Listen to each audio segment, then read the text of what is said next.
Chapter 1 Locking Eyes with a Familiar Cat. I crouched bare-chested on the 13th floor hotel AC unit, watching the fully armed security officers in the room and the innocent-looking girl in a JK skirt cowering in the corner, feeling completely disillusioned with life. This girl's bedside manners were awful, screaming, I'm dying, over nothing, making the neighbors think there'd been a murder and calling the cops directly. Taking a deep breath, I said with utmost sincerity, so, would you believe me if I said this was all just a misunderstanding? A young officer quipped, oh ho, new storyline? Spill the details, let's hear what's going on. The middle-aged officer shot him a glare, prompting him to shrug and fall silent. In his eyes, there's no way I'd actually jump over something this trivial, it'd just mean 15 days in detention tops, plus a 5,000 yuan fine. If I had a wife though, that might complicate things slightly. I pointed at the girl in the corner of the room and said, I lost my ID card, and this college student found it. We agreed to meet at the hotel, she gave me her ID, and I transferred her 1,800 as a token of appreciation. The young officer questioned, then what's the deal with you showering? I explained, I took a shower because I rushed here in a hurry and worked up a sweat. She took a shower because she had rushed over in a hurry and was drenched in sweat. Just happened the hotel has shower facilities,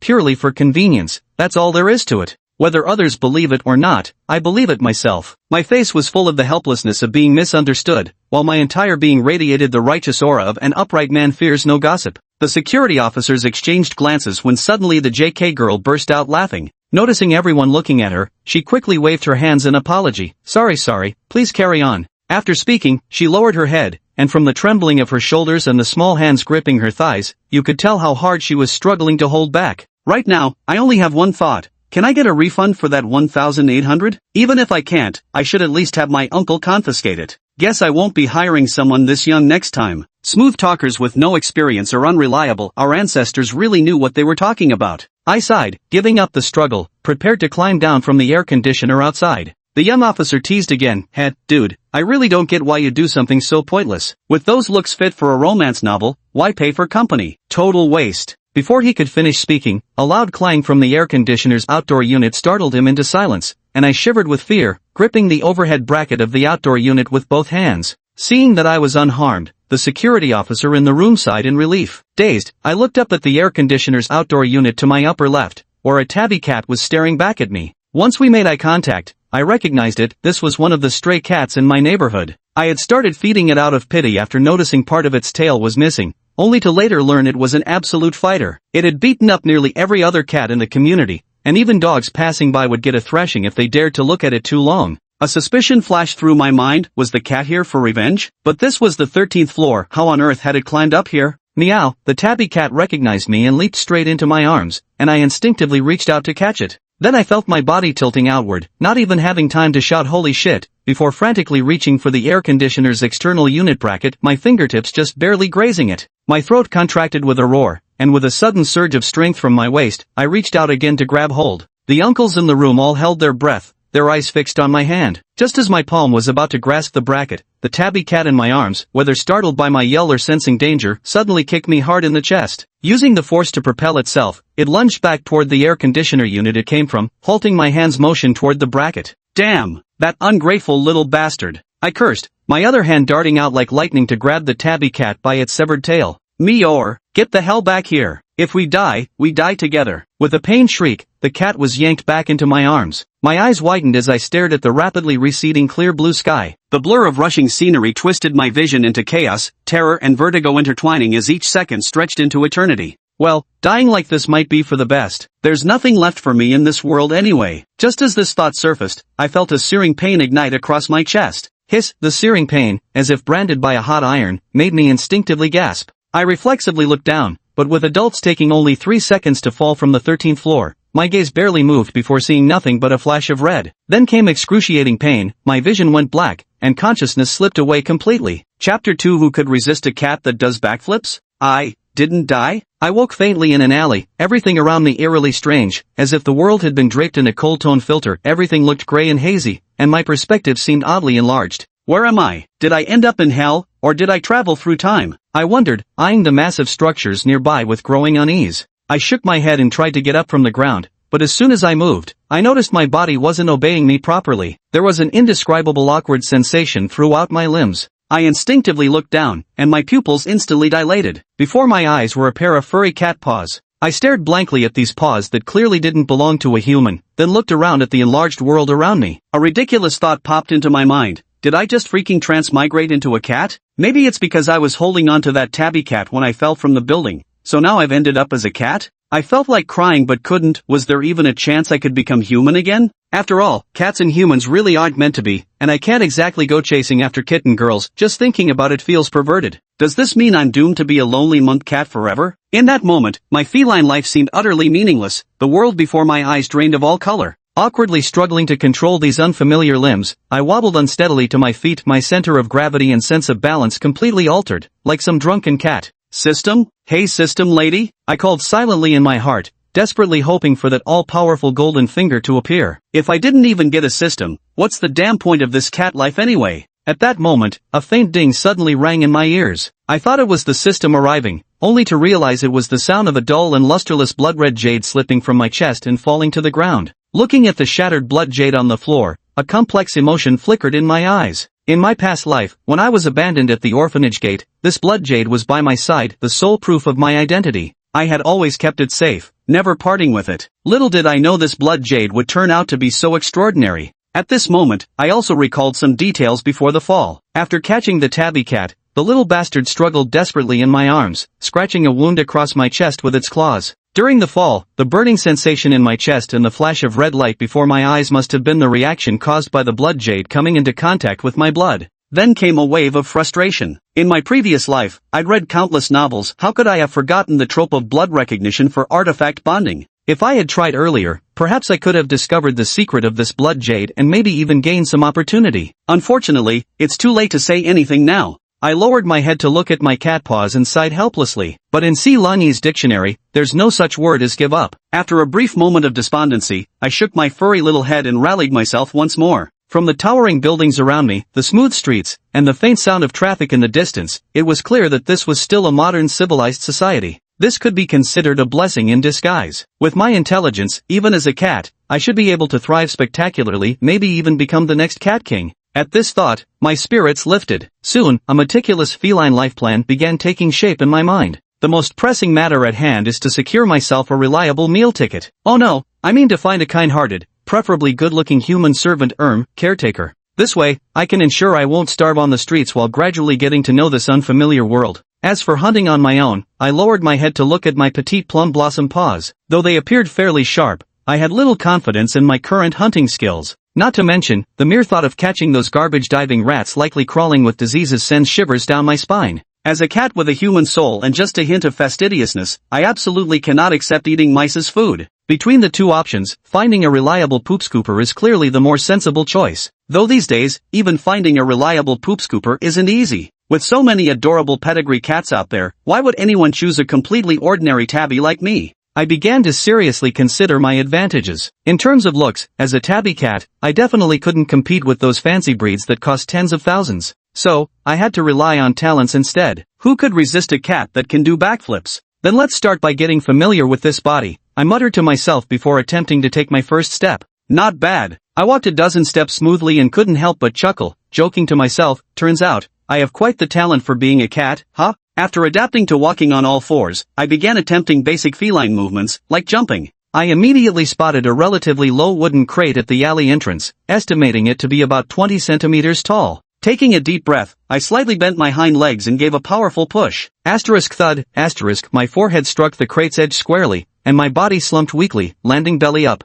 Damn cat! I couldn't help but curse aloud. It took quite a frantic scrambling with my paws before I barely managed to flip myself over, feeling more exhausted than when I took my driving test years ago. At that moment, a soft laugh sounded. Put. Clear and crisp, tinged with a hint of playful mockery. Hearing the light laughter of a girl beside me, I froze in astonishment, my cat face written with utter bewilderment. Could it be, has my human servant arrived already? My heart stirred. Ignoring the faint throbbing pain on my forehead, I hastily turned toward the source of the voice. The first thing that caught my eye was an extremely striking pair of red ankle boots. Slowly raising my gaze, I saw a flowing white wide-leg skirt? No, to be more precise, they were wide-leg pants with exquisite draping fabric, gently enveloping the newcomer's straight and slender legs. Her hands were casually tucked into the pockets of her pants, exuding an air of effortless ease. Above that, a light gray hooded fleece top. The overall ensemble was simple yet stylish, carrying a touch of casual nonchalance. In my previous life, having frequented many social circles, I could tell from her clothing style alone that there was an 80 to 90% chance this visitor was a mature beauty type.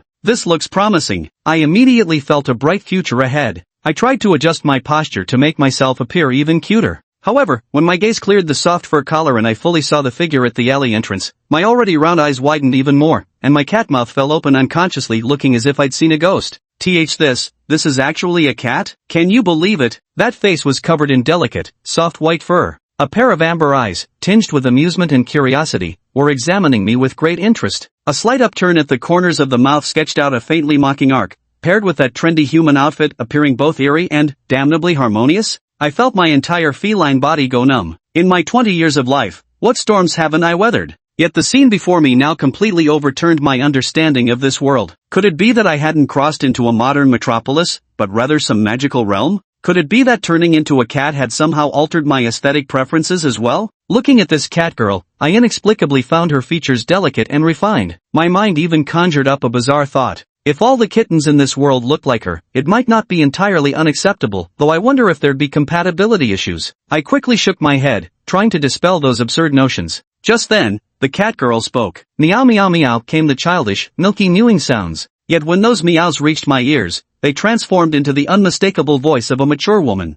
Little one, haste makes waste, you'd better learn how to walk properly first. Without waiting for my reply, the cat girl swayed her hips seductively with each step of her feline gait and left with an exaggerated swagger. Hey, wait up! Seeing this, I instinctively tried to chase after her, but after just 2 steps, I tripped over my own feet and fell flat on my face. Lying on the ground, I stared blankly ahead. It wasn't that I couldn't bear to see the cat girl leave, but as I fell, I distinctly heard a cold, feminine voice whispering in my ear. Stepped on a yellow house ant, lifespan increased by 37 days. Is this a system? My eyes instantly lit up. I immediately scrambled up from the ground and lifted a paw to examine it. A tiny ant corpse clung to the padded paw. Suppressing my excitement, I cautiously scanned my surroundings before moving step by cautious step toward the wooden crate at the alley entrance. Concealed in the shadowy corner, I finally began my examination. System, open panel. After several silent attempts to summon it mentally yielded no response, I unconsciously furrowed my brows. I was absolutely certain it hadn't been auditory hallucination. Emerging from the shadows, I scrutinized the ground and soon spotted a lone ant scurrying about. My paw came down decisively, grinding forcefully against the pavement. Yellow house ant crushed. Lifespan extended by 26 days. As the notification echoed in my ears, the corners of my mouth twitched upward uncontrollably, no matter how hard I tried to suppress them. Sure enough, I've got a system too. This time, concentrating carefully, I noticed a faint burning sensation in my chest when the prompt sounded. Retreating back into the corner, I stared at the dust-covered ground, hesitated for just a second, then flopped onto my back, belly exposed. Then I spotted a tuft of dark red fur on my chest, must be the result of merging with the blood jade. Seeing this, I began forming some vague theories. Closing my eyes, I focused all my attention on that red tuft of fur. In the next instant, a high-tech holographic screen materialized before my eyes. My name is Silani, and right now, a status panel appeared before my eyes, accompanied by a stream of information flooding into my mind. God of Death Inheritance? This era's even got high-tech legacies now. I couldn't help but mutter to myself. Turns out, the panel before me, and even my transmigration to this world, were all caused by the God of Death Inheritance hidden within the blood jade. Rather than calling it a system, it was more like a mindless external assistant. Everything had to be figured out manually, no wonder it never responded no matter how much I called for it before. I gathered my thoughts and checked the panel. It was quite streamlined. On the left was a full-body photo from my human days, with a composite attractiveness score of 92 points, which seemed fair. On the right were my 4-dimensional attribute stats and some functional descriptions. My eyes lit up when I spotted the small blue icon of 2 figures in the top right corner. With a mere thought, the icon's description surfaced in my mind. Just as I'd suspected, it allowed free switching between human and cat forms without needing to open the panel, achievable with just a mental command. However, the daily cumulative time for maintaining human form was only 3 seconds. I couldn't help but complain internally. 3 seconds? Damn, 3 seconds isn't even enough to take your pants off. What's the point? Fortunately, there were ways to extend this duration, though the methods would have to be figured out later through experimentation. The 4-dimensional attributes were straightforward, but I only realized their intricacies when I focused my thoughts on them. The Constitution attribute includes physical recovery speed, stamina, resistance to blows, and bodily reaction time. If Constitution is too low, your mind might react but your body fails to keep up. The Spirit attribute encompasses neural reaction speed and focus. The higher it is, the better your memory and comprehension become. Strength indicates the weight you can punch in a single strike. while movement speed represents the maximum distance you can cover per second in a sprint. My stats: 7 kilograms in strength, 14 meters per second in movement speed, and 7 in constitution, fit perfectly for an ordinary cat. Yet, the 19 points in spirit surprised me at first. But I quickly understood, after all, I'm a cat with a human soul. Cats also have dynamic vision, with reaction speeds 3 to 5 times faster than humans, so a higher spirit stat makes sense. I pondered to myself, should I test if the attributes in human form are shared with the cat form? But I quickly dismissed this thought. Looking up at the sky, it was probably around 5 or 6 p.m. The human form transformation only lasted 3 seconds per day, so to be safe, I'd better save it for closer to midnight when the ability was about to refresh. After all, right now I'm just a helpless little kitten with no strength to even tie up a chicken. If something happened, all I could do was meow. Apart from the 4-dimensional attributes and transformation ability, the panel also displayed power level, detailed information, and most prominently, the life will spirit pattern. The power level showed apprentice class, which must be this world's classification system for strength. In the detailed information section, both contract girlfriend and body enhancement entries showed no data. The contract girlfriend is probably just for picking up girls. I'll test its effectiveness when my human form duration increases later. The body enhancement speaks for itself. Connecting this to the lifespan increase from crushing ants earlier, plus it being a death god inheritance, I formed a hypothesis that made my breathing grow rapid. I looked at the life will spirit mark, which now displayed 3,741 days,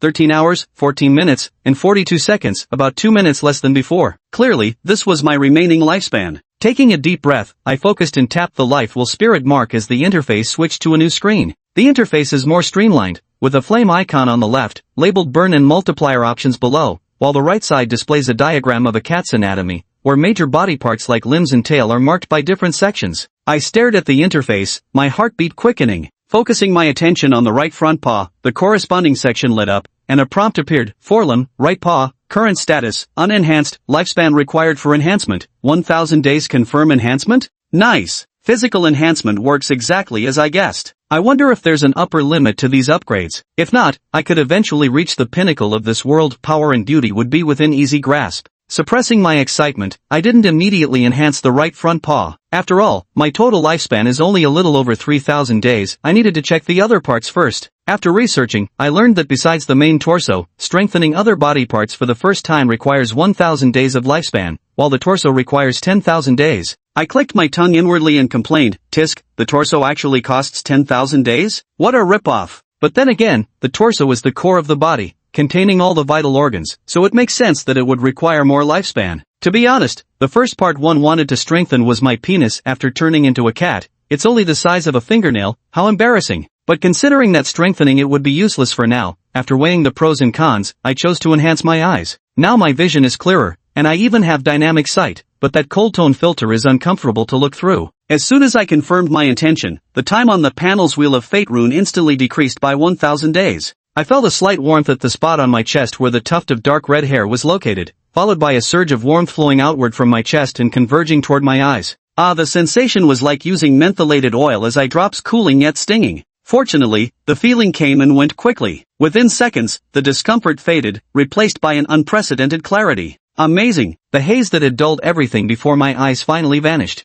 Standing in the dim alley, every detail came into sharp focus: the piled-up junk, the peeling graffiti on the walls, even the struggling insects trapped in a spider's web in the corner, all vividly clear to my eyes. What surprised me even more was that my dynamic vision seemed to have improved as well. Those 1,000 days of lifespan were well spent. I nodded in satisfaction. Just the first enhancement had such noticeable effects. If I continued improving it in the future, I might even evolve abilities like X-ray vision or telescopic sight. I glanced at the panel and saw that the name hadn't changed after the eye enhancement, except for a simple +1 suffix added to it, which was straightforward enough. Without rushing to enhance other parts, I decided to continue strengthening my eyes next, curious about how much lifespan the second stage enhancement would cost. Seeing the required lifespan was actually 10,000 days, I couldn't help but curse silently. Was the enhancement growing exponentially by tenfold? Such an enhancement to +5 would require 11.111 million days of lifespan, which converts to about 30,441 years. This enhancement truly is playing with life itself. But upon second thought, a lifespan of 30,441 years didn't seem entirely unacceptable. Considering a cow's lifespan is roughly 20 years, slaughtering a little over 1,000 cows would be enough to enhance any part of the body, except the torso, to +5. Putting it that way, the ratio actually seems somewhat reasonable.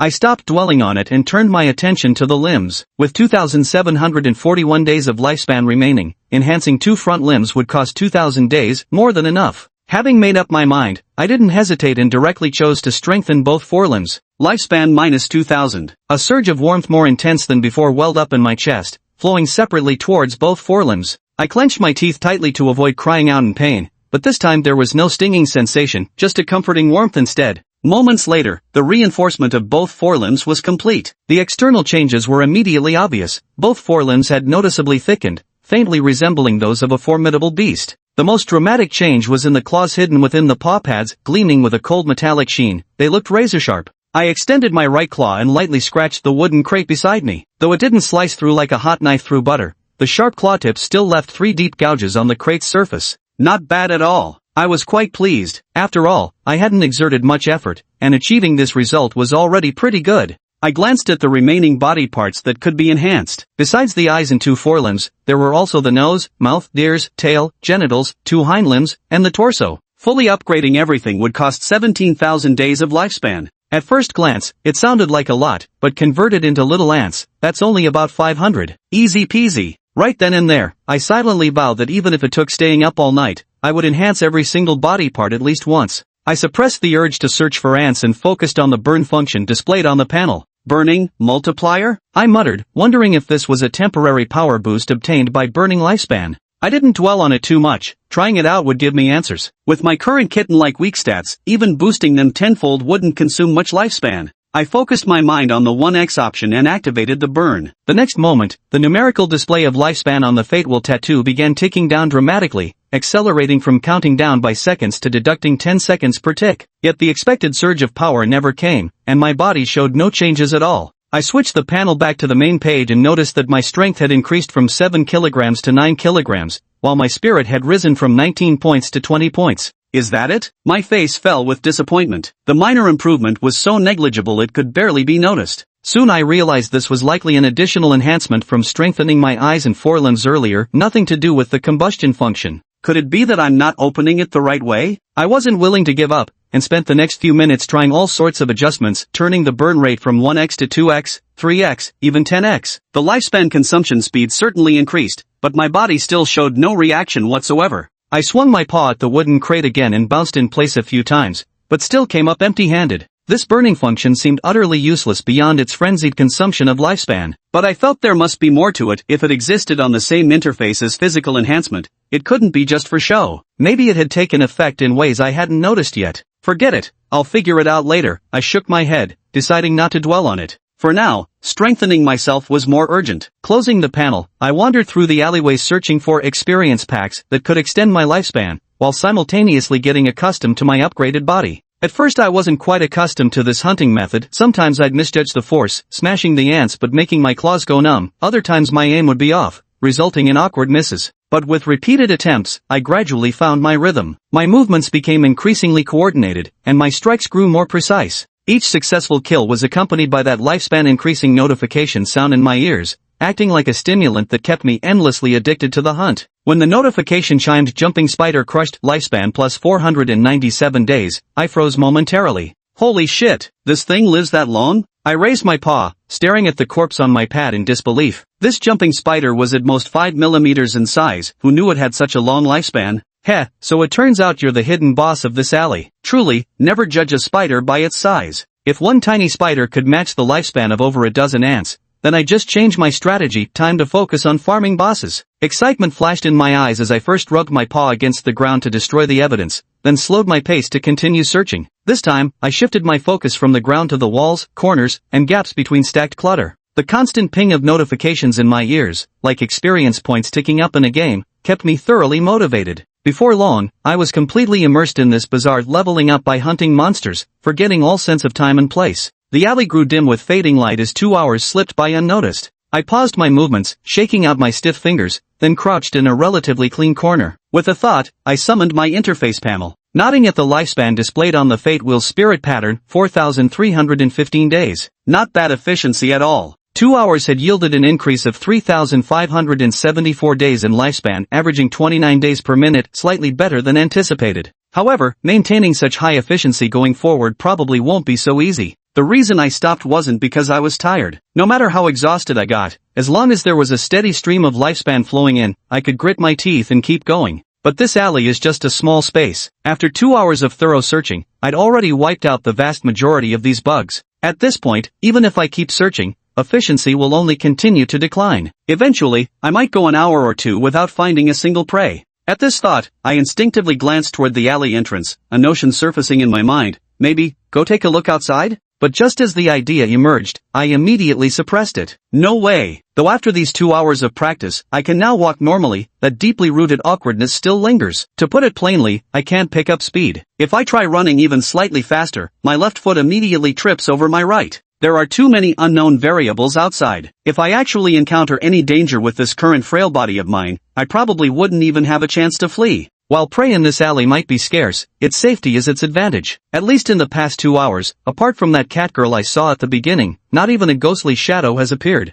I still need to think of a way to improve efficiency. I flicked my tail, my amber eyes darting around as I began to ponder. A moment later, my eyes lit up as a brilliant idea struck me. Chapter 6, Firing the First Shot in Another World. Without hesitation, I ignored the need for rest and leapt nimbly onto the wooden box that had bumped my head earlier. From a commanding height, the view instantly broadened considerably. Soon enough, a little ant carrying food crumbs came into sight. "You're the one." The ant crawled slowly, pausing from time to time to look around. Suppressing my impatience, I maintained just the right distance, close enough not to lose sight of it, yet not so close as to startle it. After trailing it for a good half hour, the little ant finally halted beneath a corner of the wall, wiggled its antennae, and disappeared into an inconspicuous hole. "Hey, finally found your hideout." I grinned soundlessly, baring my teeth. Then I moved closer to the hole and examined it carefully. The opening wasn't large, about the thickness of a little finger, but judging by the number of ants going in and out, the nest inside must be quite sizable. "Time to wipe you out in one sweep." I took a deep breath, narrowing my eyes slightly as if preparing something big. Then I adjusted my posture, splaying my hind legs slightly and raising my tail. Several breaths later, a faint yet distinct sound of rushing water echoed, splash splash. With careful aim, I directed a rather vivid stream of yellow liquid that wobbled midair before cascading down precisely into that tiny ant hole. It wasn't much urine, but for a small ant colony, it might as well have been a catastrophic flood. Tsk tisk,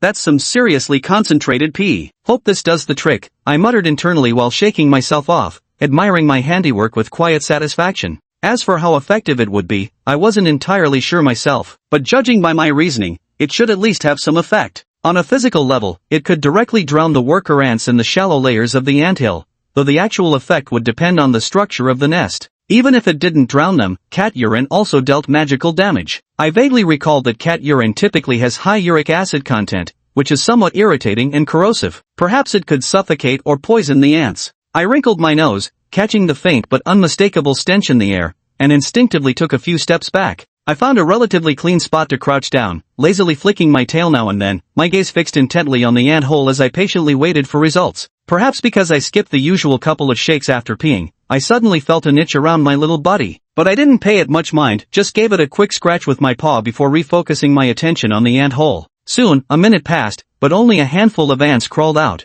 which I casually squished underfoot. 2 minutes passed, and still there was no movement. My amber eyes narrowed slightly, my whiskers twitching involuntarily. No effect? Could it be not enough pee? Just as my patience was wearing thin, an incredibly pleasant notification chime rang in my mind. Drowned one small yellow house ant, lifespan plus 40 days, it worked. My eyes lit up instantly, but before I could even curl my feline lips into a smug grin, the notifications in my mind surged like a floodgate had opened, each one following faster than the last. Drowned 3 small yellow house ants, lifespan plus 72 days. Drowned 6 small yellow house ants, lifespan plus 135 days. I opened my mouth and let out an uncontrollable meow. Ha ha, it actually worked. I'm a damn genius. I flicked my tail smugly, gazing at the tiny ant hole with even more enthusiasm than I'd shown that beardless high school girl. This is no ant hole. It's clearly a longevity ATM. I waited a full 10 minutes before that incessant series of notification sounds gradually subsided. Seeing no more ants crawling out of the hole, I anxiously opened my status panel. The time displayed on my life will spirit pattern made the corners of my mouth curl upward.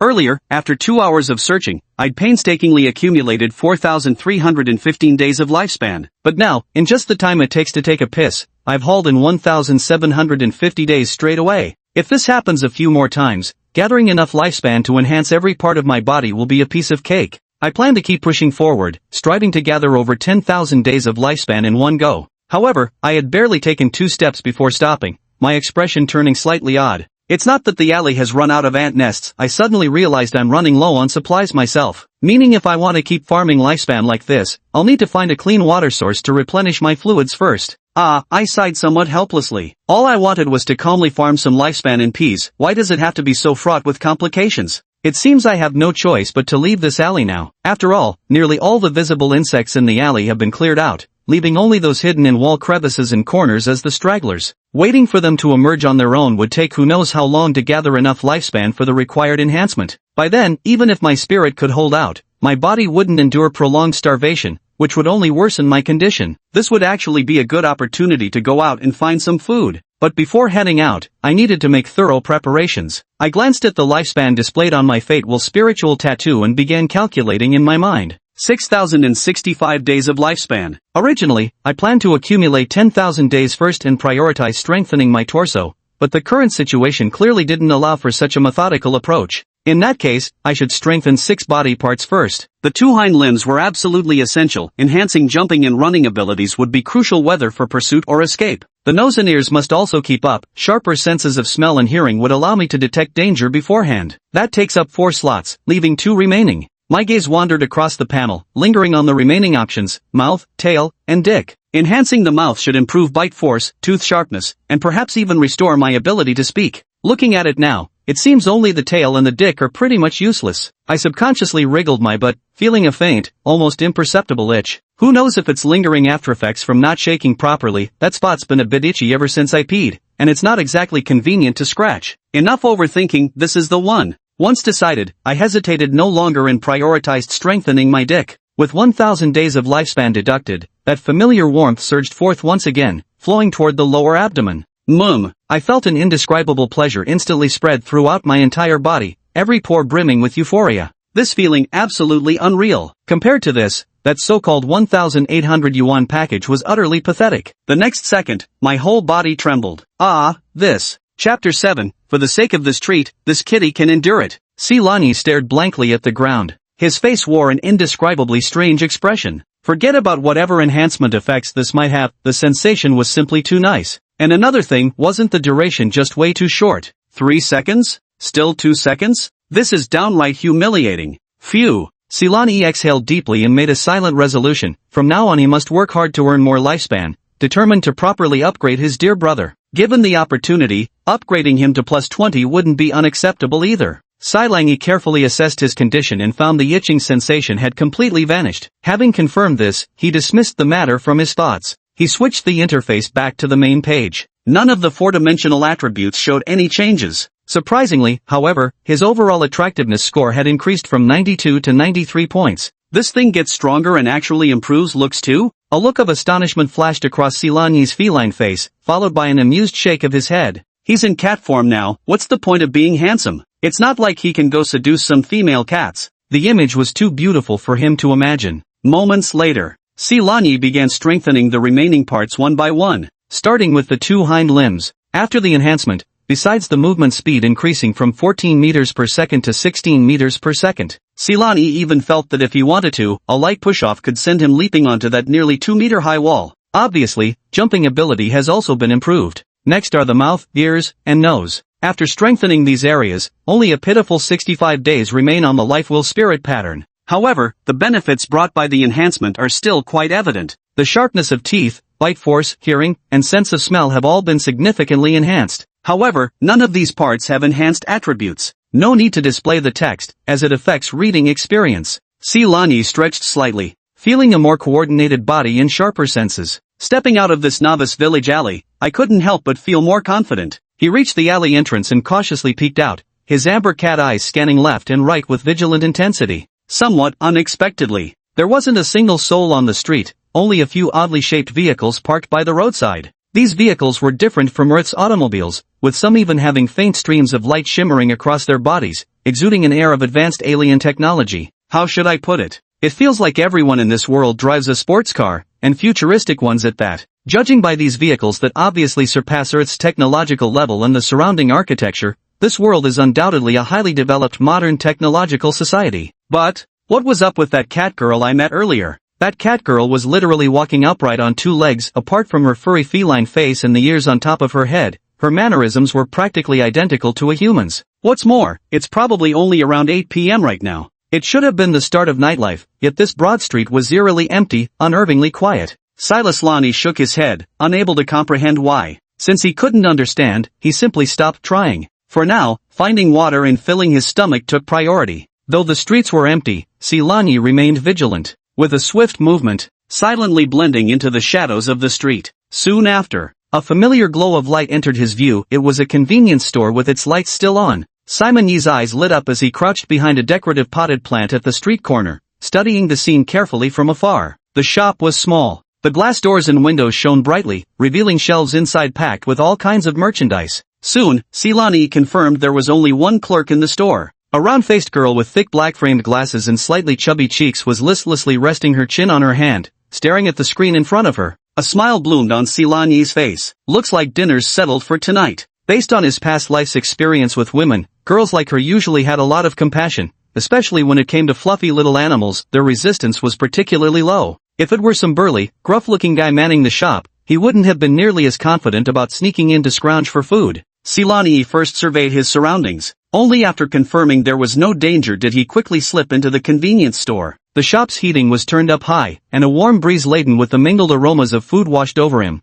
making Silani squint his eyes in comfort. The chubby-faced girl behind the cash register seemed to be engrossed in her drama and didn't notice him immediately. Silani wasn't in a hurry. He walked directly to the empty space not far from the cash register, then squatted down properly, tilting his head slightly in an effort to appear more well-behaved and adorable. All for a bite of warm food. Things like dignity could be set aside for the time being. Meow. The round-faced girl, grinning foolishly at the light screen, suddenly heard the childish meow of a cat. At first, she was momentarily stunned, then looked up with a trace of bewilderment. When her gaze fell upon Silani, his expression froze instantly. A few seconds later, an uncontrollable gasp rang out. Wow! The round-faced girl covered her mouth, her face brimming with delight. Such an adorable little kitten. Just as Silani expected the girl to immediately rush over and hug him while giving him a squeeze, the girl's reaction completely caught him off guard. Instead, she grabbed a transparent tablet resembling a cell phone from the checkout counter. Click, click. The flash went off. Hey cutie, hold still, that's it, look at the camera.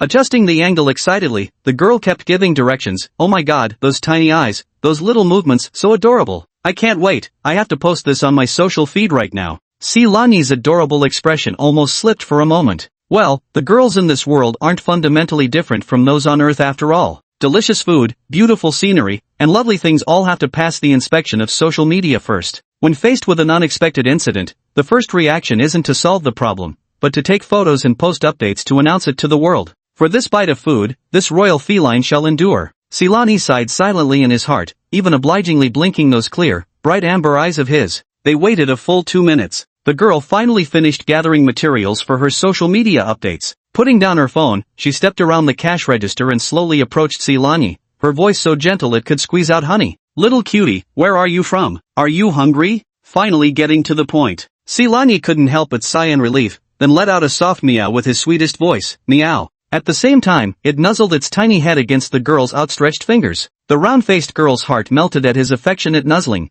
a doting maternal smile blooming across her face. Wait here, little one. Big sister will get you something to eat right away. With that, she bounded enthusiastically toward the shelves. At that very moment, the convenience store's glass door suddenly burst open with a loud bang as someone forced their way in from outside. Sylvan instinctively pricked up his ears, his body tensing immediately. Moments later, two figures rushed in. Both were dressed in tight black outfits, their faces covered by masks that revealed only a pair of ice-cold eyes. The man leading the way carried a gleaming long blade, while the woman following close behind brandished a silvery white pistol. Silani had been ready to bolt at the sound of the door opening. Yet when he saw the two men's attire and the weapons in their hands, his whole feline body froze on the spot. Damn it! Could this day get any worse? I'm just begging for some food, and I run into a robbery? Chapter 8, Dark Moon Hunt, Mysterious Tattoo. The man was carrying a knife. Those indifferent eyes lingered on Silani for just a moment before moving away, then walked further into the convenience store. Silani hastily scooted aside,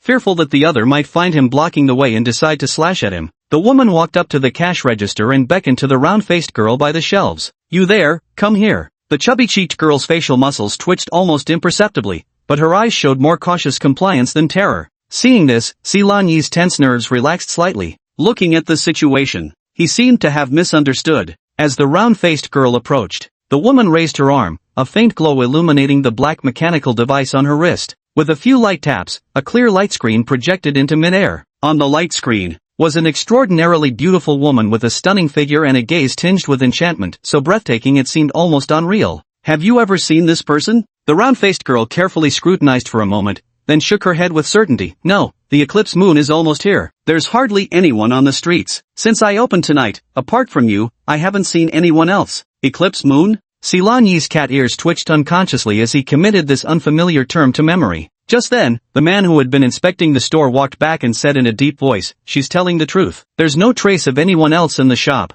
Got it. The woman nodded, waving her arm to make the light screen vanish instantly. She turned to the round-faced girl, her tone softening slightly. During the eclipse moon, it's dangerous outside. You should close up early and go home. Stay safe. Oh, okay, thanks. As soon as those two figures disappeared through the door, the convenience store's glass door slid shut with a quiet whisper, sealing out the chill from outside along with that intangible sense of oppression. Phew! The round-faced girl let out a long sigh of relief and patted her heaving chest, clearly shaken as well. Silan Yi's legs gave out completely, and he crumpled to the floor like a puppet with its strings cut. In those brief 2 or 3 minutes just now, he even felt as if one foot had already stepped into the gates of the underworld. Before this happened, Silan Yi didn't believe that a person could possess something like a murderous aura or baleful energy. At most, they might have an exceptionally strong presence. But now, he believed. Those two people, especially that man carrying a knife, the faint yet palpable aura of killing intent around him sent a bone-piercing chill down Silan Yi's spine as he passed by. Through their conversation,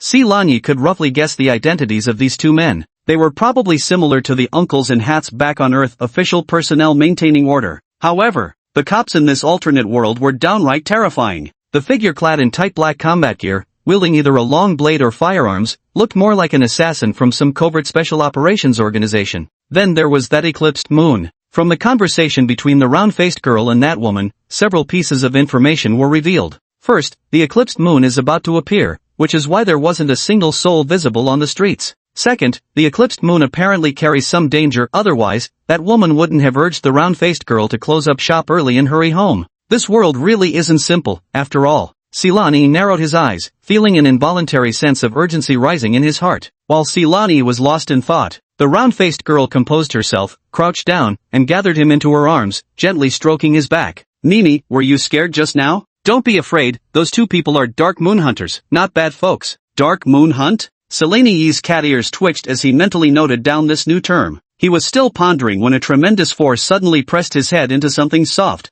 Holy shit! Starting at 0 frames and going straight for a point-blank ultimate attack. This girl really has no respect for the rules of combat. Silan Yi felt his feline face was practically being deformed, his nostrils filled with the girl's faint fragrance and some indescribable soft oppression. Fortunately, this torture didn't last too long. The round-faced girl carried him to the shelf, picked up a few meat sticks resembling sausage links, casually grabbed a bottle of water, and then set him down. Phew! Silan Yi took a deep breath of fresh air. Meow meow, I don't have cat food here. Try this, can you eat it? Here, said the round-faced girl, tearing open a sausage wrapper and holding a small piece of meat to Silan Yi's mouth. The rich aroma of meat instantly wafted into his nostrils. Silan Yi's stomach betrayed him with an unmistakable growl. Just as he was about to dig in, the corner of his eye caught a glimpse of the round-faced girl's left hand, and his movements involuntarily froze. On that pale hand, there was actually a black tattoo the size of an egg. The tattoo's design was incredibly intricate, composed of numerous large and small circles and a hexagram, covered with many unrecognizable symbols.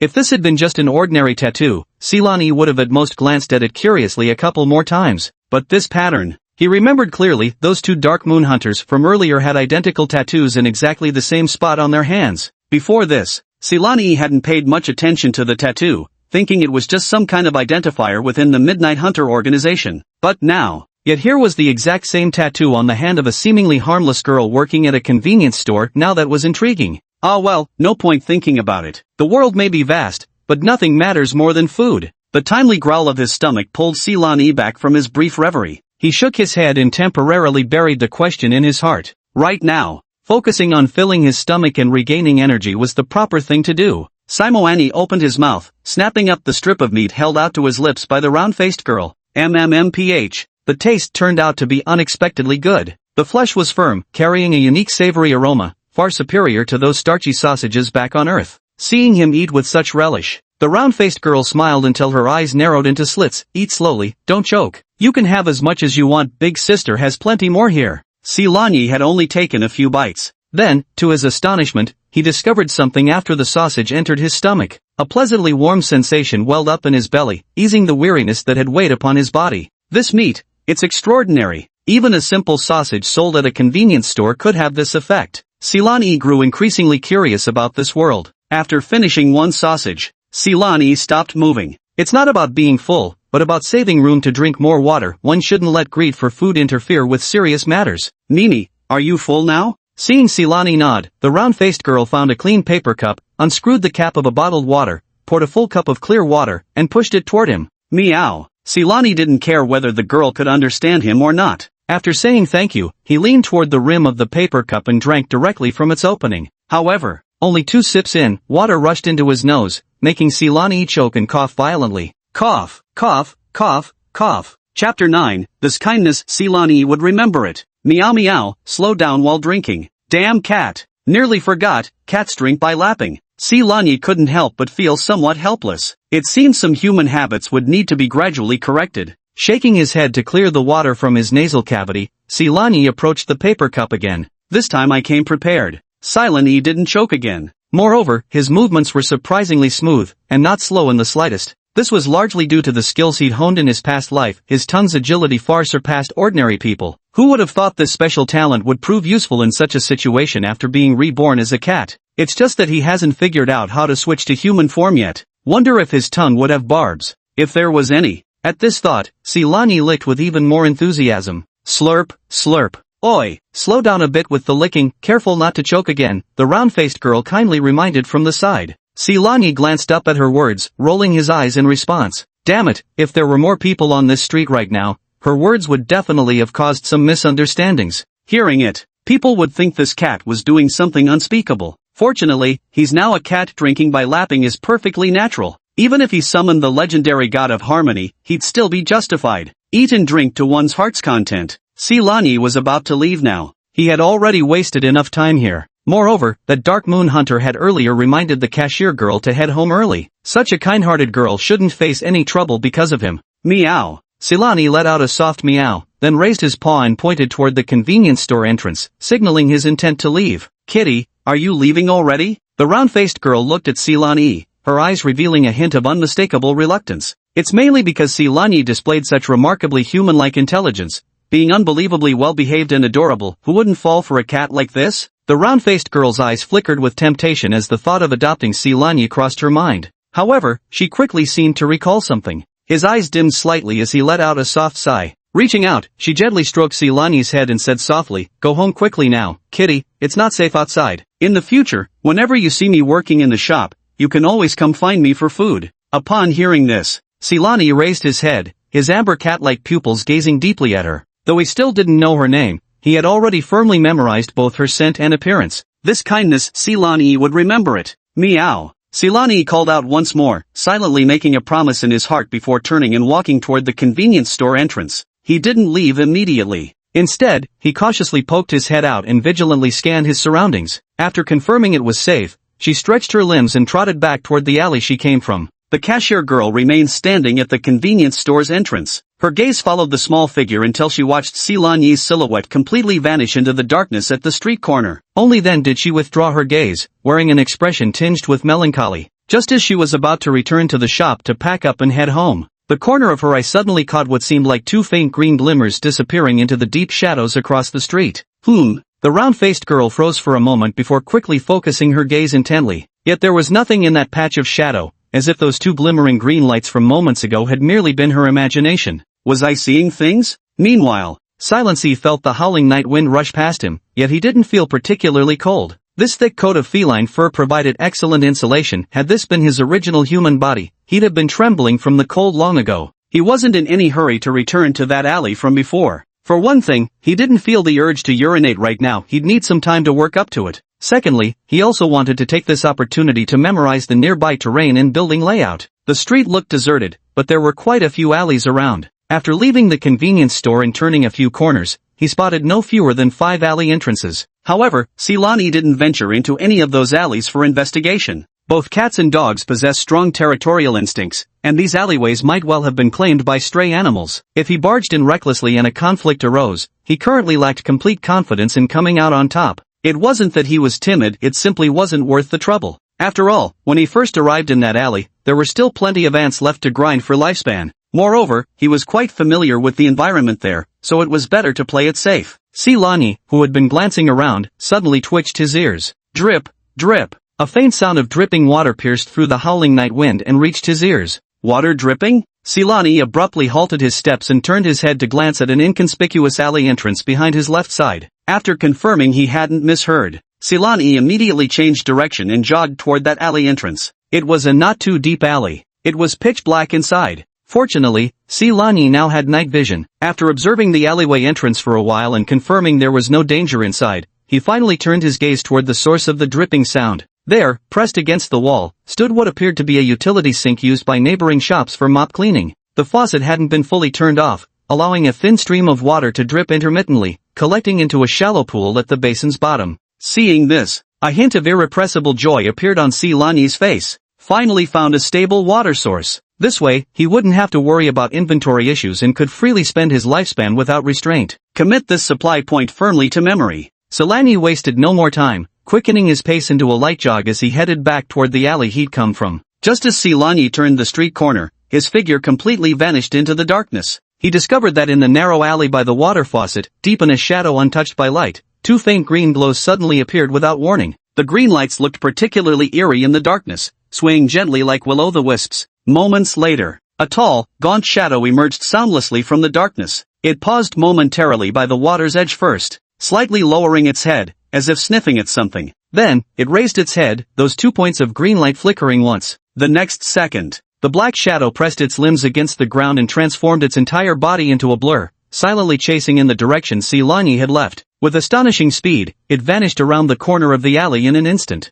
At this moment, Silani remained unaware that he had already been targeted. He took a massive piss right into the ant hole he'd messed with before. A single ant colony could easily house hundreds, thousands, even tens of thousands of ants. He hadn't even killed over 100 ants before, so naturally there was no need to find a new nest. This time, Silani came prepared. After finishing his business, he even stretched out a paw and scratched ceremoniously near his junk for good measure. A moment later, the familiar notification chime sounded in his mind. 2 yellow house ants drowned, lifespan plus 49 days. A series of notification tones followed in rapid succession. A satisfied smile appeared on Simon Yi's face. There's definitely more treasure in this ant hole, but you can't keep shearing the same sheep forever. Just as Silani was about to search for other ant holes, a strange sensation suddenly arose in his heart. That feeling. It's like being watched by invisible eyes lurking in the shadows. Silani's amber cat eyes narrowed slightly. He didn't turn around immediately, but pretended not to have noticed anything as he walked toward a pile of miscellaneous items. When he got close to that pile, suddenly, Silani's hind legs exerted force,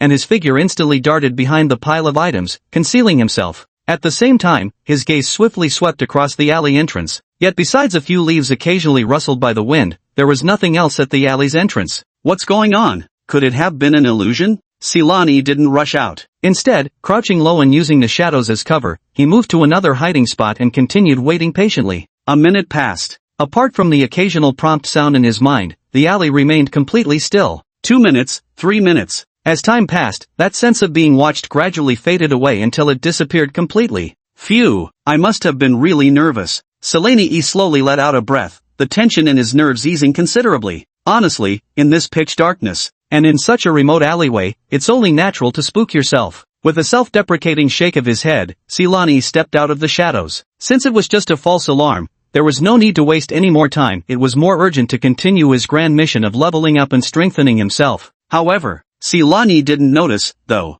At the edge of the rooftops on either side of this alley, where the old buildings towered over 10 meters high, a pair of eyes gleaming with an eerie green light stared unblinkingly at him. She took in his every move just now. Silani had already let his guard down, but the dark figure remained completely motionless. He stood there silently observing for several minutes. The dark figure seemed to have lost patience, or perhaps had observed enough. Its spine arched slightly as it prepared to leap from the rooftop over a dozen meters high. A bizarre, blood-red hue suddenly appeared at the horizon's edge, spreading and expanding at an astonishing speed. The figure suddenly froze in its movements. It slowly lifted its head to gaze at the eerie crimson glow on the horizon, then looked down again at Silani in the alleyway. Eyes glowing green flickered several times, as if weighing some unspoken calculation. A few breaths later, the shadowy figure stood up without hesitation, turned around abruptly, and vanished into the crimson night. Chapter 10, The Eclipsed Moon Descends. Silani was crouched low, carefully searching the nooks and crannies of the wall for new ant nests when his peripheral vision caught something odd. The color of his own shadow on the ground seemed off.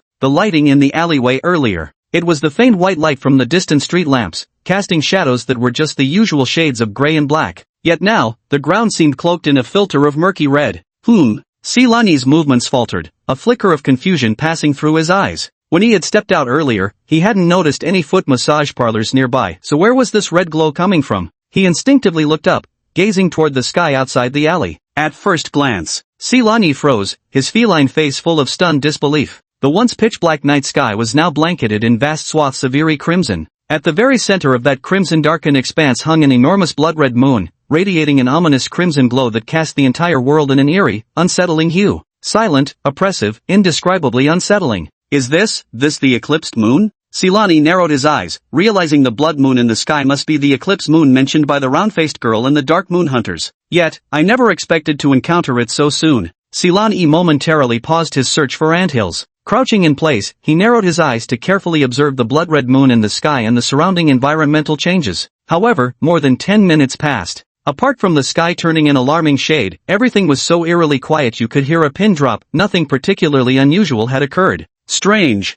Silaniet couldn't help muttering to herself. Could it be that this eclipse moon was merely terrifying to look at, with no actual special powers? Silaniet shook her head. Since I couldn't figure it out, I decided not to dwell on it. Right now, the most important thing is to continue improving my strength. With a thought, I opened the attribute panel to take a glance. Lifespan, 1,673 days, 8 hours, 58 minutes, 19 seconds. Not bad, quite a bit more added. Silani nodded in satisfaction. Just as he was about to close the panel and continue wreaking havoc on the ant nest, his gaze inadvertently swept over the time displayed on the spiritual inscriptions of his fate wheel. His movements suddenly froze.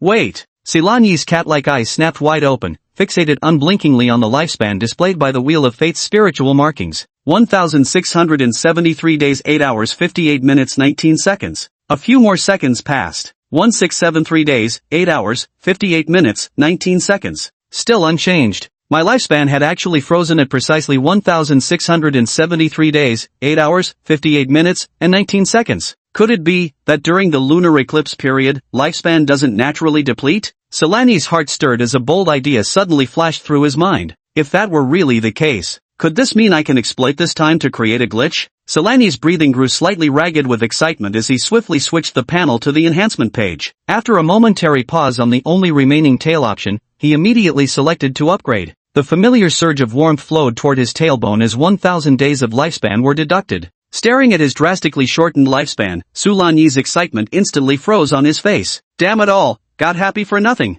Silani frowned slightly, staring at the panel in contemplation. If enhancement doesn't work, let's try the burning function that we haven't quite figured out yet. Without delay, Silani manipulated the panel settings, directly setting the combustion multiplier to 10x. After activating the burning function, seeing the life force remain completely unchanged, Silani's eyes suddenly lit up. Who would have thought it actually works? Even without knowing exactly what this burning function does, it's free stuff anyway, might as well take advantage of it. Perhaps he could even take this opportunity to figure out the specific effects of this function. Immediately, Silani set the burning multiplier to 100-fold. He focused carefully to assess the sensation.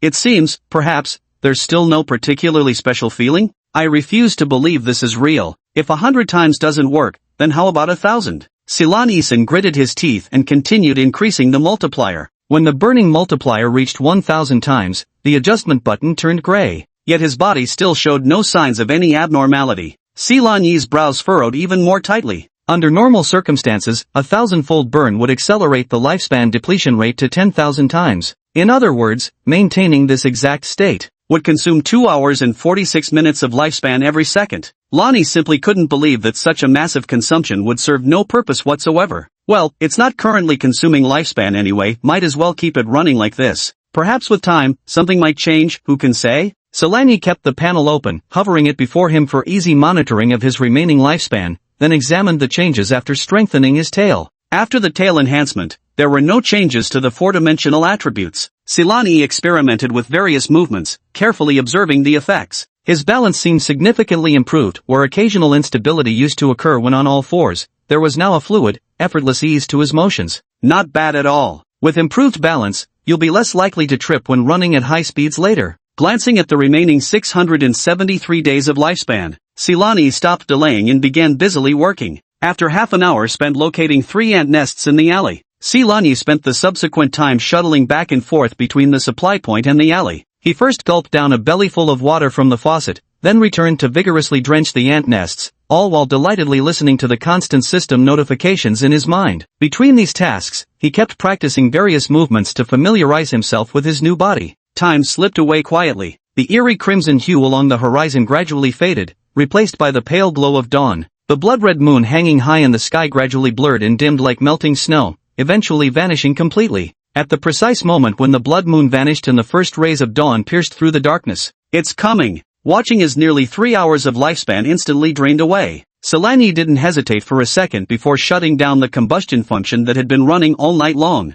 Phew! Letting out a long sigh of relief, Silani stared at the final lifespan number frozen on the panel, his face brimming with irrepressible excitement. Lifewheel engraving, 17,725 days, 15 hours, 23 minutes and 7 seconds. In just one night, he had accumulated over 17,000 days of lifespan. Such efficiency was utterly heaven-defying. Apart from the gained lifespan, Silani's control over his body had significantly improved as well, with no hint of awkwardness remaining. Moments later, Silani seemed to recall something, the excitement fading from his face as he lowered his gaze to glance at his ding-a-ling. A whole night passed. It had grown from the size of a fingernail to the size of a little finger. Yet, Silani couldn't feel the slightest bit of joy. Because this wasn't natural growth, it was swelling. Not only was it itchy, but it also hurt terribly. What the hell? Chapter 11, The Ultimate Cheat Code, Pay with Life. Damn it, I should have realized sooner. Staring at his swollen member, Silani wore an expression of utter resignation. In the previous life at the orphanage, the headmistress had warned them, these half-grown boys, never to pee on an ant hole. They say when ants get frightened or injured, they release something called formic acid. Little kids are short, they're little things close to the ground. Once that stuff gets on you, it itches and burns, swelling up like a carrot. Back then, he'd secretly scoffed, thinking it was just some superstitious scare tactic the headmistress used on kids. Now it seems he was too naive. He wished he could shrink his dick small enough to poke it directly into an ant hole just to ensure pinpoint accuracy without waste. It would be strange indeed if this didn't cause swelling. Sigh. Silani sighed deeply again, his face plastered with the unmistakable characters regretting past decisions. Fortunately, there was still time to make amends. I currently have over 17,000 days of lifespan left. Just need to push a little harder to reach 20,000 days, and I'll be able to strengthen both my member and torso together. By then, this problem will solve itself. It's just a shame the water-flooding ant nest strategy probably won't be usable anymore. With this thought in mind, Silani glanced at this alley he'd been ravaging all night. It's about time to move on to a new place. But before leaving, I ought to strengthen my torso first. Silani switched the panel to the main page, preparing to check all his attributes for comparison after the torso enhancement. Yet it was just that casual glance that left Sima Yeni rooted to the spot, eyes instantly widening to the size of saucers. Silani stared fixedly at the four-dimensional values on the panel, scarcely able to believe his own eyes. His strength had actually increased from 9 kilograms to 21 kilograms, more than doubling. His movement speed also rose from 16 meters per second to 19 meters per second. Even my physical and mental attributes increased by 3 points each. What's going on here? Why such a huge increase? Could it be? A flash of insight struck Silani as a startling possibility suddenly occurred to him. If these attributes had increased all at once, he couldn't possibly have failed to notice. Unless these attributes had gradually accumulated without his awareness through an extremely slow, imperceptible process of subtle assimilation. Surveying everything that had transpired the previous night, the only one that fits this criteria, apart from Eclipse Moon, would be that combustion feature she'd freeloaded on all night. However, Eclipse Moon could be ruled out as the first possibility. Eclipse Moon being able to halt lifespan depletion was already unbelievable enough. If simply basking in blood-red moonlight could make you stronger, wouldn't this world be full of superhumans? So, there's only one truth. The increased four-dimensional attributes are the effect brought by the burning function. Could it be? Does this function's true purpose grant attribute bonuses by burning lifespan? This thought flashed through Silani's mind, but he immediately dismissed it himself. No, If that's the case, wouldn't it be simpler and more straightforward to directly design it as consuming lifespan for attribute points? Why go through all this trouble to create some burning function, and even differentiate between multipliers? Silani felt as if he had grasped something crucial, yet it remained somewhat nebulous for the moment. He closed his eyes, carefully recalling every detail from last night after activating the burning function. TSK, I didn't even do anything special last night. Aside from flooding ant holes, it was all about leaping up and down to get accustomed to this feline form. Familiarizing with the body? Exercising? Silani's eyes snapped open, a sharp glint flashing briefly within those feline pupils. If this function doubles training effectiveness and accelerates learning progress by burning lifespan, then it all makes sense. The more Silani thought about it, the more convinced he became that this was highly probable. No wonder I mastered control over this cat form to an impressive level in just one night. Whether it was running, jumping, or balancing, I picked it all up immediately with minimal practice. At first, Silani thought it was because he had extraordinary natural talent that he was just born to be a cat. Turns out he'd been cheating the whole damn time. 1,000 times the combustion effect. What does this mean? It means everything done last night was actually happening at 1,000 times the speed. A single jump was equivalent to jumping 1,000 times. Running 13 round trips between the supply point and the alley, each trip about 1,000 meters, was equivalent to running 13,000 kilometers. Holy shit! Silani couldn't help but swear under his breath. This burning feature is practically a cheat code from the heavens. As long as you have enough lifespan, whether it's training or studying, you can achieve results up to 1,000 times faster. It's just that the name is a bit tacky. Let's rename this feature Life Drain. It's both vivid and catchy. Joy puts heart into a man. The discovery of the Life Drain feature instantly dispelled Silani's gloom from his genital swelling, even banishing his last trace of drowsiness. At the same time, his anticipation for that contract girlfriend function grew even stronger. He suppressed his improper thoughts. Silani focused his attention back on the enhancement. Without hesitation, he directly chose to strengthen his torso. As 10,000 days of lifespan were deducted, the familiar warm current surged again, this time not localized but instantly spreading throughout his entire body. Silani felt a tingling, sore, and swelling sensation in all his bones and muscles, as if countless tiny ants were crawling and nibbling inside him, making him want to roll on the ground uncontrollably. Soon after, Silani's entire body grew by a full size. The kitten, which previously appeared to be only 3 or 4 months old, had grown to the size of nearly an adult cat. Moments later, large patches of fur began to fall off its body. New fur quickly emerged from beneath its skin, visibly growing and thickening at a remarkable pace.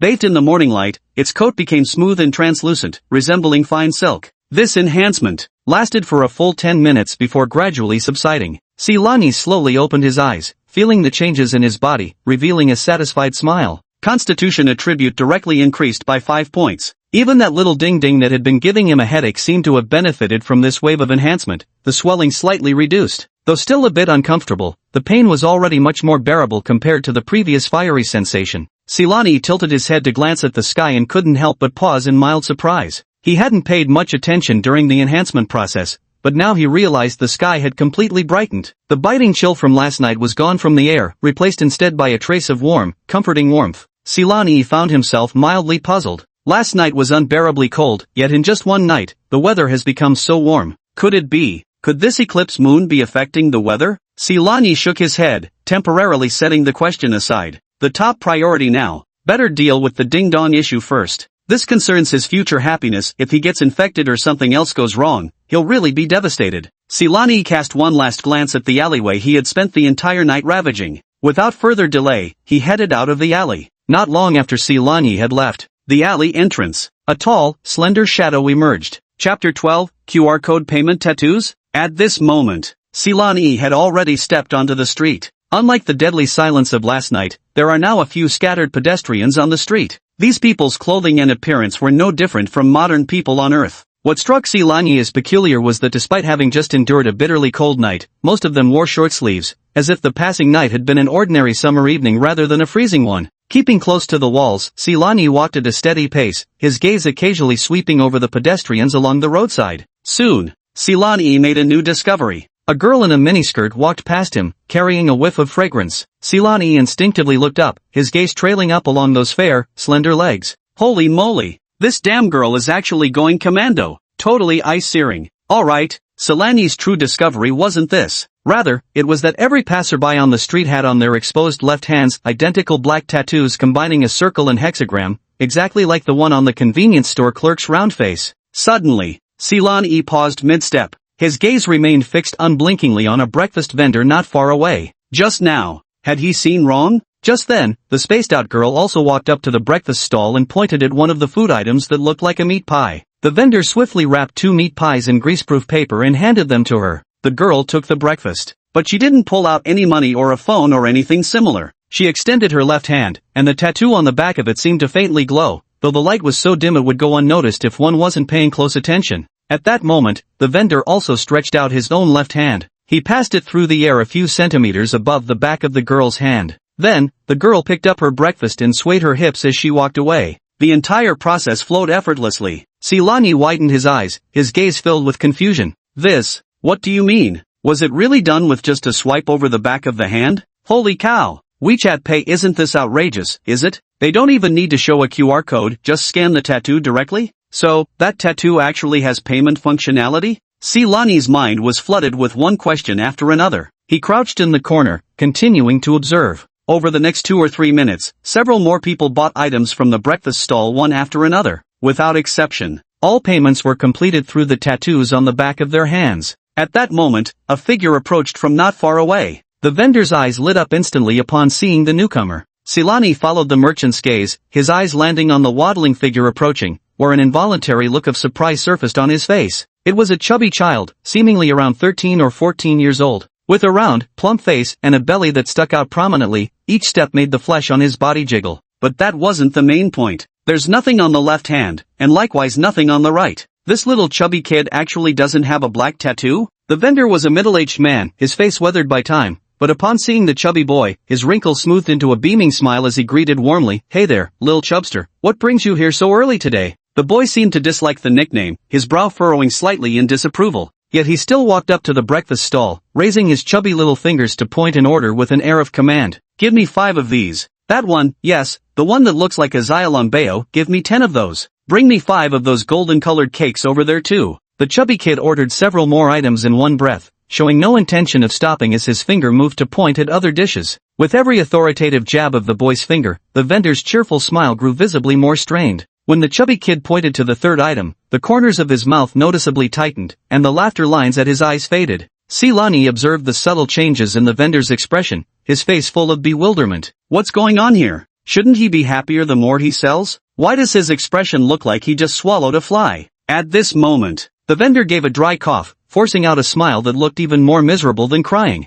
"Little fatty, why did you order so much today? Can you actually finish all that?" Hearing this, the chubby boy corrected with some displeasure in his voice. "I told you, don't call me little fatty. Usually I order less because it's just a snack, but today my mom woke up late and didn't even make breakfast for me. Isn't it totally normal for me to eat more?" The vendor let out an awkward chuckle without responding, swiftly packing the chubby child's ordered food into takeaway containers. The chubby boy struggled a bit to take the large bag of breakfast, then pulled out a coin-sized black crystal from his pocket. "One-time crystal, is that enough?" The vendor took the black crystal, and the smile on his face instantly became noticeably more sincere. "More than enough, young man, take care on your way." However, the chubby kid suddenly pointed at the vendor and shouted, "Ah, I knew you were a swindler. Usually, just a few pastries cost me a time crystal. Today I bought so many things, and you still only charge me one-time crystal. Do you think just because I'm young, I'm easy to bully?" The vendor was startled by his sudden outburst. After glancing around and seeing no one paying attention to their conversation, he lowered his voice and plastered an ingratiating smile on his face. "Hey there, young man, that's not something you should go around saying.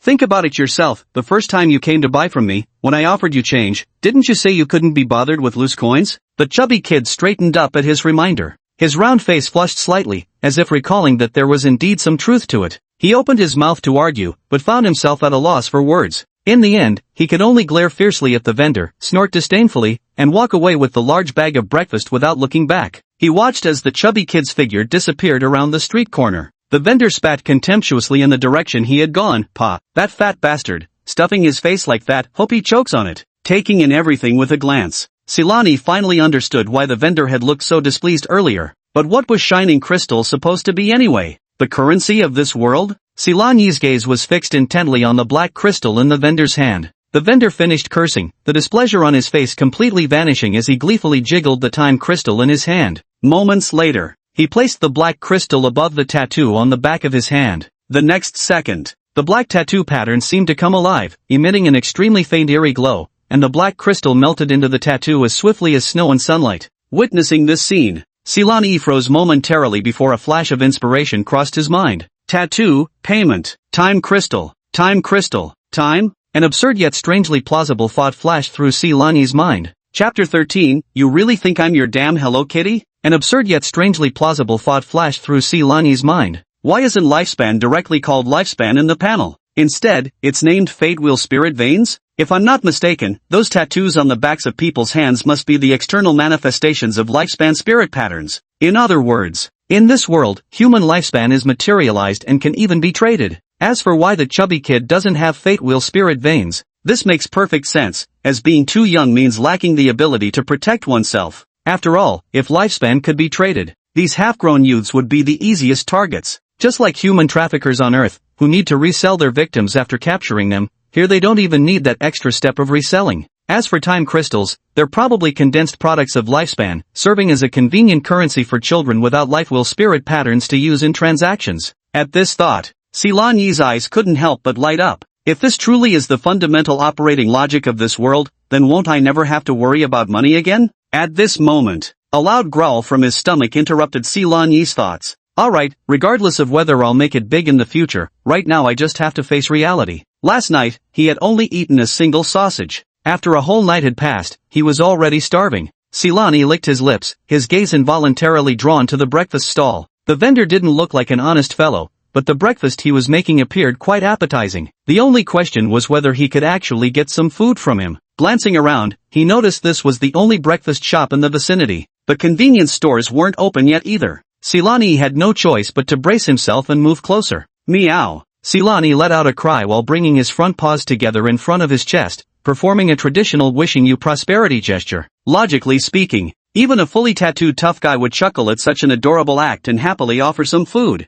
However, the vendor boss was anything but normal. He glanced at Silani with a flicker of disgust in his eyes, then unexpectedly lashed out with a kick. Get lost. If this kick landed, it would injure even if it didn't kill. Damn it. All I wanted was some damn food. No need to get violent just because you won't share. Fortunately, after a night of training, Silani was no longer the same as before. With the enhancement of dynamic vision, this sudden kick appeared to Silani as if it were in slow motion at 1/3 speed. With a push from his hind leg, Silani easily dodged the kick. You damn thing, how dare you dodge? Missing his kick, the vendor instantly flushed with humiliation, cursing as he chased after the cat. Silani was currently sprinting at full speed, reaching an astonishing 19 meters per second. Even if Usain Bolt were here, he'd still be eating our dust. And that greasy middle-aged peddler, with a belly protruding like 5 months pregnant, did he really think he could catch up? One word, dream on. Silani remained unhurried, even sparing a casual glance over his shoulder. Just as expected, the vendor stopped after chasing just a few steps. Damn stray cat, if I see you again, I'll skin you alive and make soup. Pa! The vendor spat in the distance, his voice full of bluster that couldn't conceal his cowardice. Hearing this, Silani paused mid-step, a flash of irritation passing through his amber cat-like pupils. Bloody hell! The tiger doesn't show its might, and you really think I'm Hello Kitty?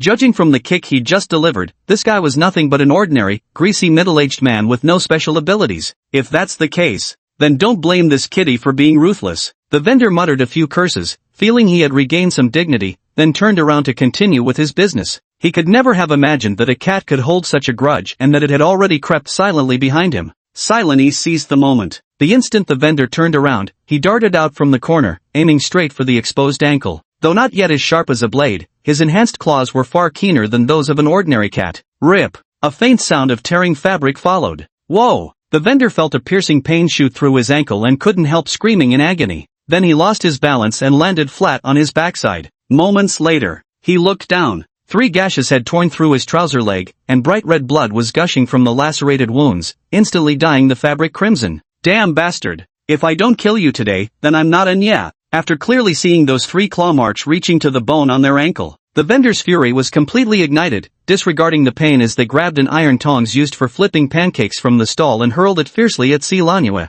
Phew! The iron tongs whistled through the air toward its target, yet Silani couldn't even be bothered to dodge. With his dynamic vision, he could clearly track the tongs' trajectory. There's no way it could hit me, why should I dodge? Seeing Silani strolling about with such nonchalance, completely disregarding his presence, the vendor boss was practically fuming with rage. His face, already contorted from the excruciating pain in his ankle, now turned beet red, with veins bulging at his temples, visibly throbbing with each heavy panting breath. "Ha! Look at that boss getting played by a cat. I saw the whole thing just now." The cat was minding its own business when the boss inexplicably started at first. "TSK, this cat is quite clever indeed. It practically feels comparable to a primal beast," she remarked. "Bro, are you kidding me? Comparing a stray cat to a source beast? It's not that the cat is smart, it's just that this shop owner is an idiot." The commotion earlier was no small matter. It drew the attention of a few scattered early risers on the street who stopped to watch. They pointed and whispered at the vendor, their muted voices like invisible needles pricking at the vendor's already fragile and sensitive pride.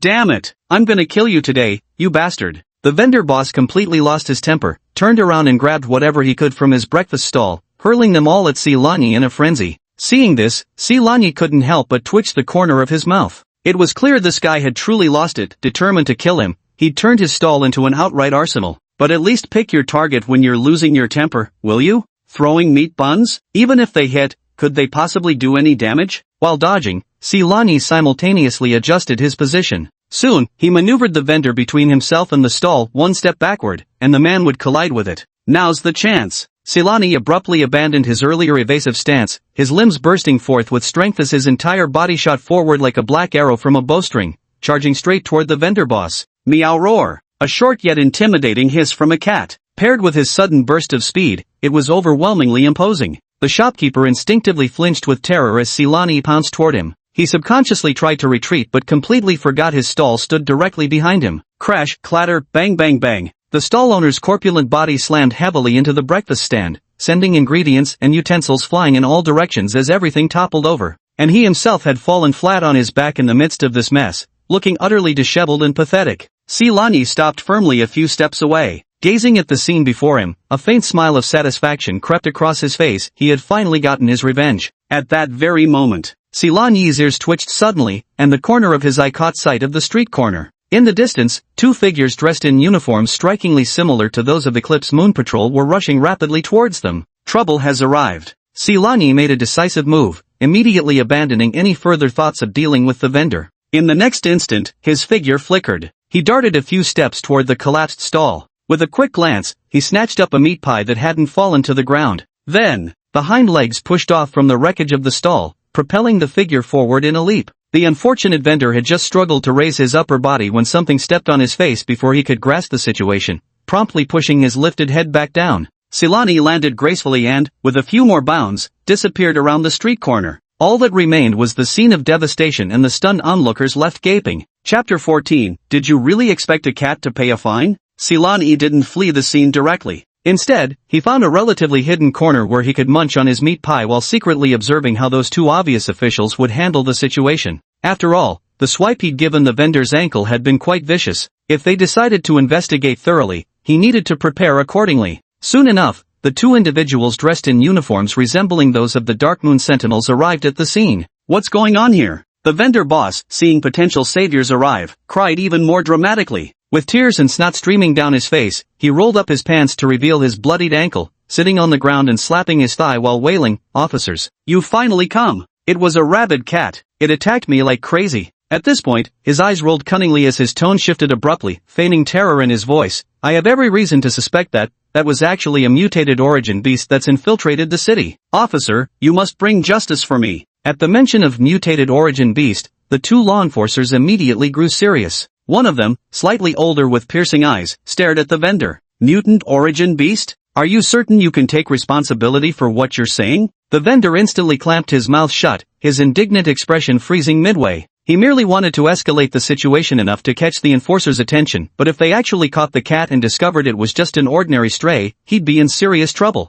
In a distant corner, Silani took in everything with a glance, his cat ears twitching involuntarily. Beast of origin? This wasn't the first time he'd heard this term previously. Some onlookers had mentioned it too. He'd heard of spirit beasts, fierce beasts, and strange beasts before, but source beasts were entirely new to him. Beast of origin. Does it mean the source of lifespan? Could one possibly obtain lifespan through source beasts? From the fundamental operational logic of this world, Silani felt this possibility was quite plausible. Just as Silani was quietly pondering this, the two enforcers had already noticed something amiss from the evasive gaze of the vendor. Paying no further attention to the stammering merchant, they turned to question the surrounding onlookers about the situation. Soon, the entire incident was pieced together with just a few exchanges. The older law enforcement officer glared at the vendor with annoyance, then promptly drew a conclusion about the matter. Why would you go out of your way to bully a stray cat? Today's incident is entirely your own fault, just suck it up. As he spoke, he glanced at the vendor's ankle. By the way, serious injury? Need me to call an ambulance for you?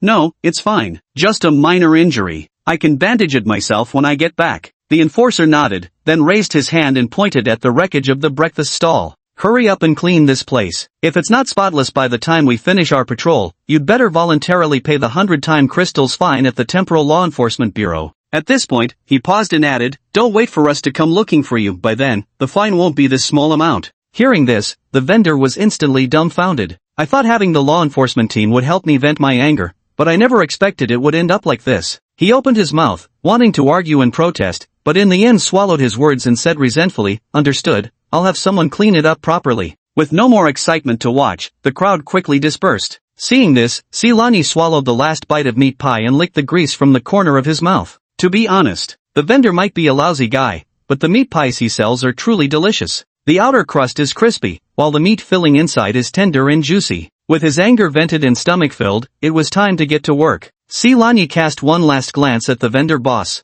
With a few agile leaps, his figure disappeared around the street corner as he prepared to find an auspicious spot to accumulate a good amount of lifespan. The street. Among the two law enforcers, the slightly younger enforcer gestured in the direction Silani had left and asked quietly, Master, are we just going to let this go? What else did you expect then? The elder law enforcement officer raised his hand and patted his shoulder, his gaze also following in the direction Sirius E had left. That cat hasn't gone far yet. You can still catch it if you go now. But what then? Are you really expecting a cat to pay a fine? The young officer was momentarily stunned before forcing an awkward chuckle.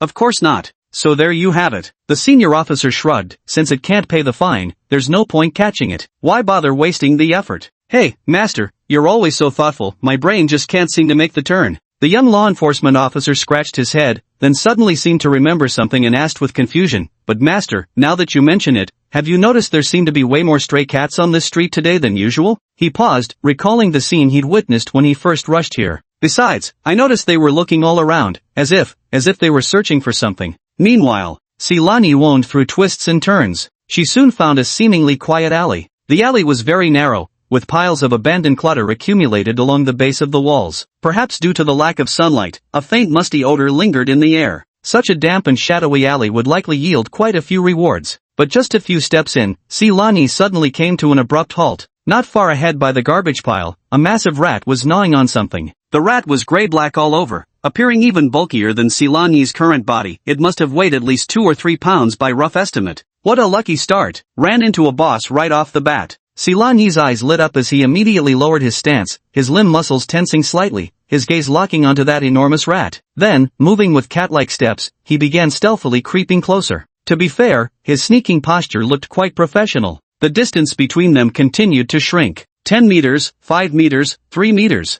Now's the moment. Silani's hind legs suddenly exerted force, his body lunging forward like a black lightning bolt. Squeak! The rat clearly sensed the danger too, letting out a shrill scream as it tried to flee. Too late, unfortunately. Silani's paw came down with precision on the rat's head, pinning it firmly to the rough concrete floor. After waiting for about half a minute, the rat's struggling movements gradually weakened. A rat killed, lifespan increased by 276 days.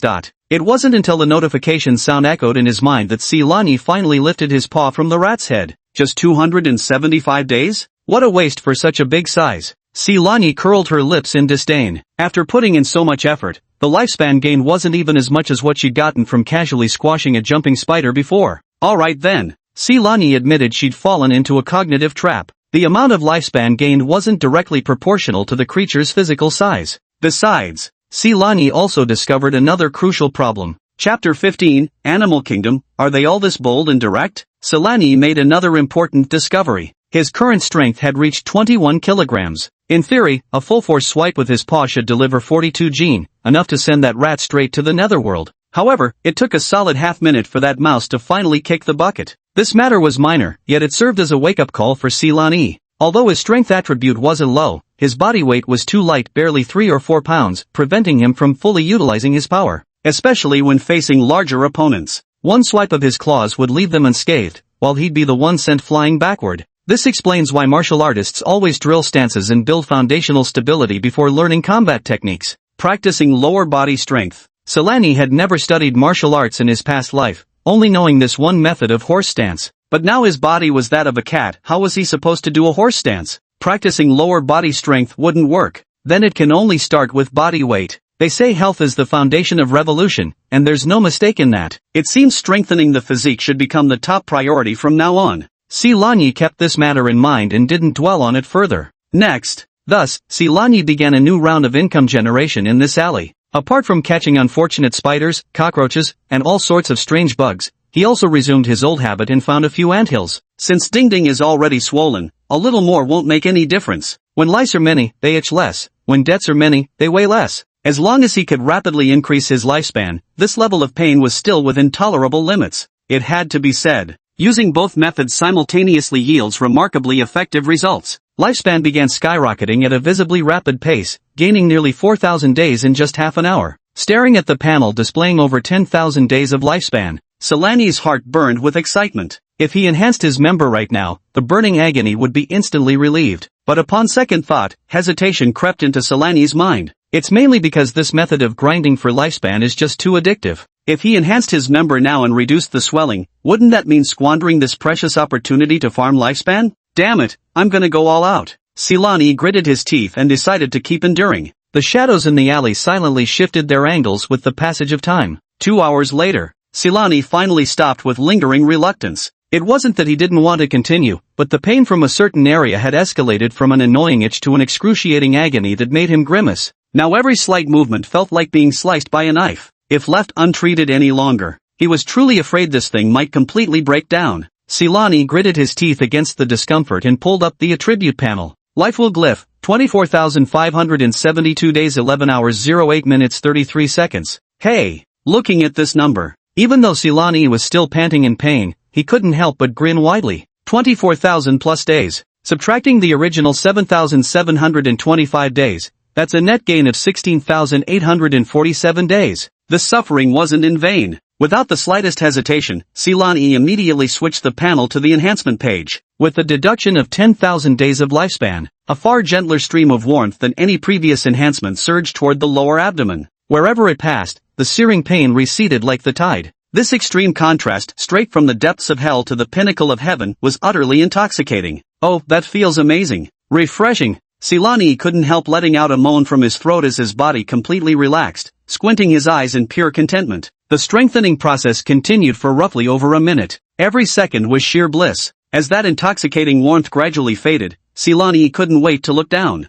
The area that had been swollen beyond recognition had now completely returned to normal. Not only that, he even seemed to have become stronger than before. On the panel, the comprehensive appearance score also increased from 93 to 95. Just as Silani was about to carefully study whether this enhanced member, now at its second stage, had any other hidden functions, a gaze burning with tangible heat suddenly came from the direction of the alley entrance. Silani's heart clenched tight. He abruptly turned his head to follow the source of that gaze. There in the shadows of the alley entrance, a calico cat with mottled fur stood motionless, its eyes fixed unwaveringly on him, the pupils appearing rather eerie in the dim light. That stare! How strange! Silani had watched countless movies in his previous life and seen all kinds of looks, ferocious, fawning, frightened, but this particular gaze was truly his first encounter. If he had to describe it, it was like a starved pervert who'd spent 8 to 10 years in prison suddenly spotting a delicate, alluring beauty, brimming with undisguised lust and craving, being stared at by a cat with such an expression. Silani felt the fur at the base of his tail practically stand on end, an inexplicable chill shooting up his spine to the back of his head. What the hell? Is this cat sick in the head or something? Just as Silani was silently on guard, the calico cat suddenly took a few steps forward, then let out a meow from its throat, a sound somewhat resembling a baby's cry, yet carrying an undertone of urgency. Meow, meow. Though there might be some linguistic differences between feline species, Silani could roughly understand the basic emotions and intentions behind them. The urgent meows of the calico cat translated to, "Please, mate with me." Damn it! Black lines instantly appeared on Silani's forehead. Is the animal world always this bold and straightforward? Getting straight to mating requests without hesitation? Not even a foreplay, not even a self-introduction? Get out! Sylvani let out a low growl, arching his back and baring his fangs as he assumed a standard attack stance, hissing out a hoarse warning. He was no longer some powerless little kitten now. He felt confident he could protect his innocence. Faced with Silanyi's ferocious display, the calico cat visibly flinched, taking a small step backward with a trace of fear flashing in its eyes. Yet it didn't immediately leave either, just pacing restlessly in place, anxiously flicking its tail. Meow meow. Mew. The calico cat cried out again, more urgently than before. Silanyi frowned. This calico cat didn't seem particularly intelligent, and its ability to communicate left much to be desired. He listened patiently several times before barely piecing together some information. You're saying, I'm in danger? Many cats are looking for me? Silanyi asked with a somewhat surprised expression. The calico cat vigorously nodded again and continued meowing. Mate with me. I'll take you away, hide you from them. Ignoring it, Silanyi began to contemplate in her mind. Given this calico cat's level of intelligence, it didn't seem like the type that could lie effectively. But strictly speaking, he'd only been in this world for about 12 hours at most, and most of that time had been spent earning longevity points in the alleyways. When could he possibly have offended the local cat gangs? Unable to figure it out, Silanyi decided to start her investigation with the calico cat. Since this calico knows those cats are looking for her, she must understand the reason why. Do you know why those cats are looking for me? To mate with me. Silanyi took a deep breath, barely suppressing the urge to smack it with his paw, and tried to keep his voice calm. First answer me, why are those cats looking for me? To mate with me. Fuck sake. Fucking stop already. Chapter 16 Sharingan, activate? Silanyi couldn't hold back anymore. With a powerful kick from his hind legs, his body turned into a blurred black streak as he charged toward the calico cat with a fierce gust of wind. He wanted to see for himself whether this fellow's skin was thicker or his claws were sharper. The calico clearly didn't expect Silanyi to attack without warning, and his speed was astonishing. It only had time to let out a startled yell before Silanyi's paw sent it tumbling to the ground. Snap! Meow! Clap! Clap! Clap! After giving the calico a good thrashing, it finally settled down. Took a hell of an effort. Silanyi finally pieced together the whole story. Turns out, this whole mess was actually brought upon himself. That 95 comprehensive attractiveness rating on the panel isn't just about looks, it directly affects how the opposite sex perceives you at first glance, especially in the instinct-driven world of cats, where this influence is amplified 1,000-fold. A beauty score of 95. In the feline world, his looks are divine. For female cats, Silanyi is like walking catnip. According to the Calico Cat's account, the boss of stray cats in their territory, Black Cat Leader, happened to catch sight of him last night. The Black Cat Leader had specifically confirmed that Silanyi was also an ownerless stray. It was only because of Pharaoh's curse that they didn't attack him last night. The lunar eclipse phenomenon just ended this morning. The Black Cat Leader then came looking for Silanyi to make his advances, only to find his target had vanished. So he gathered all the stray cats in the area to search every street for Silanyi's trace. As for exactly how many cats participated in this operation, the Calico couldn't say for sure either, only that there was a vast sea of black fur. Their method of identifying targets also left Silanyi somewhat speechless. It turned out to be the hair that had fallen from his body when he was enhancing his physique earlier. Damn it! Being too handsome has become my fault. Silanyi's mouth twitched. He was now experiencing firsthand what it meant to be a beauty bringer of disaster, only in his case, it was more like a handsome bringer of disaster, and in cat form at that. He looked down at the trembling calico cat. After the fierce beating it had received, its eyes had become much clearer, filled with nothing but sheer terror and a faint trace of admiration? This damn well might be some masochistic tendencies. Silanyi's lips twitched as he lifted his paw and flung the creature into a corner, growling, "Stay put. If you dare run, I'll fucking kill you." Meow. The calico cat shrank its head and obediently lay on its side, licking its wounds. Seeing this, Silanyi stopped paying attention to it and began contemplating how to deal with this nuisance. The simplest solution at hand. I should take advantage of not being found by the Black Cat boss yet and have that calico cat take me away from this neighborhood. But upon second thought, Silanyi realized this would only address the symptoms, not the root cause. For one, he had just managed to build a connection with the round-faced girl at the convenience store. If he ran away now, wouldn't all his previous efforts go to waste? Other places might not have someone so naive and easy to fool. Ah, no, I mean a girl with a kind heart. Second, even if he ran to another district, there was no guarantee he wouldn't encounter some white cat boss or yellow cat boss. And then what? Would I have to keep hiding everywhere I go? That's so frustrating. He, Silanyi, was a man who had unlocked the life-spending cheat after all. How could he live so pathetically? At this thought, a sharp glint flashed through Silanyi's eyes. Hiding is not an option. They're nothing but a bunch of rogue hoodlums bullying others with sheer numbers, trying to forcibly take the male cat. Then, might as well use them to launch my first battle in this world. Silanyi didn't let his guard down just because his opponents were a group of cats. He had previously dealt with the merchant boss, but that was a sneak attack in a head-on confrontation, 3 Ceylonese combined might not necessarily be a match for that vendor boss. Moreover, the speed of those stray cats probably wouldn't be much slower than his own. Considering their numerical advantage, any gap in speed would be completely offset. His only remaining advantage now was his wits. He had to come up with a foolproof plan. Ceylani narrowed his eyes slightly, calculating in his heart. He currently had only 14,572 days of lifespan left, just enough to strengthen one body part. The second stage of torso enhancement requires 100,000 days of lifespan, so that can be ruled out first. The remaining parts available for enhancement are limbs, eyes, nose, ears, mouth, and tail. His strength was temporarily sufficient, so forelimbs could be ruled out. Judging from his first enhancement experience, hind limbs could increase speed and jumping ability, which seems like a good option. After a moment of contemplation, Ceylani chose to enhance his eyes, mainly because 10,000 days of lifespan could only strengthen one limb. One strong leg and one weak leg might not only fail to improve speed but could also disrupt body coordination. Strengthening the eyes, on the other hand, would likely enhance dynamic vision further, undoubtedly the most beneficial upgrade for now. With that, 10,000 days of lifespan were deducted. A sharp pain shot through the eyes, as countless tiny needles were pricking at the eyeballs. Simony widened his eyes and clenched his teeth so tightly they seemed about to shatter. A suppressed groan escaped his throat, while every muscle in his body involuntarily tensed up. When the excruciating pain, intense enough to tear the eyeballs apart, finally began to fade away, Ceylani's amber eyes had taken on a crimson hue. Sharingan, awaken. Alright, awakening the Sharingan was complete nonsense. Yet now, Ceylani truly felt as if he had unlocked the Sharingan. If the world he saw before was in HD 1080p, then now it was in stunning 8K Ultra HD. Ceylani instinctively glanced around. In the corner of the alley, a fly was leisurely rubbing its forelegs, its tiny bristles each distinctly visible. At this moment, a mosquito flew past before his eyes. Ceylani's gaze couldn't help but glaze over in astonishment. He could actually roughly trace each beat of the mosquito's wings, even faintly perceive the minute fraying at their edges. Bear in mind, mosquitoes beat their wings around 500 times per second.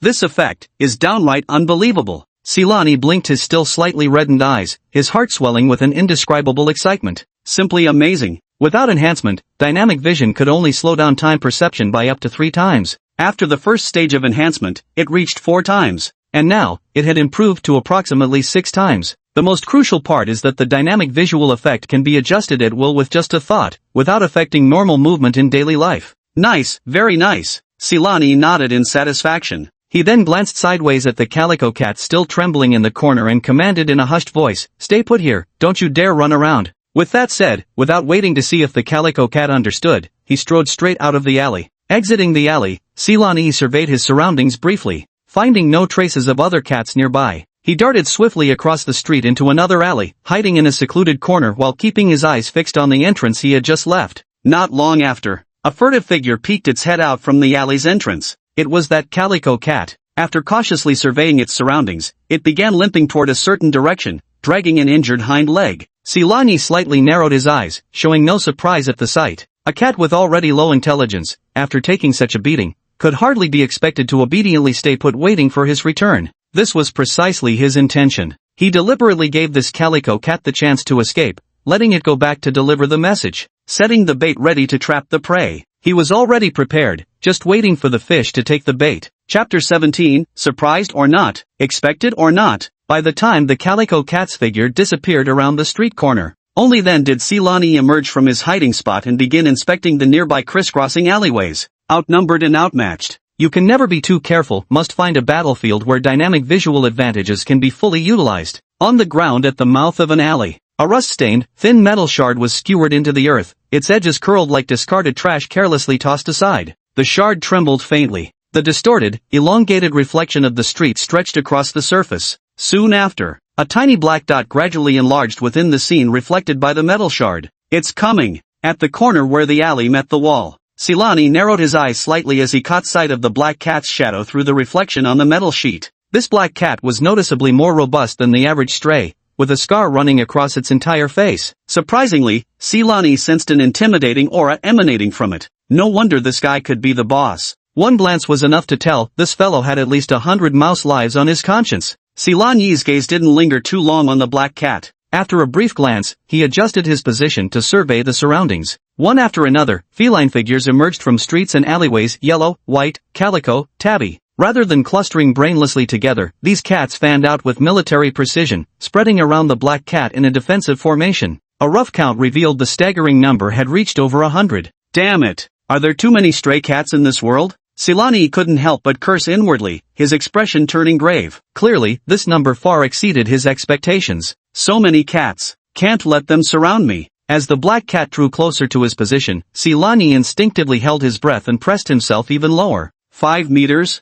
4 meters, 3 meters. Just as the black cat was less than 1 meter away from the alley entrance, a piece of black metal, about the size of an adult's fist, flew out from an alley at a height of 2 or 3 meters and landed in the middle of the street with a faint clang sound. At the moment the metal piece hit the ground, Silan moved like lightning. Like an arrow released from its bow, he shot out from the alley entrance, aiming straight for the black cat's neck. Meow growl. A sharp cat's cry tore through the air. This black cat was truly extraordinary. Even though its attention had been diverted by the falling metal piece, it still managed to react to this sudden ambush. With a sudden twist of its waist, Silanyi's claws barely grazed its neck, ultimately landing on its back. Put! As several tufts of black fur floated up, the black cat, leveraging the force of the claw strike, simultaneously pushed off the ground with its hind legs, launching its body backward like a spring for several meters. Landing lightly on all fours, it fixed Silanyi with a glare full of menace. Seeing that this ambush hadn't achieved much effect, Silani wasn't disappointed. His original intention hadn't been to finish off the black cat boss with this surprise attack in the first place. As long as it could be provoked into anger and lose its composure, that would be enough. Mission accomplished. Simony showed no desire to prolong the fight. Gathering strength in all 4 limbs, he turned and sprinted toward his predetermined destination. The black cat's already ferocious eyes fixed unblinkingly on Silanyi's fleeing figure, its pupils contracting into vertical slits. Meow! A sharp feline shriek tore through the street. The next second, the black cat transformed into a dark shadow and chased after Silanyi. The lurking cats in the surroundings, seeing this, no longer hid themselves and dashed out from every corner like a rising tide, surging toward the direction of Silanyi's escape. For a moment, the street was teeming with feline shadows, filled with the constant rise and fall of meowing noises. After running some distance, Silanyi stole a glance backward. This black cat is truly extraordinary. Its speed wasn't the least bit slower than his, and seemed to be slightly faster. It was clear the distance between the black cat and him was steadily closing, though this also widened the gap between the black cat and the pursuing horde behind it. Excellent. Everything is going according to plan. A faint, almost imperceptible smile curled at the corners of Silanyi's lips as he remained completely unperturbed. Soon after, Silanyi appeared to flee in panic, plunging headfirst into an alley cluttered with discarded cardboard boxes and worn-out furniture. The terrain here was extremely complex. After numerous twists and turns, he arrived at a narrow corner. This was the spot. Silanyi slammed to a sudden stop, pressing his body against the icy wall as his ears twitched slightly. At the same time, he began counting silently in his mind. 5, 4, 3. Now's the moment. The next second. With a single thought, Silanyi activated it. Directly through the interface, he switched himself into human form. 6 seconds in human form. Enough. Why not 3 seconds? This matter goes back to last night. Silanyi had originally planned to switch to human form around midnight to see if the panel attributes would carry over. Yet, he forgot that he couldn't tell time in the first place. Moreover, with all his attention later devoted to extending his lifespan, by the time he remembered this matter, it was already well past midnight. It was precisely at that moment Silanyi discovered that the daily reset timer for his human form transformation could actually accumulate. As for why he specifically chose to ambush here, apart from the advantageous terrain, it was largely because there weren't any surveillance cameras around, eliminating the worry of being detected when he switched to human form.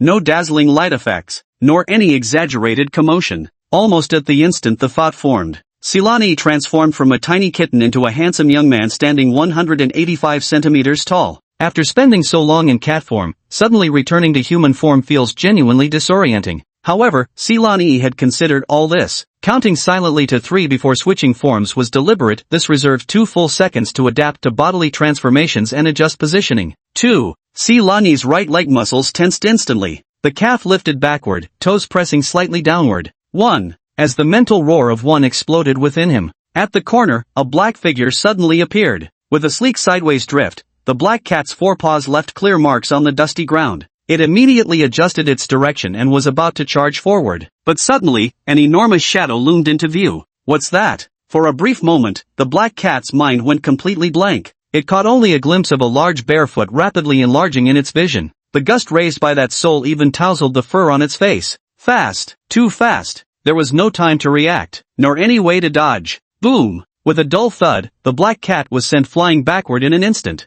Mid-air. The cat didn't even have time to let out a cry before its body slammed heavily into the wall 3 or 4 meters away. Thud! Another dull thud rang out. The wall seemed to tremble from the impact, shaking loose several crumbling patches of plaster that came fluttering down. The black cat slid down the wall like a lump of mud, twisting its body but utterly incapable of getting up. Upon witnessing this scene, Silanyi's lips curled into a wide grin, revealing a neat row of white teeth as he said with a hint of mockery, "How about it? Quite the surprise, isn't it?" Chapter 18, One Trouble After Another. Perhaps catching the mockery in Silanyi's tone, the black cat shook its head. It immediately raised its head, baring its teeth with a hiss and emitting a snake-like sound, attempting to warn Silanyi not to approach. To be honest, the sound was quite intimidating. Silanyi couldn't help but feel surprised. This black cat's physical condition was unexpectedly robust. Even after taking such a kick, it could still bare its teeth and hiss. Could it be because, with only 2 seconds left on his human form countdown, Silanyi quickly pulled up his status panel for a glance?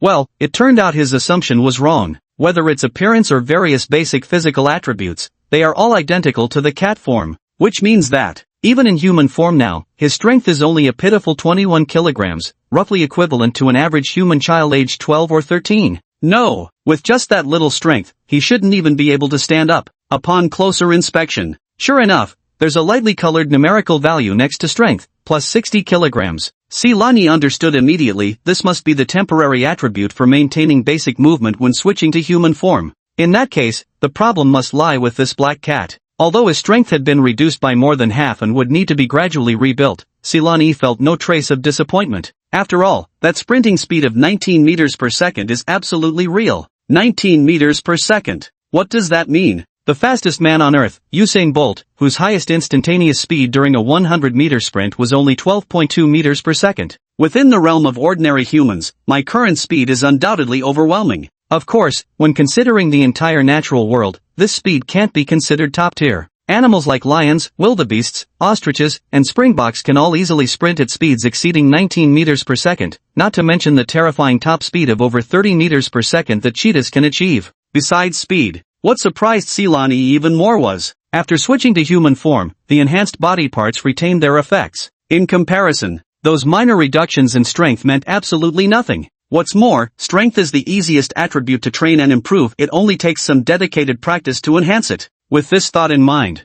a smile couldn't help but spread across Silanyi's face, though the corners of his lips hadn't fully risen yet. Swish! The next instant, his vision suddenly dropped as he transformed back into his feline form. Silanyi pursed his lips. 6 seconds was still too short. He hadn't even gotten to properly experience it before it was over. Right then and there, he firmly resolved in his heart, I must study hard in the future to find ways to extend the duration of maintaining human form. And another thing, until the human form can last longer, I absolutely won't do anything bad. Otherwise, he was genuinely worried that just as things were reaching a critical moment, he'd pop back into a cat. Whether he'd be fine or not was uncertain, but the girl would probably be scared out of her wits on the spot. He shook his head. Silanyi shook these chaotic thoughts out of his head. For now, he had to deal with the crisis at hand first. Although the black cat had already lost its ability to resist, the matter was far from over. Pricking up his ears, he strained to discern the surrounding sounds. The faint, chaotic patter of cat paws could be heard rapidly closing in. Clearly, the black cat's gang had already entered this alley and were rushing toward this location. Silanyi's gaze sharpened, returning to the black cat slumped like a pile of mud against the wall a few meters away. It's time to send you on your way. No unnecessary words, nor the slightest shred of mercy. Silanyi's muscles tensed instantly as he exploded upward from the ground, leaping 2 to 3 meters into the air. Sharp claws extended from the padded paws, glinting coldly in the dim light as they plunged straight toward the black cat's head. Me-owl. A single, shrill, and abruptly cut off cry. The black cat's body convulsed violently a few times, then gradually stilled. Black cat killed successfully, lifespan increased by 2,795 days. Wow! Silanyi's eyes lit up. This was the real big boss. A single black cat alone was worth more than what he had painstakingly achieved in over half an hour of labor last night. Silanyi suddenly turned his head toward the alley entrance. By now, several of the faster stray cats had already rushed into this narrow lane. Yet when they caught sight of their leader's peaceful corpse lying in the alley's depths, every single one froze in place without exception. They stood at the mouth of the alley, their bodies slightly arched, low growls of unease rumbling in their throats. Fear flickered in their eyes as they hesitated, not daring to advance. Silani didn't finish off the enemy in human form but waited until reverting to cat form before striking precisely so these black cat underlings could witness firsthand how he killed their boss, to serve as a deterrent, making them fear him. But now, Silani regretted it. So many cats, that's so many years of life walking around. If he slaughtered them all, wouldn't he instantly become extraordinarily wealthy? Once this thought arose, like wild grass growing uncontrollably, it could no longer be restrained. No, he had to think of a way to fix this somehow. Silani narrowed his eyes slightly, calculating in his mind. Acting recklessly was definitely not an option. After all, the number of black cat minions was considerable, and Silani didn't believe he could defeat them all. Even if victory were possible, it would likely come at an overwhelmingly high cost. There was even a chance of sustaining serious injuries himself, a loss that would far outweigh any gain. Wait, why am I only thinking about killing them? He's now a cat with cheat codes, he needs to think long-term. Rather than killing these cats, why not recruit them as his own minions? If he could take in this group of cats as his minions, he wouldn't even need to bother hunting prey himself in the future. He could just order them to catch it, and all he'd have to do was reap the rewards. Instant gratification versus steady meals forever. Only a fool would choose the former. Moreover, taking them in as underlings could prevent situations like today's ambush from happening again. With some training, they could even be sent out to gather intelligence, helping me understand this world faster. The more Silani pondered, the more feasible this idea seemed. Having just killed their leader, his demonstration of power was already at its peak. Subduing them shouldn't be too difficult. After all, in the worldview of animals, there's no concept of loyalty, righteousness, or avenging their master. Might makes right is the only principle that matters. The strongest rules the roost. Just as Silani was pondering what domineering opening line to use to bamboozle these stray cats, suddenly, slight commotion stirred among the feline crowd at the alley's entrance. The strays blocking the alleyway began parting to both sides, voluntarily clearing a path. Moments later, a rather lean tabby cat. It paced forward unhurriedly from among the group of cats. When this tabby appeared, the stray cats that had been restless and even fearful seemed to calm down somewhat, though they remained watchful as they stared at Silani at the end of the alley. Seeing this, Silani couldn't help but narrow his eyes slightly. Truly, troubles never come singly. Judging by the demeanor, could this tabby cat actually be the second in command of the cat gang? Or perhaps, the deceased black cat's lover? If that's the case, then smoothly subduing these cats might not be so easy after all. At the very least, before subduing them, this tabby cat would need to be dealt with first. Thoughts raced through Silani's mind. An almost imperceptible hint of killing intent surfaced in his gaze as he looked at that tabby cat. Chapter 19. Since when do cats have this level of intelligence? The tabby cat paced forward with elegant feline grace. It walked until it was less than 5 meters away from Silani before stopping. It didn't speak right away. First, it lowered its head, its amber eyes scanning the black cat corpse pinned under Silani's front paw, revealing no emotion. Then the tabby cat slowly raised its head, locking eyes with Silani. Stay with me from now on. In this neighborhood, no other cat would dare to mess with you. This tabby clearly had remarkable intelligence. The messages conveyed through cat language were crystal clear, completely unlike the cluelessness of the calico cat.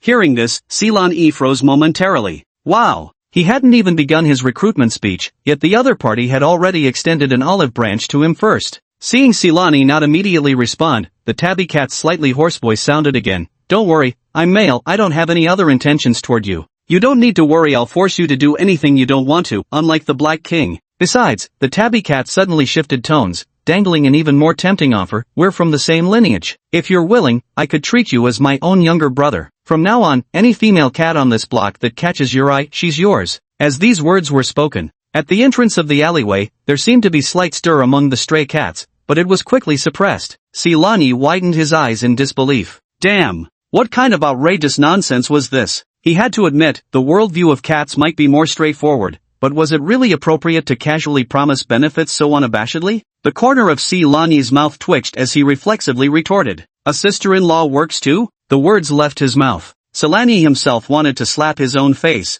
This was undoubtedly a provocation. It seemed a fierce confrontation would be unavoidable now. The tabby cat seemed equally baffled by his sudden tricky question. Its amber eyes stared fixedly at Silani, maintaining an oddly prolonged silence for over 10 seconds. The atmosphere in the alley momentarily grew stifling. Even the cats at the entrance of the alley held their breath, watching their temporary leader with bated tension. Just as Silani assumed the tabby would lose its temper and prepared himself for battle. Yet the calico cat slowly nodded. Sure. Wow. Silani completely lost his composure. This tabby cat, not only is it highly intelligent, but it's also ruthless enough and daring enough to go all out. To recruit him, it could even agree to such terms. Silani admitted he could never do the same. After a brief moment of contemplation, Silani shifted his claws away from the black cat's corpse, fixed his gaze on the tabby, and spoke. If you want me to acknowledge you as the boss, you'll first have to prove your strength to me. Let's do this, you and I will fight. If you win, I'll follow your lead from now on, obeying your every word. But if I win, then you'll have to answer to me. Hearing this, the tabby cat fell silent for a moment, as if weighing the pros and cons. A moment later, the tabby cat actually nodded in agreement. This unexpectedly surprised Silani. He had just thrown out the suggestion casually, never expecting the other party to actually agree. TCH, thought you were smart, but turns out you're just as simple-minded. Silani scoffed inwardly. He had just finished off their leader, the black cat, and the body hadn't even cooled yet. Even if this tabby cat has some strength, could it really be stronger than the black cat? If it were truly stronger than the black cat, it would be the leader already. Among cats, determining a winner in a fight is easy, but completely killing the other is no simple matter. Unless the gap in strength is overwhelming, or one side is willing to fight to the death. Knowing full well how formidable it is, this tabby still dared to accept a one-on-one fight with me. What else is this but sheer stupidity? Did it think I would show mercy? A cold glint flashed through Silani's eyes. This tabby cat might have made a decent subordinate, but if he wanted complete control over the feline colony, there was no room for keeping it alive. After the black cat's death, he effortlessly assumed the position of alpha. This alone proved how formidable his prestige and intimidation held sway among the cat congregation. Within a single sphere of influence, there can be no room for two conflicting voices. Yet just as Silani was preparing to stretch his limbs, the tabby cat merely gave him a calm glance, then tilted its head back and let out a meow that was anything but subdued. Meow roar, came the cry. What's that tabby cat yowling about? Silani's face showed a look of confusion, then suddenly 40 or 50 stray cats poured in from around the corner of the alley, completely blocking the entrance behind them. Moments later, at the end of the alleyway where they had ambushed the black cat earlier, a surprisingly large number of 30 or 40 stray cats came pouring in. Witnessing this scene, Silani's expression froze instantly, his pupils contracting slightly. Damn it, I've been tricked. Only then did Silani realize this tabby cat never intended to recruit him. Everything it had done earlier was clearly a deliberate stalling tactic, buying time for the slower cat packs to arrive and cut off all escape routes, completely surrounding him. Now that its minions had arrived, it stopped pretending. Meow and fuck it all. Is this really the level of intelligence a cat can have? Having lived 2 lifetimes, yet he actually got outsmarted by a cat. At this thought, Silani couldn't help but feel exasperated. Damn! Silani cursed inwardly, his gaze turning sharp as he stared fixedly at the striped cat that had retreated behind the feline crowd. I admit, you do have some brains, but, do you think you've got me all figured out? This was the battlefield he had chosen. The narrow terrain and scattered objects would limit the numerical advantage of the cat pack. Who would have the last laugh was still uncertain. The moment the words fell, Silani charged forward without hesitation. At the same time, his mind stirred as he activated the life-draining function, cranking the multiplier straight to the maximum. Today, he'd make these blind fools understand what it means to mess with a life-spending tycoon. Whoosh! A silver tabby nearest to Silani instinctively arched its back as he charged, but before he could even touch it, the cat collapsed twitching on the ground. A scam? Clearly not. This silver tabby, probably recently abandoned and experiencing such grand theatrics for the first time, was clearly having a stress reaction. The silver tabby suddenly collapsed, convulsing, leaving the nearby stray cats utterly bewildered, unable to comprehend what was happening. Meanwhile, Silani also charged towards a yellow cat. Seizing the moment before it could react, he raised his paw and aimed straight for the yellow cat's eyes. Meow! The yellow cat let out a piercing shriek before collapsing to the ground, writhing in agony as blood instantly stained half its face. A successful strike. Silani's figure showed no pause in movement. Hind legs propelling, he charged toward another white cat at his flank, powered by a 1,000-fold lifespan expenditure. With every swipe of his claws, every evasive maneuver, every burst of muscle exertion, Silani was refining his movements at a speed that defied all logic. In just a few breaths' time, his initially somewhat clumsy and deliberate attacks gradually flowed like drifting clouds and running water. Within the alleyway, the pained cries of cats rose and fell in waves.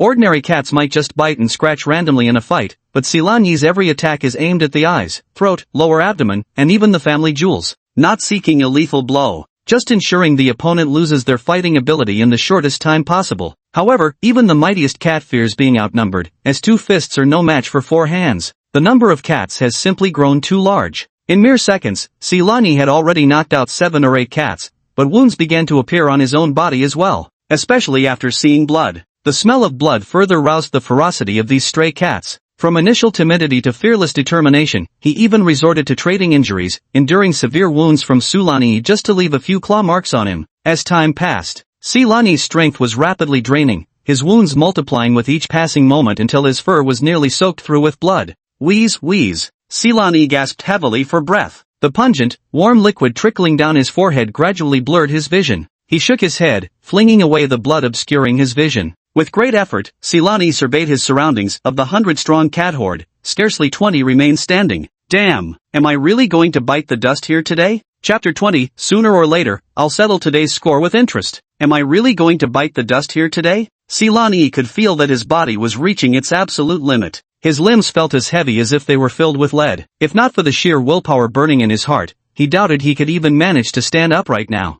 Even though the vitality draining function remained activated the entire time, it only significantly boosted combat experience, contributing little to physical constitution and strength. After all, this was an utterly brutal fight to the death. From start to now, it's only been about 10 minutes. Now we need to break the deadlock. The only way is to strengthen the torso. But the second stage of torso reinforcement requires a full 100,000 days of lifespan. At this moment, nearly 100 cats had fallen in the alley, but fewer than 10 were actually dead, with most simply severely injured and no longer capable of fighting. After a bloody battle, only 19,007 days of lifespan were gained in total. After subtracting the 90 days consumed during the 13-minute life-burning frenzy and adding the lifespan obtained from killing the black cat plus the original lifespan, it barely amounted to 26,284 days. Still a long way to go before reaching 100,000. With this thought in mind, Sulani couldn't help but feel a surge of helplessness in his heart. Stumbling on his feet, his body swayed uncontrollably. Not far away, the calico cat watching from the sidelines had clearly realized Sulani was already at the end of his rope.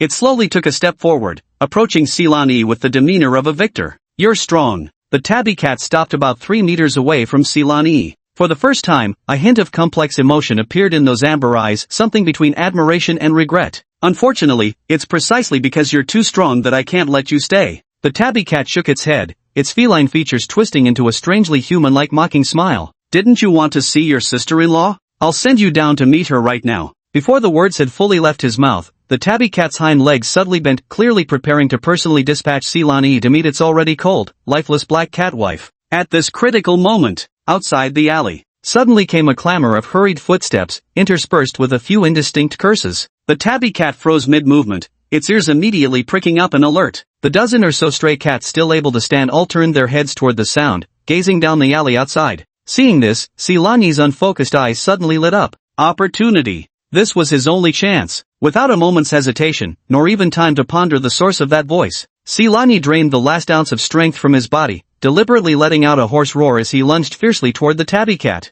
His stance carried such ferocity, it seemed he meant to perish together with his foe. The tabby reacted with lightning speed, sidestepping nimbly before raising its paw to strike Sulani's head with brutal force. However, the tabby cat's paw swiped through empty air. Sulani's seemingly suicidal lunge had merely been a feint. Just as the tabby's claws came down, Sulani suddenly accelerated and darted beneath its paw. Without even a backward glance, he charged straight for the alley's entrance. Stop him! The tabby cat let out a furious roar. But it was already too late. Sulani had always been swift, but now he pushed his potential to the limit. 3 stray cats blocked the alleyway entrance. They probably never expected that in such dire straits, Sulani would still have the strength to counterattack, forcing them to hastily form a human wall. Boom! 3 cats were sent flying like bowling pins. Sulani broke through the encirclement and sprinted desperately toward the alleyway without looking back. Pant, pant. Sulani gasped for breath, their lungs burning with each ragged inhale that carried the metallic tang of blood. Soon, 5 or 6 silhouettes wavered into view through the black spots pulsing across their vision. Almost simultaneously, Sulani realized the pursuit at their back had ceased. Those cats had stopped deep in the alley's shadows. Sulani's spirit suddenly relaxed, his remaining strength draining away in an instant. Plop! About 2 to 3 meters from the figure, Sulani performed a perfect flat sand goose fall maneuver, crashing heavily onto the ground. Ah, what the hell is that? Just a stray cat. Why so bloody and disgusting? Several sharp, high-pitched female voices sounded by his ears, laced with undisguised disdain. Sulani struggled to lift his head, his vision blurry. As his sight gradually focused, he saw 5 finely dressed young women standing at the alley's entrance. All these women were dressed in distinctly mature fashion. It's no exaggeration to say that the skirts and shorts they were wearing were shorter than the underwear Sulani had ever worn. But judging from their youthful faces, they couldn't have been more than 17 or 18 years old. At that moment, one of the women in denim hot pants, showing off her long legs, raised her hand to cover her nose and mouth, her willow-like brows furrowing in disgust as she took 2 steps back. How revolting! She spat and then cast a malicious glance toward the corner beside her. Shin Mengli, I'm warning you for the last time, if you don't withdraw from school voluntarily by the end of the month, the consequences won't be as simple as today. Let's go! After throwing down the threat, she turned on her heel and swaggered out of the alley with her 4 companions, not once looking back. The sharp clack of her high heels against the concrete pavement grew fainter and fainter into the distance. Wait until they stepped aside. Only then did Cyane notice a figure crouching in the shadows at the corner. This must be the Shin Mengli that woman had mentioned. After the 5 women had gone far away, the girl squatting in the corner slowly stood up. Her short sleeves were faded from washing, with several distinct footprints stamped on her pant legs and the hem of her clothes. Yet her expression remained eerily calm. She simply lowered her head, extending slender, pale fingers to gently brush away the dust and footprints on her clothes, her movements unhurried and measured. Only then, Sylvanie finally got a clear look at this girl named Shin Mengli. First impression, white. A soothing kind of cool white, like fine mutton fat jade, seemingly emitting a soft glow even in the dimly lit alley. That complexion naturally evoked thoughts of first love, pure and untainted by the mundane world. Yet her facial features were merely passable. When combined with her utterly plain clothing and somewhat malnourished, frail figure, it created a peculiar sense that such exquisite skin had been wasted on the wrong person. Silani shook his head, dismissing these untimely thoughts. Gritting his teeth fiercely, he struggled to rise from the ground. Then, staggering unsteadily, swaying with every step, he shuffled toward Shin Mengli. Those women earlier clearly didn't seem like decent folk. If it were before the injury, Silani might still have had some chance of eliciting a shred of sympathy. But looking at this bloodied, ghastly appearance right now, if he approached them, getting kicked would be the best outcome he could hope for. As for Shin Mengli standing before him, would a girl who had just been bullied, struggling to protect herself, extend a helping hand to a half-dead stray cat? Silani wasn't sure either, but he had no other choice. Deep in the alley, as those women departed, a low growl of threat faintly emerged, unmistakably showing signs of growing restless. The moment Shin Mengli leaves, they would undoubtedly charge forward without hesitation. In his current state, continuing to flee was simply impossible. Silani raised his head. The crimson feline eyes reflected Shin Mengli's frail figure. As long as I can survive, I'll reclaim this debt with interest sooner or later. Not just my revenge, but yours as well. Chapter 21. Once you're healed, you're not allowed to latch onto me. Meow. A weak and feeble meow sounded by her ear. Shin Mengli's hand,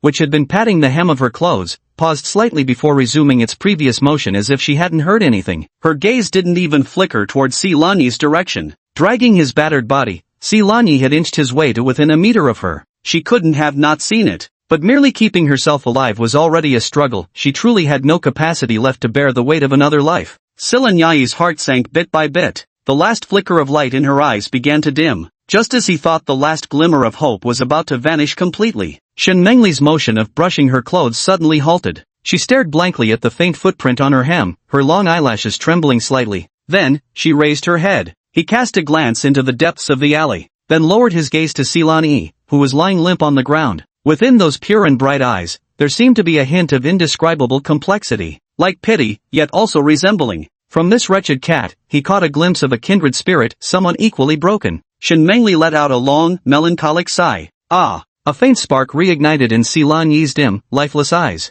However, the next moment, Shin Mengli turned around and walked straight towards the alley entrance. Watching her figure gradually fade into the distance, Silani's limbs went weak as he collapsed onto the cold ground, barely able to lift his eyelids. Whatever, maybe, this is just fate. Silani's eyelids grew heavier, his consciousness beginning to blur. Just as he was about to close his eyes completely, a pair of delicate, snow-white ankles abruptly appeared at the edge of his fading vision. Is this an illusion? He struggled to open his eyes wider, but could only make out a hazy blur of light. At this moment, a slightly cool yet unexpectedly pleasant voice softly sounded above his head. If you hadn't suddenly appeared, I might have been beaten even worse. Consider this repayment for saving my life. Shin Mengli stood before Silani holding an old shoebox, murmuring as if talking to herself yet simultaneously seeking an excuse to take him home. Her earlier departure had simply been to retrieve this shoebox from the alleyway entrance. After all, Silani was now covered in blood. This faded short-sleeved shirt she was wearing was one of the few intact pieces of clothing she had left, and she didn't want to get it dirty just like that. Summoning all his strength, Silani finally managed to open his eyes. The scene before him remained somewhat blurry, but that figure, those clear eyes, were vividly imprinted in his mind. This moment, Shin Mengli's face, which couldn't be considered beautiful, In his eyes, it seemed enveloped in a soft halo, more captivating than any heavily made-up woman. Shen Mengli carefully picked up Si Lanyi and gently placed him in the shoebox. Holding the shoebox, she looked down at Si Lanyi, who barely had a breath left and couldn't help murmuring quietly, "I don't have anything good to feed you. Whether you survive or not depends on your own luck. And once you're healed, don't you dare cling to me." Shen Mengli had just stepped out of the alleyway, holding the shoebox. The tabby cat emerged from the shadows deep in the alley, its amber eyes fixed on the alley entrance with thick bewilderment swirling in their depths. This was why they hadn't given chase earlier, mostly out of concern that if a whole gang of cats rushed up, they might frighten those two-legged creatures. And this alley entrance is right by the street. If those two-legged creatures start shouting, they'd easily attract more from the street, then things would turn nasty for the cats. Besides, it could tell Si Lanyi was barely hanging on. In its understanding, two-legged creatures were always dangerous and indifferent. Why would they ever extend a helping hand to a half-dead stray cat? They could wait until those two-legged creatures left before coming out to deal with Si Lanyi. Who would have thought that seemingly fragile two-legged creature would actually take Si Lanyi away? The tabby cat fell silent for a moment, glancing at the two clever minions by its side. "You two, follow them. I want to know where that two-legged creature lives." Meanwhile, Shen Mengli clutched the shoebox and hurried toward the end of the street. Soon after, she stopped in her tracks. Her brows furrowed tightly as she stared at the faint traces of oil smudges and small spots of dark red bloodstains on the ground. "This is troublesome." She lowered her gaze to look at Si Lanyi, who had already sunk into unconsciousness. She bit her lip, dismissing further thoughts, and ran toward the end of the street clutching the shoebox. A moment later, Shen Mengli stepped into a shop called Adorable Beast's Home. A faint scent of medicinal herbs lingered in the shop. A young woman in her 20s, dressed in beige work clothes with a rather voluptuous figure, was sitting behind the reception desk sorting through something. "Sister," Shen Mengli called out,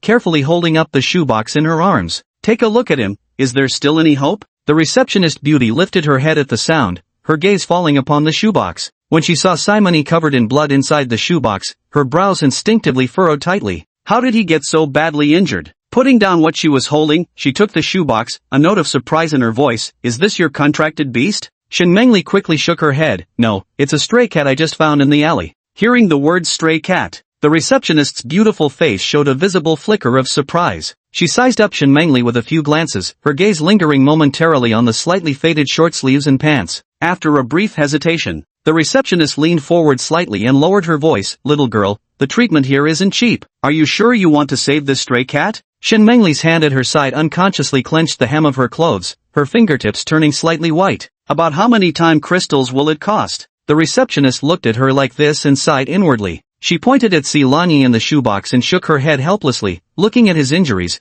Both internal and external wounds are severe. "For the full treatment, I'm afraid." She didn't specify the exact amount. Noticing Shen Mengli's somewhat faded clothes, she hesitated for a moment before changing her approach. "How about this? I'll clean him thoroughly first and apply some basic wound ointment. You can just give 2 time crystals as a token." This was the lowest price she could offer, practically at cost. Shen Mengli's eyes flickered with a glimmer of light upon hearing this. Then she carefully pulled out a necklace woven with red thread from around her neck. At the very end of the necklace, a transparent glass bottle the size of a thumb was tied, containing some fragmented time crystals inside. These time crystals were all quite small, the largest no bigger than a fingernail, with most being fine granular fragments, like chipped-off scraps from larger time crystals. She pulled out the cork stopper from the small glass vial, carefully pouring the time crystals onto her pale, pristine palm. With her head bowed, she carefully counted them one by one with her fingertips. By the time she had separated enough fragments equivalent to 2 complete time crystals, more than half of the already meager supply in her palm was gone.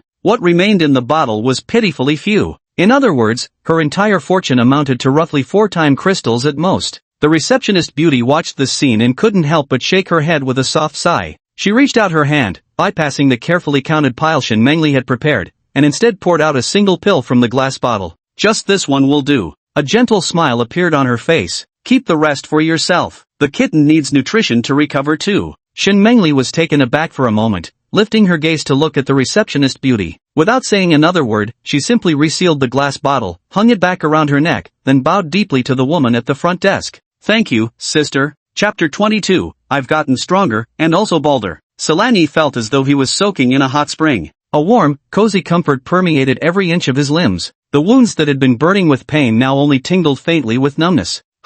Where is this? Consciousness gradually returned as Silani abruptly opened his eyes. Before my eyes. Before him stood a woman dressed in beige work clothes, intently studying him while holding a slender glass tube containing a faint pink liquid. An unfamiliar place with a strange woman. Silanyi's muscles tensed instantly, emitting a wary growl from his throat as he prepared to distance himself. At that very moment, a somewhat familiar voice sounded beside him. "Stop moving around, this sister is applying medicine for you." Hearing this, Silanyi froze mid-movement. Turning my head, I saw it was indeed Shin Mengli. Taking another look around, I realized we'd arrived at a veterinary hospital. Silanyi's tense body relaxed accordingly, immediately settling back down. The beautiful woman in beige scrubs flashed a look of surprise upon seeing this, clearly not expecting a stray cat to be so well behaved. "The little one really seems to understand human nature," the beautiful sister said softly, yet her hands never stopped moving. It was only then that Silanyi belatedly realized. All his fur had disappeared, leaving only a thin layer of down clinging tightly to his skin.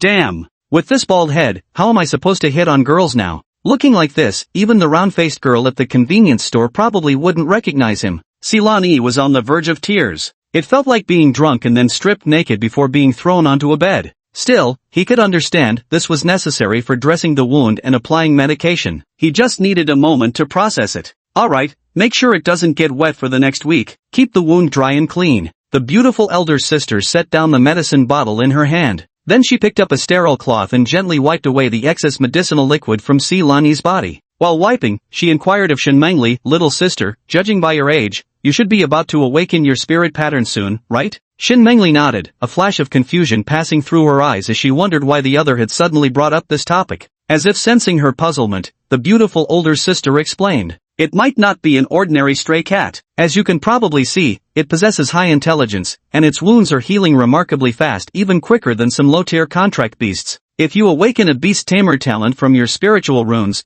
you could consider forming a contract with it." Hearing this, Shin Mengli visibly froze for a moment. Her gaze involuntarily fell on the completely bare Silanyi. Until Silanyi couldn't help but nervously cross her legs under her gaze. Only then did she gently nod. "I'll consider it seriously, thank you, sister." Just as chaotic thoughts were swirling in Silanyi's mind, urgent shouts suddenly came from outside the treatment room. "Doctor! Doctor! Quickly take a look at my little darling." Hearing the commotion outside, the beautiful older sister carefully wrapped Silanyi in sterile cloth before gently handing him to Shin Mengli, nodding as she said, "Alright, as long as you know what you're doing, I'll step out first to check on things." With that, she quickly pushed open the treatment room door and walked out. Cradled in Shin Mengli's arms, Silanyi watched the voluptuous figure of the beautiful older sister disappear through the doorway, his mind still lingering on her earlier words. Drawing from his past life's experience of reading numerous novels, Silanyi had already pieced together the general situation. If nothing unexpected happens, in this world, once one reaches a certain designated age, they will begin to awaken spiritual markings. As for the beast tamer, judging from the other party's words, it's not hard to deduce that this is likely one of this world's combat cultivation systems. Perhaps there are other systems as well, who knows? At this moment, Silanyi suddenly thought of a question.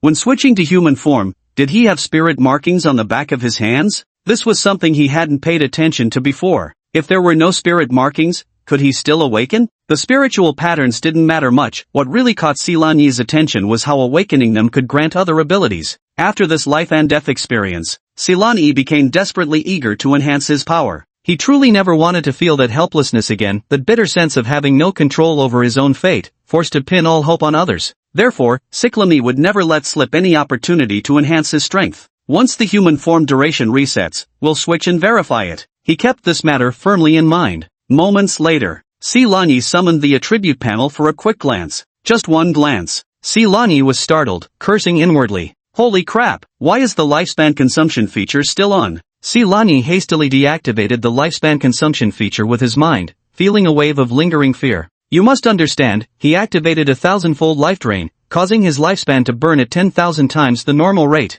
Back when he escaped the alley, his remaining lifespan displayed on the panel was 26,284 days, but now it had plummeted to only 24,930 days. A total of 1,354 days had been consumed. The conversion shows I was unconscious for about 3 hours and 15 minutes this time. If the coma had lasted 2 or 3 days, I might have slept forever and met the king of hell directly. This served as a sobering reminder for Silanyi. The life-draining function must never be activated recklessly again, especially when in poor condition or at risk of losing consciousness. Suppressing the lingering fear in his heart, Silanyi's gaze returned to the main panel. It's increased by so much. Silanyi couldn't help but feel surprised. Strength increased from 21 kilograms to 27 kilograms, constitution gained 6 points, and spirit also rose by 4 points. As for movement speed, it merely increased by 1 meter, going from 19 meters per second to 20 meters per second. However, this was well within Silan Yi's expectations. Attributes like movement speed become increasingly difficult to enhance the further you progress. Beyond these overt attributes, the greatest gain this time was actually the combat experience now etched into his very bones. That battle instinct honed on the brink of life and death, that precise grasp of timing. These are things no mere statistics could ever reflect. Silan Yi was even confident that if he'd possessed this level of practical combat experience before fighting those cats, the last one needing to flee for his life would definitely not be him. With this thought in mind, Silan Yi instinctively glanced down at the dense scratches covering his body, a cold glint flashing in his eyes. Once I recover from these injuries, you'll be the first ones I destroy. Moments later, noticing his now hairless abdomen, Silan Yi couldn't help but let out a bitter chuckle as he joked to himself. So, I've become stronger but also bolder?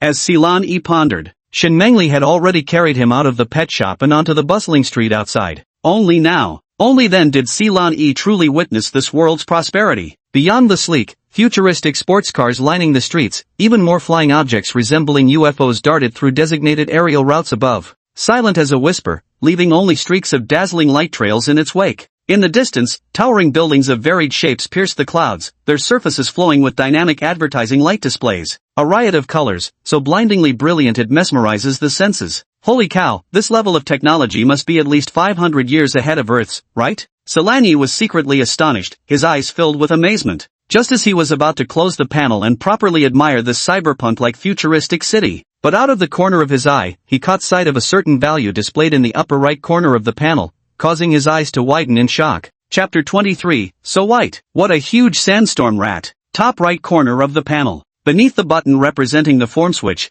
the displayed value surprisingly read, 9 seconds per day. What's going on? It was clearly 3 seconds per day before. How did it inexplicably increase by 6 seconds? A big question mark popped up in Silan Yi's mind. 6 seconds. Back when he'd switched into human form, the accumulated time over 2 days had been exactly 6 seconds. Could it be that each transformation adds an equivalent duration? No. Silan Yi quickly dismissed this conjecture with a rough mental calculation. If that were truly the case, they could have maxed out the switching time in just over 10 days. Why bother imposing a time limit at all? That would be as pointless as taking off your pants to fart. So how exactly does the time increase then? Silan Yi carefully recalled everything that had happened since switching to human form, yet still couldn't find any useful clues. Damn! What kind of broken inheritance system is this? Not even a single hint. Silan Yi couldn't help but complain inwardly. The Death God inheritance system's functions were decent enough, no system spirit, no forced missions, aspects Silan Yi found quite satisfactory. But this seems way too simple, having to figure everything out on my own. He shook his head. Silan Yi decided not to dwell on it any further to avoid frustrating himself. He'd just have to pay more attention from now on. By identifying what he'd been doing whenever the transformation time increased, he could probably analyze the reason behind it. Turn off the panel. Only then did Silan Yi realize. Shin Mengli was squeezing through the crowd outside the pet shop. Excuse me, thank you, she whispered softly, holding Silan Yi as she tried to make her way through the gaps in the crowd. After squeezing through the crowd, Shin Mengli asked the crouching shop assistant, Sister, is there anything I can do to help? She hadn't forgotten about treating Silan Yi, for whom the other party had only accepted a nearly negligible time crystal fragment as payment. This act of kindness was something she kept close to heart. If there was anything she could do to help, she would certainly lend a hand. The shop assistant glanced up at her with a smile. It's nothing serious. A customer's contract beast, a sandstorm rat, is having a minor issue. It's a bit agitated. I'll just need to calm it down. Hearing this, Silan Yi's ears twitched slightly, her curiosity piqued. She then struggled to poke her bald little head out from Shin Mengli's embrace, eager to see what this so-called contract beast looked like. Just one glance. Silan Yi widened his eyes, his throat involuntarily gulping.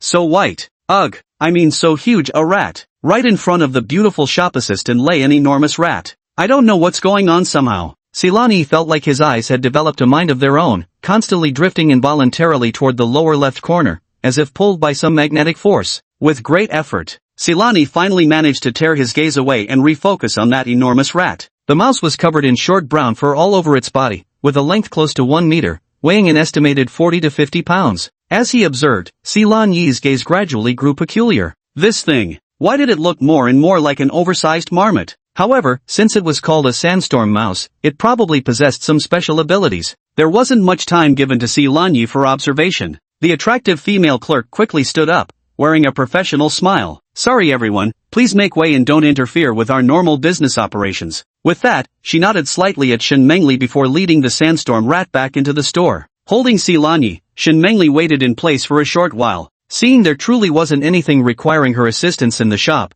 she decided not to disturb further and turned toward the direction of home. All along the way, though Si Lanyi felt utterly exhausted, his eyelids heavy as if weighted with lead, he still forced himself to stay alert, committing every surrounding route and landmark to memory. He had no intention of waiting until his injuries healed, only to find himself lost when preparing to seek revenge on those stray cats. From the bustling commercial district, I gradually turned into some relatively quiet alleys. The buildings along the road also transformed from glossy high-rise towers to somewhat aged multi-story apartments. The fresh air gradually carried the greasy aroma of daily life, along with faint sour traces of garbage in certain corners. Si Lanyi's nose twitched slightly. This scent held an inexplicable familiarity for him. It seems that no matter how far technology advances, there will always be places forgotten by prosperity in the city's corners. After numerous twists and turns, Shen Mengli entered an old-style residential building that appeared to be at least 70 or 80 years old. The corridor was dimly lit. The walls were covered with mottled stains and various small advertisements.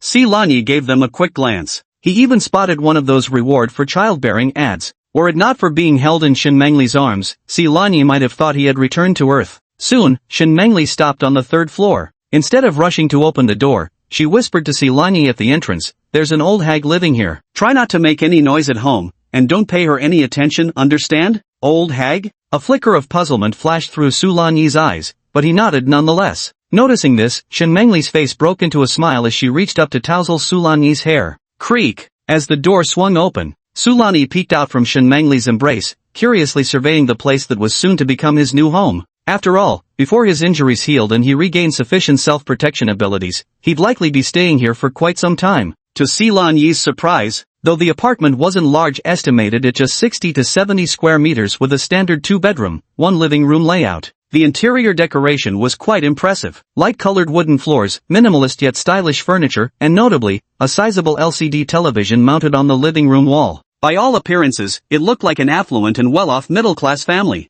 Yet if that were the case, why did Shen Mengli appear so malnourished and plainly dressed? Just as Si Lanyi was pondering this puzzle, perhaps she heard the sound of the door opening. The inner room's door was pulled open, and an elderly woman who appeared to be just over 60 stepped out. This woman was slightly plump, her hair styled in fashionable small curls. On her wrist hung a substantial-looking gold bracelet, around her neck a pearl necklace, and golden earrings dangled from her ears. This dazzling display of jewelry. The stark contrast was evident against Shen Mengli's faded, washed-out short sleeves. Looking at the old woman's appearance, Si Lanyi couldn't help but furrow her brows tightly. Judging by age, this should be Shen Mengli's grandmother or maternal grandmother, yet there was an oddly familiar aura about her facial features. Why does she look so familiar? Chapter 24, Damn it, fate is such a bitch. Have we met somewhere before? Just as Si Lanyi was puzzling over where he might have seen the other person, the old woman also noticed the bare Si Lanyi in Shen Mengli's arms. Her flabby face twitched, triangular eyes glaring as her shrill, venomous voice rang out, "You worthless girl, where did you pick up this filthy trash again? Think our home isn't dirty enough already?" The old woman was spewing saliva everywhere, her chubby fingers nearly poking Shen Mengli's nose.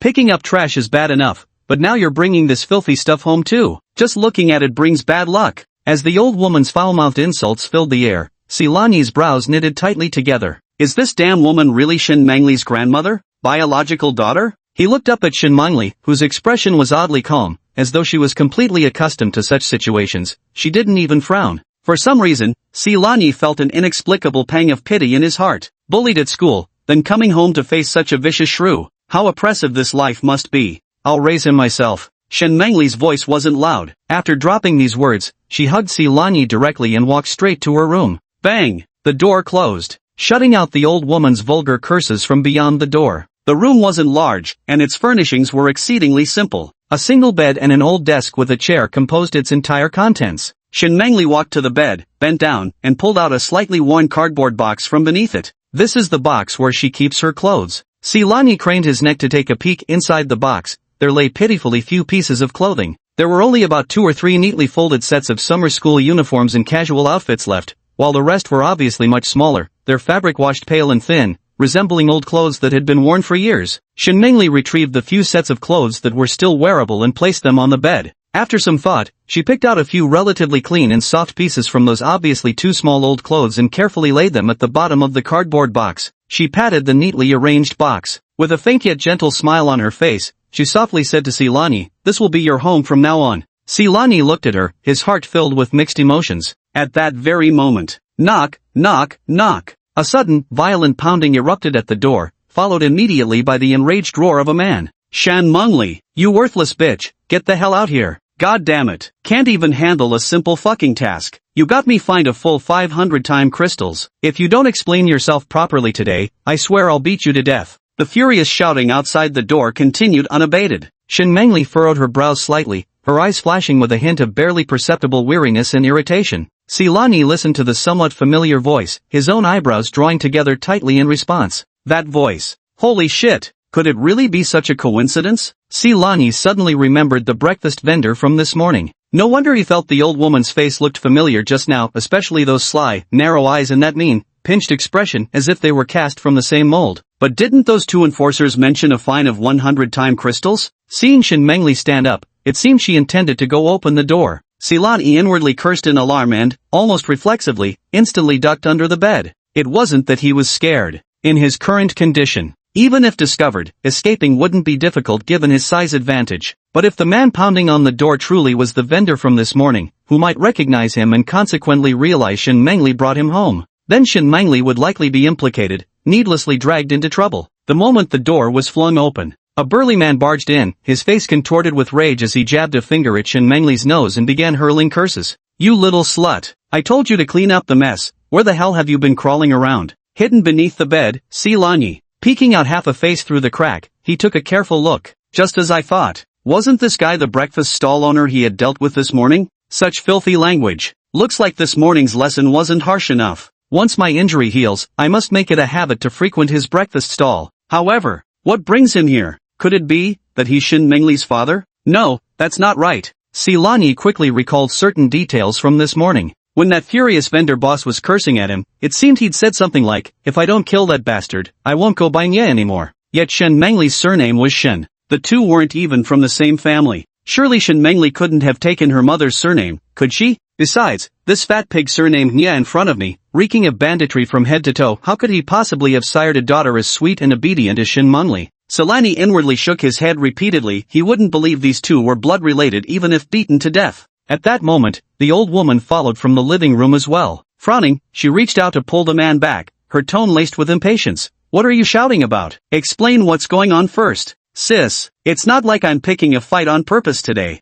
Moments later, he recounted the general sequence of events from the morning. Of course, he didn't mention a word about being wrecked by a cat. He only emphasized that he had inadvertently gotten injured, then asked Shin Mengli to clean up the overturned stall. But Shin Mengli didn't show up, leading to a fine of 500 time crystals from the Enforcement Bureau for disrupting the city's appearance. The more Nye the fatty spoke, the angrier he became, spraying spit everywhere. "You can't even handle such a trivial matter. Sis, she's the one responsible for this incident. She must pay the 500 time crystal fine." Listening to Fatty Nye recount the incident, under the bed, Silani first cursed silently at how shameless this damned fat pig was. It was clearly just a fine of 100 time crystals, but in the blink of an eye, it had increased fivefold. Moments later, Silani fell silent, replaying the entire incident in his mind. If he hadn't gotten into that argument with the vendor that morning, Shin Mengli wouldn't have been called in to clean up the mess. And if she hadn't gone, she wouldn't have been bullied by those delinquent classmates in the alley. Had she not been bullied, she wouldn't have coincidentally appeared at the alley entrance to save his then barely alive self.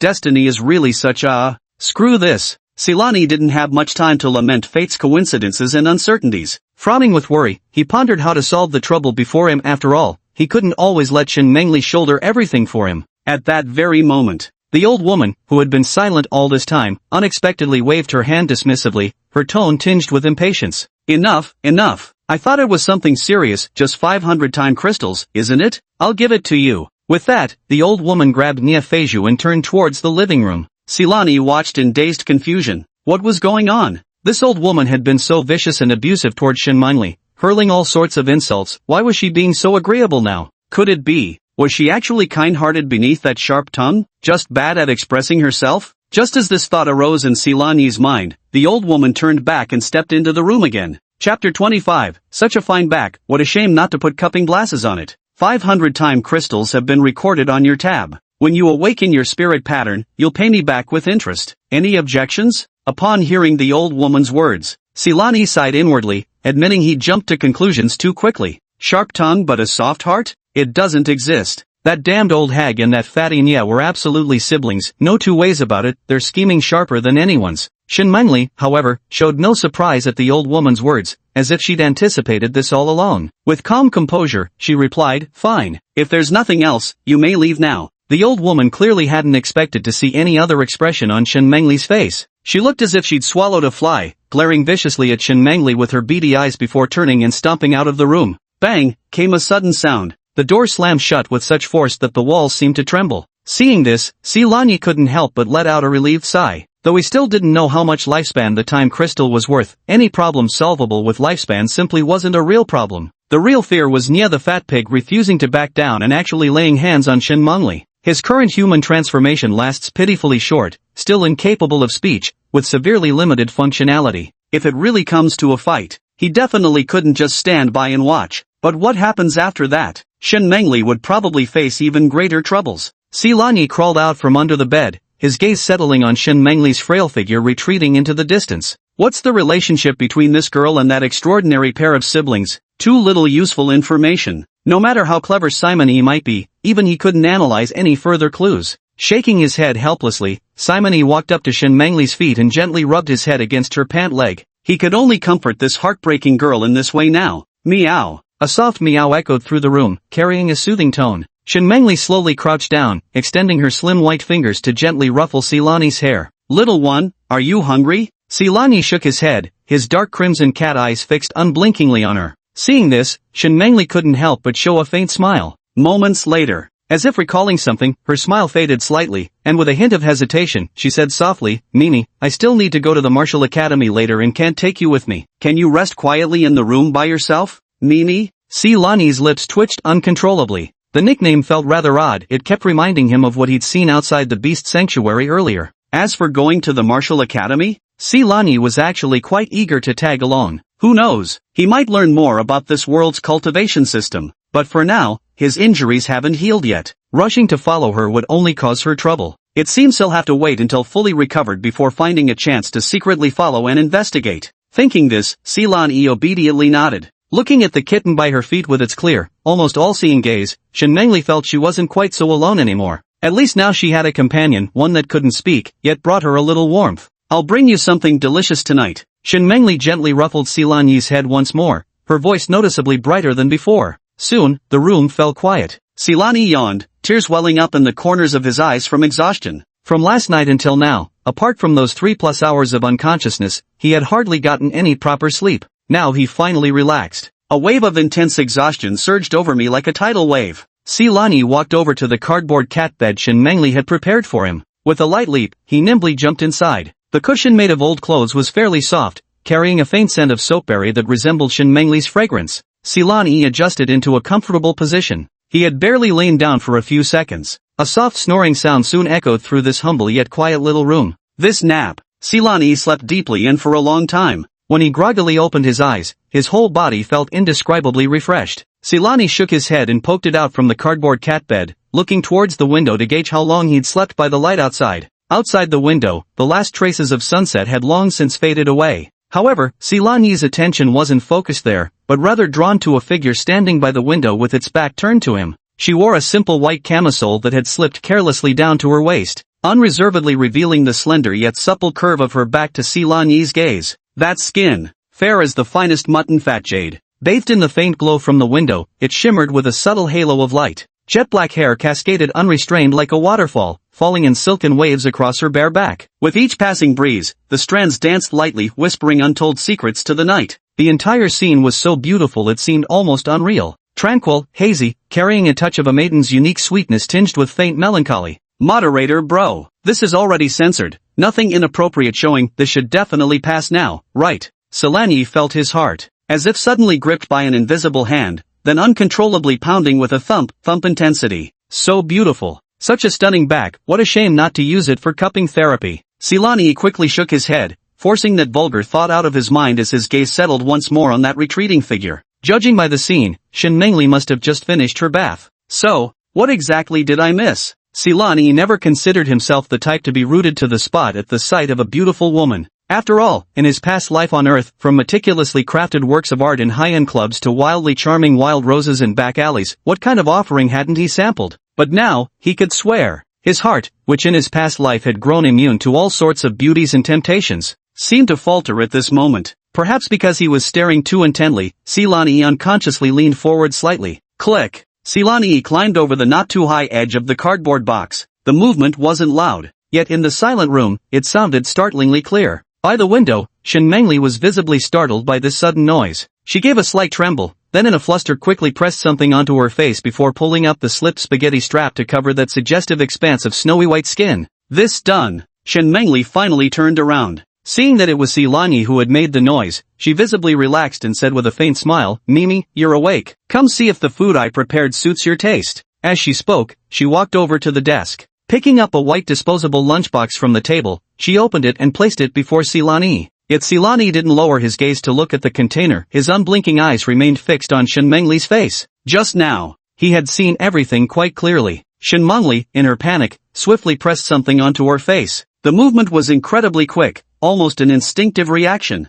Logically speaking, for a young woman, especially in such a half-naked state, shouldn't the first instinct upon being seen be to cover up and adjust her clothes? What could possibly be more important than this? So important that she would rather risk exposure than deal with the issue on her face first? Chapter 26, Sooner or later, I'll make you stand openly in the sunlight. Silani examined Shin Mengli's face carefully, his mind racing. Her skin remained fair and delicate, without any trace of makeup, showing no visible issues whatsoever. Yet, the absence of visible problems was precisely the biggest problem of all. Could it be disguise? The more he pondered, the more plausible it seemed. From the first moment he laid eyes on Shin Mengli, he had vaguely sensed something unusual about her. Shin Mengli's face, though clean and delicate in its own right, somehow felt oddly mismatched with her jade-like skin, slender figure, and the occasional hints of cool aloofness she exuded. If it really was a disguise, then everything would make perfect sense. As for why she would disguise herself, it's quite simple. Just 4 words: beauty spells trouble. Born into this impoverished, bottom-tier family, a helpless girl would be placing herself amidst a pack of hungry wolves if she were blessed with exceptional beauty.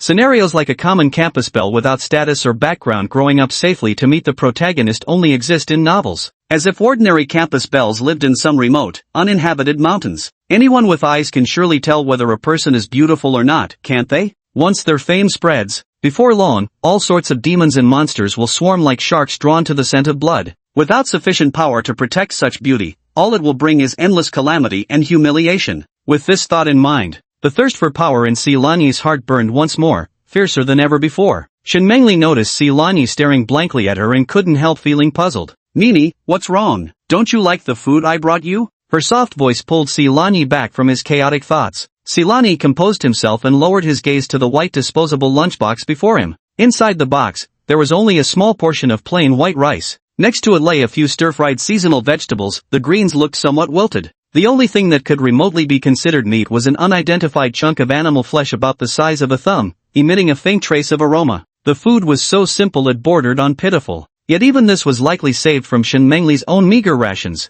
A complicated tide of emotions surged within C20, sour and bittersweet, touched, with an undercurrent of weighty responsibility. He felt the debt he owed this girl was snowballing, growing ever larger. Silani couldn't help but raise his head and give Shin Mengli a deep, meaningful look. "Sooner or later, I'll make sure you can stand in the sunlight openly, without hiding yourself or fearing anyone's covetous gazes." Silani silently swore this vow in his heart. Then he lowered his head and began eating voraciously. Watching Silani bury himself in eating, Shin Mengli's cool brows inadvertently softened with a faint smile. She reached out, letting her fingertip glide gently across Silani's back. "Eat slowly, don't choke." Yet as the words left her lips, her caressing hand abruptly stilled. The sensation beneath her fingertip. Something seems off. Shin Mengli's eyes flickered with confusion as she discreetly brushed aside the last remaining tufts of fur on Silani's back. "Where are those wounds?" Shin Mengli held her breath, the confusion in her eyes replaced by overwhelming disbelief. Silani's back injuries had miraculously healed by about 70 or 80%. Most of the shallow scratches had completely vanished, leaving only a few of what had seemed the most severe wounds, those that had nearly torn through flesh, which by now had already scabbed over. At this unfathomable rate of recovery, it wouldn't take more than a day or two for these scabs to fall off on their own, without leaving so much as a trace behind. In Shin Mengli's mind, she couldn't help but recall what the sister at the pet home had said to her. It might not be an ordinary stray cat. At that time, she had dismissed it as words of comfort and didn't take it to heart. But the scene before her now forced her to re-evaluate this little stray cat she'd picked up. Silani remained completely oblivious to Shin Mengli's somewhat fervent gaze above his head, wholly focused on tackling the meager rations in his food box. The plain white rice was bland and tasteless. The few wilted green vegetable leaves had even less flavor, and the only piece of meat about the size of a pinky finger was gone in just 2 bites. But he knew this was already the best Shin Mengli could offer. While chewing and swallowing, Silani mentally mapped out his next steps. First and foremost was getting revenge on that tabby cat. A gentleman's vengeance may wait 10 years? Bullshit. But Silani's motto was, settle scores on the spot, overnight revenge already stinks. He had to teach them why the flowers were so red,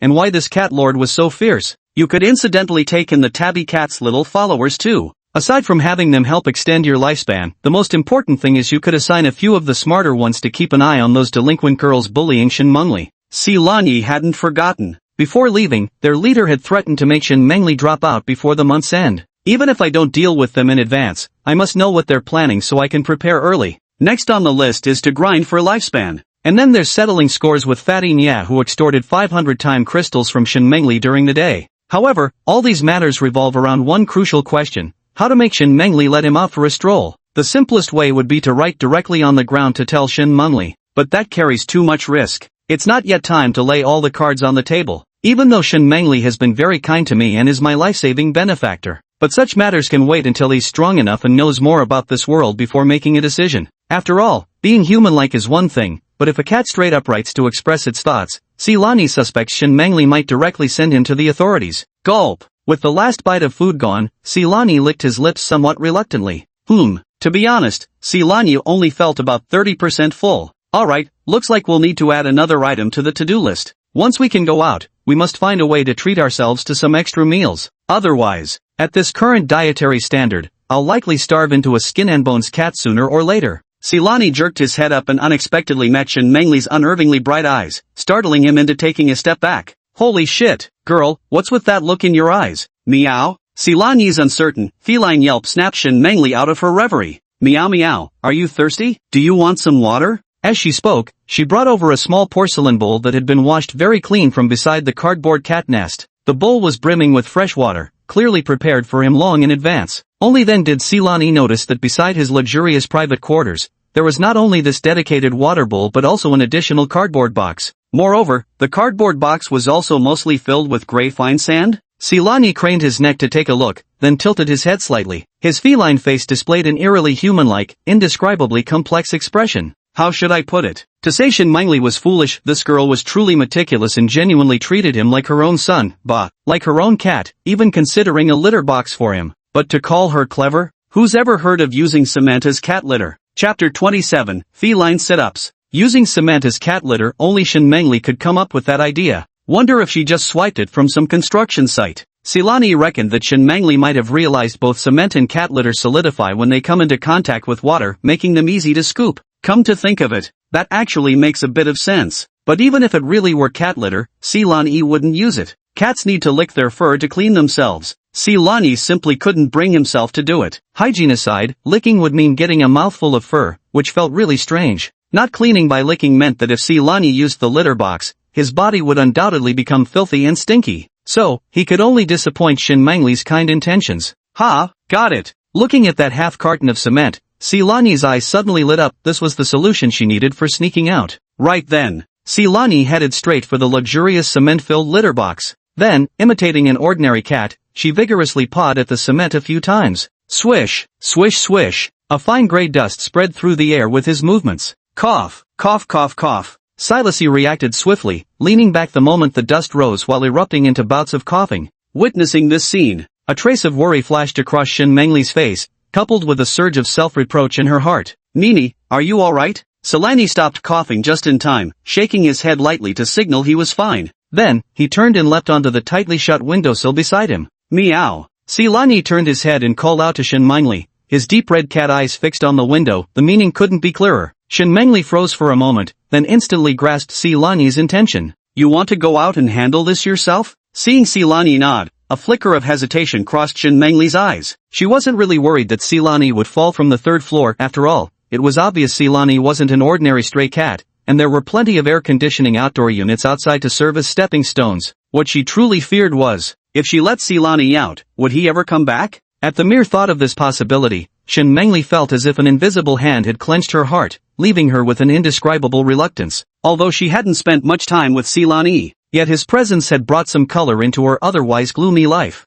However, Shin Mengli only hesitated for a brief moment before stepping forward to push open the locked glass window. "Meanie, be careful now, don't fall down." She spoke softly, her voice carrying a tenderness she herself hadn't noticed. At this point, she parted her lips as if wanting to say more, perhaps, "come back early," or "don't forget to come home," but the words caught in her throat. Silani glimpsed the fleeting reluctance in her eyes. Instead of leaping out immediately, he turned back and gently nuzzled Shin Mengli's hand resting on the windowsill. A warm sensation spread through the touch. Shin Mengli was momentarily stunned, the faint sense of loss in her heart seeming to ease considerably under this gentle contact. Meow. Silani didn't linger. It wasn't like he wasn't coming back, there was no need to get so melodramatic. He glanced at the outdoor AC unit beyond the window. With a slight bend of its hind legs, it suddenly exerted force, then with a few leaps, vanished into the shadows below. Shin Mengli stood by the window, gazing in the direction Silani had disappeared. She remained motionless for a long while. The night wind blew in through the window crack, carrying a hint of chill, stirring the stray hairs on her forehead. She reached out and touched the back of her hand where Silani had just brushed against it, murmuring softly, "He'll come back, right?" Silani had just gone downstairs and hadn't walked far. Suddenly, he noticed two pairs of gleaming green dots flickering in the bushes across from the staircase entrance not far away. Clearly, those were the reflective glints from an animal's eyes when hit by light. Silani's footsteps suddenly halted. A tabby cat? The thought flashed through his mind in an instant, and he couldn't help but sneer inwardly. "Humph, I haven't gone looking for trouble with you yet, but you've already sent your lackeys to keep an eye on me." Silani narrowed his eyes, a cold glint flashing briefly in their depths. He didn't go over to startle the enemy prematurely, now wasn't the time. It wouldn't be too late to find them after Shin Mengli fell asleep at night. After all, that silly girl Shin Mengli was most likely still standing by the window, eagerly waiting for him to return. If he went back too late, she might start imagining all sorts of nonsense, worrying whether she had actually run away. Thinking of this, Silani deliberately averted his gaze with an air of nonchalance. "I found a relatively secluded corner to relieve myself while carefully observing the surroundings." Don't say it. This slum-like area isn't half bad. Compared to those glamorous commercial districts, the ecological environment here is clearly more conducive to the survival and reproduction of various insects. Just in the time it took to take this piss, Silani had seen no fewer than several dozen spiders, cockroaches, and various small creatures. It seemed this place could serve as his hunting ground for quite some time to come. With his main business concluded, Silani wasted no more time and swiftly leaped back to the third-floor window with a few bounds. Just as I leaped onto the windowsill, I met Shin Mengli's eyes, brimming with unmistakable joy. "Meanie, you're back. From now on, I won't lock this window anymore. I'll leave a gap for you to come and go as you please." Shin Mengli visibly relaxed, a genuine smile spreading across her face. She had truly been worried that Silani might never return after leaving this time. Leave a gap for easy access? Silani felt he was beyond redemption. How could such an ordinary phrase keep sending his thoughts down inappropriate paths? At that moment, Shin Mengli's suspended heart finally settled back into place. Without another word, she turned and sat at the desk, pulling out what appeared to be a rather dated old phone from her pocket. With a few light taps of her fingertips on the screen, a soft glow unfolded before her eyes. Silani had half a mind to take a look, hoping to find something useful, but when she leaned in, all she saw was a vast expanse of white. "Well, darn, this thing even has anti-peeping features?" Silani muttered to herself. Since he couldn't see anyway, he decided not to sit idle. His gaze swept across the modest-sized room. Silani crouched low and crawled under the bed. Though the bed frame wasn't far from the ground, it provided ample space for maneuvering given his current size. Silani adjusted his posture, lying flat on his back with all four limbs in the air, his hind legs lifting just enough to push against the bedside. Perfect. The height is just right. With a satisfied smile curling at the corners of his mouth, Silani began his unconventional workout. Moments later, after activating what he called the life-draining mode, he raised both his paws to his head, engaged his core, and lifted his upper body, completing a feline version of a sit-up. Although his movements appeared somewhat comical, Silani's gaze remained exceptionally focused. 2. Chapter 28. Did Shin Mengli become a human power bank? 198, 199, 200. When the last sit-up was completed, Silani collapsed onto the cold ground as if all his strength had been drained, his chest heaving violently as he gasped for air. Fortunately, cats have few sweat glands. Sulani didn't end up drenched in sweat, only the pads of his feet and the tip of his nose beaded with fine droplets. Seeing the increased stats on the panel, Sulani's eyes instantly lit up. Strength increased by 2 kilograms, and constitution also gained 1 point. This effect is absolutely incredible. Sulani couldn't help but calculate in his heart, would this growth effect diminish as his attributes improved? If it doesn't that mean as long as I'm willing to work hard, I can infinitely grind stats? At this realization, Sulani shuddered with excitement, feeling a renewed surge of energy coursing through his body. Tired? What tiredness? Doesn't exist. The instant gratification of seeing immediate rewards, watching your stats skyrocket, is downright addictive. 200 sit-ups per set. Sucking in his breath, Sulani rode the wave of excitement and blasted through one set in just 5 minutes. On the status panel, his strength and constitution numbers ticked upward again. Hell yeah! So refreshing. So addicting I just can't stop. As the number of sets increased, the rest periods between them gradually extended from just a few seconds to 1 minute, then 3 minutes, 5 minutes. When the 10th group, after doing exactly 2,000 sit-ups, Sulani couldn't move at all now. His abdominal muscles burned with pain, as if being pricked by red-hot needles. Though his body had almost reached its limit, Sulani couldn't help but grin foolishly. Strength, 47 kg. Constitution, 31. It hasn't even been 2 hours yet. Yet strength has increased by a full 20 kilograms, and constitution has risen by 10 points. This moment, all the exhaustion, all the soreness, transformed into an unparalleled sense of fulfillment. Sulani didn't push himself to continue stubbornly. He understood that going too far is as bad as not going far enough. You can't become strong overnight. Muscles need time to recover. Overworking them to the point of injury would defeat the purpose. However, an idea began to sprout in Sulani's heart. When he accumulates enough lifespan to reach 100,000 days and strengthens his torso,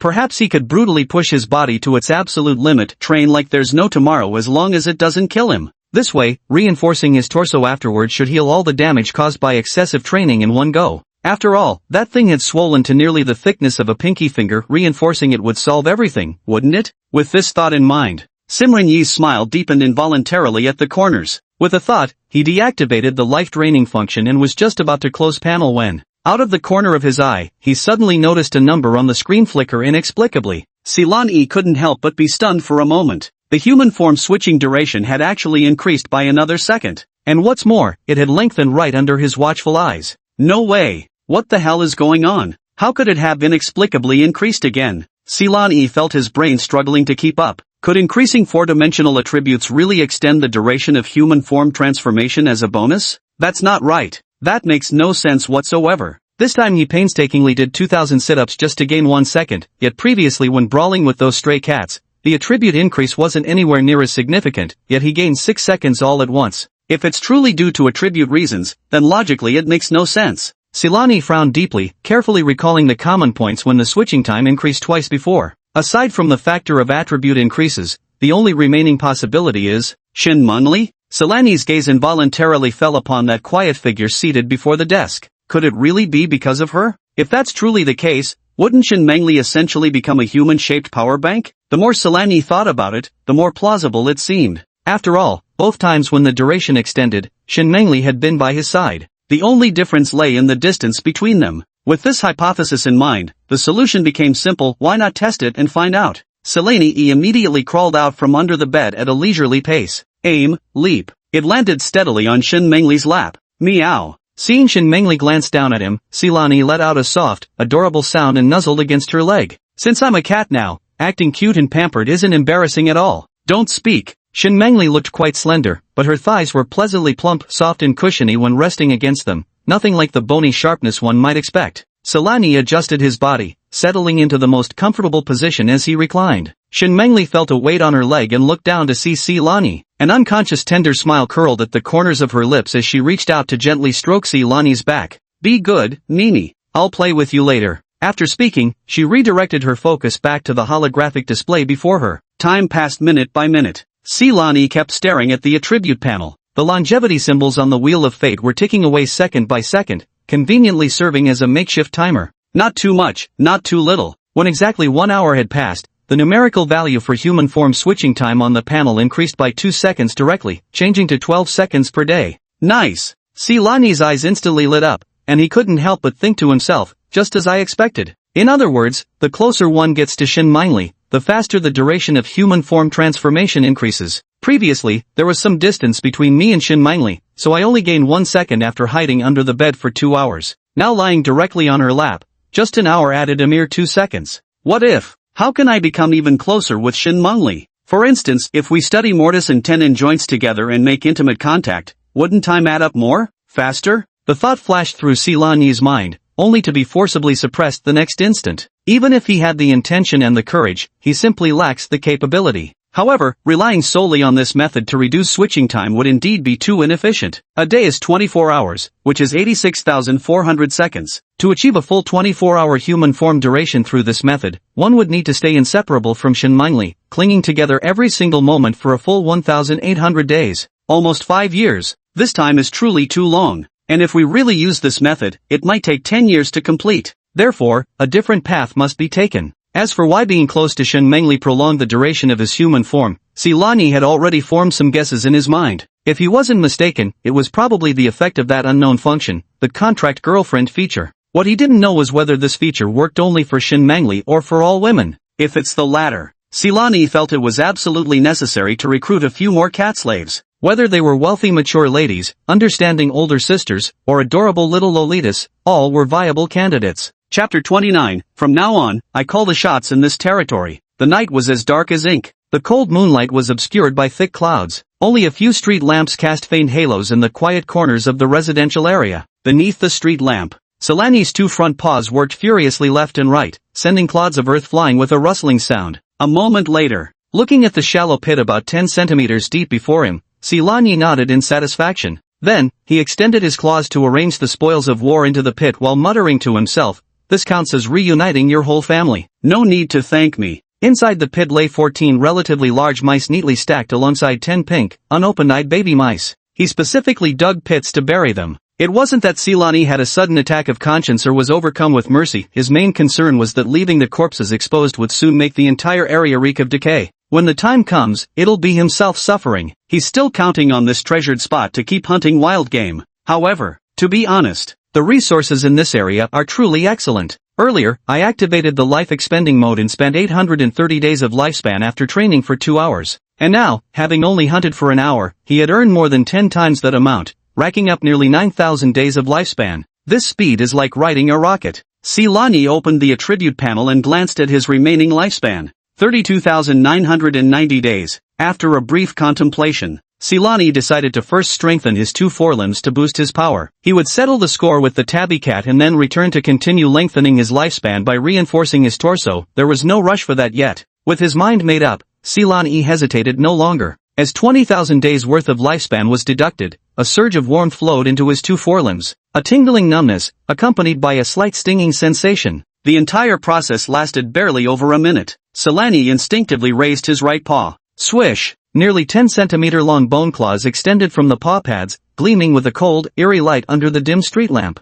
Silan Yi couldn't help but freeze momentarily, an expression of surprise flashing across his face. After reaching the second stage of enhancement, the claws not only became sharper but also appeared as hard as any alloy material. While saying they could slice through iron like mud might be an exaggeration, tearing through flesh would undoubtedly be effortless. The problem was, how can it walk with such long claws? This thought had just surfaced. Whoosh! The nearly 10-centimeter long bone claws silently retracted, perfectly concealed within its paw pads again. Silan Yi's eyes instantly lit up. It can actually retract. Incredible! Who would have thought that after enhancement, these claws would become like Wolverines, capable of freely adjusting their length at will? This changes everything. From now on, even if he encountered slightly larger creatures, he'd dare to give them a confrontation. At this moment, Silan Yi's ears twitched abruptly. He immediately turned his head to glance at the dense thicket near the residential building not far away. When he came down to refresh his lifespan, he noticed the 2 stalker cats had vanished. I never thought they'd dare to come back. But their timing couldn't be better. It's high time I met that cunning tabby cat face to face. A few breaths later,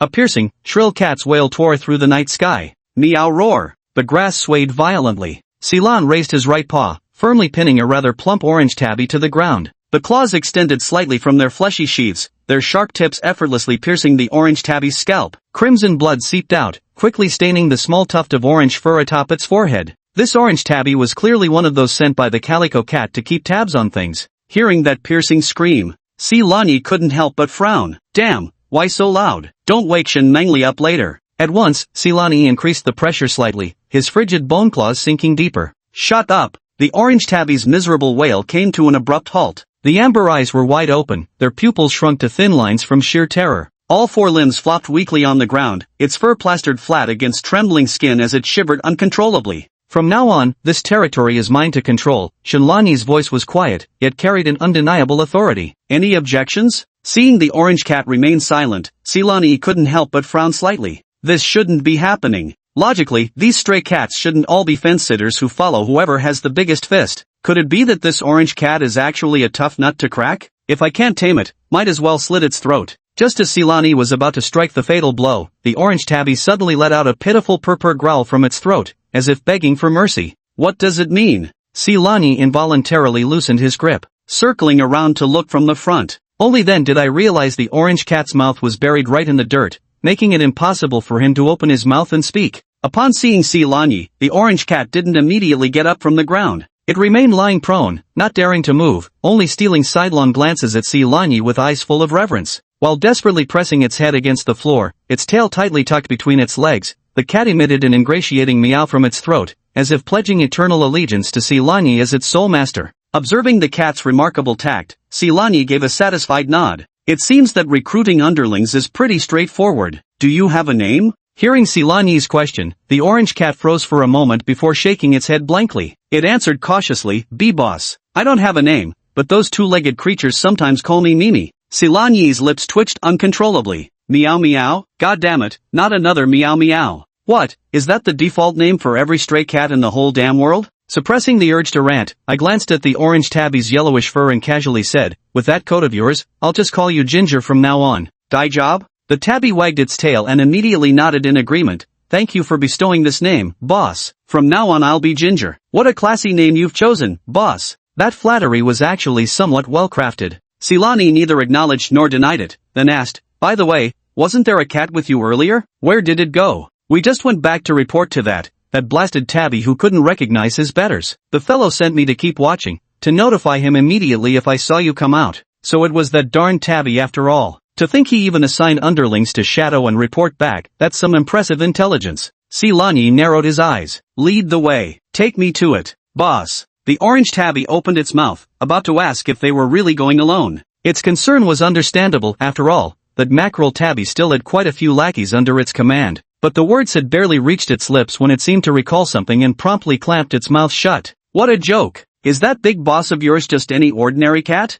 How terrifying Silani's combat power was, it had witnessed it firsthand. Even amidst the frenzied siege of hundreds of cats, he had managed to carve a bloody path straight through. Now those guys are nothing but a bunch of wounded cripples. Why would Silani possibly fear them? Moreover, just moments ago, when Silani subdued it, within a few moves, it was pinned to the ground and rubbed into submission, utterly incapable of resistance. His strength has clearly improved significantly since the battles among the cat pack. Though it racked its feline brain, it couldn't comprehend how their boss could have changed so drastically in just one daytime. But that doesn't stop it from recognizing one fact. Silani has become even stronger. This was a tremendous stroke of luck for it. With such a formidable boss backing him up, even this blonde punk could swagger through other neighborhoods when grabbing turf in the future. With this thought in mind, the orange tabby cat felt utterly relaxed, raising its tail high with a proud flick. Walking along, her butt swayed left and right. The posture was indescribably provocative and coquettish. Following closely behind, Silani clearly noticed the orange cat's sudden change. His eyelid twitched as he couldn't help muttering to himself, "What the hell is wrong with this damn thing? Strutting around like that, is it trying to seduce me or something?" At this thought, Silani's expression darkened considerably. It seems, after subduing the cat colony, it would be absolutely necessary to give them all a good neutering, lest they keep fantasizing about me all day long. Chapter 30, Fallen Street. The night wind carried a trace of oppressive heat. It swept through the low-lying slum buildings before merging into a tumultuous sea of lights. With Orange for the tabby leading the way through twisting turns, Silani traversed several dim and narrow alleys until the path suddenly opened up before them. The sizzling sound of spatulas clanging against griddles, the explosive pop of ingredients hitting hot oil, the enthusiastic calls of vendors, and the boisterous clamor of diners playing drinking games. Cumin, chili peppers, minced garlic. A mix of rich food aromas swirls together with the roar of the bustling crowd. Saliva pools in the mouth. Silani couldn't help but swallow hard. Damn it! So incredibly fragrant. "Boss, that tabby cat lives in the warehouse area behind this street. The two-legged creatures on this road are all trouble, we'd better stay out of their way." The ginger cat lowered its voice, its tail flicking uneasily behind it. Hearing this, Silani raised his head to glance at a giant neon-lit signboard above. "Fallen Street. What a name. How straightforwardly brutal." Silani nodded and followed the orange cat, avoiding the crowd as they walked deeper into Degradation Street. As they ventured further, Silani realized the street truly lived up to its name. It wasn't just home to various night markets serving delectable food, but also boasted numerous taverns, scantily clad women soliciting customers at the doors, and even shady figures conducting transactions in dark corners. One could only say that even the air on this street was permeated with a chaotic yet liberating atmosphere. After walking for a long while, just as we were about to leave Falling Street, "Are you sure you didn't see them? That table over there?" "Don't worry, boss, I can see it clearly." A burst of conversation drifted into Silani's ears. Silani's footsteps paused slightly as his gaze turned toward a nearby corner. The ones talking were actually two dogs? One was a black and white Siberian husky with a wise glint in its eyes, while the other was an all-white village mongrel. At that moment, the husky was squinting slightly, staring at a group of people eating skewers and drinking at an outdoor barbecue stall diagonally ahead. Silani froze for a moment. Could he actually understand dog language? Glancing at the orange tabby beside him, Silani inquired, "Blondie, can you understand what those two dogs are saying?" The orange cat wore a puzzled expression before replying after some thought, "Boss, our language isn't compatible with dogs. We can only roughly guess some information through body language." Silani nodded without another word, though his mind became quite active with thoughts. Different species have different languages that are not mutually intelligible. So why was he able to understand dog language effortlessly, as if it had been automatically translated into Mandarin for him? Could it be? Was this a hidden effect brought about by enhanced ears? If that were truly the case, did that mean his mouth, tail, nose, and even his dick also had undiscovered abilities? Silani suddenly felt he might have underestimated this enhancement feature. It seems he would need to dedicate proper time to study it thoroughly when possible. Without further contemplation, Silani followed the husky's gaze toward the neighboring barbecue stall. There were 7 men at that table, each broad-shouldered and thick-armed, wearing matching black tactical tank tops that clung tightly to their muscular frames. Even in the chaotic Depravity Street, this group stood out conspicuously, clearly not the agreeable sort. From what Husky implied, were these two here to settle some old score? Interesting.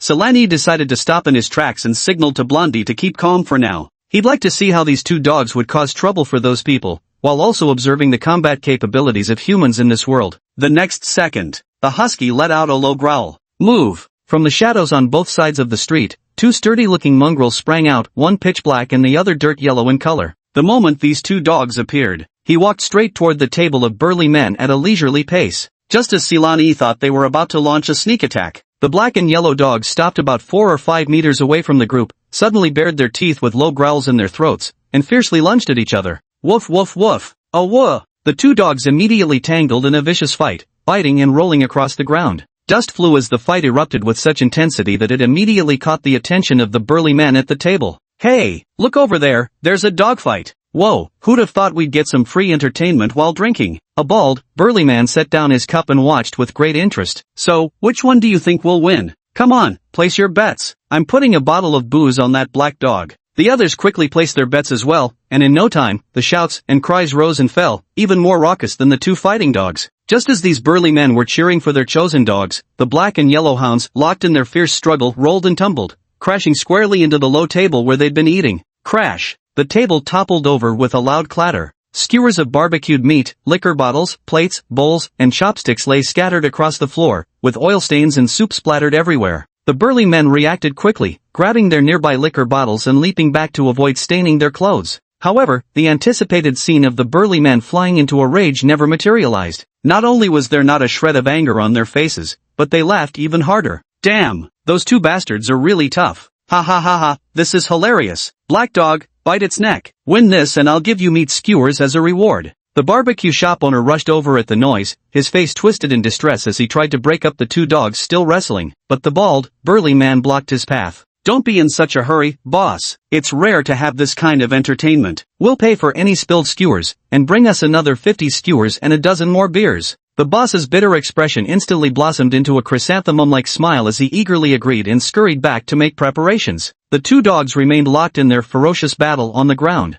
However, as the fight continued, the battleground gradually shifted farther away from the overturned table, drawing the gaze of everyone nearby. at this very moment. From several inconspicuous shadowy corners, as if rehearsed beforehand, over a dozen dogs of varying sizes suddenly came charging out. The dogs all had clear objectives. They bolted straight to the overturned table, snatched up the dust-covered meat skewers from the ground, and dashed off toward the huskies' direction without a backward glance. The entire sequence was executed with fluid precision. Their seamless coordination made it evident this wasn't their first time pulling such a caper. Almost at the same time as these scavengers returned laden with spoils, the two dogs still locked in fierce combat, the black one and the yellow one, seemed to exhaust their strength simultaneously, and quite coincidentally, the victor was decided. The black dog won. Ha ha ha, the three of you bet on the yellow dog, that's 4 bottles of liquor in total. No welshing. The crowd of onlookers burst into laughter and chatter, completely unaware that the skewered meat knocked to the ground had already vanished without a trace. Witnessing this scene,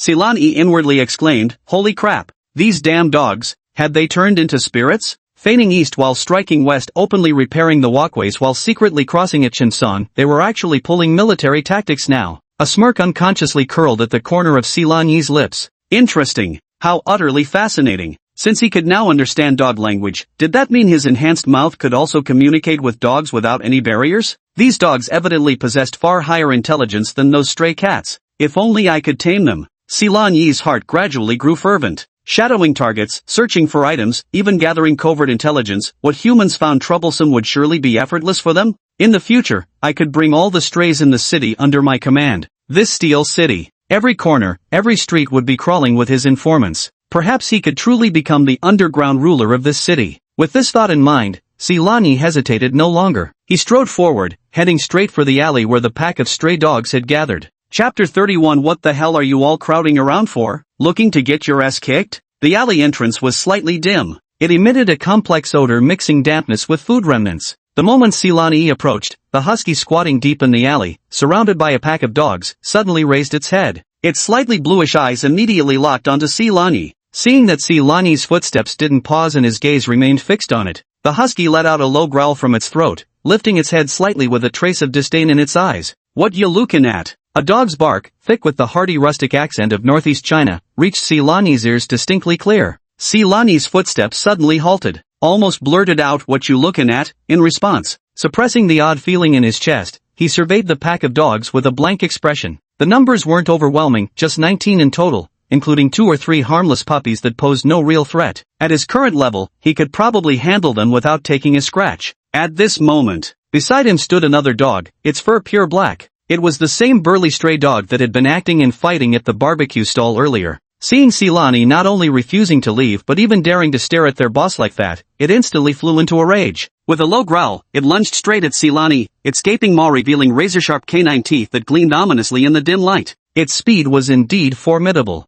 An ordinary person caught off guard like this probably wouldn't even have time to react. But at this speed, under Silani's current 6-fold enhanced dynamic vision, it was as slow as a snail's crawl. Every single detail, from the bulging muscles of the black dog to the saliva dripping from its fangs, everything was crystal clear. Just as that foul-smelling muzzle was about to clamp down on Silani's head, Silani wrinkled her nose in distaste. "Your breath stinks. Get lost." Before the words had even finished leaving her mouth, Silani casually raised her right paw, striking with uncanny speed, and delivered a resounding slap across the mutt's face. This strike appeared casual, but Silani had unleashed his full force to intimidate the pack of dogs. Snap! A crisp, resounding slap echoed through the air. The fiercely charging black dog flew sideways like a kite with its string cut before it could even let out a yelp, slamming hard into the greasy wall on the left. The big black dog slid to the ground, whimpering in pain, unable to get up for quite some time. The alley fell deathly silent in an instant. The dozen or so dogs that had been baring their fangs and preparing to swarm now all froze in place. Their eyes widened in disbelief as they watched the black dog sent flying by a single swipe,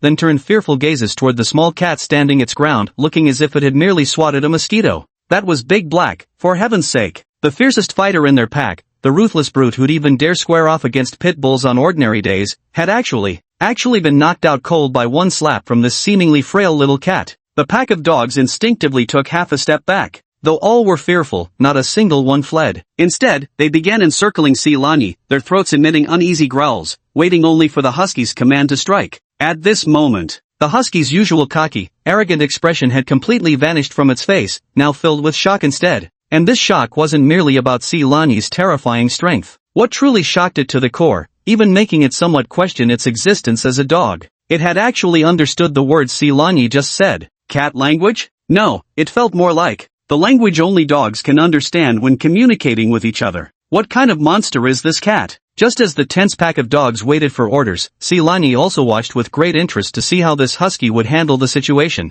The husky took a deep breath, a flash of wisdom gleaming in its eyes, then suddenly began barking orders at its surrounding minions. What the hell are you all crowding around for? Looking to get your ass kicked? Move! Get the hell out of my way! It wasn't stupid to gather a bunch of underlings in this chaotic degenerate street and maintain its position as the top dog of this territory. Brute strength alone wasn't enough. Big Black was the strongest fighter among their pack in one-on-one combat, yet this opponent had casually taken him down with a single move. Even if these dozen or so dogs attacked together, they probably wouldn't gain any advantage, instead likely ending up completely annihilated. Moreover, the strength Silani displayed reminded it of a certain notorious cat creature that had been making rounds in the underworld rumors. Under the utterly confused looks of its canine underlings who couldn't understand why their leader suddenly changed expression, the husky trotted over eagerly to Silani, wagging its tail like a spinning drum, and spoke in an almost fawning tone. Great Grim Reaper, just look at my ignorant eyes, they failed to recognize Mount Tai standing right before me. Your little brother, no, your worthless underlings, acted recklessly and offended you, Great One. Please, with your vast generosity, don't waste your time holding a grudge against these stupid creatures. The Grim Reaper?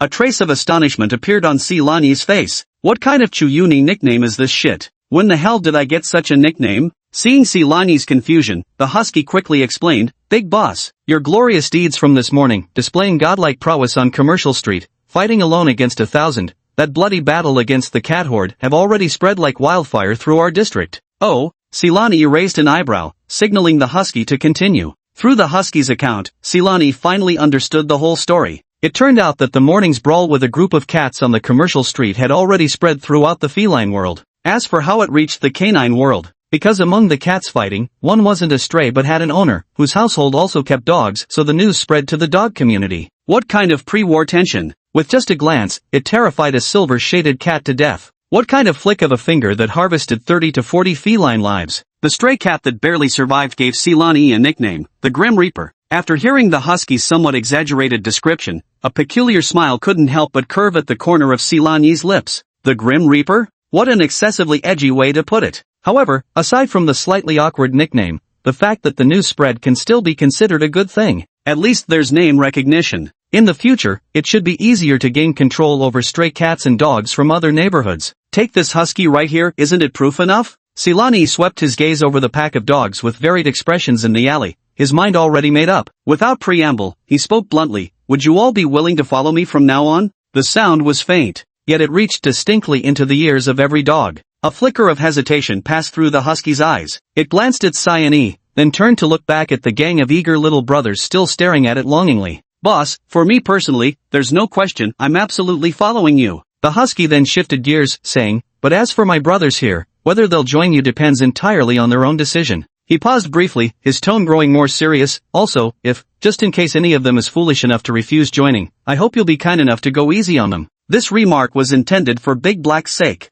After all, Big Hay just got slapped, getting him to submit might be a bit challenging. Silani's brows lifted slightly, but before he could speak, Boss, what are you saying? Of course we'd want to roll with the Grim Reaper himself. Exactly. Following a legend like you, that's damn good luck for us. From now on, wherever the boss points, we'll never go the opposite way. Boss, rest assured, our worthless lives are yours to command from this day forward. The alley instantly erupted in a cacophony of noise as the crowd of dogs clamored to pledge their loyalty, each wagging their tails frantically like electric fan blades, terrified they might miss their chance if they spoke too slowly. The scene grew even more fervent than when the meat skewers had been distributed earlier. All the dogs had voiced their positions, except for the big black dog in the corner, still dazed from the slap, who remained standing there without uttering a word. The collective gaze of the pack, along with Silan Yi's and the husky's eyes, all zeroed in on it. Dehay's body gave a violent shudder. My head, which had just begun to clear, started feeling dizzy again. It glanced at one, then at another, especially when meeting the faintly smiling, dark red feline eyes of its superior Shan Lanyi. The fur on the back of its neck instantly prickled with unease. It wasn't that it didn't want to, but really,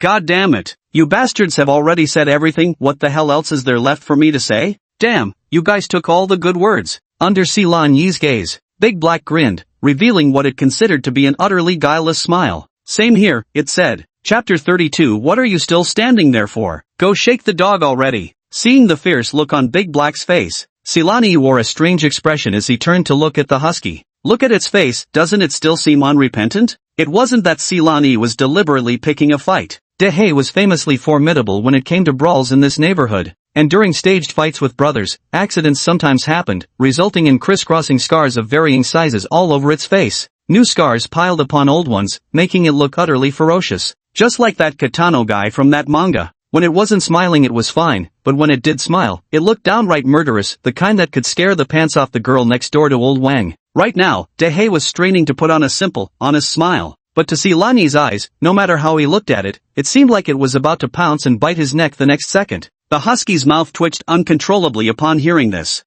Boss, Big Black here. He just looks fierce and gets impatient easily, but he's actually not bad at heart. The husky tried to explain, though even it didn't feel too confident about its own words. Mainly because the expression on Big Black's face was just, two words could hardly describe it. The big black dog listened nearby, anxiously scraping the ground with its claws. It wanted to explain, but nature hadn't blessed it with the gift of gab. After struggling with its mouth open for ages, not a single word came out. Ah, the husky sighed, casting a complicated glance at the black dog. Big Black, maybe you should leave. If you ever run into trouble out there, you can always come find me. Hearing this, Big Black's massive dog head drooped, his ears hanging limply. No way. Didn't I already pledge my loyalty? Just because I look a bit fierce and don't talk much, you want to kick me out? This is way too unfair to a dog. It couldn't understand why, despite genuinely wanting to follow this big shot, it had ended up being driven away. Just as Big Black was about to turn away in despair, its not too bright brain suddenly lit up with an idea. That's it, a pledge of loyalty. The husky had once boasted to them that if you truly wanted to follow a big shot,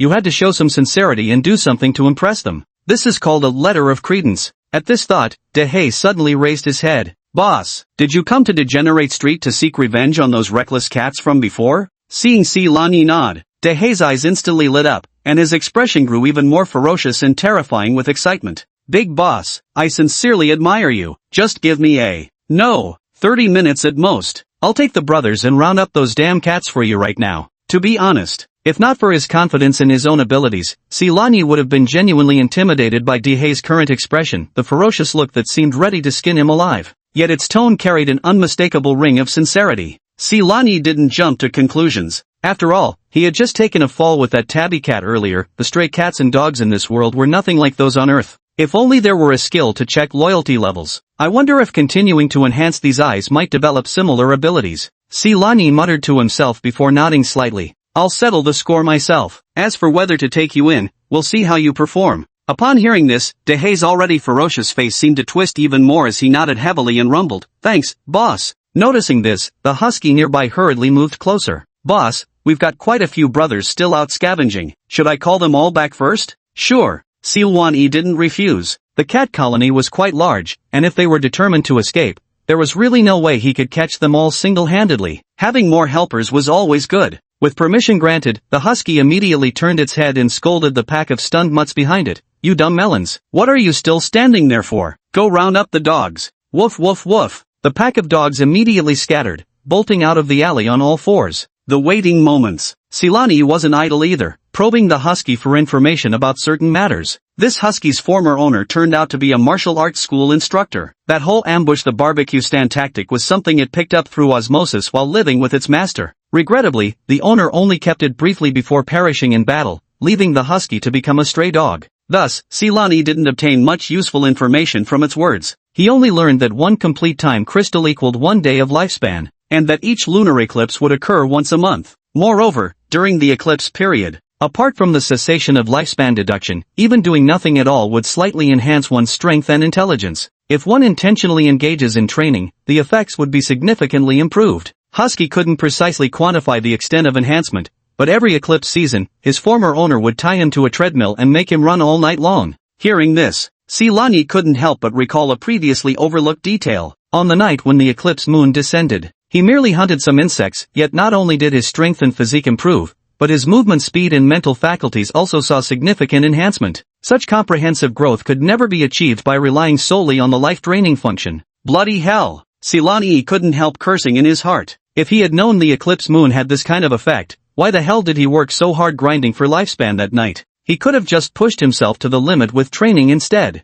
then his current four-dimensional attributes might have multiplied several times over. Just as Silani was secretly lamenting, behind the fallen street, inside an abandoned warehouse, no fewer than 300 stray cats had gathered. Bizarrely, despite such a large number of cats crowded together, not a single sound could be heard. They all held their breath in perfect silence, as if waiting for something. In the very center of the warehouse, several broken wooden crates were stacked, forming a crude platform. On that platform, 3 cats were crouching. A black cat, a Maine Coon, and the tabby cat that held a grudge against Silani. At this moment, the Maine Coon revealed a trace of impatience in its eyes as it turned its head sideways to glance at the tabby cat beside it. "If that cat you mentioned doesn't show up, you still have to keep your promise to me." Hearing this, the tabby cat stiffened. It then nodded weakly, its voice slightly hoarse as it said, "Don't worry, Boss Hayshan. Whether it comes or not, my word stands." With that, it turned its gaze below the high platform, looking at a timid calico cat with its head drawn in. "Are you absolutely certain you saw it clearly, that the orange cat led that guy into Depravity Street?" This calico was one of the cats previously sent to keep watch under Shin Mengli's building. It was being stared at simultaneously by a tabby cat and a Maine Coon, its neck shrinking back in fear, the tip of its tail twitching nervously in small movements. Yet it answered with certainty, I saw it clearly. That orange tabby's scent, I know it well, no mistake about it." "Very well." The tabby cat narrowed its eyes, a sinister gleam flashing in their depths. It knew Silani would come seeking revenge once he recovered from his injuries. Only, it hadn't expected him to come so soon. The tabby cat genuinely dreaded Silani's strength. Moreover, it was painfully aware that its gang of underlings were now nothing but a ragtag bunch of wounded soldiers. Even without injuries, one probably wouldn't have the courage to launch an attack when facing Silani. So when it learned that the orange cat had brought Silani into the fallen street, it immediately made a difficult decision. It sought out the leader of another cat gang in a different territory. It was the Maine Coon named Black Mountain before them, who, in exchange for their assistance, offered control over Fallen Street along with the submission of himself and all his feline followers. It would weave an inescapable net here, utterly burying Silani. Only then can it feel at ease. The tabby cat took a deep breath, suppressing the whirl of thoughts in her heart, and turned her gaze toward the warehouse's pitch-black entrance. "You absolutely must come." Chapter 33. Now, what else do you have to say? Under the night sky, Degenerate Street remained as bustling as ever. Only tonight, the deserted alleys leading to the warehouse district at the end of the street carried an unusual aura of deadly stillness. The orange tabby, Huang Mao, strode proudly ahead, chest puffed out. Silani walked in the very center. Behind him marched a formidable procession of nearly 40 dogs of all shapes and sizes, led by the wise-eyed husky at the front, with the fierce-looking Big Hay close by. Some pedestrians passing by couldn't help but give way when they saw this scene, quickly pulling out their phones to record it, while muttering exclamations like "what the hell," and "has this cat become supernatural," under their breath. Soon after, Silani led the pack of dogs to the outskirts of the warehouse district. "Boss, that tabby cat's hideout is in that abandoned warehouse at the very end," the blonde-haired one whispered, pointing his paw forward. Silani nodded, signaling the husky and Big Black to conceal themselves with the dog pack in the shadows. "Fluffy, go lure it out." "Meow," Fluffy responded, then strutted confidently to the warehouse entrance and began yowling at the top of its lungs. However, no matter how much it yelled, the warehouse remained silent, without the slightest response. The blonde guy turned back to look at Silani with some confusion. Silani furrowed his brow slightly. Had this tabby cat somehow gotten wind of things and made a run for it? "Stay hidden and wait for the right moment," Silani instructed the husky, then turned to the blonde and said, "Come on, let's go in and check." The orange tabby nodded and led Silani toward a basin-sized gap in the warehouse wall. When Silani was about 4 or 5 meters away from the warehouse door, his ears suddenly twitched slightly. There was breathing inside the warehouse, and a lot of it. Though deliberately suppressed, his enhanced hearing still made it clearly discernible. "Trying to ambush me?" Silani's lips curved almost imperceptibly as he strode forward without hesitation, walking straight into the pitch-black warehouse. Entering the warehouse, Silani's sweeping gaze landed on 3 cats perched atop the stacked wooden crates at the center of the warehouse. Apart from them, scattered across the warehouse floor stood about 100 wounded cats. They were the very ones who had ambushed him that morning. Yet Silani could distinctly sense the presence of countless more shallow breaths, hidden behind the piled debris surrounding the warehouse. "Well, I was wondering who it could be. Turns out it's just you, this reckless little thing. And you've even shaved your fur. Were you afraid I'd recognize you? Ha ha ha ha." The tabby cat on the wooden crate stood up, looking down at Silani, its voice dripping with undisguised scorn and mockery. The Maine Coon and the black cat beside it also eyed Sirenii with keen interest, their gazes as if observing a mere buffoon. "Your confidence," Sirenii lifted his head, a flicker of amusement flashing in his eyes, "comes from those rats hiding in the corners?" The calico cat's smug sneer froze instantly, its pupils contracting sharply. How did Cyrene know? A sense of foreboding rose in the tabby cat's heart. But with things having come to this, there was no turning back. Forcing itself to remain calm, it sneered, so what if you know? This place will be your grave today. Let's see how you escape this time. Come out, all of you. As the tabby cat let out a piercing screech. Meow. Meow. From behind the clutter surrounding the warehouse, a dark mass of stray cats instantly surged forth, their multicolored coats suggesting there were at least 200 of them. Once the cats appeared, their gazes remained fixed on Cyan, emitting menacing growls. Meanwhile, the cats began encircling Cyan and Gingerhair, their arrival route completely blocked by several hefty felines. Orange tabby Gingerhair trembled with fear, instinctively shrinking behind Cyan. The tabby cat stared at Cyan with a triumphant sneer. Now, what do you have to say for yourself? Silani glanced back at the blocked entrance, his face showing not the slightest trace of panic. Instead, the curve of his lips deepened even further. Let me say it again, do you really think you've got me pinned down like this? The ominous premonition in the tabby cat's heart grew ever stronger. At the very moment it was about to order the siege. Woof woof woof. Arg woo woo. Outside the warehouse, a frenzy of savage dog barks erupted without warning. The next second, boom! Several stray cats blocking the warehouse entrance were brutally flung aside before they could even react, unleashing a chorus of agonized shrieks. A hulking, ferocious black silhouette. The lead horse charging through the breached gap was none other than Big Black. Its already ferocious canine face now appeared even more twisted with excitement, those bell-sized eyes brimming with murderous intent. The husky followed close behind, leading a pack of 30-odd dogs of varying sizes and breeds, each with fierce expressions flashing in their eyes. They surged into the warehouse. The feline population throughout the warehouse instantly erupted into chaos. Meow. Dog. It's a dog. So many dogs. Why are there so many dogs? The cat colony erupted into instant chaos. They'd never witnessed such a spectacle before. A single cat leading a pack of dogs to crash their gathering? Even the Maine Coon and the black cat perched on the wooden crate platform abruptly rose to their feet. The Maine Coon's usually sleek and glossy fur involuntarily bristled slightly, its amber pupils narrowing into thin slits. The black cat arched its back as well. A low purring sound emerged from its throat, its tail nervously thumping against the wooden crate beneath it, displaying an expression of facing formidable enemies. Don't be misled by some online videos of cats actively attacking dogs. Apart from the advantages in speed and reflexes, cats hold no superiority in terms of size, strength, endurance, or attacking tactics. Most of those videos online show them bullying pet dogs. The pet dog is gentle by nature and can't be bothered to fuss with the kitten, but just let it provoke a stray dog, it'll be ripped apart for sure. To sum it all up, it boils down to one sentence: I can afford to make many mistakes, but you only get one before you're done for. Silani paid no mind to the commotion around him. He walked slowly to the center of the warehouse. He raised his head, looking mockingly at the tabby cat on the high platform, throwing its earlier words right back at it. Now, what else do you have to say? Chapter 34, since you're so eager to die, I'll grant your wish. Now, what else do you have to say? The tabby cat opened its mouth wide, but not a single word could escape. All its confidence, all its schemes, turned into a joke in the face of absolute power. At that very moment, the bulky Maine Coon beside the tabby cat suddenly spoke. Brother. Who the hell is your brother? Silani's icy voice cut it off directly. The Maine Coon cat choked slightly, its facial muscles twitched a few times, but in an instant its face was again brimming with ingratiating smiles, its posture lowered almost to the point of prostrating before Silani on the spot. Big boss, don't misunderstand, I was just being used by this guy. I harbor absolutely no ill will toward you, it's purely a misunderstanding. As long as you let us leave, boss, just name whatever you need us to do in the future, we're at your service. A mysterious smile tugged at the corner of Silani's lips. Alright, you've got 1 minute, take your men and leave. As these words were spoken, not only was the Maine Coon stunned, but even the tabby beside it, along with all the cats and dogs in the warehouse, wore expressions of surprise. The husky and the big black dog exchanged glances, each seeing a trace of bewilderment in the other's eyes. Yet they didn't question Silani's decision, merely staying vigilant. A wave of immense joy surged through the Maine Coon's heart. It had expected to argue at length or even pay some price, never imagining Silani would agree so readily. Thank you, big boss. Thank you, big boss. The Maine Coon, fearing Silani might change his mind in the next second, hastily expressed his gratitude and prepared to leap down from the wooden crate platform, intending to lead his subordinates away from this troublesome place as quickly as possible. Just as it leaped off the wooden crate, Silani moved. Whoosh! A cold gleam flashed. Nearly 10-centimeter-long bone claws extended from the fleshy pads of Silani's right forepaw,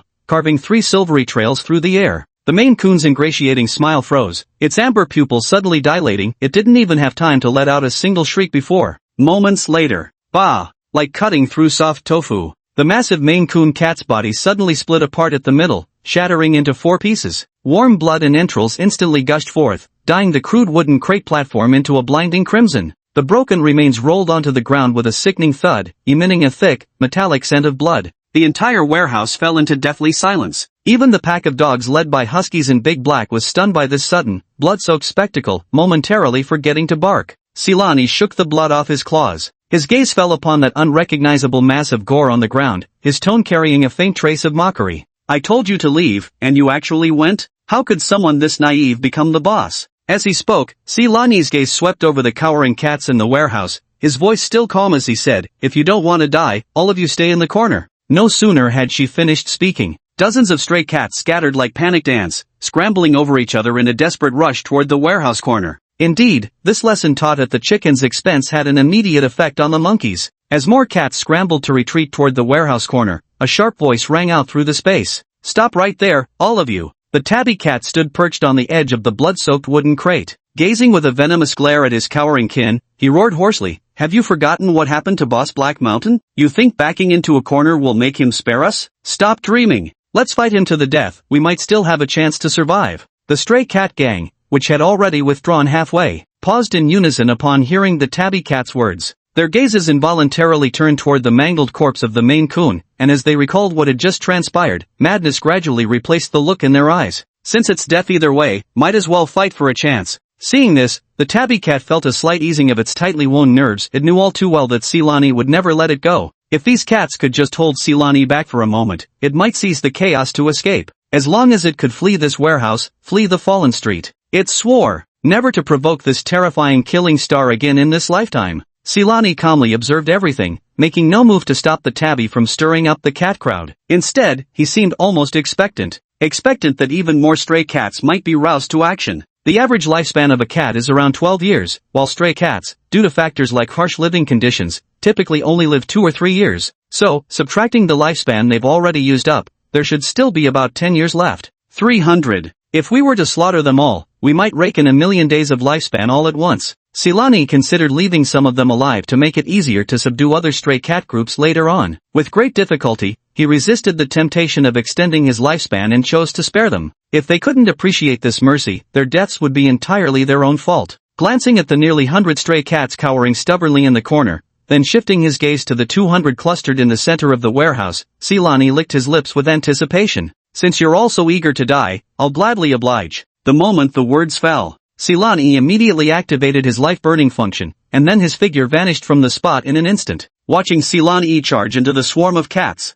Big Black's brass bell-like dog eyes instantly erupted with bloodthirsty excitement it had been holding back for far too long. Arg! Following an ear-splitting roar, its massive frame barreled forward like an out-of-control black tank, chasing closely behind Silani as it charged toward the cluster of cats. Unlike Dihei, the husky didn't mindlessly rush in. Instead, it raised its head and emitted a series of short, forceful low barks. "Woof! Woof woof! Keep an eye on those cowards over there, don't let them cause trouble. Woof woof! Guard all exits. If anyone dares let a single cat escape, when the boss gets mad, don't blame me for not putting in a good word for you." Having arranged everything, only then did the husky nod in satisfaction before suddenly pushing off with its hind legs, its body shooting forward like an arrow released from a bow, charging straight into the chaotic battlefield. This speed! Silani couldn't help but glance sideways in astonishment. Who would have thought this guy could move so fast, almost keeping pace with his own full speed? Watching as a white cat had its neck snapped by Big Black and flung to the ground, Silani quickly gathered his thoughts and delivered a finishing claw strike before the white cat breathed its last.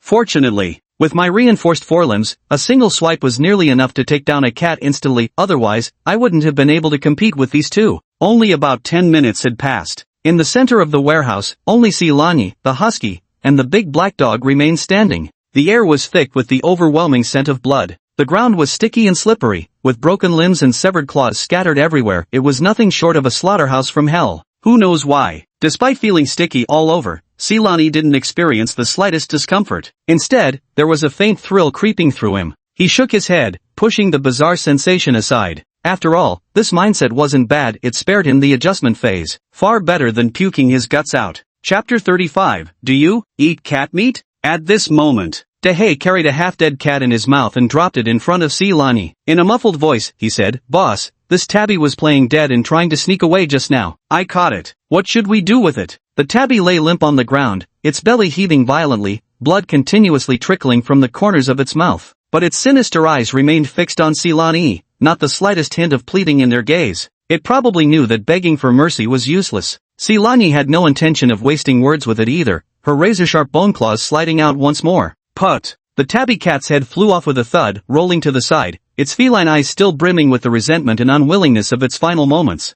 Warm blood gushed from the severed neck, adding another splash of crimson to this already blood-soaked ground. The tabby cat, that looming threat, had finally been dealt with. Silani wasn't in a hurry to open the panel to check his gains. Instead, his gaze shifted toward the stacked wooden crates not far away. Atop the wooden crates, the pitch-black cat remained squatting there. From the beginning of the fight until now, this creature had maintained this posture. It neither took advantage of the chaos to escape nor joined the siege, not even making a single unnecessary movement, as if the bloody battle before its eyes had nothing to do with it. This composure, or perhaps indifference, this unexpectedly piqued Silani's curiosity. At this moment, the black cat leaped down from the wooden crate and stopped not far in front of Silani, its gaze surprisingly carrying a trace of burning intensity as it looked at him. "You're very strong. If you can make me stronger, I'm willing to submit to you." Hearing its distinctly feminine voice, Silani couldn't help but raise an eyebrow. This was actually a female cat. However, Silani wouldn't go easy on her just because she was female. If not for the fact that its gaze lacked any lustful intentions, Silani wouldn't have even bothered wasting words on her. "Oh, what makes you think I'd take you in?"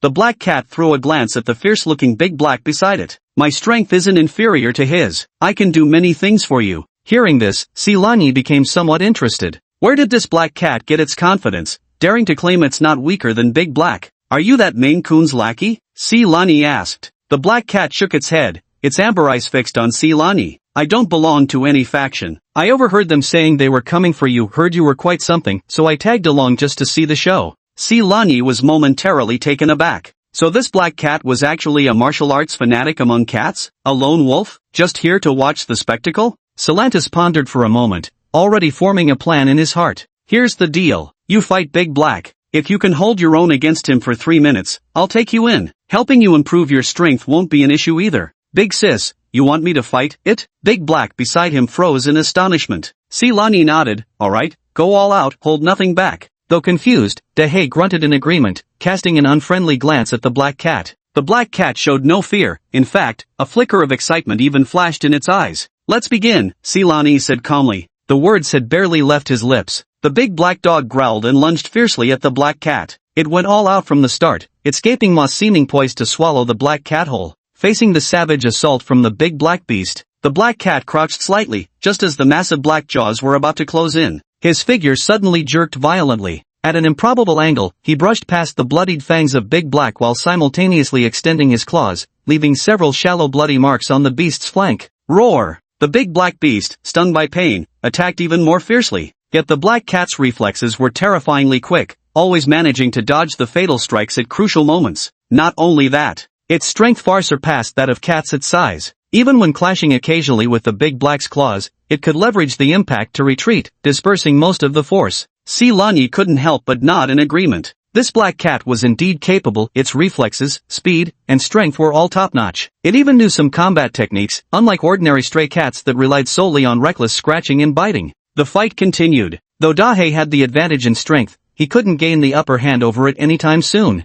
"Alright, stop now." Upon hearing Sinanyi's voice, Dahe and the black cat, locked in combat, immediately broke apart. Big Black panted heavily, his face showing visible embarrassment as he mumbled in a muffled voice, "Boss, I'm sorry, Alright, it's not your fault." Silani waved his paw and turned his gaze to the black cat, with a hint of approval in his eyes. He had already formed a plan in his mind regarding the black cat. "From now on, you'll follow me. By the way, do you have a name?" The fighting spirit in the black cat's eyes gradually faded, replaced by a glimmer of expectation. "My name is Kuriko, boss. Can you really make me stronger?" "Blackie." Silanyi's lips twitched involuntarily. What kind of decent person would name a female cat something like that? "As long as you work faithfully for me, I'll find a way to help you grow stronger in the future." He successfully subdued the formidable Blackie. Silani was in a rather good mood. Truth be told, with that cowardly ginger being what it was, entrusting it to lead the cat gang in turf wars was clearly unrealistic. With Blackie, the battle maniac, around, he wouldn't have to worry too much about the cat gang's affairs from now on. By now, the husky had already directed the pack of dogs to roughly clean up the battlefield. At the center of the warehouse, the corpses of cats were piled into a small mountain. On the other side, there were still 20 to 30 stray cats who had been severely wounded in the earlier chaotic battle but had managed to survive by sheer luck. The husky trotted up to Silani and said, "Boss, those guys also said they're willing to submit. What do you think? Should we take them in? Take it?" A cold smirk tugged at the corner of Silani's lips. Not to mention they're all injured now. Taking them in would just mean wasting effort to nurse them back to health. Even if they were perfectly fine, Silani had no intention of sparing them anyway. After all, he had given them a chance. Silani didn't respond and walked straight toward the group of injured stray cats. Put. Without the slightest hesitation, Silani swiftly dispatched them one by one, sending them off to cat heaven. Lifespan plus 82,460 days. The cold notification tone rang in his mind, and Silani's smile deepened. The ginger tabby, the husky, Big Black, and the newly subdued Blackie, along with all the dog underlings in the warehouse, were frozen in fear, not daring to even breathe. The new boss's brutality had once again shattered their understanding. Silani shook the blood off his claws and turned to the husky and Big Black with a grin. "Do you eat cat meat?" No, boss, we won't eat that." The husky's tongue almost tripped over itself in refusal. Big Black also shook his head vigorously like a rattledrum, conveying utter disinterest in feline fare. Slaughtering so many of their own kind was bad enough, how could they even consider asking if they'd eat cat meat? This guy is simply a devil. Chapter 36, Comprehensive Enhancement. Tailed Beast Bomb? Have it your way. Silani curled his lips disdainfully. He had been thinking that if huskies wanted to eat so much flesh, it wouldn't just solve their food problem but also clean up the warehouse in one go. It seems we'll have to deal with a bit more trouble now. After all, leaving so many cat corpses here is definitely not an option. If passers-by were to see them, it might attract unnecessary complications. Silani pondered for a moment before issuing the order. "Dehei, take the dogs and find a secluded spot to dig a big pit. Dispose of all the corpses here properly, and make sure no one sees you." "Yes, boss," Dehei responded promptly. As for the bloodstains on the floor, Silani glanced around before finally settling his gaze on the group of cats huddled in the corner. "Blondie, keep an eye on them. They aren't allowed to rest until they've licked this place clean tonight." "Ha, alright, boss, I swear I'll get it done." Everything is set. Only then did Silani address the husky and Heisey, saying, "Let's go, take me to find a river. I'm all sticky and need to clean up." Under the night sky, an unnamed river flowed silently. Lonnie soaked in the icy, bone-chilling river water while Husky and Hazy quickly washed off the bloodstains from their bodies before standing guard vigilantly on the shore. The scent of blood was washed away.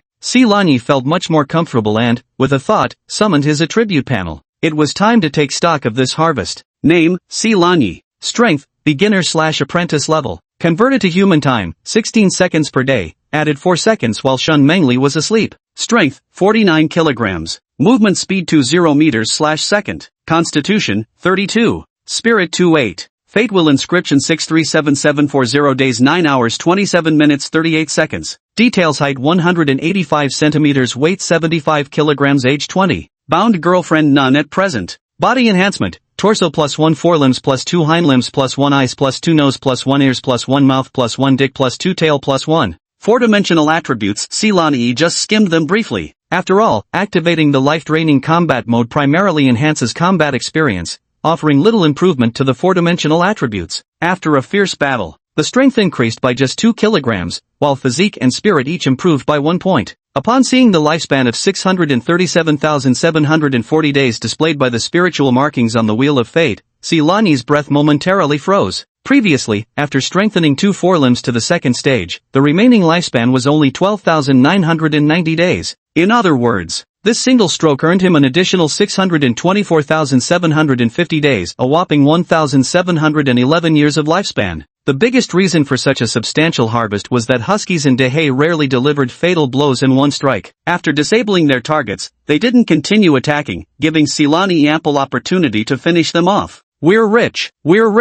With so much lifespan, he could upgrade every part of his body to the second stage and still have 460,000 units left. Silani glanced at Huskies and Hazy waiting by the shore. "Both of you head back first. Tomorrow morning, have Blondie take you to find me early, I've got things to arrange." "Got it, boss." *2. Husky and Hazy weren't worried about his safety. After acknowledging, they swiftly vanished into the night. After they'd left, Silani finally refocused his attention on the panel. Having earned extra lifespan, it was only natural to convert it into strength as quickly as possible. Leaving it unused would merely make it a string of cold numbers. Soon, As 60,000 days of lifespan were deducted, Silani upgraded his hind limbs, nose, ears, mouth, and tail all to the second stage. Clearing his throat, Silani tentatively attempted to vocalize. Ahem, hello, hello? Clear, standard Mandarin flowed from his own lips, exceptionally distinct in the silent night. A flicker of delighted surprise flashed through Silani's eyes. Just as I thought. When body parts are strengthened to a certain level, unexpected effects can be unlocked. His mouth had only reached the second stage of enhancement, yet it could already produce human speech directly. If this strengthening continued, wouldn't he even be able to communicate with plants and trees? Silani suppressed his excitement and continued sensing the changes in other parts of his body. The enhancement of the nose and ears instantly expanded the range of smell and hearing several times over, making perception even sharper. Even the humidity of water vapor in the air or the fluttering of mosquito wings in the distance could now be clearly distinguished. The two hind legs directly increased movement speed by 5 meters per second, while explosive power was also significantly boosted. What surprised Silani the most, however, was the tail. This body part, which he had previously thought was only useful for maintaining balance. After reaching the second stage of enhancement, a 5-meter long, 5-meter wide, and 4-meter tall independent space unexpectedly emerged near the base of the tail. Could this be a storage space? Silani's heart stirred as he placed the wet cat paw on a fist-sized rock by the shore. Recall. At the mere thought, the rock along the shore vanished into thin air. Moments later, Silani's consciousness saw the stone lying quietly within the space. What an unexpected delight! From now on, anything inconvenient to carry can simply be tossed inside.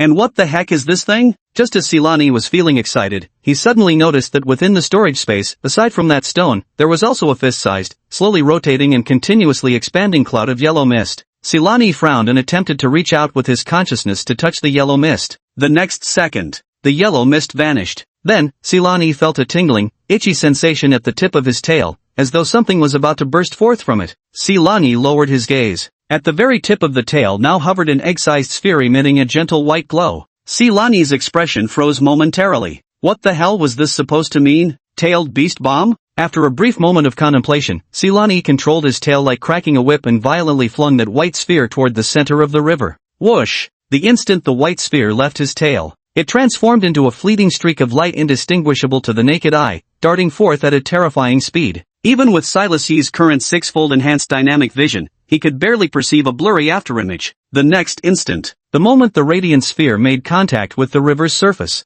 boom! A deafening explosion suddenly erupted. The calm river surface was instantly torn apart by an invisible force, sending terrifying waves dozens of meters high, with countless water droplets mixed with sand bursting outward in all directions. At the center of the explosion, a vast expanse of water was completely cleared away, revealing the dark riverbed beneath. Meanwhile, a continuous stream of notifications signaling lifespan increases erupted in Silani's mind like a screen refresh gone wild. Killed 1 crushing carp, lifespan plus 2,555 days. Killed 1 grass carp, lifespan plus 2,993 days. Killed 1 silver carp, lifespan plus 392 days. Silani's mouth fell open as he stared blankly at the explosion before him, then glanced at the still trembling tip of his tail, feeling his head buzzing with confusion. Wow, did I really cause that? Good thing I threw it far enough, otherwise, I might have been blown to bits myself. Damn it! Silani abruptly snapped back to reality. Such a huge commotion was bound to attract either the law enforcement team or the Dark Moon Patrol.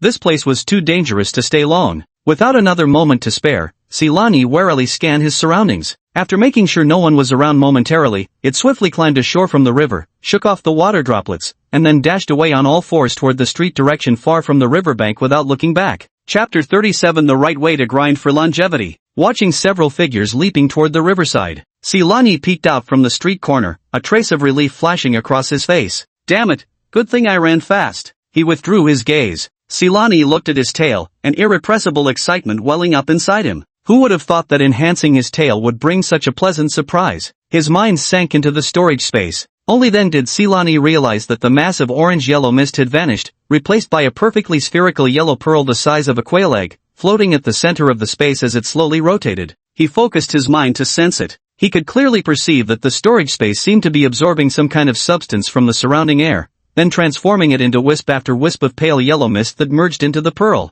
At the current absorption rate, it would take about a day for the pearl's mist to replenish to the level it was at before releasing that strike. Good that it can recover. Silani breathed a sigh of relief. As long as it could recover, this thing could serve as a trump card in the future. However, once the mist's energy replenished, he'd still need to find a secluded spot to properly examine it. If not controlled properly or if too close, he was truly worried he might blow himself up along with it. From now on, this ability shall be called Tailed Beast Bomb. Shaking off his thoughts, Silani shook his head. After identifying the street direction, I immediately ran toward the convenience store where the round-faced girl worked. Besides grabbing some snacks, my main purpose was to verify something. Just as I thought, things unfolded just as Silani had anticipated. When he slipped into the convenience store, the round-faced girl drowsing behind the counter genuinely failed to recognize him. Only when Silani actively approached and rubbed his head against her leg did the round-faced girl hesitantly reach out to touch him. Then, with delight, she exclaimed, "Nini, is it really you? How did you?"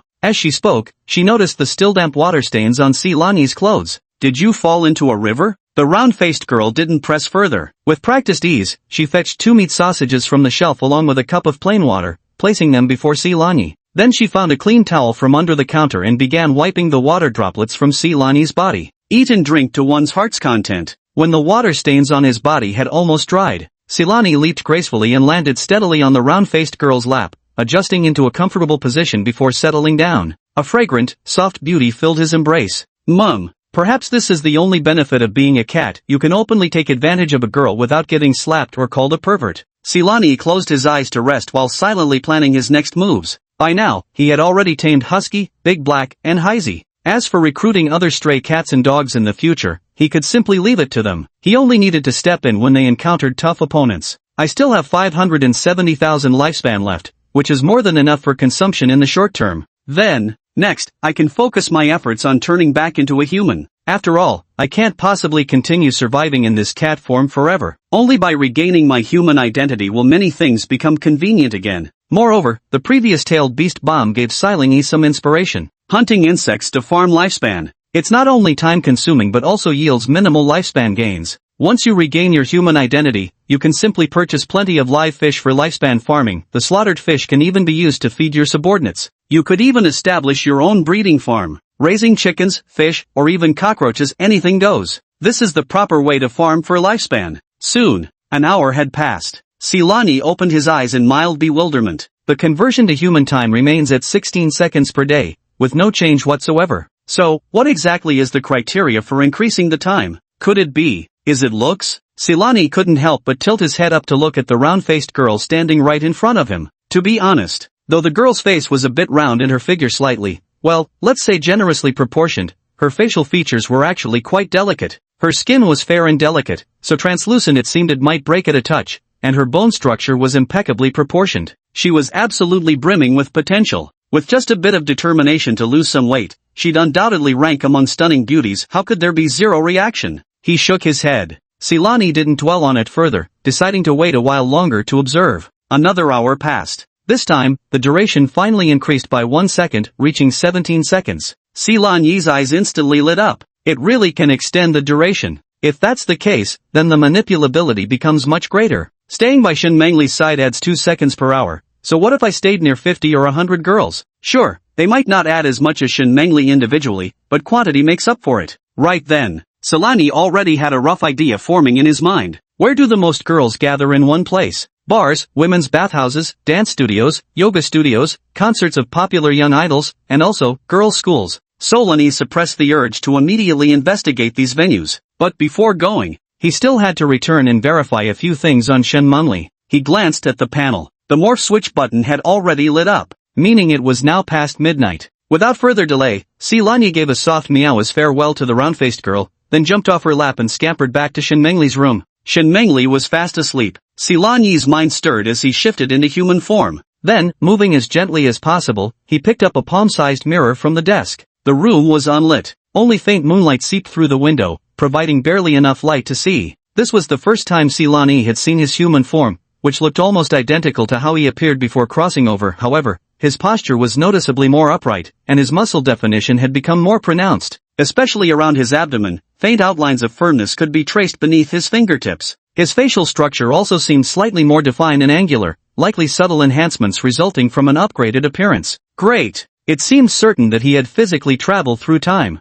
If it were someone else's body, Silani would have definitely felt weird about it. 3 seconds had already passed. Silani didn't waste any more time, using the moonlight to examine the back of his left hand. There was indeed a faint, tattoo-like complex pattern, the Wheel of Destiny spiritual mark. Silani closed his eyes and focused his mind. The next second, as 100 days of lifespan were deducted, 100 pitch-black time crystals, ink-dark and radiating a chilling aura, silently separated from the spirit patterns. Silani opened his eyes, a flicker of surprise crossing his face. No time for further thought, every second counted. Silani immediately leaned over the bedside, gazing at the slumbering Shinmonli. Her long eyelashes cast a small shadow beneath her eyelids, serene and lovely. He took a deep breath. Silani slowly braced himself against the edge of the bed, his Adam's apple bobbing as his breaths unconsciously grew much softer. As the distance between them closed, his heart began to pound uncontrollably. Chapter 38, Things Will Get Better. Soon, Silani's lips finally met the soft petals of hers. No response? The dashboard still shows 17 seconds per day. Silani couldn't help but frown slightly, then his tongue moved faintly as he tentatively deepened the kiss. It was as if some switch had been flipped. The form-switching duration suddenly jumped up by 1 second, and every 3 seconds, the transition time would increase by another second. Silani's eyes immediately lit up. I was right after all. More intimate contact can accelerate the speed of form-switching time acquisition, and this was just from a kiss. If we were to go all the way, wouldn't the form-switching timer boost skyrocket? At that very moment, Shinmengli seemed to sense something, her long eyelashes fluttering slightly as her delicate brows furrowed with a faint murmur. Just as she was about to open her eyes, Silani instantly switched back to his feline form, landing steadily on the bedside. Shinmengli hazily opened her eyes, gazing sleepily toward the head of the bed. Mimi, what's wrong? Silani gently nuzzled her cheek with his head, then leaped to the foot of the bed. Shinmengli rubbed her eyes and followed Silani's movement with her gaze. The next second, she froze completely, rubbing her eyes in disbelief once more. She suddenly sat up, her voice trembling with shock. How can there be so many time crystals? Shinmengli turned to look at Silani, her wide eyes filled with incredulity. Mimi, did you bring these back from outside? Hiding it and not admitting it? Doesn't exist. Do you know why some simps end up with nothing after all their efforts? Because most of them silently dedicate themselves, wallowing in self-touched emotions to no end, only to find out the other person has no clue what they've done for them. How can you expect her to see you in a different light? Properly showcasing your worth, that's the right way to woo a girl. Meow. Silani nodded decisively. If not for fearing that producing too many time crystals at once might frighten Shinmengli out of her wits, Silani would have filled her bedside with them, so she could improve her meals properly. And incidentally, he could also tag along for some delicious food. After all, eating plain rice with wilted vegetable leaves every day, that stuff really doesn't fill you up. Seeing Silani nod in agreement, Shinmengli's eyes widened in shock, her pupils shimmering with disbelief. She knew Silani wasn't an ordinary stray cat, but this was beyond outrageous. If Silani came back with a mouse or a dried fish to thank her, she would have understood and found it heartwarming. But for Silani to bring back so many chronocrystals, it made her feel like she was dreaming. Meow. These chronocrystals, Shinmengli initially wanted to ask Silani where he had obtained the time crystal. Halfway through speaking, she suddenly realized it would be pointless. How could a cat possibly answer such a complicated question? She stared blankly at the time crystal on the bed. Her eyes grew slightly moist, yet an unprecedented radiant smile blossomed across her face. She reached out her hand, gently ruffling Silani's hair. His voice carried a tenderness never heard before. Mimi, I'll accept these time crystals, but you mustn't do this again in the future, understand? Once I awaken my spirit pattern, our days will get better. Meeting her slightly worried gaze, Silani understood what she meant. Probably this silly girl still thought he'd stolen these time crystals himself and was worried he'd get caught in the act. Silani felt both amused and touched. He hesitated for a moment. Silani simply gave a soft meow in response. Then it nuzzled its head against her palm in response, choosing not to speak. After all, now wasn't the time to reveal everything. If Shinmengli discovered he wasn't just human but also a man, maintaining their current harmonious coexistence under the same roof would likely become far more difficult. He really didn't want to jeopardize his newfound comfortable cat bed just because his true identity got exposed.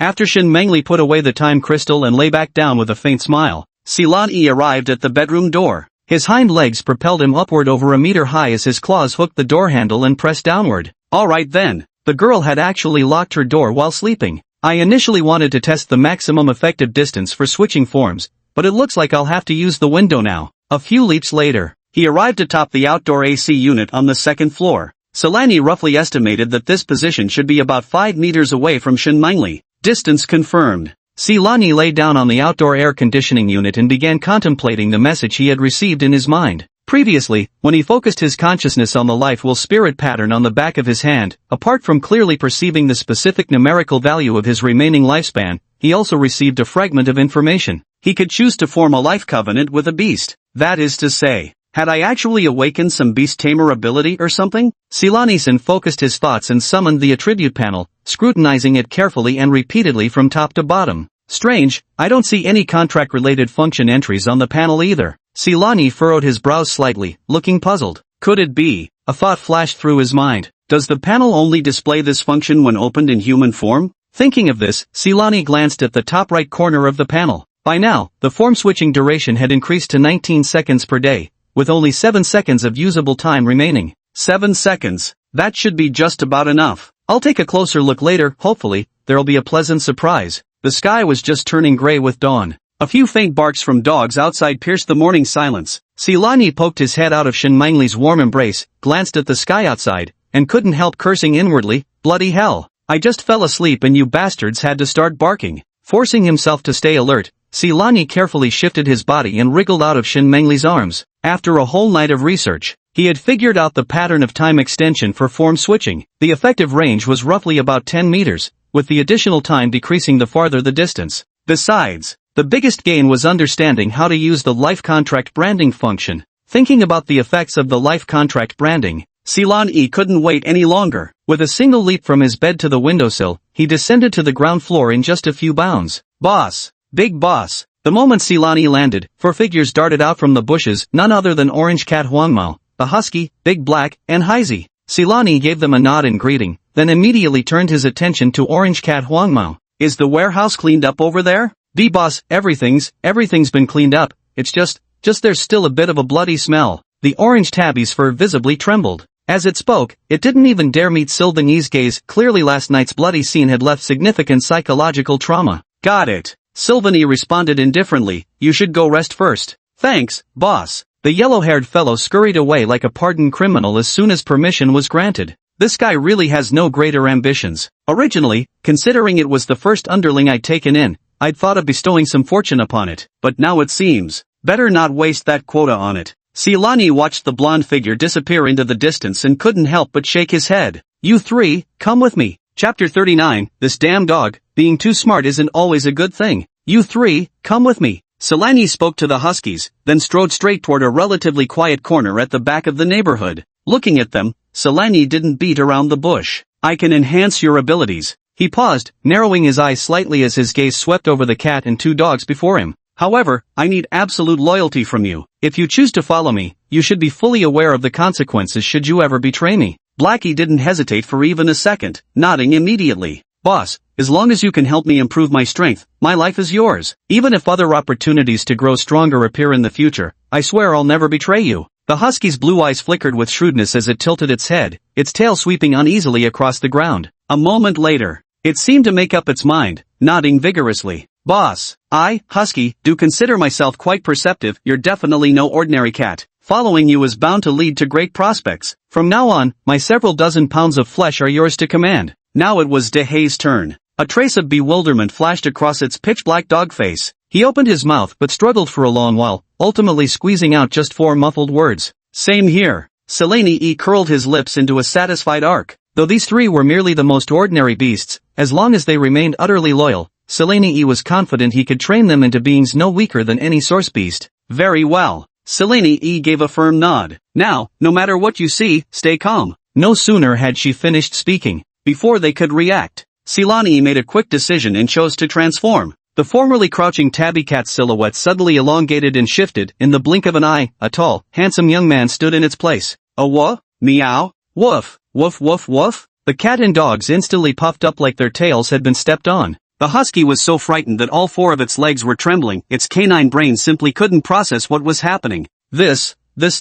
Why has the boss suddenly turned into a 2-legged creature? We're doomed, aren't we about to be thrown straight into a cooking pot? The husky let out an incomprehensible whine. Boss, can we make it a clear broth? I can't handle spicy. What's this about clear broth and spicy broth? A dark line surfaced on Silani's forehead as he glared at the creature irritably. If he hadn't been pressed for time, he'd have kicked it twice for good measure. Blackie, you first. As he spoke, Silani crouched down and gently placed his palm on Blackie's head. Do not even think of resisting. As the words fell, Silan Yi's mind stirred. The vein-like spiritual markings on the back of his hand suddenly pulsed with an eerie glow. Moments later, a complex sigil formed by countless intricate crimson runes, slowly emerging and peeling away from the spiritual patterns. The crimson rune blood oath brand hovered briefly in the air before darting like a streak of light, vanishing into the center of Heizi's forehead. Then, Silan Yi followed the same approach. The Life Pact brand was also imprinted on Husky and Big Black's foreheads. Husky's body remained rigid throughout the entire process, instinctively shrinking his neck when touched,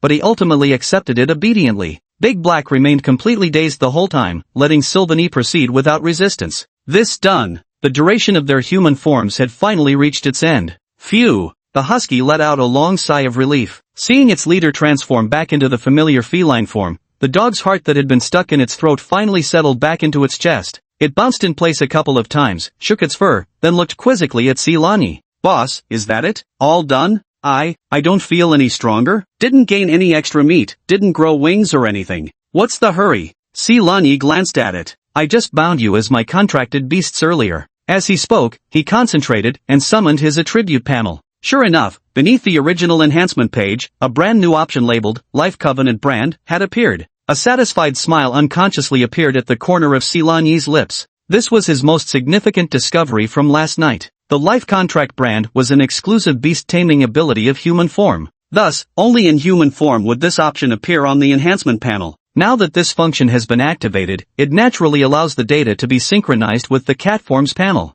After binding with a beast-type creature through the Life Covenant brand, that creature becomes his contracted beast. At that point, he can use the panel to directly strengthen various parts of the contracted beast's body by consuming lifespan. Besides, he can also obtain half the lifespan from kills made by his contracted beast. The remaining half of the lifespan would be automatically stored, specifically used to enhance the contracted beasts themselves. Which means that, the more contracted beasts he had in the future and the stronger they became, the more he could effortlessly gain lifespan even while lounging with his head on a girl's lap. In his previous life, he was a wage slave his entire lifetime. This time around, he could finally experience what it felt like to be the boss. And another thing. This Life Contract brand initially existed as only one single mark. How many contracted beasts others could simultaneously possess, Silan Yi did not know. But for himself, theoretically speaking, as long as he had sufficient lifespan, the number of contracted beasts he could possess was limitless. Consuming lifespan would allow him to coalesce new Life Contract brands. Similar to the rules for enhancing body parts,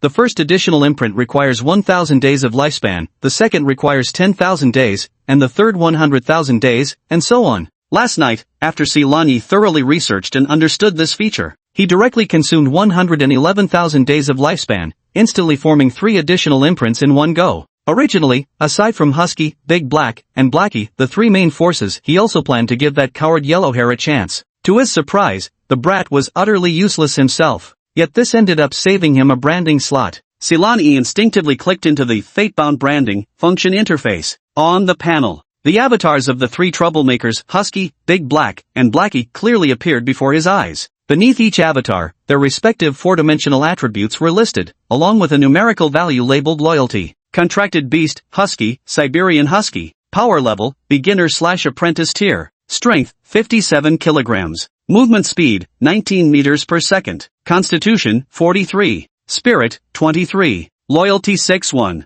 Contract Beast Big Black, Chinese Rural Dog. Strength Junior/Apprentice level. Strength 83 kg. Movement speed 12m/s. Constitution 6-7. Spirit 8. Loyalty, 83. Contract Beast, Koroko. Strength, Beginner/Apprentice level. Strength, 25 kilograms. Movement speed, 21 meters per second. Constitution, 19. Spirit, 16. Loyalty, 80. This attribute is considered top tier compared to ordinary stray cats and dogs. It's only natural for them to have such a foundation. After all, during the monthly eclipse phase, their physique receives some degree of enhancement even without doing anything. Selanya swiftly scanned their 4-dimensional attributes, her gaze lingering for an extra 2 seconds on the Siberian Husky's 61-point loyalty rating. This damn mutt. Too much intelligence isn't always a good thing. Chapter 40. Hope you all can earn my investment back sooner rather than later. By comparison, a simpleton like Big Black is somehow more endearing. Right after signing the contract, its loyalty points soared directly to 83, several points higher than Heizi, who's so desperate to grow stronger. Still, Silan Yi believes, just one round of enhancements, and Heizi's loyalty will undoubtedly skyrocket the fastest. Perhaps Silani's gaze lingered a bit too long on the husky's loyalty rating column, causing unexpected changes on the panel. A detailed page about loyalty appeared before his eyes. Silani couldn't help but freeze momentarily. After reading through the loyalty explanation, he admitted his earlier judgment had been somewhat hasty. I never expected that a loyalty level above 60 would actually reach the point of being willing to take a dagger for the other. This makes it evident. Despite their considerable intelligence, their hearts remain far more pure and kind than humans. Of course, this might also be partly due to the influence of the Life Covenant imprint. After a brief moment of thought, Silani raised his head and fixed his gaze upon Heisey. He waved his paw slightly, signaling for Heisey to come closer. Upon seeing this, Heisey showed no hesitation. As soon as he reached Silani, he obediently lowered his body and pressed his head beneath Silani's paw. Silani nodded in satisfaction and placed his front paw upon Heisey's forehead. In reality, strengthening the contracted beasts could be completed directly through panel operations.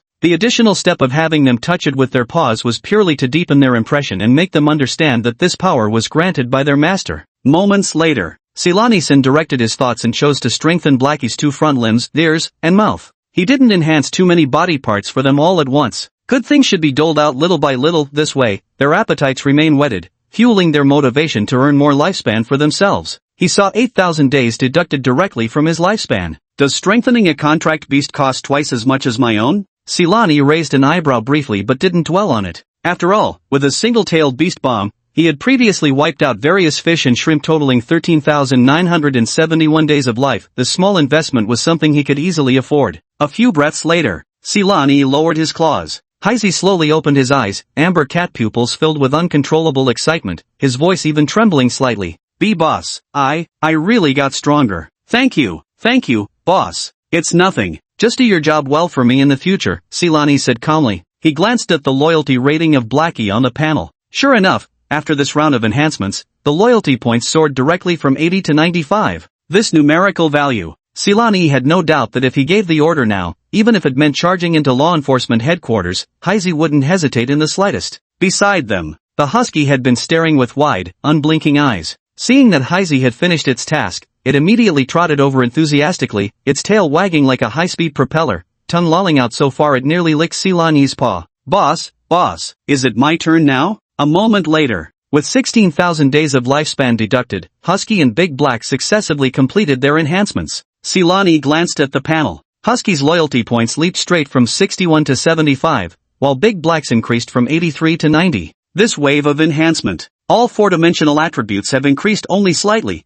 with just a 2 kilograms boost in strength each. However, the potential improvements are not small. Enhancing their ears and mouths was mainly to enable flawless communication between them, and in the future, they'll also be able to understand human speech. But this is merely a side benefit. Take the mouth for instance. Strengthening the mouth held little practical value for Silani. It was purely because he couldn't bring himself to put things in his mouth. But for dogs and cats, the implications are entirely different. They fight by tearing with their teeth. Strengthening the jaws greatly enhances the sharpness and bite force of the teeth. For them, in terms of practicality, strengthening this part is far more effective than enhancing any other area except the torso. Oh whoa, boss, I feel like I could bite through steel bars now. The husky was brimming with excitement, opening its mouth to chomp down with a loud crunch on a nearby discarded metal pipe. Though the pipe remained intact, 2 rows of deep tooth marks were now etched into its surface. Silani felt his temple throb at the sight. This damn dog wasn't even afraid of breaking its teeth. If that happened, he'd have to personally reinforce and repair them again.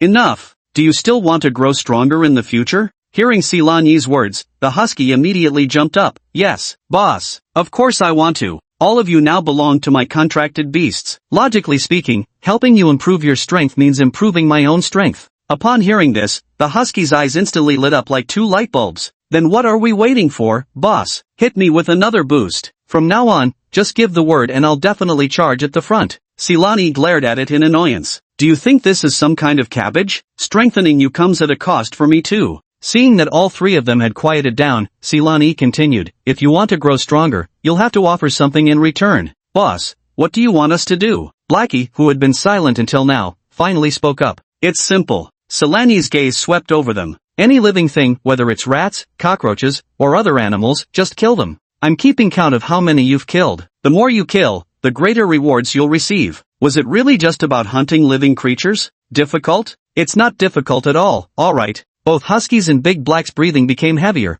while Heisey was so excited that even its body trembled slightly. Silani noticed its reaction and couldn't help but feel curious. Heisey, you seem particularly obsessed with getting stronger? Bringing this up, the excitement in Heisey's eyes was instantly replaced by a chill of hatred. My mother was killed by a Tibetan Mastiff from the next neighborhood. I became stronger just to take revenge on it. A Tibetan Mastiff? The husky immediately exclaimed upon hearing this. I know that thing, extremely vicious. Little sister Heisey, don't be afraid, this bro's got your back. Big Black also echoed gruffly, right, let's go together and tear it apart. No need. Heisey shook his head, his gaze drifting toward the neighboring block. This score, I'll settle it with my own hands. The husky and the dark-furred dog exchanged a glance, choosing not to press further. They could sense that this was Koriko's own obsession. No outsider could intervene. Silani didn't say anything more. When Heisey felt strong enough to take revenge that day, he would just follow along to stand guard. Silani cleared his throat to regain their attention and began arranging the next steps. From today onward, your mission is to take the Fallen Street as the center and expand your territory outward with full force, recruiting more followers. Remember, I only want the elites.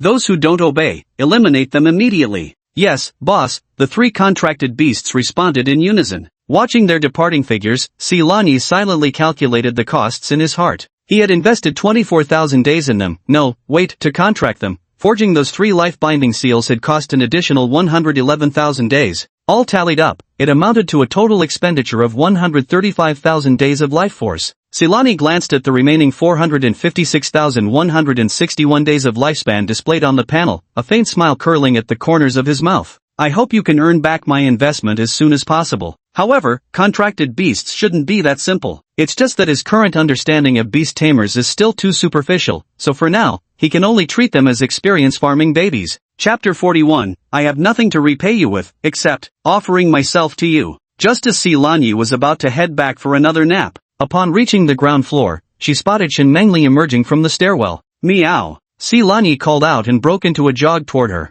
Hearing the meow, Shen Mengli turned her head to the right but didn't spot that familiar figure, then spun nearly full circle where she stood before finally seeing Silani running toward her. This silly girl must still be half asleep. Silani couldn't help murmuring in his heart. Mimi, why are you up so early? I was just about to go buy you some breakfast. Shen Mengli crouched down in front of him, reaching out to gently ruffle his hair. So she woke up this early because she was concerned about her own food. Silani felt a warm current flowing through his heart and took the opportunity to nuzzle into her palm. Shen Mengli's smile deepened as she pulled Silani into her embrace. Soon after, Shen Mengli then carried him into a 24-hour convenience store, walking straight to the shelves and carefully making her selections. Soon, she picked out 3 different flavors of sausages, taking 10 of each. Boss, how many time crystals do these require? Behind the counter, a drowsy, chubby shopkeeper yawned and casually waved his hand. 10 pieces. Hearing the price, Silani couldn't help but secretly click his tongue. This thing meant nothing to him. Casually swatting a cockroach around would cost more than this. Yet here was a full 10 days of real human lifespan.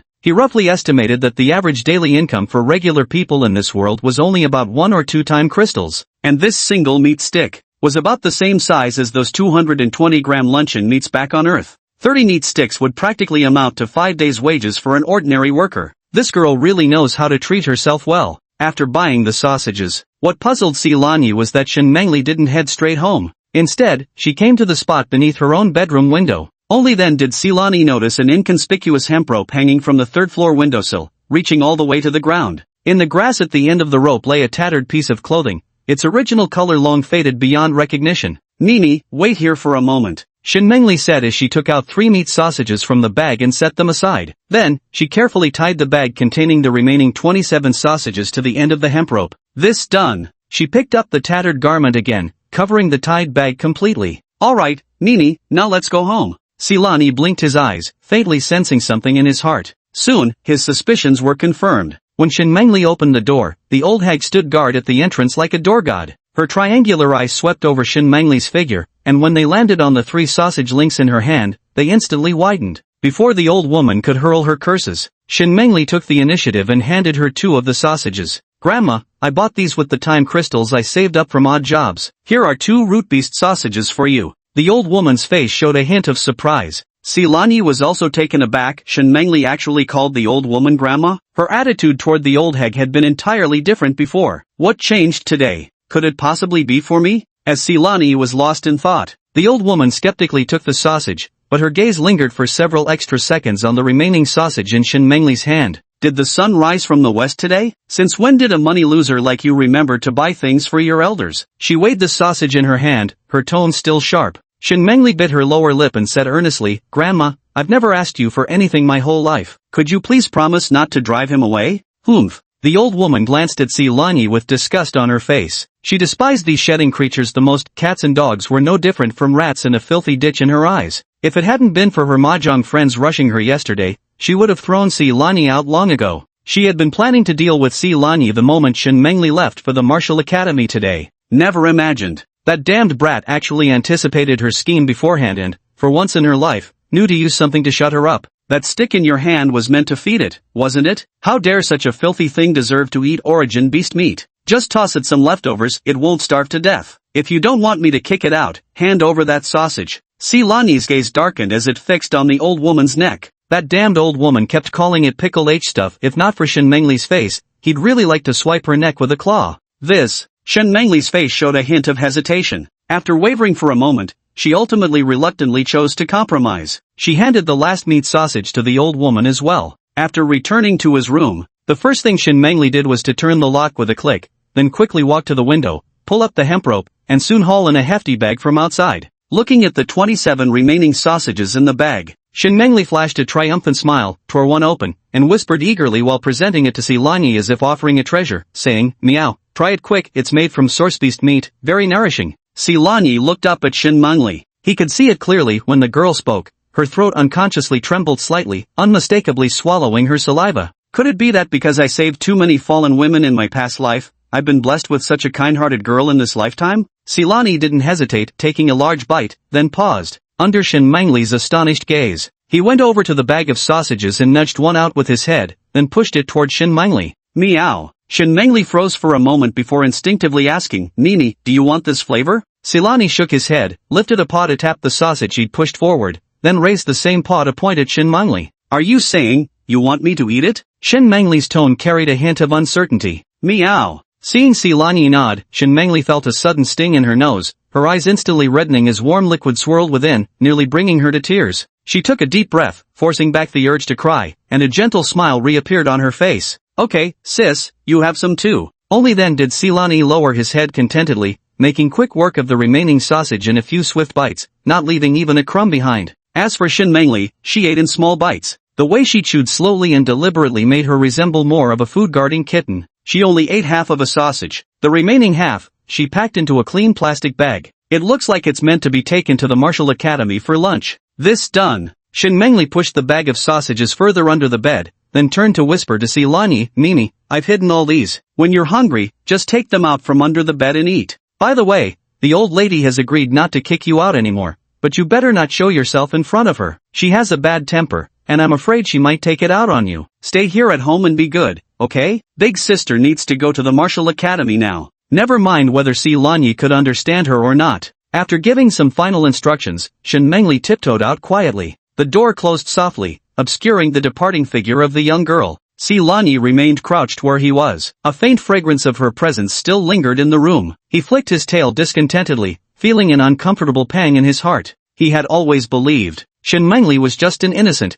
kind-hearted girl who knew little of the world. Yet unexpectedly, she proved far more intelligent than imagined and all the more heartbreaking. In her past life, she was an orphan. This life began as a cat. 2 lifetimes combined, It was the first time I'd ever experienced the feeling of being genuinely cherished by someone. For no particular reason, a phrase suddenly surfaced in Cyanese mind. This humble one has nothing worthy to offer in return, save, to pledge myself to you. The corner of Cyanese's mouth unconsciously curved upward, then he shook his head vigorously to force himself to regain composure. Though his eyelids were heavy as lead, this was no time for sleep, not when he needed to become Shin Mengli's sturdy pillar of support as soon as possible. Chapter 42, General Class Source Beast, the Bone-Corroding Dark Toad. Silani shook his head vigorously, forcibly dispelling his drowsiness. With that, he leaped straight to the windowsill. After Shin Mengli emerged from the stairwell, he took just a few leaps to reach the first floor and quietly followed behind her as she headed towards her martial academy. It was unclear whether Shin Mengli was exercising or trying to save time crystals. She had actually chosen to jog the entire way to the martial academy. Silani followed her for a full half hour of running before Shin Mengli finally slowed her pace. By now, the sky was fully illuminated. In the distance, Silani spotted the school plaque hovering mid-air, upon which 6 bold characters were flamboyantly engraved: Star Ember Intermediate Martial Academy. Note: martial academies in this world differ from real-world schools. Intermediate academies have students ranging from 20s to 30s, this isn't a middle school. So, no minors here. The architectural style of this martial academy was rather peculiar. It exuded a futuristic technological aesthetic, with a massive sphere over 100 meters in diameter suspended at its center, floating slowly in mid-air. The closer he got, the more Silani could sense it. Some seemingly ordinary teachers exuded an aura of considerable power, and a few even gave him a terrifying impression. Fortunately, he was now just an unremarkable tabby cat. In such a bustling place, he wouldn't attract much attention. With its small size, it easily slipped inside. However, once inside the martial arts academy, Silani stared at the pairs of fair, slender legs before him and was instantly dumbfounded. Where are the people? I merely stole an extra glance at those long legs in the crowd, and then the person was gone? Silani twitched his nose and quickly caught that familiar, fragrant scent. Fortunately, his nose had already reached the second stage of enhancement. Finding someone shouldn't be too difficult. A moment later, Silani stopped his steps outside a first-floor classroom window. He looked up at the windowsill that stood taller than a man, then glanced sideways at an artificial rockery about 4 or 5 meters away. Jumping directly onto the windowsill risked being spotted by someone in the classroom. Better not cause trouble for Shin Mengli. With this thought in mind, with several nimble leaps, Silani vaulted onto the nearby rockery instead. This spot is quite good, with almost no blind spots, offering a complete view of everything in the classroom. There weren't many people in the classroom, just 30 or so. Half were men and half women, each with their own individual desk. Silani merely glanced around before spotting Shin Mengli's figure in the last row by the window. This spot. To be honest, Silani was quite familiar with this. During his school days in his past life, this had been the sacred seat reserved specifically for academic underachievers. Could it be that Shin Mengli was also an academic deadbeat? At that moment, Silani's gaze froze. Inside the classroom, 5 scantily clad girls had directly surrounded Shin Mengli. Yet the other students nearby acted as if they hadn't seen it at all, continuing with their usual expressions and tasks, clearly accustomed to such scenes. Silani's gaze fell upon the 5 girls. That day in the alley, his consciousness was already somewhat blurred, and he didn't clearly see the faces of those women who bullied Shin Mengli. If nothing goes wrong, it should be them. He came to the Martial Arts Academy today not only to acquire shapeshifting time and gather information about this world but also with another purpose, to identify those women who bullied Shin Mengli. Unexpectedly, they turned out to be in the same class. Upon clearly seeing the face of the leading girl, Silani couldn't help but frown slightly. She was a strikingly beautiful woman, fair-skinned, tall, with exceptionally attractive features. Even by Silani's discerning standards, this woman would score above 90 points. Indeed, she might be the most beautiful woman Silani had seen in this world, apart from Shin Mengli. Moreover, judging by her demeanor and attire, she was clearly a wealthy heiress. Logically speaking, such a person should have had no connection whatsoever with Shin Mengli. So how could there be any feud between them? If out of jealousy? There's really nothing about Shin Mengli that could make her jealous. Even her looks are kept hidden. Surely it can't just be because Shin Mengli's skin is fairer and clearer than hers? Or is it simply because Shin Mengli looks easy to bully? I hope you don't do anything out of line, otherwise. A cold glint flickered in Silani's slightly narrowed eyes. If these girls went too far, Silani wouldn't mind paying a visit to their homes that evening. By now, the wealthy girl Zhaomin had approached Shin Mengli, her manicured fingertips tapping twice on the desk with a crisp knock-knock. You didn't take my words to heart at all, did you? Did you think I was joking with you? Shin Mengli slowly raised her head, meeting Zhao Min's gaze without a trace of hesitation, her expression as calm as still water without the slightest ripple. Finished talking? If you're done, please step aside. Class is about to start. You, the rich girl's face darkened, ready to explode. Suddenly, a robust cough echoed from the classroom doorway. The wealthy young woman glanced back at the middle-aged teacher striding into the classroom, her brow slightly furrowed. Then she leaned down and whispered into Shin Mengli's ear in a voice only the two could hear. Fine, mark my words. If you manage to enter the Advanced Martial Academy, I, Zhao Min, will take your surname from now on. On the podium. The middle-aged teacher's gaze swept over Zhao Min returning to her seat and the calmly composed Shin Mengli. In the end, he merely gave a slight shake of his head and let out an almost imperceptible sigh. Today's simulation lesson will be somewhat challenging for you. You'll be dealing with a commander-level source beast, the Bone Erosion Mystic Toad. The middle-aged teacher's voice rang out from the lectern, dispersing the slightly eerie atmosphere that had settled over the classroom. Silence temporarily set aside his thoughts as his gaze fell upon a slowly rising light screen before the middle-aged teacher. Within the light screen, a video began to play. A lush green pool appeared in the frame, its surface as still as a solidified piece of jade. Suddenly, from the pool, two slender tendrils unexpectedly emerged. To Silani's surprise, the tip of the tentacle actually grew 2 fist-sized eyes. They blinked incessantly. Strangely enough, they looked somewhat dopey and adorable. Moments later, as if sensing no danger outside, the pool began to gurgle with dense clusters of bubbles. The next second, the water surface churned violently as a gigantic toad, as large as a truck, emerged from the pond. Covered entirely in revolting pustules, its dripping skin oozed a sickly green slime that sizzled upon hitting the ground. All traces of its previous dopey charm had vanished, replaced only by overwhelming disgust. Holy F******. Silani couldn't help but widen his eyes in astonishment. This damned thing was actually a giant toad. Chapter 43, just by barely exerting yourself, you've already reached this division's limit? As the video finished playing, the classroom erupted in hushed murmurs of discussion. Holy shit, it's the bone-corroding mystic toad. That thing's a tough one to deal with. Tough? That's a commander-level beast. Just its toxic miasma alone, without proper protective gear, getting within 5 meters means instant death. Sigh, if half our class passes this simulation course, we should count ourselves lucky. Half? You're overthinking it. Don't you know how fast that thing's tongue is? Plus it can spit venom, has high defense, poison attacks, and ranged abilities? It's practically an iron tortoise with no weaknesses. If the simulation conditions were any harsher, I bet only Shin Mengli and Zhao Min from our class could pass. Hey, got a death wish? Zhao Min hates when people compare her to Shin Mengli. Watch out or she'll come after you. She's way too far to hear anything. On the artificial rockery, Silan Yi's ears twitched slightly, his eyes glinting. So that's how it is. As it turned out, Shin Mengli wasn't any academic slacker, quite the opposite, an absolute genius. Most likely, it was her outperforming Zhao Min every single time that threw the privileged girl off balance. How terribly immature. Such a trivial matter has actually escalated to the level of bullying. At this moment, the middle-aged teacher on the podium slammed the desk heavily. Only when the classroom had completely quieted down did he speak in a deep voice. You've already studied the materials on the bone erosion mystic toad, so I won't go into further detail. For this simulation, each of you can command up to 5 soldier blade-level warriors, with the freedom to choose their professional specializations. The topographic map has been sent to each of your light brain phones. You have 10 minutes to familiarize yourselves with the terrain. After that, the timer will start, and you must submit your final results within 1 hour. Blade Realm? Is this the name of the human strength classification in this world? I wonder exactly how strong this Blade Realm is. Silani murmured to himself inwardly and continued observing. As he observed, he roughly grasped how this simulation worked.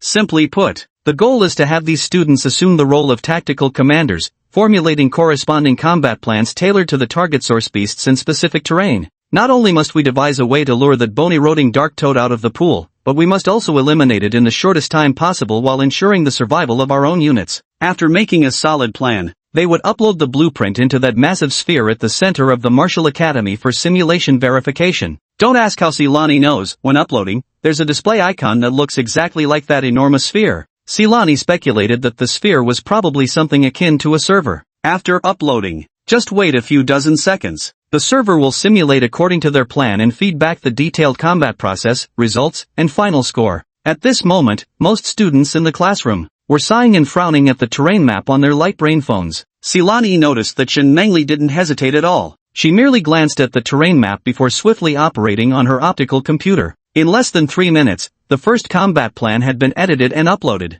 Soon, Shin Mengli received the feedback results. Number of martial warriors at the Blade Peak realm, 5. Battle outcome, 0 casualties, soul-corroding mystic toad slain. Time consumed, 43 seconds. Overall rating, SSS tier.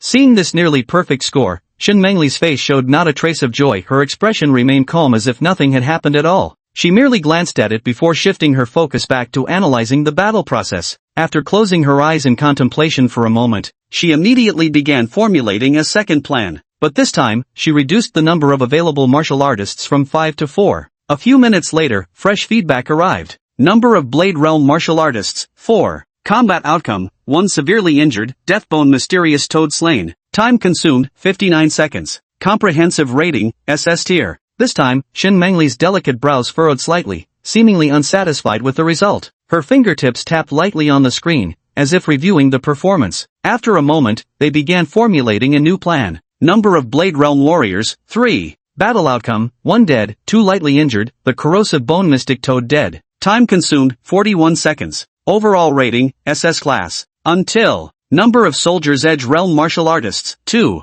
Battle outcome, 2 deaths, corrosive bone mystic toad deceased. Time consumed, 1 minute 23 seconds. Comprehensive rating, S-class. Silani watched from atop the artificial rockery, utterly astonished. Other students' brows furrowed so tightly they could have crushed flies as they struggled to merely pass the baseline score. Yet Shin Mengli kept escalating her own challenges, striving to complete tasks under increasingly stringent conditions. Good heavens! Silani couldn't help but click his tongue in amazement. What kind of nonsense is this? Just exerting a little effort has already reached the limit of this division? Time's up. Begin uploading results now. As the middle-aged teacher's voice rang out, the classroom immediately erupted in waves of groans. Teacher, just 5 more minutes. I feel like I'm on the verge of success. Yeah, teacher, I'm almost there. Shin Mengli remained unaffected by the surrounding commotion, calmly operating her neural phone with a serene expression as she deleted all grade records except for the second one. The reason this SS-level scoring record was left behind. Silani speculated that it was probably because this record took slightly longer, close to a full minute, and didn't appear excessively conspicuous either.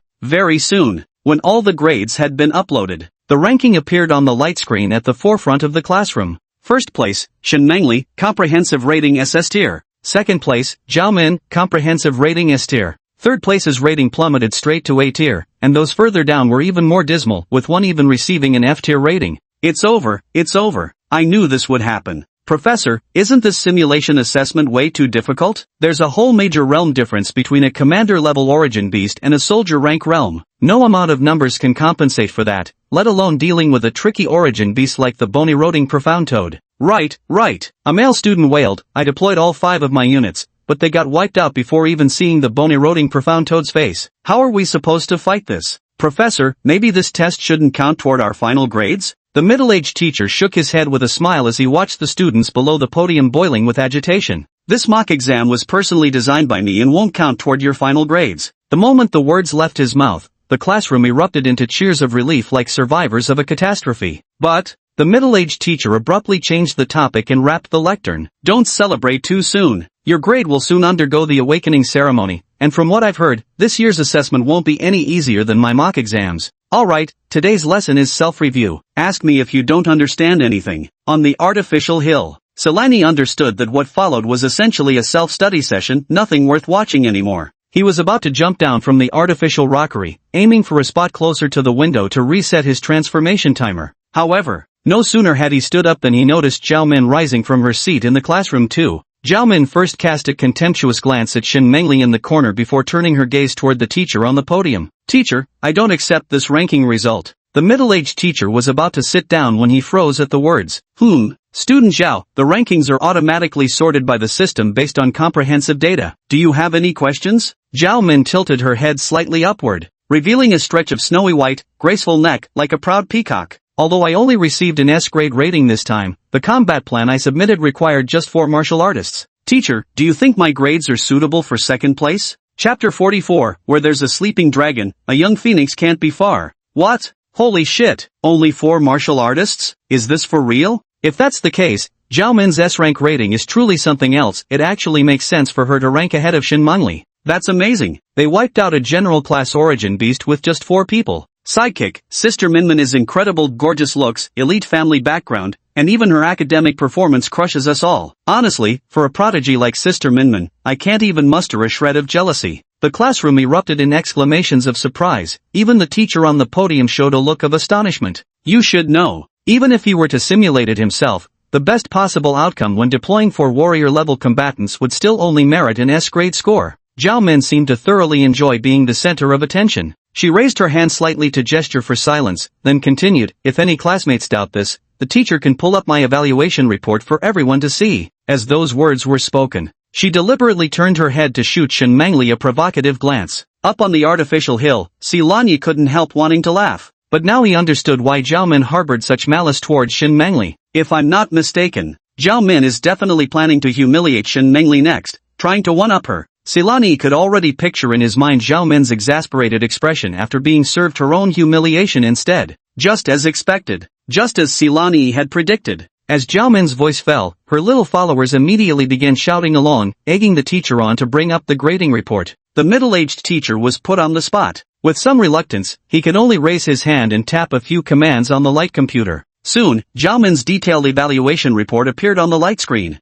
Number of Blade Realm warriors, 4. Battle results: 1 dead, 1 severely injured, 2 lightly wounded, corrosive bone mystic toad deceased. Time consumed, 1 minute 37 seconds.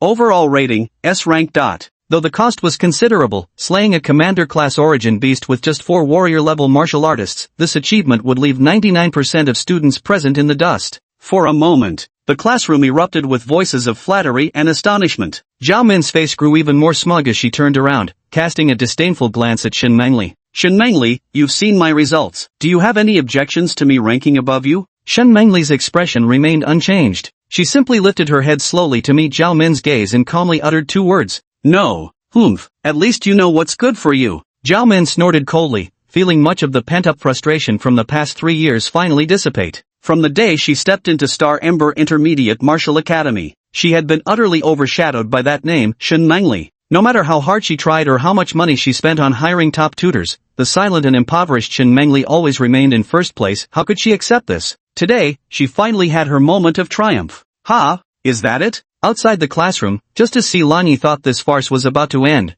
one of Zhao Min's lackeys suddenly stood up and pointed accusingly at Shen Mengli with righteous indignation. Shen Mengli, what's with that stinky face of yours? Do you think you're so great just because you got good grades? Do you have any idea how hard Min Minjia works every day? That look on your face obviously shows you're not convinced. Hearing this, several other followers of Zhao Min quickly chimed in. Teacher, I demand Shen Mengli's evaluation report be checked too. Let her lose with full acceptance of defeat. Exactly. Make her lose with full acceptance of defeat. Look at her pretentious way of refusing to make eye contact. Anyone would think she's the real young miss of the Zhao family. A strange smile involuntarily appeared on Silani's face. Really now? Where there's sleeping dragon, there must be young phoenix nearby. The middle-aged teacher on the podium sighed and began operating the controls once again. The next second, Shen Mengli's evaluation report replaced Zhao Min's report, now displayed on the luminous screen. Number of Blade Realm martial artists, 4.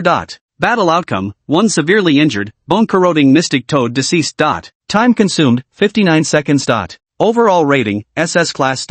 The data on the light screen. It was like a silent yet deafening slap across the face for Zhao Min and her cronies. In the classroom, all the noisy chatter, flattery, and jeering from just a moment ago came to an abrupt halt in that very instant. Everyone widened their eyes, staring intently at the few lines of text on the luminous screen. Silence. A deathly silence. Also employing 4 martial artists. Zhao Min's plan resulted in 1 death, 1 severely injured, and 2 lightly wounded, taking 1 minute and 37 seconds, rated S. Shen Mengli's plan, however, achieved 0 deaths with only 1 severely injured, completed in under a minute, rated SS. The gap between them. This wasn't even about quality anymore, it was utter dominance, like being crushed by a higher dimensional force. Holy shit! Someone let out an involuntary gasp, shattering the suffocating silence. Moments later, the entire classroom erupted like a powder keg, exploding into absolute chaos. Am I seeing this right? Shen Mengli actually only used 4 people too. 0 casualties. The key is she achieved 0 casualties, and she did it in just 59 seconds. Listening to the instantly reversed murmurs around him,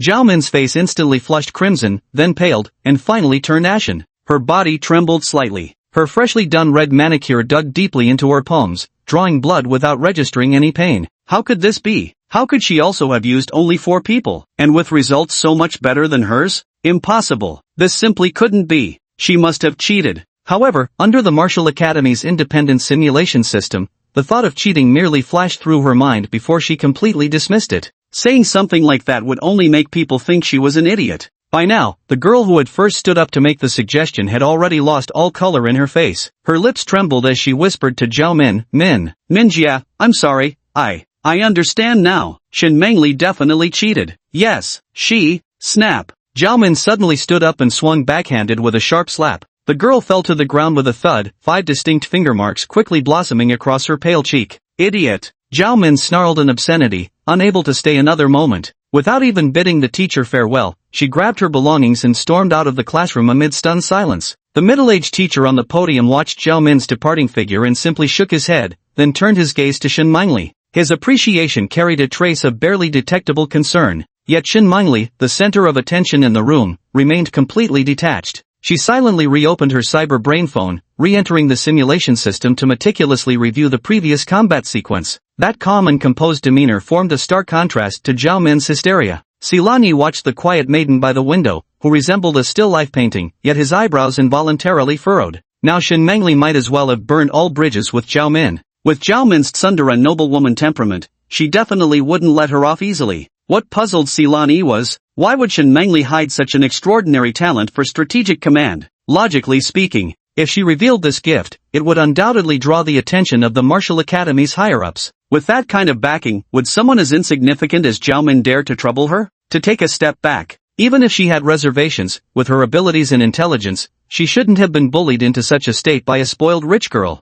Silani shook his head, genuinely unable to understand what Shen Mengli was thinking. He glanced in the direction of the school gate. Silani hesitated no longer. With a leap, he vaulted off the rockery and dashed in the direction Zhao Min had gone. Chapter 45, The Thrill of Feeling Like a Wage Worker. At night, atop a skyscraper, a thin mist swirled around his feet, giving him the sensation of treading upon clouds. Shen Mengli sat on the railing at the edge of the rooftop, her legs dangling outside, staring somewhat absent-mindedly at the bustling scene below. Dangerous action, please do not imitate. Silani stood on the railing beside her. Her pale red cat-like eyes reflected the neon lights of the city, her tail tip swaying gently now and then. Gotta say, the night view here is quite pleasant. Shen Mengli would come here to sit for a while every day after school. However, today she seemed somewhat preoccupied, though it was unclear whether she was worried about Zhao Min's situation. Silani had been in this world for a week now. That day at the martial arts academy, he had just caught up to Zhao Min when he watched helplessly as she boarded a sleek hovercar that sped off in an instant, utterly impossible to pursue. He could only sneak back to the teaching building and find a hidden corner on the third floor to sleep. As for why it had to be the third floor? Naturally, because the effective range for increasing transformation time was about 10 meters, and the third floor happened to be the golden position for maximum absorption efficiency. On average, each hour accumulated 47 additional seconds of transformation time, excluding lunch breaks and recess. I could manage about 6 minutes and 16 seconds at the martial arts academy each day, and when staying with Shen Mengli in the evenings, I'd scrape together roughly 8 more seconds. After these 5 days, my form-switching duration soared from a pitiful 24 seconds per day to a whopping 32 minutes and 16 seconds daily. That's quite significant progress. New readers might not be aware, so let me mention something off-topic. All numerical data in the story are properly calculated through software, never arbitrarily added. The form-switching duration was originally 19 seconds. Since the protagonist stayed awake from midnight until 6 a.m. continuously testing the effective range, increasing by 5 seconds over 6 hours seems reasonable. Some might ask, 6 minutes 16 seconds plus 8 seconds, multiplied by 5 days plus the original 24 seconds, shouldn't it equal 32 minutes 24 seconds? For clarification, we're currently only at day 5, and Shen Mengli's nightly 8-second increase hasn't been added yet. I'll only explain the data stuff this once, since not every detail can be included. That settles it. During the day, Silani accompanied Shen Mengli to the martial arts academy as a study companion, and at night he activated his life for power function to train and enhance his four-dimensional attributes. However, there was one thing weighing on his mind. Zhao Min hadn't visited the martial arts academy these past few days, and he couldn't help but wonder if she was brewing some scheme. To be fully prepared, Silani specifically instructed Haizi to take some smart cat underlings to the martial arts academy and keep an eye on Zhao Min's lackeys around the clock. If Zhao Min intended to stir up trouble, she would most likely contact them first. Whenever she appeared, Koriko would send one of his underlings to notify him. Besides, these past few days, Silani hadn't done anything to extend his lifespan, yet the numbers on the panel continued to rise steadily. I can only say, feeling like an employee is exhilarating. That goofy husky had the most enthusiasm and provided the longest lifespan, reaching up to 33,702 days. Big Black was slightly less, offering only 28,132 days. This was mainly because Silani assigned it a special task to squat by that fat Sonya's stall every morning. No need for Big Black to do anything. Just have it squat there, and no one would dare visit Fat Nya's stall. Haizi provided the shortest lifespan, only 9,396 days. After all, it was called to keep watch at the Martial Academy the very next day, naturally leaving little time to accumulate lifespan. The three of them provided a total of 71,230 days of lifespan, of which Silani could claim 35,615 days. As a result, Silani activated the 1,000-fold lifespan consumption function daily, training for 3 or 4 hours each time. Instead of decreasing, his lifespan actually increased to 485,112 days. 456,161 plus 32,615, 1,666 days consumed for 4 hours of lifespan expenditure, times 4 days. Silani pulled himself out of his thoughts and glanced at the quiet girl by his side. She sat there just like that, the evening breeze lightly lifting her hair, her entire figure so slender it seemed she might be carried away by the wind at any moment. Sometimes, Silani genuinely feared she might fall. As if sensing Silani's gaze, Shin Mengli turned her head and glanced over, a gentle curve lifting the corners of her lips. It's time, Mimi, let's go home. Time's up? A flicker of confusion crossed Sinani's eyes. Had he misheard? It's getting late? He shook his head. Without dwelling on it further, Sinani quickened his pace to catch up, back to the familiar slums. In the narrow alleys, dim lights flickered as the air blended the aroma of home-cooked meals with the scent of dampness. All along the way, many elderly women sitting outside for cool breeze warmly greeted Shin Mengli upon seeing her. Xiao Shun's back. Oh my, why are you so late today? Hurry back for dinner. An aunt carrying a grocery basket pulled out 2 bananas from it and pressed them into Shin Mengli's hands. Take these, I just bought them. Share them with your little cat at home. Shin Mengli felt a bit embarrassed but still bowed slightly in acceptance. Thank you, Aunt Li. I don't have classes tomorrow morning, let me help you clear the weeds in your yard. Aunt Li waved her hand. No need to be polite with me, child. You finally get a day off, you should sleep in a bit more tomorrow. Shin Mengli wore a serene smile on her face and shook her head.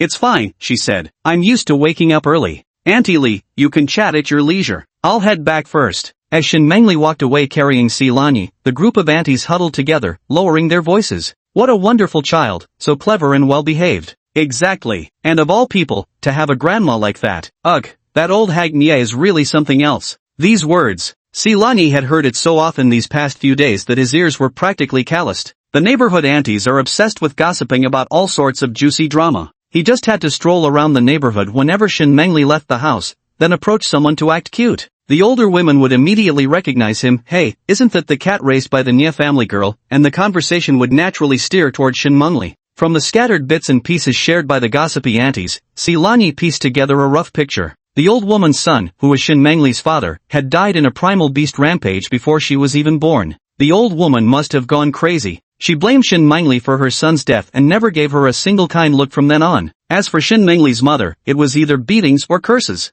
A few years ago, Shin Mengli's mother died too. Some said she accidentally fell down the stairs, while others claimed the old woman chased her out in the dead of winter, leaving her to freeze to death. However, what struck Silani as odd was, the past few days, Shin Mengli's attitude toward the old woman seemed much improved. Moreover, Shin Mengli felt strangely different to him today. Especially the walking pace, neither hurried nor slow, was completely different from his usual gait. Just as Silani was still pondering this, Shin Mengli had already reached the 3rd floor and was just about to take out her keys to open the door, when suddenly, there was a crisp click as the neighboring door opened. Moments later, an elderly woman who looked to be in her 60s or 70s, with a head full of white hair, walked out carrying a large bag of garbage. Shin Mengli paused mid-action as she opened the door. Grandma Wang, are you heading out to throw the trash? Little Shin, you're back. I've let this garbage pile up for days. If I don't throw it out soon, it'll start stinking up the house. With a sweet smile, Shin Mengli said, Grandma Wang, at your age, going up and down the stairs isn't easy. Just leave the garbage here. I'm planning to clean up Aunt Li's yard tomorrow morning, so I can take your trash out on my way. Hearing this, Grandma Wang seemed tempted but glanced hesitantly toward Shin Mengli's door with some difficulty. Noticing this, Shin Mengli lowered her voice and chuckled, Don't worry, Grandma Wang. I'll be out by 5 or 6 tomorrow morning. My grandma will still be sound asleep then. Hee, then I'll have to trouble you, Xiaoshen. What a good child you are. Shin Mengli smiled as she took the trash bag, then placed it against the wall between the two households, arranging it slightly to ensure it doesn't obstruct passers-by. After returning home, Grandma, I'm back. Aunt Li gave us these bananas. Here, try one. Shin Mengli handed over a banana before carrying Silani into the bedroom, peeling the remaining banana and placing it in front of him. Here, Mimi, have a banana to tide you over. After saying that, Shin Mengli changed her clothes and went out to help prepare dinner. Silani, who had feasted his eyes thoroughly, squatted on the ground and shook his head. Today Shin Mengli was acting very strange, yet he couldn't quite put his finger on what exactly felt off about her.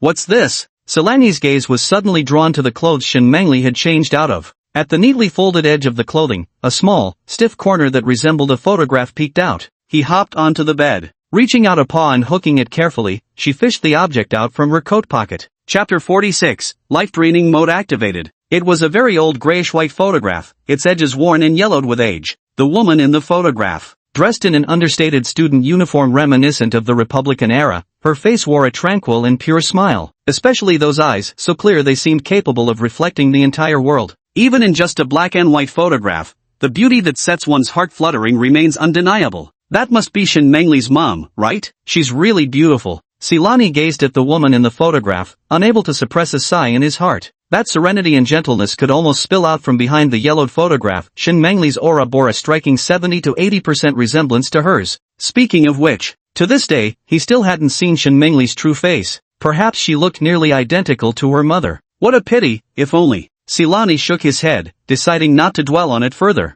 After carefully tucking the photo back into his pocket, he quickly finished the banana Shin Mengli had peeled for him and ducked under the bed. Ha, only 2 left? Staring at the mere 2 sausages remaining in the bag, Silani froze momentarily before shaking his head with resigned amusement. These past few days, he religiously engaged in high-intensity workouts every single night. As his physical condition rapidly improved, his body's recovery rate and metabolism became astonishingly fast. The most noticeable change was his physique. His body, which had appeared somewhat skinny after shaving, now clearly showed significant muscle growth, with his weight estimated to have increased by about 10 pounds. A bare back. Now, fine hairs have begun to grow back densely. Probably in a few more days, it will fully recover to its original state. Besides, the number of sit-ups has gradually increased from an initial 20 sets per day to 35 sets daily. A total of 220 kilograms in strength, 110 points in constitution, and even 4 points in mental attributes were added. Without exaggeration, he could now easily defeat 20 dahes single-handedly. However, increased constitution also meant an even greater appetite. These 20-plus meat sausages truly weren't enough to satisfy him.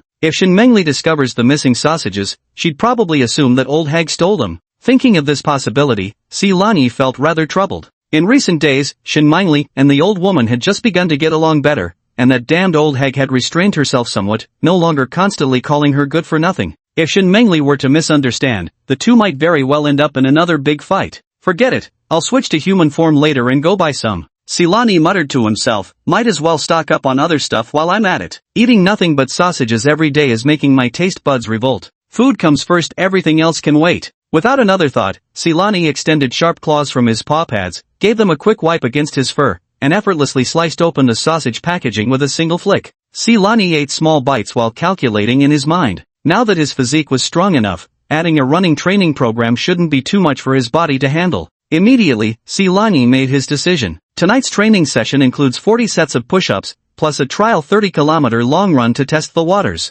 If I can't finish, he gave his own younger brother 15 hard slaps across the face. As for body part enhancement, Silani didn't consider it for the time being. The reason for not advancing torso strengthening to the second stage primarily stemmed from 2 concerns. First, there was worry that post-enhancement, training effectiveness might diminish. Second, it simply felt wasteful to undergo enhancement now exercise during eclipse phase granted bonus effects. He intended to push his body to its absolute limit on the next eclipse day, then utilize the enhancement's restorative properties for recovery. Only this approach could maximize the benefits. After all, upgrading the torso to the second stage requires 100,000 days of lifespan, and the third stage demands a full 1,000,000 days. Every calculation must be precise. Moreover, torso enhancement can also serve as a life-saving trump card. If genuine danger arises, strengthening the torso allows for a full recovery, increasing the chances of survival. As for why other body parts aren't being enhanced, the main thing was that Silani had been devising a plan these past few days. After painstakingly accumulating over 400,000 days of lifespan, it would be a terrible waste to spend it all on physical enhancements. Once slightly more time had passed in his human form, Silani planned to switch back and gamble with those 400,000 plus days of lifespan. For example, by purchasing fish fry. With proper execution, one might make tens or even hundreds of times their lifespan's worth in a single stroke. After finishing the sausage, Silani didn't even consider resting for a moment. Tonight's training regimen was no light task. Time was of the essence. His self-imposed punishment of flicking his own penis wasn't an empty threat. Only through such rigid penalties could he push his physical limits to the breaking point and shatter mental barriers. After handling both the packaging bag and physiological needs, Silani returned to the room and immediately crawled under the edge of the bed, using his hind legs to push against the bed frame. Ginshin, Ba, Life Force Gacha, activate. Soon after, the door was pushed open softly, accompanied by the grumbling complaints of old lady Nya in the living room, as Shin Mengli walked in carrying a bowl of steaming hot food. Mimi? She called out gently, placing the bowl beside the cat's nest, then noticed Silani at the edge of the bed, executing a perfect sit-up. Though this wasn't the first time she'd seen Silani working out. Yet every time she witnessed this scene, she couldn't help but show an astonished expression, and an involuntary question would bubble up in her mind. Is this really a cat? Being able to do sit-ups was one thing, but whenever she changed clothes, this perverted cat would stare with unblinking, fascinated eyes. Moreover, almost every morning when she woke up, 9 times out of 10 this perverted cat would be sprawled across her chest. Shen Mengli shook her head, dismissing these absurd thoughts from her mind. You're so diligent, Mimi. Big sister won't disturb your exercise then. I'll leave your food here, remember to eat. Meow. Silani let out a brief meow in response before continuing to silently count in his heart. 897, 898, 899, 1000. Phew. Silani collapsed weakly, lying flat on the ground and panting heavily, yet a faint glimmer of joy flickered in her eyes. Great! Another improvement, this time she actually managed to complete 5 sets in one go. Silani didn't allow herself to rest for too long. Getting up from the ground, I stretched my slightly stiff limbs and began a new round of training after just 2 or 3 minutes of rest. Time passed minute by minute. It lasted until 3 a.m. A full 40 sets finally completed all 8,000 sit-ups at last. Silani pulled up the panel for a glance. His lifespan had increased by over 1,000 days. It seemed Huskies and the others hadn't been idle either. Moments later, Silani's gaze fell on the 4-dimensional attributes column. Staring at the additional 80 kilograms of strength and 40 points of constitution, Silani cracked a silent grin. There was no change in mental attributes. It seems that as constitution increases, improving mental attributes will become harder in the future. To make a breakthrough, one must be even harder on oneself. Keep it up. Silani cheered himself on silently in his heart. With no intention of resting, Silani drank some water, glanced back at Shen Mengli who was already sound asleep in bed, and then leapt down from the window in one swift motion. After landing steadily on the ground, Silani quickly got his bearings and dashed towards the direction of the commercial street. It had been several days since he last saw that round-faced girl. Silani planned to drop by and visit her after his run. And this time, he'll be in human form. Chapter 47. If you were that slim now, I might not be able to resist chasing you. 5 a.m. Inside a convenience store on the commercial street, the round-faced girl stared at her smartphone, then suddenly pouted and muttered, "So you isn't even pretending anymore. He's not even sparing little Linger. Couldn't he at least be a bit more subtle? Ugh, what a scumbag." After muttering her complaint, she minimized the ongoing novel with my primordial kidney constitution. I'm invincible in the apocalypse and checked the time. Finally survived another day. The round-faced girl rolled her stiff neck with a slight twist. Just as I was about to get up to take inventory of the shelves, the wind chime at the door gave a soft ding-a-ling. A man walked in. The man had sharply defined facial features and an upright posture. Even in simple casual clothes, he somehow exuded the aura of a runway model. The round-faced girl stared blankly, her heart uncontrollably pounding thump wildly. So handsome. How can someone be this handsome? This face, this aura, this physique. They could probably rival those legendary readers. Normally speaking, convenience store cashiers don't need to guide customers through their shopping. Yet at this moment, the round-faced girl had completely forgotten this rule. She immediately trotted out from behind the counter, her cheeks faintly flushing without her even realizing it. Handsome, what do you need? Silani noticed her flushed face and those fleeting glances she kept stealing at him before quickly looking away. A faint smile tugged at the corner of his lips. It seems I still underestimated the lethal charm of that 95-point beauty score. Silani grabbed a bottle of water and gulped down half of it in one go before speaking. Could you help me pick out some food? I'd appreciate it. No trouble at all. None at all. The round-faced girl immediately waved her hands. Handsome, check out this self-heating mutant beast meat rice bowl. It's the newest arrival, and I really like it too. There's also this meat patty. She rattled off more than a dozen different kinds of snacks in one breath. Each one was described with such authority, even analyzing their pros and cons with perfect clarity. Clearly she'd tasted them all personally. Silani chuckled to himself. No wonder her figure was so full. It wouldn't be surprising if she was a glutton who couldn't control her appetite.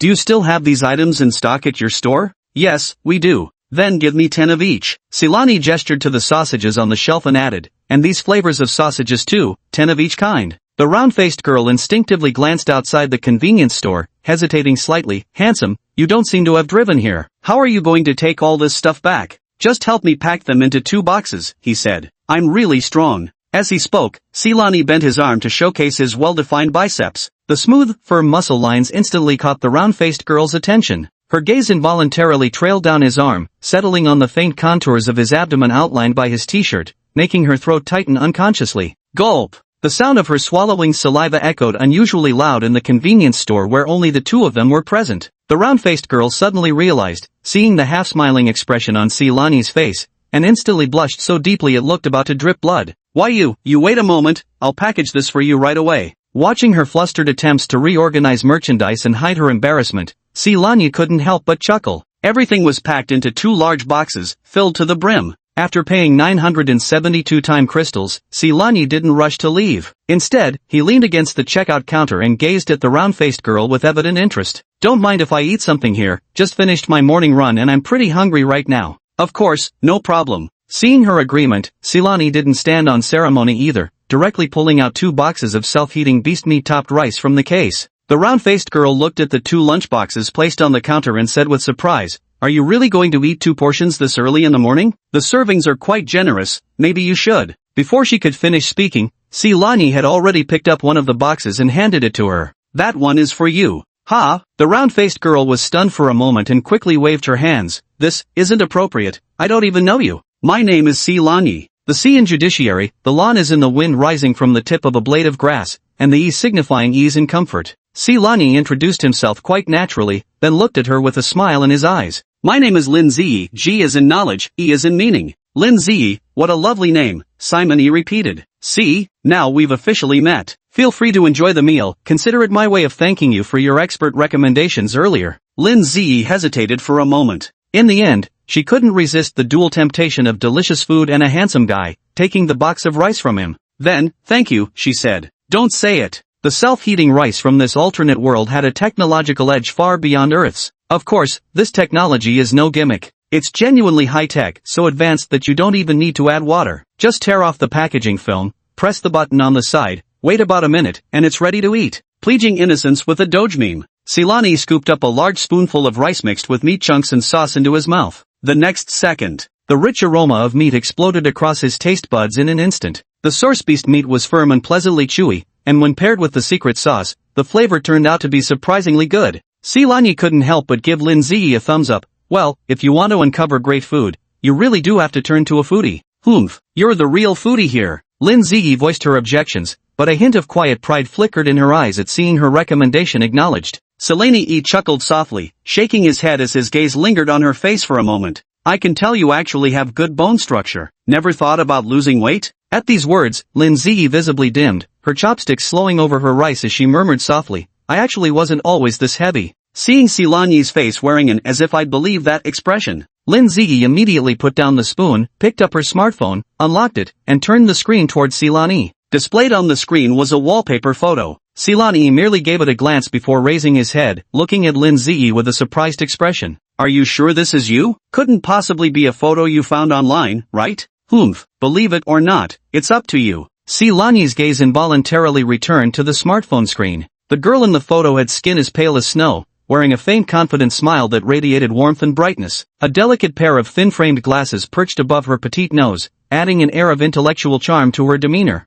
Silani had always sensed that Lin Ziyi was a stock with potential. He just never imagined she could become this stunningly beautiful after shedding weight. Silani genuinely admired, "If you were this slender now, I'd be tempted to pursue you." Chapter 48. Wait, handsome, you're actually serious? Hearing this, Lin Ziyi rolled her eyes at Silani in annoyance, though his compliments sent a faint ripple through her heart. "So, you men only care about appearances, huh?" "Now that's not fair," Silani chuckled, unable to resist teasing her. "If I look like some ferocious monster or had a creepy vibe, would you still be sitting here having dinner with me? If I stay even a second longer, you'd probably start screaming help, there's a pervert." The statement was too vividly descriptive. Lin Ziyi could practically see the scene playing out in her mind and couldn't help but burst into laughter. "I can't win against you in this argument." After the laughter faded, the atmosphere grew quiet once more. Silani could sense her mood seemed a bit down, so he asked casually, "Care to share? What's made you change so much?" Lin Ziyi remained silent for a moment, as if collecting his thoughts. 2 years ago, my parents were framed by the Zhao Corporation." Her voice was soft, as if she was telling someone else's story. "During that time, I completely fell apart. Every day I did nothing but cry and eat, locking myself in my room. By the time I came to my senses, I'd already become like this." "Zhao Corporation? It can't be such a coincidence, can it?" Silani's eyes flickered. "And now you. It's just me and my younger brother left at home now." Lin Ziyi shook her head with a faint smile. "If I don't pull myself together, he won't even have the tuition fees to attend martial arts school." Hearing this, Silani's heart immediately flooded with mixed emotions. Despite going through such hardship, this girl had once said that anyone could come ask her for food as long as they saw her in the shop. Sigh. Silani sighed inwardly, then set down the lunchbox in his hands, his expression turning serious. "Here's what we'll do, let's make a promise." "A promise?" "Yes. If you can successfully lose weight and become as slim as in this photo, I'll reward you with 100,000 time crystals. 100,000? Lin Ziyi abruptly raised her head, her gaze instantly filling with wariness as she looked at Silani. Could this person be a scammer? Ordinary people might not even earn 100,000 time crystals in their entire lifetimes. This person opened his mouth demanding 100,000, and offering it for free too, since when does such a pie-in-the-sky good fortune exist in this world? Silani saw right through her thoughts at a glance and casually offered an excuse. Don't look at me like that. Actually, I used to be quite overweight myself. After slimming down, I wanted to help more people like me. He paused briefly before extending his hand toward her. Give me your hand. Lin Ziyi hesitated for a moment, but meeting Silani's sincere gaze, she finally reached out and placed her hand in his. To put it bluntly, given her current figure and weight, if someone as handsome as Silani actually did anything to her, it's hard to say who'd be taking advantage of whom. Silani's fingertips lightly rested on her wrist. The next second, a thought suddenly crossed his mind. 30,000 days of lifespan? Lin Ziyi sensed the information fed back through the spiritual patterns, his eyes widening instantly as his voice trembled with utter shock.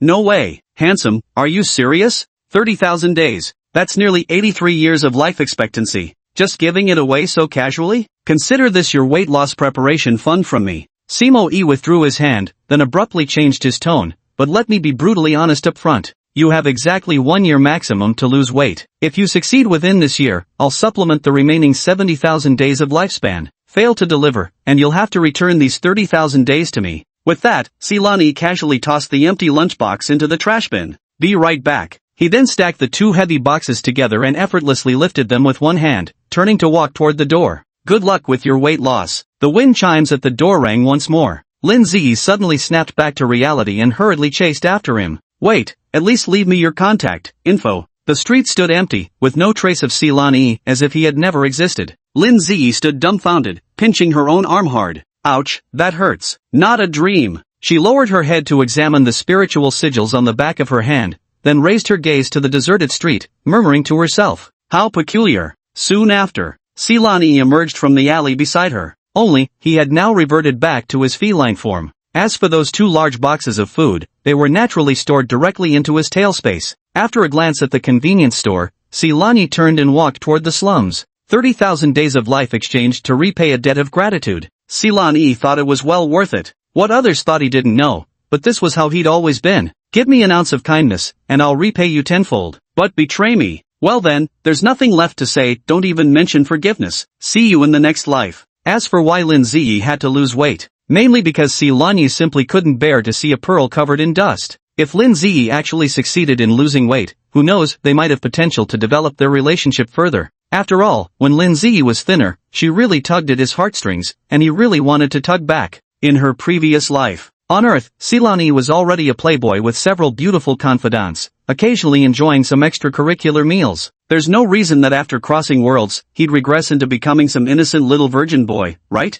Anyway, when it comes to matters of the heart, Silani has always been serious. He would never let down any girl he fancies. His heart's just a bit too big, that's all. He simply wants to give every girl he fancies a warm home, nothing more. On the way back, Silani pulled up the panel to check. The agility stat is seriously tough to level up. He'd been running around the commercial district for nearly 2 hours earlier. He wasn't sure exactly how many kilometers he had run. Yet even with thousandfold life force exertion, he only managed to add 2 meters in 2 hours, increasing his speed to 27 meters per second. And because it wasn't an all-out sprint, his mental attributes hadn't changed at all. After all, this wasn't indoors. If you truly push yourself to exhaustion outside, encountering any unexpected situation would be troublesome. He shook his head. Silani didn't ponder further. Any improvement was a good thing. Even if the progress was slow, as long as he persisted, sooner or later he could elevate his attributes to an incredibly terrifying level. Returning to the familiar room, Silani had just jumped down from the windowsill when he froze momentarily at the sight of the meticulously folded bed. Then he remembered. Last night when she returned, Shen Mengli had mentioned she'd be helping Aunt Li clear the weeds in the yard this morning. But this was ridiculously early. It's probably not even 6 o'clock yet at this hour. This silly girl really has a heart of gold. Silani muttered inwardly as he took out about a dozen meat sausages from his tailspace and stuffed them back into the bag under the bed. This done, despite the exhaustion weighing on his body, Silani was about to head over to Aunt Li's courtyard to check when, outside the bedroom, there suddenly came the sound of the security door being opened and then closed. Back so soon? Silani was somewhat puzzled and pricked up his ears. Why is it quiet again? Just as he was puzzled, a faint, sharp gasp sounded near his ear. Then followed a dull thud of something heavy hitting the ground. Chapter 49. Hey, you can't sleep here. Something's wrong. This thought flashed through Silani's mind and was gone. At once, Silani leaped down from the windowsill. The moment his feet touched the ground, a faint metallic scent of blood wafted into his nostrils. Silani's pupils constricted sharply. Pushing off the ground, he vaulted through the air and landed on the second floor in a few bounds. There, in the shadowed corner of the staircase, a figure clad in a knitted sweater lay motionless on the ground, their voluminous wavy hair slowly staining dark crimson as blood seeped outward. Gazing at that familiar figure from behind, Silani's face revealed a peculiar expression. Wasn't that the damned old woman? Silani hesitated for a moment before stepping forward and nudging the person's shoulder with his paw. Meow. Hey, you can't sleep here. Old Madame Nia's body was overturned, revealing a face as pale as paper. Save me. With a faint sound as thin as a mosquito's buzz, Granny Nia struggled to open her eyes a crack. When she saw it was only the tabby cat Shin Mengli had brought home standing before her, the faint light in her eyes quickly dimmed again, and she resignedly closed her eyes once more. Seeing her in such a wretched state, Silani couldn't help but feel conflicted. If it were anyone else, he might just help by calling someone or something. But of all people, it had to be Shin Mengli's vicious grandmother. Shin Mengli's relationship with the old hag had actually improved quite a bit these past few days, but she was probably doing it for his sake. After a moment's hesitation, Silani still decided against delivering the final blow. After all, no matter what, this old woman was Shin Mengli's only remaining family in this world. Leaving her here, whether she lived or died, would depend on her own fate. He would simply pretend he never saw anything, nor ever came here. Having made up his mind, with that, Silani leisurely turned and descended the stairs. No sooner had it darted out of the stairwell than the cat bumped into an elderly woman from the neighboring building, who was carrying a grocery basket and about to go shopping. Isn't this the cat from the Shin family? Where's little Shin? As she spoke, the woman glanced toward the stairwell but saw no sign of Shin Mengli. After a moment's thought, she muttered to herself, "Did you sneak out last night and can't get back in now?" Meow. Silani's face was full of question marks. Then he suddenly realized this auntie must have seen him lingering in the corridor early in the morning and assumed he'd been locked out after sneaking out at night. He watched as the auntie walked toward the corridor of Shin Mengli's apartment building. Silani immediately darted over and blocked the auntie's path. Need to be carried just for these few steps? That Shaoshan girl spoils you too much, I say. No way. Was that what I fucking meant? Seeing the auntie reach out to pick her up, Silani dodged aside. Yet this kind-hearted auntie still insisted on going upstairs to find Shin Mengli, intending to tell her, "Your cat ran away." Watching the auntie's retreating figure climbing the stairs, Silani wore an utterly speechless expression. Soon after, a piercing scream suddenly shattered the morning tranquility in the stairwell. Ah, Miss Nia, oh my goodness, what happened to you? You're bleeding so much. Hold on, I'll call an ambulance right away. With the startled cry of the middle-aged woman, lights flicked on one after another in several apartments of the aging residential building. Not long after, the siren of an ambulance grew nearer.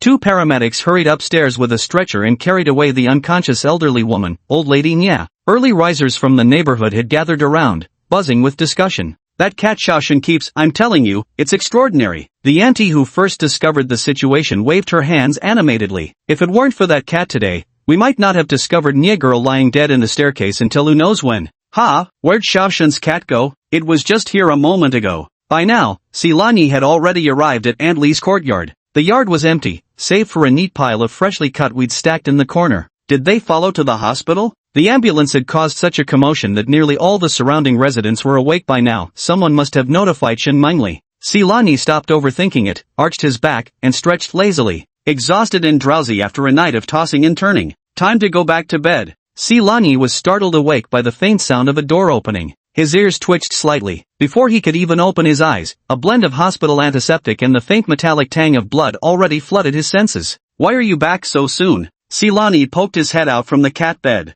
However, when he clearly saw Shin Mengli standing at the bedroom door, his brows involuntarily furrowed. Shin Mengli kept her head lowered. Her slightly long bangs covered her eyes, making it hard to discern her expression. Yet Silani could sense that her entire aura had shifted, cold, oppressive, carrying an aloofness that warned others to keep their distance. At that moment, Silani's gaze fell on her right hand. On the pale knuckles, the skin was scraped raw, faint traces of blood seeping through. What's going on? Silani's heart tightened, and he instinctively wanted to step closer to take a look. However, the moment he leapt out of the cat bed, Shin Mengli, like a cat whose tail had been stepped on, jerked her head up abruptly. Go away! A hoarse, nearly broken scream was wrenched from her throat. Stay away from me! Get lost! She seemed to have gone insane, frantically grabbing whatever was nearby and hurling it all at Silani. The water glass shattered into pieces on the floor, water stains and glass shards splattering everywhere. Silani leaped backward effortlessly, dodging the flying glass fragments, and landed steadily on the windowsill. Damn!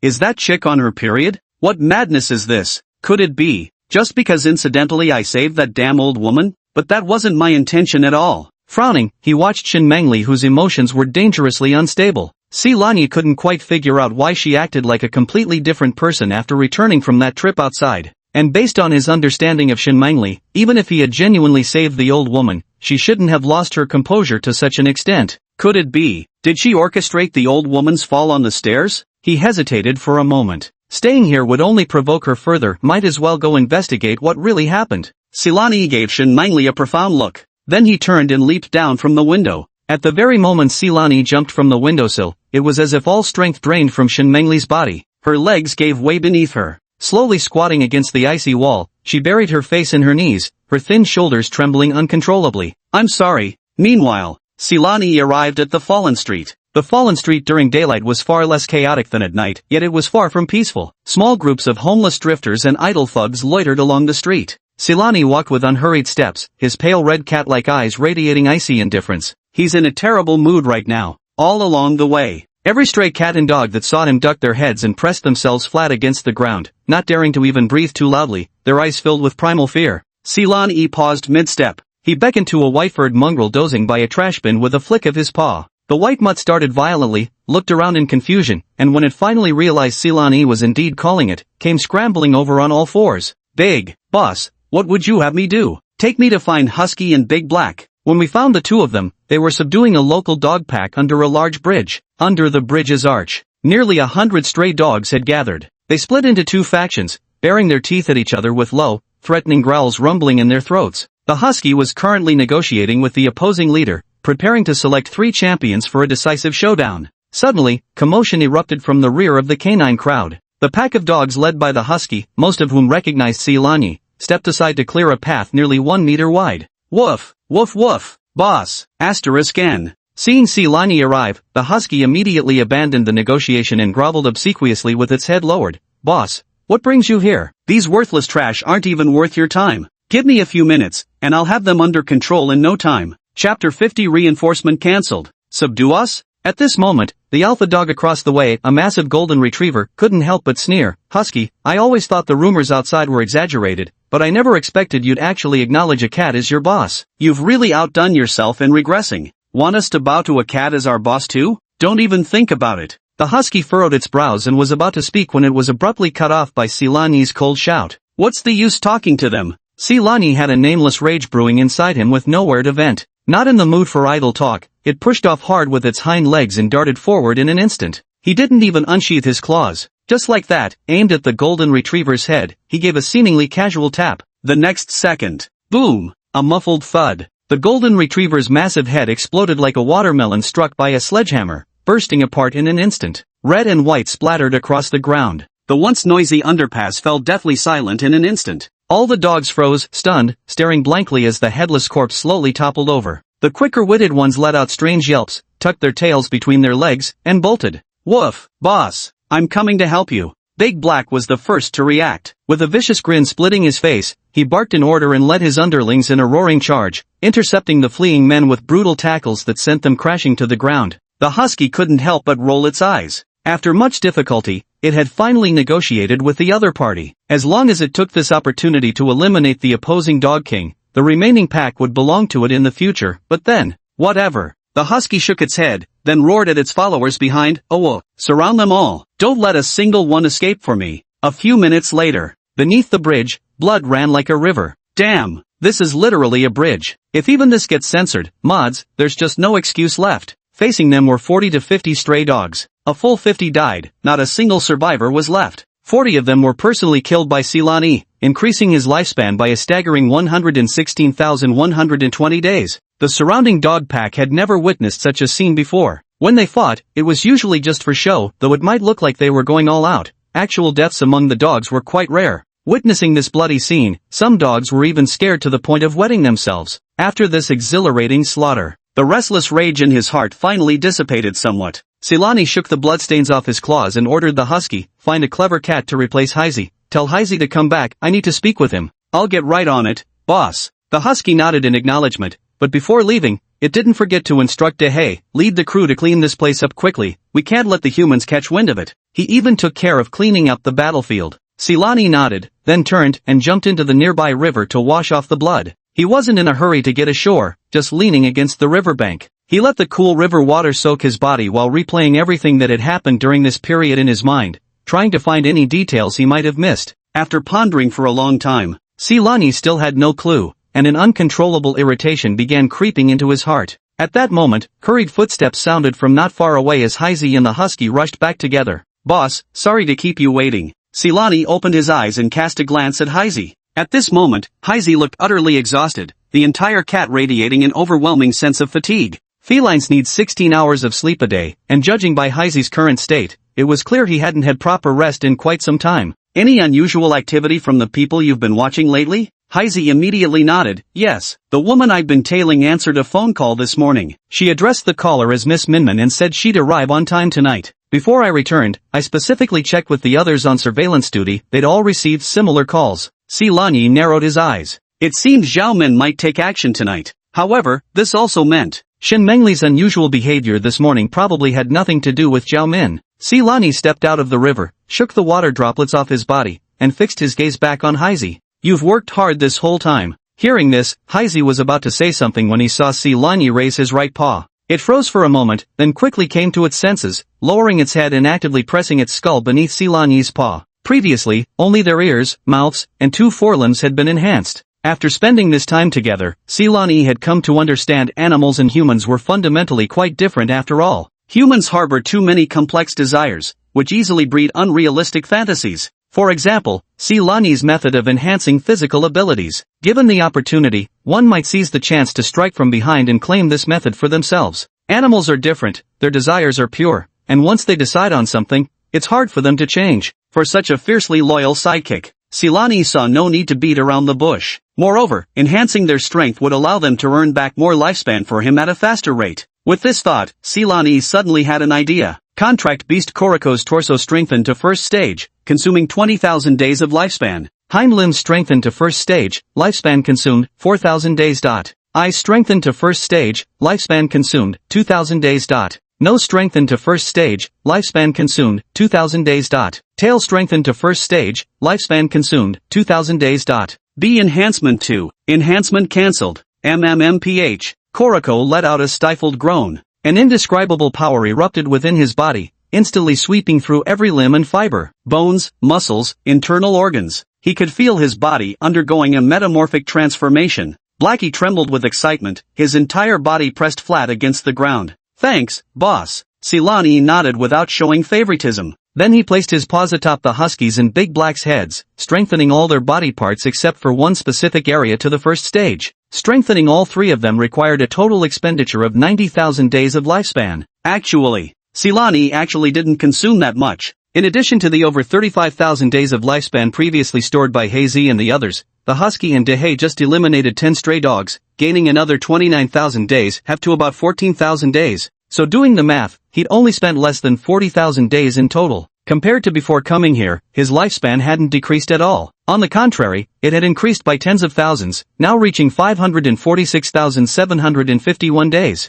However, if they want to proceed with further enhancements, they'll have to earn their own lifespan. After all, the cost for the second stage of enhancement will increase tenfold. Completing the entire enhancement would require a full 380,000 days of lifespan. 3 times 380,000. Silani couldn't afford that investment. Chapter 51. Something's definitely wrong with these siblings. Among the 3 contracted beasts, Heisey proved to be the most composed one. As for the husky, this guy has absolutely no shame whatsoever. After the enhancement was complete, it immediately transformed into an eager lapdog, lying at Silani's feet and licking its paws. Seeing how Big Black was getting all excited and looking like it wanted to come over for a lick or two as well, Silani smacked the husky into the river, laughing and scolding, "Look at your pathetic selves, this is nothing yet." "Ha, boss, you mean we can still get stronger?" Hearing this, the husky immediately leaped back ashore from the river. It instinctively wanted to shake off the water, but one glare from Silani made it obediently lie down instead. Yet those sapphire blue eyes brimmed with eager anticipation.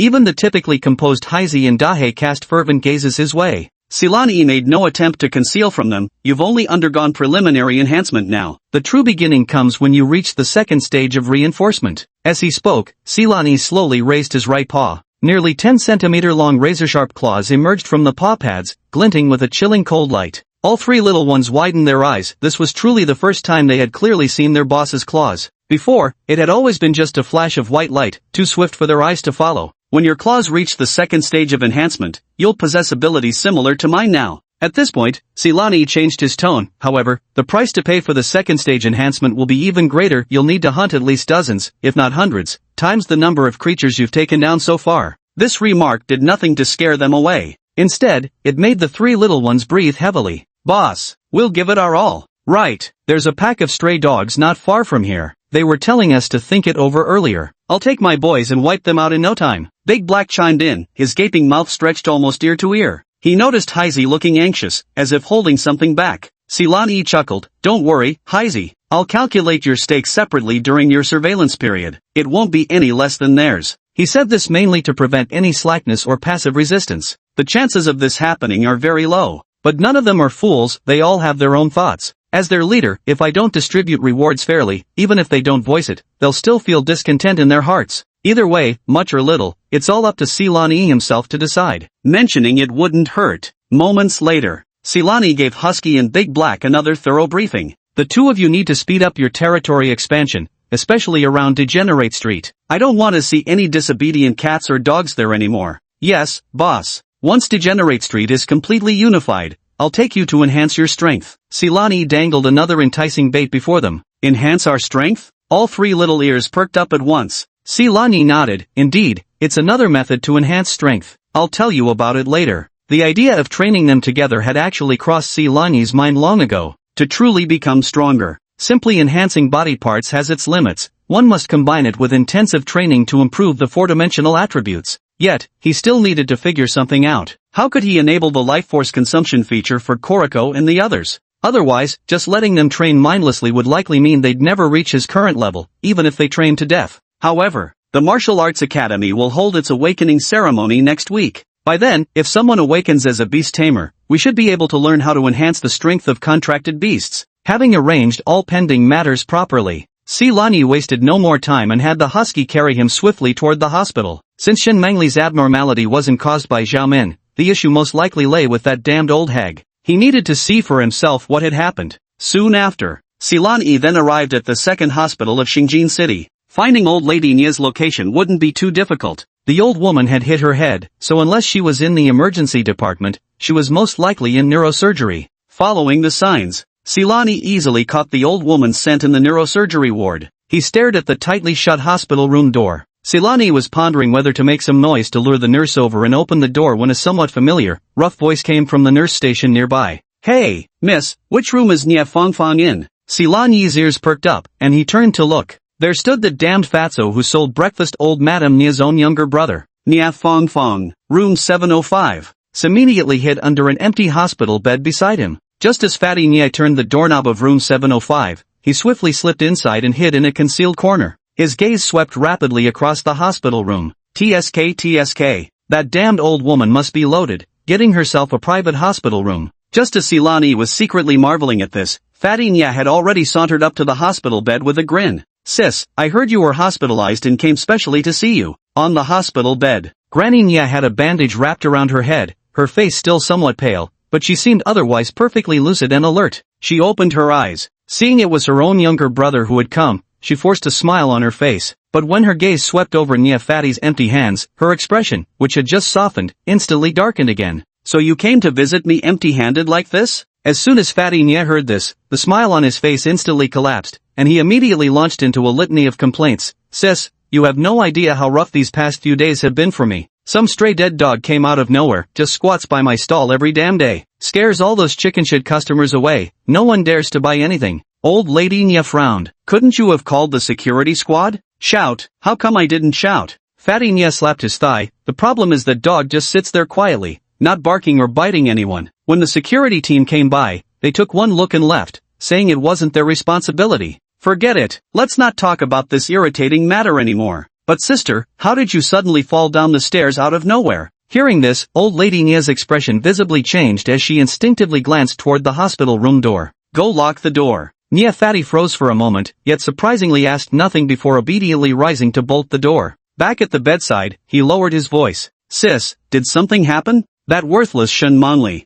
Old lady Nia's voice was barely above a whisper, laced with undisguised venom. She must know something. The more I think about it, the fishier it gets. Today's fall, it must have been her doing. Upon hearing this, Fatty Nia's forehead furrowed into deep creases like the character for River. After a moment's hesitation, he replied uncertainly, Sister, aren't you overthinking this? What we did was so well concealed, how could a mere slip of a girl possibly know? Silani raised an eyebrow. These two siblings are definitely up to something. Chapter 52. Just wait, your good days are yet to come. Humph, have you forgotten about her mother? Old lady Nia snorted coldly. This worthless girl must have inherited her mother's brains. What do you mean? Fatty Nia remained frowning. Usually, when Lu Potmark invites me for cards, he calls around 9. But today, damn it, he called before dawn. Later, I found out that good-for-nothing went to Lu Potmark's yard early to pull weeds. Fatty Nia still didn't grasp it. What does weeding have to do with you falling? Shut up and let me finish talking. Old Mrs. Nia impatiently cut him off. I've made thorough inquiries. That good-for-nothing girl promised that Li fellow last night that she'd go help weed his yard this morning. But when she went there this morning, instead of calling for that Li guy to open the door, she went and called for pockmarked Lu. Isn't that quite a coincidence? She paused, her gaze growing even more sinister. The most crucial thing is, when I went out, I saw the house across the hallway had piled their trash in the aisle again.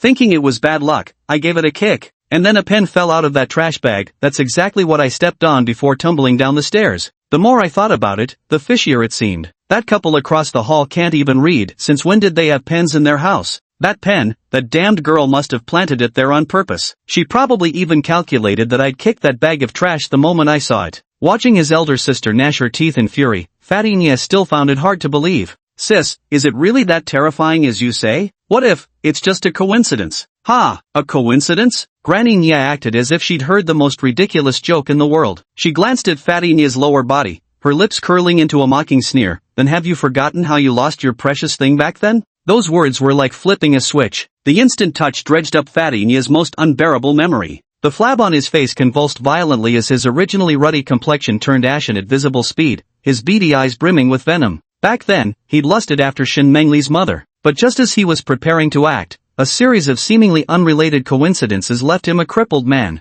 Sis, you mean we should act ahead of schedule? Things aren't like the old days now, and the time bank subsidies are quite substantial too. Wouldn't it be a shame to lose them? As their conversation continued, the siblings' filthy secrets were gradually being exposed. Silani felt chills running through his entire body, a cold current shooting straight from the soles of his feet to the crown of his head. The damned old hag and her brother. In earlier years, they were actually core members of a human trafficking ring. But later, as control measures grew stricter and the mechanism of spiritual tattoo awakening was modified, requiring individuals to be at least 18 years old to awaken, this drastically reduced both the merchandise value and operational safety. Only then did they retire, using their accumulated savings to start a legitimate business. Just before they cleaned their hands of the business, they pulled one last job, picking up Shin Mengli's mother, who was severely wounded and fell into a coma. And now, as Shin Mengli was on the verge of awakening her spirit mark, if she were to awaken a high-quality spirit mark and successfully enter an advanced martial academy, they would no longer be able to keep her trapped by their side as a compliant, unpaid laborer. So the two started making their calculations. They'd even contacted an old accomplice from their former gang. Once Shin Mengli awakened her spirit pattern and they received the time bank subsidy, they planned to sell Shin Mengli off to that accomplice's son as a bride,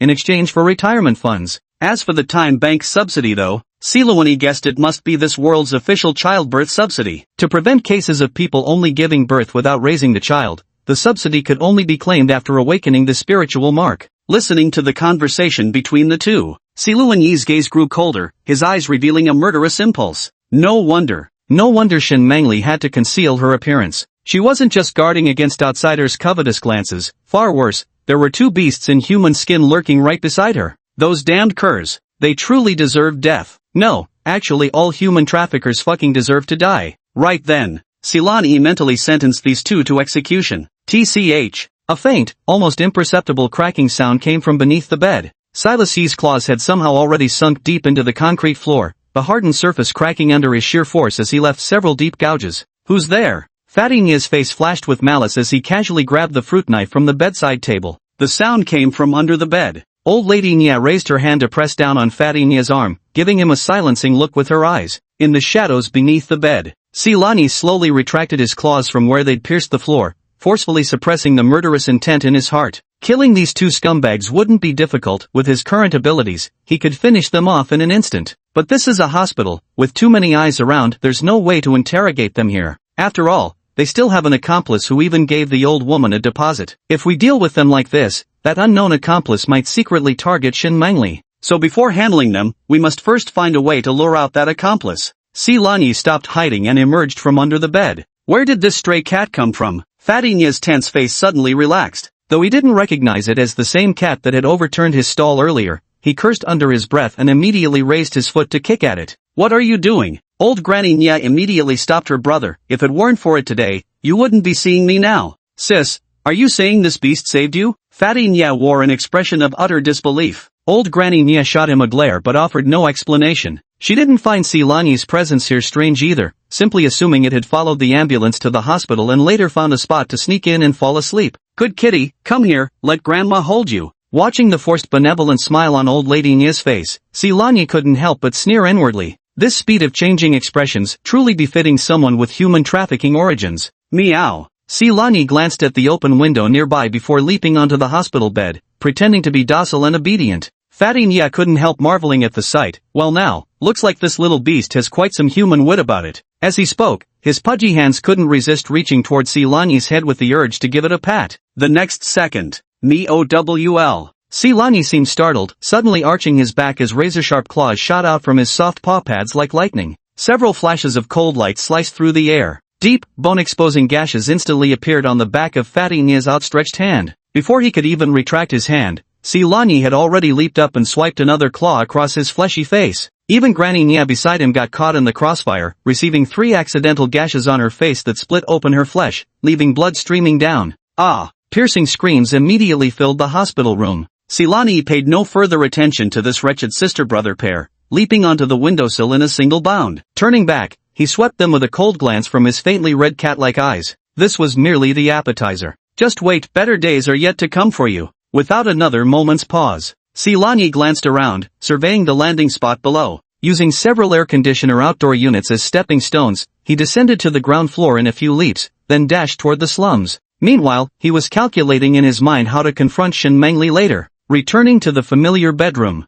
Silangi had just jumped down from the windowsill when he saw Shin Mengli leaning against the wall, clutching that yellowed photograph tightly in her hand. At the faint noise from the window, Shin Mengli shuddered, her vacant eyes flickering with a barely perceptible joy, but she forcibly suppressed that glimmer almost immediately. Why did you come back? Get out! She stood up and walked toward the window, ready to lock it tight. Just as her hand was about to touch Silani, a calm yet magnetic male voice suddenly broke the silence in the quiet room. Think carefully, are you really sure about driving me away? Chapter 53. Isn't it perfectly normal for a cat to need? After careful consideration, Silani still decided to confront Shin Mengli directly. Otherwise, there's no way to explain this clearly. Plus, Shin Mengli would eventually find out he's human. Laying the cards on the table early could also help him understand this world's cultivation system more quickly through her. The only thing Silani was worried about was whether Shin Mengli might have some extreme reaction after learning about his human identity. Hearing the sudden voice by her ear, Shin Mengli's outstretched hand towards Silani abruptly froze mid-air, her body trembling as if shocked by electricity. That voice. Shin Mengli sharply turned her head, her gaze swiftly scanning the empty room. Moments later, her eyes, filled with shock and doubt, turned back to Silani once more. Was that you speaking? Sylvan nodded slightly. The next second, under Shin Mengli's gaze, the tabby cat transformed by Silani dissipated like a wisp of smoke scattered by the wind, vanishing into thin air. Staring at the man who had suddenly appeared before her, Shin Mengli stumbled backward several steps, her back slamming heavily against the wall. Yet her gaze remained locked onto the handsome man before her mind completely blank. If he was human. All those times she had taken baths, changed clothes, slept every night, and even when she thought it was just a cat's kneading habit. Boom! A burning flush instantly spread across Shin Mengli's cheeks, quickly staining her porcelain neck and delicate earlobes crimson. A surge of humiliation instantly overwhelmed her reason. Her finger, pointing at Silani, trembled slightly from the force of her grip. You shameless man.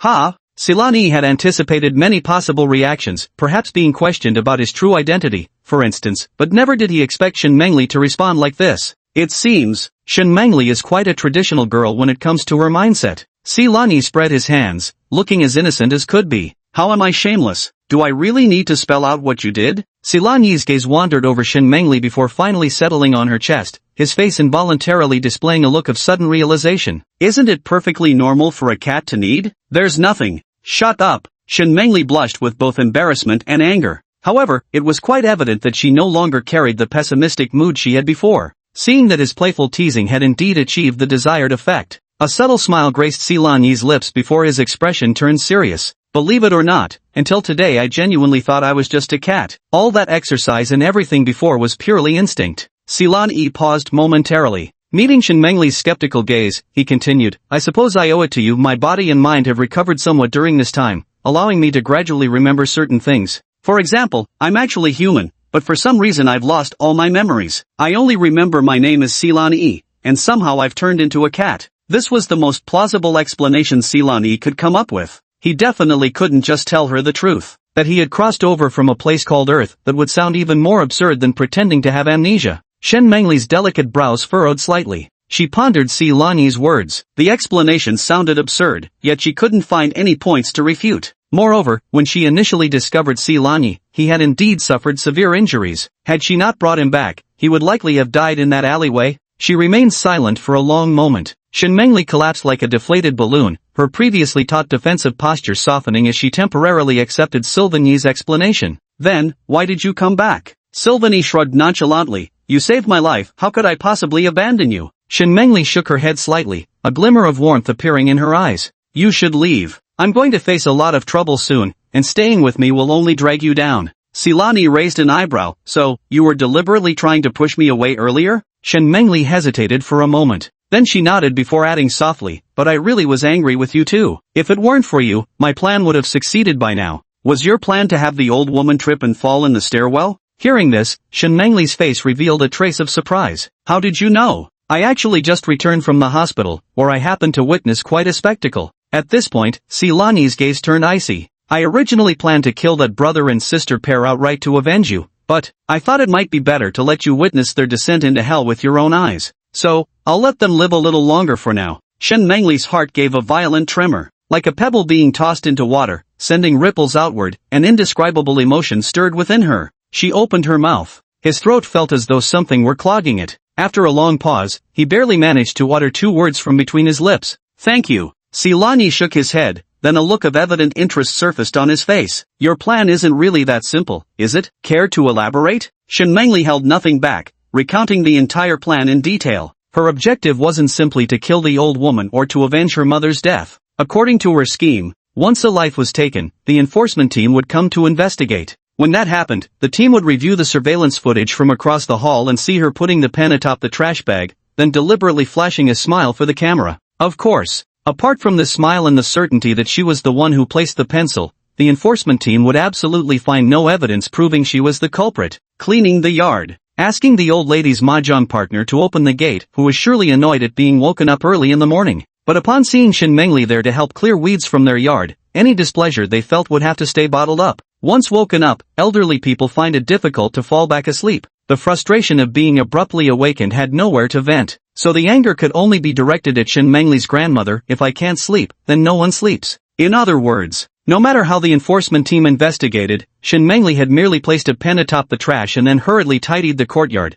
forgetting to take the garbage out. That was all there was to it. The elderly woman was invited out by her mahjong partner. The garbage by the door belonged to the neighbor across the hall, and what's more, she was the one who voluntarily kicked the trash. Had she not delivered that kick, the pen wouldn't have fallen, she wouldn't have stepped on it, and consequently, she wouldn't have tumbled down the stairs. So, even if the law enforcement knew Shen Mengli had serious issues, they'd have no means to touch her. She deliberately smiled at the surveillance camera because, still worried that the law enforcement team might fail to notice her issues and directly rule out her suspicion. The purpose of doing so. It was because Shen Mengli knew very well that with Zhao Men's temperament, she would never let her off easily. So, she was deliberately provoking the law enforcement team in this way, making herself the prime suspect. This changes everything. That way, the law enforcement team would unwittingly become her protective shield. Even if Zhao Men wanted to take action against her, she'd have to think twice. By the time the 7-day surveillance period ends, the awakening ceremony and assessments would be nearly completed. As long as she could gain admission to any martial arts academy, even the lowest-ranked one, Zhao Min's family wouldn't dare touch her easily anymore. At this point, Shen Mengli couldn't help but cast a resentful glance at Silani. She had accounted for human hearts, anticipated everything, yet completely failed to foresee his sudden appearance as an unforeseen variable. Silani awkwardly rubbed his nose. Yet he had to admit, Shen Mengli's mind was truly formidable. He outright told the law enforcement team, "I'm the murderer, what are you gonna do about it?" Not only couldn't they find any useful evidence, but they also had to act as her bodyguard for 7 days. Far from being a fragile girl, she was clearly a mastermind player. Chess player. Wait a minute. Silani suddenly realized something and couldn't help exclaiming in surprise, "With your exceptional organizational and planning skills, why haven't you shown them openly before? If you demonstrated this talent earlier, Zhao Min probably wouldn't have dared to treat you like that, right?" Hearing this, the light in Shen Mengli's eyes dimmed slightly in an instant. She instinctively raised her hand and lightly touched her left ear, her movements gentle, as if touching a fragile porcelain artifact. Chapter 54, Starting today, I will never let anyone hurt you again. I have permanent hearing loss in my left ear. Shen Mengli's voice was calm, as if she were speaking about something that had nothing to do with her. With this flaw, no matter how well I perform in simulated strategies, I won't be taken seriously. Not even in the practical assessments later, nobody would want to team up with me. Silani froze in place. Then I recalled the contract with Koriko that morning. At that moment, Shen Mengli emerged from the stairwell. He had clearly called out to her from the left side, yet Shen Mengli first looked to her right. Not finding the source of the voice, she turned nearly full circle before finally spotting him. Silani initially thought she must still be half asleep, never imagining it was because she'd gone deaf. Ha! Wait a minute. Permanently deaf. Shen Mengli wasn't referring to innate talent, so then, your ear, did that old hag hit you? Shen Mengli's hand, which had been resting near her ear, stiffened slightly before slowly lowering. She didn't speak, just nodded slightly. Yet, this slight movement struck Silani's heart like a crushing hammer. Creak! Silani's fists instantly clenched. Never before had he felt such an overwhelming desire to kill someone. Even a vicious tiger wouldn't prey on its own cubs. No matter what, Shen Mengli was still the biological granddaughter of that damned old woman. Right. How could human traffickers possibly possess any humanity? If anything, Silani initially felt slightly awkward about disrupting Shen Mengli's plans. Now, he thought it was just as well this way. If he hadn't accidentally saved that wretched old woman, and if she had died so easily, wouldn't that have been letting her off too lightly? Such scum. He might as well not have known. Now that I know, I must make sure the other party suffers endless torment before death. Only then can this seething rage in my heart be vented. Silani took a deep breath and walked over to Shen Mengli. Raising his hand, he gently tousled her somewhat dry hair. Shen Mengli stiffened abruptly, instinctively wanting to pull away. Yet the palm moved with such gentleness, its warmth inexplicably stirring in her a reluctance to escape. Silani looked at the frail girl before him, his eyes filled with pity. I know this might sound rather sudden, but if you're willing to trust me, from today onward, I won't let anyone hurt you ever again. Shen Mengli trembled slightly before slowly raising her head. Staring into Silani's faintly red eyes, she couldn't help but recall every precious moment spent with Mimi, the man before her eyes, and the striped tabby cat from her memories. One clearly human, the other just a cat. Yet in this moment, their figures seemed to slowly merge before her eyes. Her long-shattered yet indestructible heart trembled slightly, as if touched by something, cracking open a faint fissure. Light shone through that narrow crack. Over the years, she had struggled forward alone in the darkness, swallowing all her grievances, pain, and resentments in silence. She never dared hope someone would lend her a helping hand, nor could she trust anyone. But now, this fellow she was meeting for the first time was telling her he wanted to protect her. It sounded like such a ridiculous statement. Yet Shen Mengli couldn't muster a laugh no matter what. Her nose stung with emotion. Tears welled up in her eyes instantly. A scalding tear escaped uncontrollably from the corner of her eye, splashing onto the back of her hand. She lowered her head in flustered haste, rubbing at her eyes roughly with her sleeve, her voice carrying a tremble and trace of grievance she hadn't even realized was there. Who asked you to protect me? I don't need it. Though her words pushed him away, tears now fell like unstrung pearls, impossible to stop. Silani watched her slightly thin shoulders tremble, and his heart ached inexplicably. He didn't say anything more, just reached out and gently pulled her into his embrace. Shen Mengli's body tensed instantly, instinctively about to struggle. Don't move. Silani's voice sounded above her head, carrying a trace of domineering that brooked no refusal. If you move again, I'll have to wonder if you're trying to take advantage of me. Shen Mengli's struggling movements came to a halt. This bastard. How could he be so shameless? Clearly, he was the one who embraced her. She wanted to retort. yet with her cheek pressed against the warmth of his chest, listening to his steady and powerful heartbeat. All the pent-up negative emotions that had been weighing heavily on her heart seemed to find an outlet, bursting forth like a collapsing dam in this moment. Shen Mengli stopped struggling. Clutching Silani's clothes with both hands, she buried her face in his chest and burst into unrestrained sobs. She cried like a child who had endured endless grievances. Speaking of which, after all, Shen Mengli had barely turned 18 years old. She had endured far more than someone her age should ever have to bear. If it were someone slightly more fragile, they might have already succumbed to depression or taken their own life. Yet Shen Mengli not only gritted her teeth and persevered, but even managed to counterattack on her own initiative. Moreover, had it not been for my interference, which disrupted her carefully laid plans, this whole affair might very well have succeeded. Silani could now understand why Shen Mengli had been so distraught and hysterical before. If it had been him instead, dare to ruin my plans and shatter my hopes? Just watch if I wouldn't finish you off with a single swipe of my claws. Silanther didn't speak again, merely holding her quietly while gently patting her back with his palm. After a long time, only then did her sobs gradually subside. Shen Mengli shyly retreated from his embrace, lowering her head and not daring to meet his gaze. The front of Silani's clothes were already soaked through. Ahem. Silani cleared his throat lightly, breaking the slightly awkward atmosphere, and teased, "Done crying? This is literally the only piece of clothing I have right now. Tell me, how exactly do you plan to compensate me?" Hearing this, Shen Mengli instinctively raised her head and stared at him with wide eyes.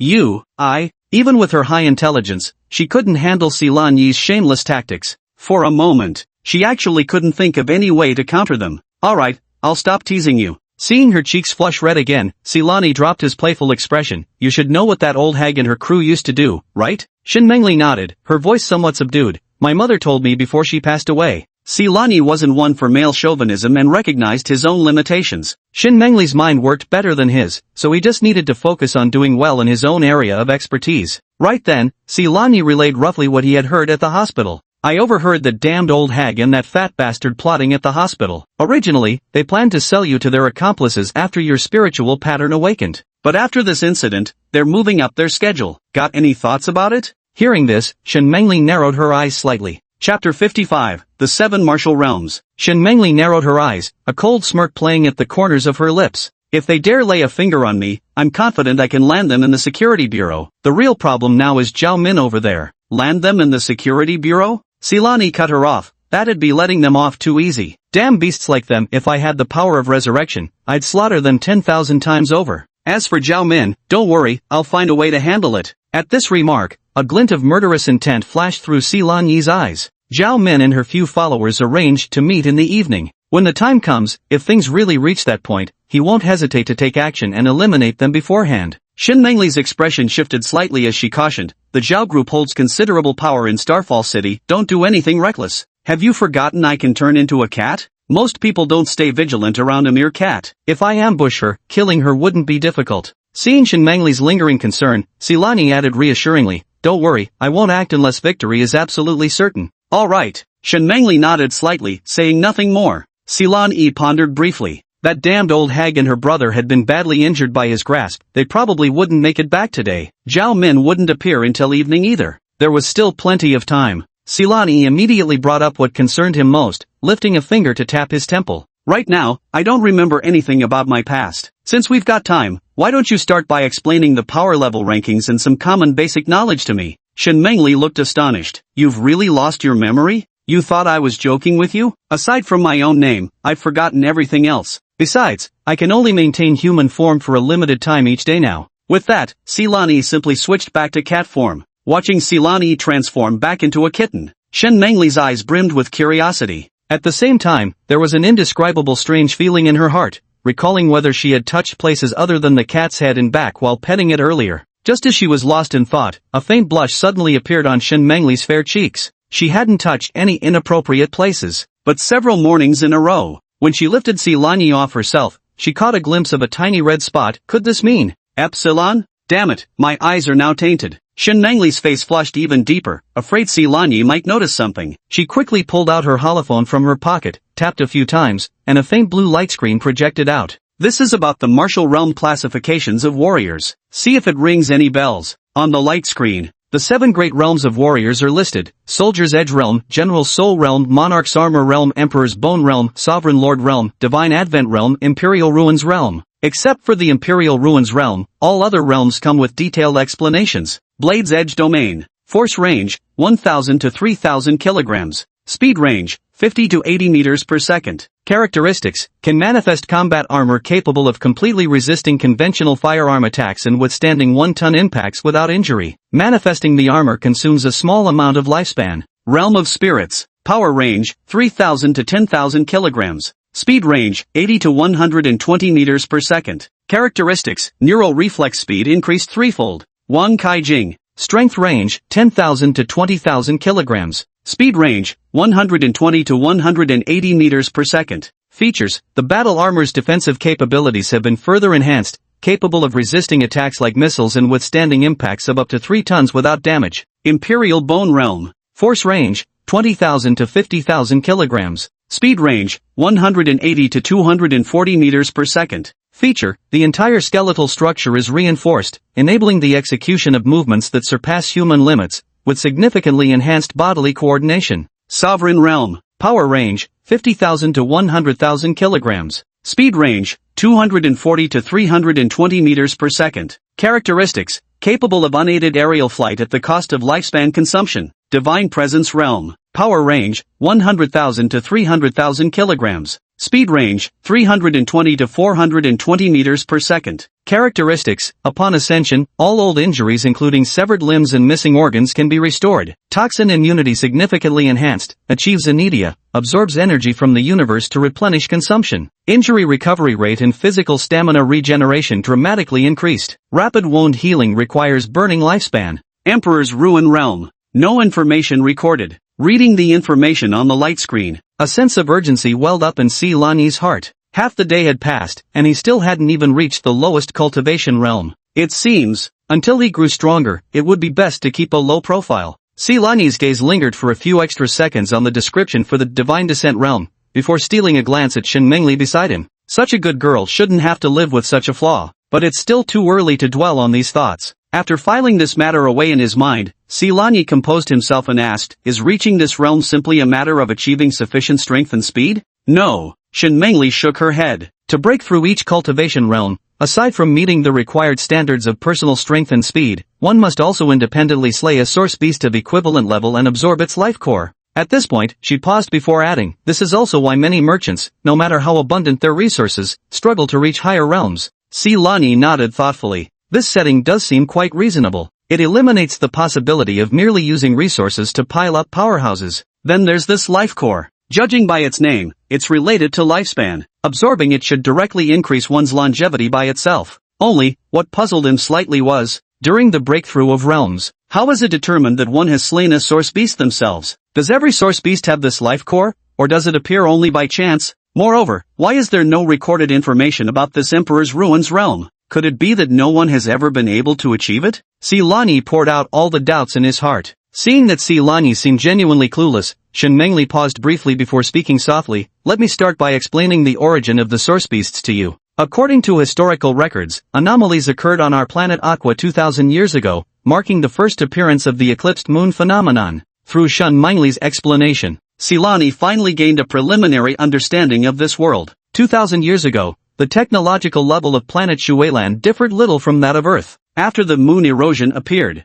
monsters began randomly appearing all over the world, vicious, bloodthirsty creatures that fed on flesh and blood. At first, these monsters weren't particularly strong. With the weapons technology available at the time, eliminating them wasn't difficult. Soon, human researchers discovered a black crystal in the monsters' brains, and found that swallowing these crystals could awaken spirit patterns in humans. Not only can lifespan be quantified numerically, but physical attributes can also be enhanced by consuming it. Even more importantly, humans who awaken spiritual markings can continually increase their lifespan by devouring and absorbing these black crystals. Thus, humanity named these crystals extracted from monster brains life cores. As for those monsters that serve as the source of lifespan, they came to be known as source beasts. However, the good times didn't last. Chapter 56, Shortcutting Decades or Even Centuries? However, the good times didn't last. A month later, the eclipse moon appeared again. As time passed, humanity finally realized that the eclipse phenomenon occurred punctually once every month. Moreover, the number of source beasts descending upon Aqua Star was increasing, and their power grew ever stronger. In the later stages,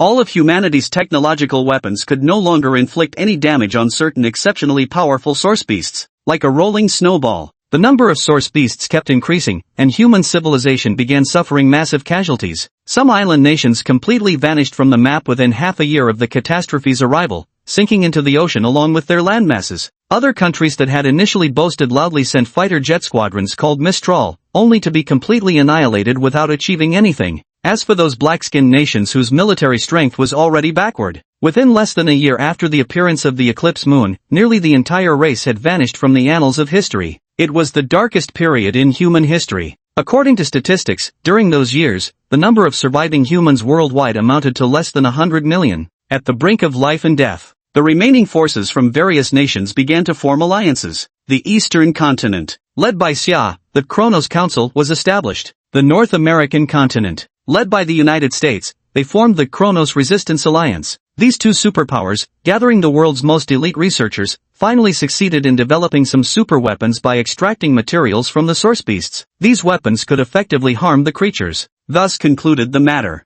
After groping in the darkness for so long, humanity had finally obtained a genuine hope for survival. Though still unable to completely eradicate the origin beasts, humanity at least gained the capability for self-preservation. Policies like fertility subsidies issued by time banks gradually took shape during that period as incentives for population recovery. Now, over 1,000 years later, the human population on planet Aqua has barely recovered to around 3 billion. After more than 1,000 years of exploration and development, humanity has established precise classifications for both their own strength and that of the primal beasts. Warrior realms, soldier, general, king, emperor, sovereign, deity. As for primal beasts, they are correspondingly classified as soldier grade, general grade, king grade, emperor grade, venerable grade, divine grade, and sovereign grade. However, source beasts of the same cultivation realm are slightly stronger than human martial artists. Under normal circumstances, a source beast that has just entered the general grade is approximately equal in strength to a peak general soul realm ordinary martial artist.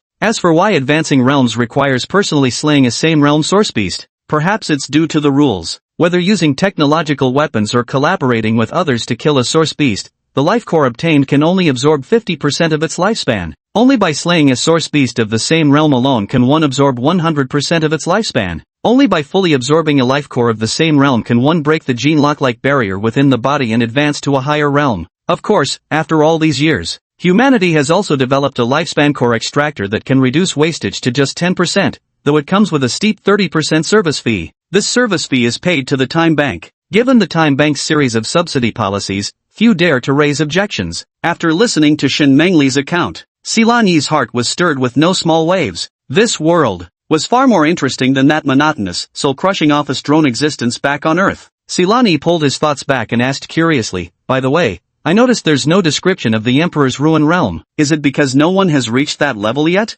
Of course not. Shen Mengli shook her head. Just as she was about to explain, her stomach betrayed her with an untimely growl. Shen Mengli instinctively covered her abdomen, her evasive eyes darting away as if wishing the ground would swallow her whole. Sila Ni couldn't help but laugh seeing her flustered appearance. The next second, Sila Ni then resumed his human form. With a twist of his wrist, he magically conjured 4 exquisitely packaged self-heating spirit beast meat rice bowls. Shen Mengli's lips parted slightly as she stared in astonishment at the items in his hand. She didn't presume to ask where this lunchbox had magically appeared from, but her clear eyes were brimming with curiosity. Sila Ni observed her reaction with quiet amusement. It seems, this world most likely didn't have inventory storage devices or similar props. Of course, it could also be that Shen Mengli's abilities were too feeble to know about more profound matters. Judging by your expression, is this the first time you've seen such an ability? First time seeing this, it's amazing. How did you do it? Shen Mengli nodded her head like a little chick pecking at rice. Sila Ni shrugged.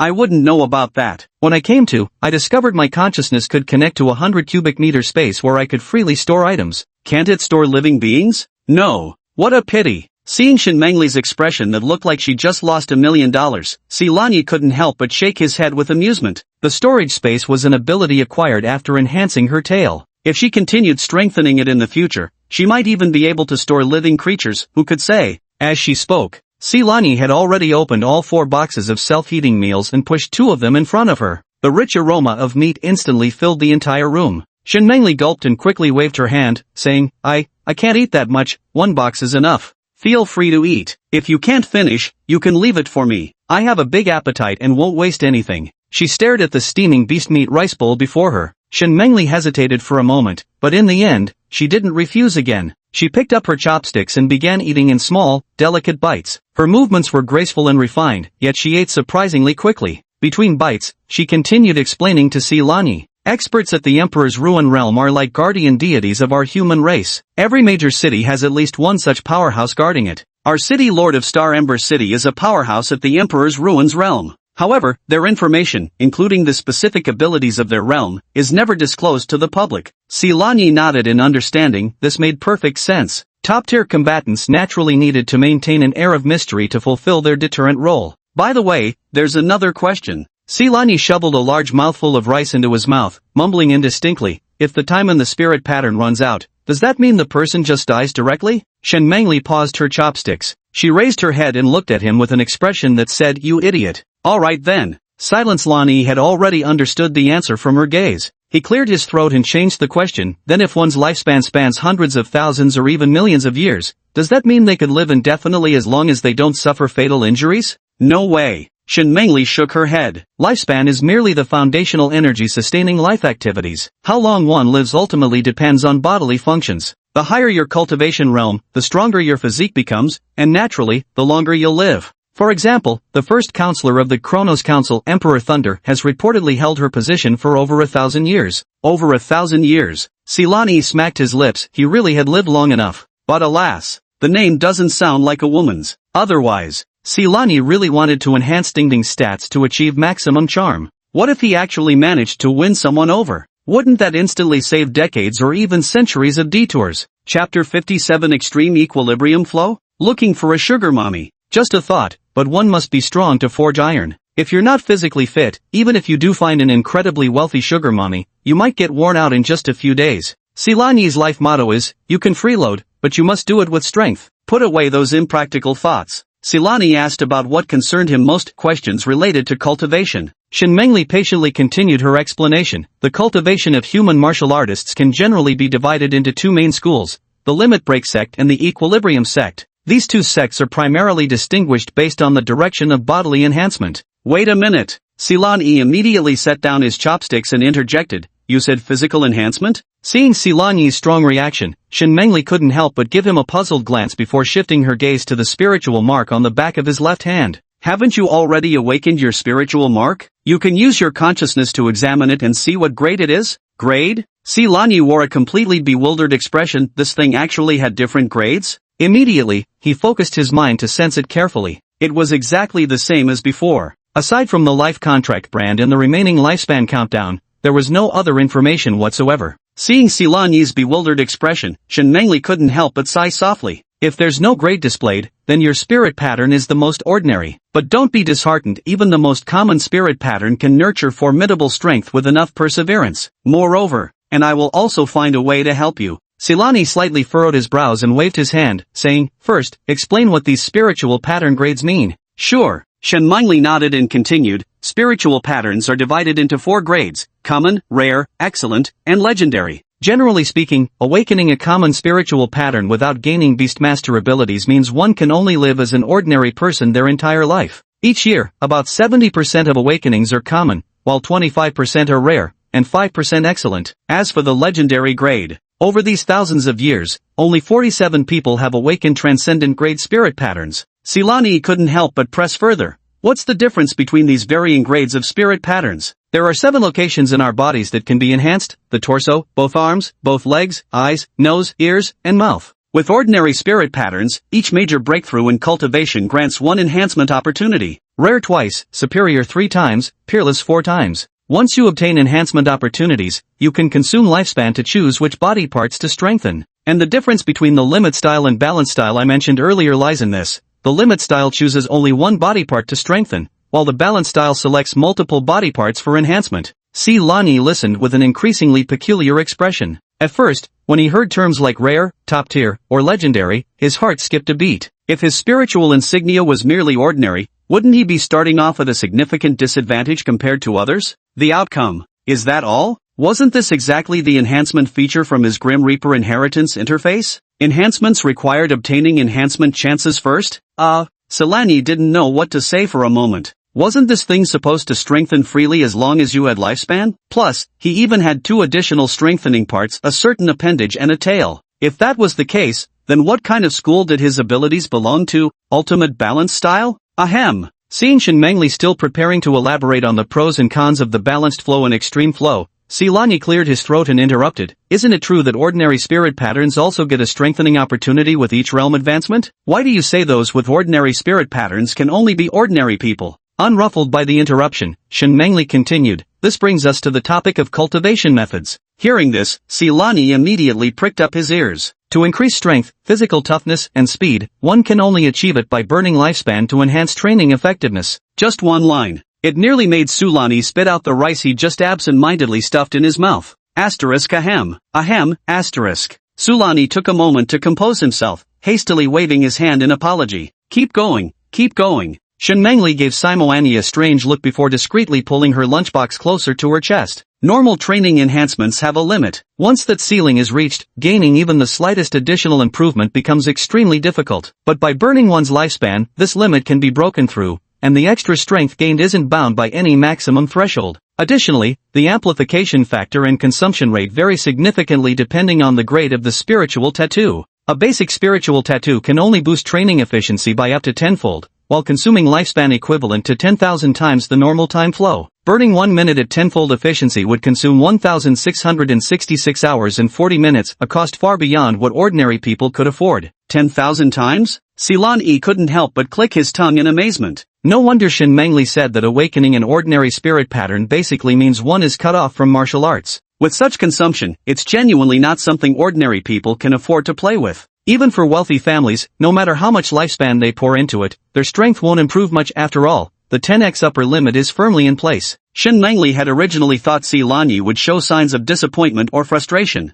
She had even prepared words of comfort in advance. Yet, to her surprise, Silani merely clicked his tongue slightly before regaining his composure, appearing utterly indifferent, even having the appetite to continue digging into his boxed meal. Shen Mengli couldn't help but marvel inwardly at how remarkably resilient this person was. If it were someone else, knowing this situation would likely have left them utterly disheartened. She secretly made a decision. Just for Silani's previous promise to protect her if she ever grew stronger in the future, she would definitely find a way to repay him. Noticing Shen Mengli remained silent for a long while, simply staring fixedly at her, Silani waved his hand in front of her face. What are you thinking about? Nothing important. Shen Mengli snapped back to reality and shook her head with a faint smile. Let me continue. Aside from ordinary spirit patterns, the other 3 grades can enhance training effectiveness by up to 100 times, with lifespan consumption rates of 1,000-fold for rare grade, 100-fold for premium grade, and 10-fold for supreme grade. Hearing this, Silani paused mid-bite. Alright then. Yet another ability that completely overshadowed everyone else. If peerless spirit patterns only increase by 100-fold, then what does my 1,000-fold amplification count as? Does this mean I've broken the limits? At this thought, a barely suppressed smile tugged at the corners of Sulani's lips, his eyes brimming with unconcealed mirth.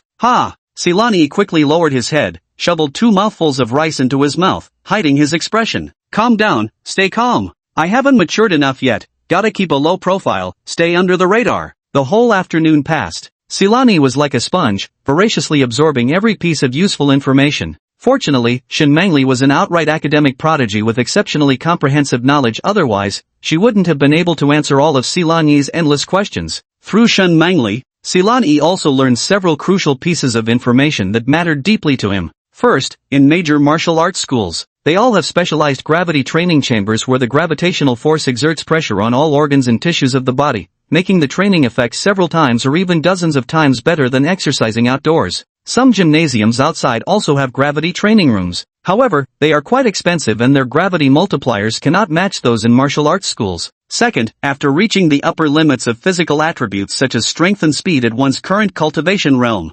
before achieving a breakthrough to the next realm, no amount of training or life force burning will yield any further improvement. However, after advancing to a major new realm, while physical attributes are enhanced, the effectiveness of training will correspondingly diminish. And another thing, on the issue of beast masters nurturing their contracted beasts, the awakening of a beast master is entirely random, and the probability is extremely low. Typically, a beast master can only form a contract with one origin beast. If the contracted beast dies in battle, they can form a new contract with another origin beast, but they can only contract a maximum of 3 times in their lifetime. once a beastmaster's strength reaches the soldier's blade realm. Through one's own spirit patterns, it's possible to grant the contracted beast the effect of a life force enhancement, as well as communicate telepathically with it over long distances. After digesting all this information, Silani couldn't help but feel fortunate that he had chosen to come clean with Shin Mengli. Otherwise, uncovering these details on his own would have taken him at least 10 days to half a month without question. Just as Silani was lost in thought, a somewhat anxious cat's meow suddenly came from outside the window. That sounds like Ginger, what's it coming here for? Chapter 58, The Born-to-be Vagabond Saint. Silan Yi's ears twitched slightly. He then turned his head to glance at the time displayed on Shin Mengli's optical brain smartphone. 16:27. This time, is Blondie coming to see me? Could there be new developments from Koroko's side? Silani immediately leaped onto the windowsill in one swift motion, leaning out to look down. Seeing quite a few pedestrians below, he called out to the orange tabby with yellow fur hiding in the bushes, signaling it to come up and talk. What's wrong? Shin Mengli also walked over, curiously peering out the window. At this very moment, the orange feline with yellow fur happened to leap up from the outdoor air conditioner unit on the second floor at that very moment, locking eyes with Shin Mengli at the window in an unexpected gaze. Both the man and the cat froze for a moment. The next second, the yellow-furred creature looked as though it had spotted some monstrous beast, its fur instantly standing on end. All four paws flailed wildly in midair as it let out a distorted hissing sound. Then, plop, with a muffled thud, the damn coward had actually just fallen from the third floor. Silani's face instantly darkened. Luckily it wasn't a high floor, this idiot wouldn't die from the fall. Shin Mengli was also stunned for a moment before casting an apologetic look at Silani. Is it your friend? A little brother I took under my wing recently. Silani casually explained. I sent a few of my guys to keep an eye on Zhao Min's lackeys earlier. Probably got some updates. Hearing this, Shin Mengli subconsciously clenched the hem of her clothes, her heartbeat inexplicably skipping a beat. Sent guys to watch Zhao Min's lackeys. So, Silani has already been working on her behalf all this time? Unspeakable. Shin Mengli felt an unfamiliar emotion, bittersweet yet tinged with warmth, spreading through her heart. A moment later, the ginger tabby appeared on the windowsill once more. After climbing up, it kept its distance from Shin Mengli, pressing tightly against the opposite window frame. Its eyes kept stealing glances at her, brimming with wariness, as if fearful this two-legged creature might suddenly lunge and strike. Silani looked at its timid appearance and couldn't help but shake his head. There's a damn good reason this idiot became a stray, it's practically born to be a wandering saint. He lifted a paw and gently tapped the yellow-furred head. Hurry up and spit it out. Meow. The blonde flinched from the slap and quickly reported, B-boss, Sister Hay sent me to tell you that Zhao Min has shown up ahead of schedule. Sister Hay also said she'll arrange for younger brothers to report the latest developments back to Fallen Street at regular intervals. Should we head to Fallen Street to check it out? After a brief consideration, Silani nodded. Fine. Go to Fallen Street first and gather all the younger brothers. Also give Era the message, he understands cat language. Got rid of the blonde guy. Silani briefly explained the situation to Shin Mengli and then suggested, come with me to Fallen Street. I don't feel comfortable leaving you home alone. It wasn't that he was worried about old Lady Nia and her brother. Those two good-for-nothings couldn't stir up trouble for now. What truly concerned him was their mentioned accomplice. Shin Mengli listened to Silani's somewhat matter-of-fact tone. He couldn't help but find it somewhat amusing. An amnesiac who didn't even know about spirit pattern grades was actually saying he couldn't trust her to stay home alone. But for some reason, she didn't dislike this feeling of being subtly underestimated. Seeing Shin Mengli nod, the next second, Silani leaped straight into her arms, shifting slightly to nestle into a comfortable position. Let's go. The moment Silani jumped into her embrace, Shin Mengli's body stiffened as if struck by electricity, freezing her in place. She hadn't known Silani was human before. Let alone holding him like this even when he used to nuzzle against her randomly, she hadn't felt anything unusual. But now, Shin Mengli's mind involuntarily conjured up the image of Silani's handsome face, and as she felt the soft warmth in her arms, an indescribable sense of shame surged through her heart. Heat rushed straight to her cheeks. Her fair neck was tinged with a faint blush. For a moment, she couldn't decide whether to keep holding on or to let go, frozen in place. At that moment, Silani also came to his senses. He was simply acting out of habit, not giving it much thought at all, let alone harboring any intention to take advantage. Silani understood perfectly well in his heart. His relationship with Shin Mengli now was, at best, that of companions who had weathered hardships together. It didn't even qualify as ambiguous. Given Shin Mengli's cautious and sensitive nature, it was already quite remarkable that she had temporarily accepted him. If he pushed things too far, that hard-won bit of trust would likely vanish without a trace. Sorry, I just got carried away. As Silani offered the explanation and was about to leap out of Shin Mengli's arms, he suddenly felt a pair of soft arms gently encircle his waist. It's fine, let it be. Shin Mengli's voice was soft, carrying a barely noticeable tremor. Having said that, she pretended as if nothing had happened and walked out the door. Yet the faint blush at the tips of her ears betrayed the turbulence in her heart. Solanyu couldn't help but look up. His gaze filled with surprise as he looked at her profile. What does that mean? I'm seriously not using retreat as a form of advance here. Silani grumbled inwardly, yet his body obeyed honestly without moving, even curling slightly inward to find a more comfortable position. So fragrant, so soft. A dozen minutes later, Silani and Shin Mengli's figures appeared at the entrance of Fallen Street. By now, Silani had already jumped out of Shin Mengli's embrace and was swaggering ahead. After all, his underlings were everywhere here. As the boss, he still had to maintain some dignity. Ever since Shin Mingli stepped onto this street, her expression barely changed, her clear eyes widened into perfect circles, her small mouth slightly agape, as if she'd witnessed something that completely overturned her worldview. All along the way, whether it was stray cats or stray dogs 10 times larger than Silani, the moment they caught sight of Silani, to my surprise, they all stopped moving, then slightly lowered their bodies in a gesture of submission. Shin Mangli, following behind, felt her mind struggling to comprehend. These were merely a pack of stray cats and dogs with feeble strength, some even emaciated to the bone. Yet at this very moment, their silent expression of reverence gave Shin Mangli an indescribable sense of awe. It was like those gangster bosses making their entrance in movies, with underlings lining both sides in welcome, radiating an invisible aura of authority. When passing through Fallen Street, only after arriving at the abandoned warehouse in the back did Shin Mengli snap out of her dazed state. Seeing no fewer than 500 stray cats and dogs in the warehouse, she finally couldn't help but ask, "Are they all your underlings?" Of course. Silani nodded in affirmation, though secretly he also felt somewhat surprised. I never expected those two huskies to be so capable. In less than a week, they'd actually recruited so many underlings, including the lookouts at Fallen Street. The total must be around 700 already. Seeing Silani nod, Shin Mengli couldn't help but ask suspiciously, "With so many followers, how did you get so badly injured that day? When you took me home that day, you must have noticed that group of stray cats in the alley, right?" Shin Mengli nodded, the scene from that day still vivid in her memory. "Back then, I didn't have any followers yet. I was surrounded by over 100 stray cats, which is why I got so badly injured." Silani's tone was calm, as if recounting some trivial matter. "After you saved me, I came back that very night to settle scores with them and incidentally picked up a few followers along the way." Shin Mengli's pupils contracted slightly, and her gaze at Silani couldn't help but brim with curiosity. Surviving an attack from over 100 cats is one thing, but daring to come here alone at night for revenge, and managing to tame so many stray cats and dogs on top of that,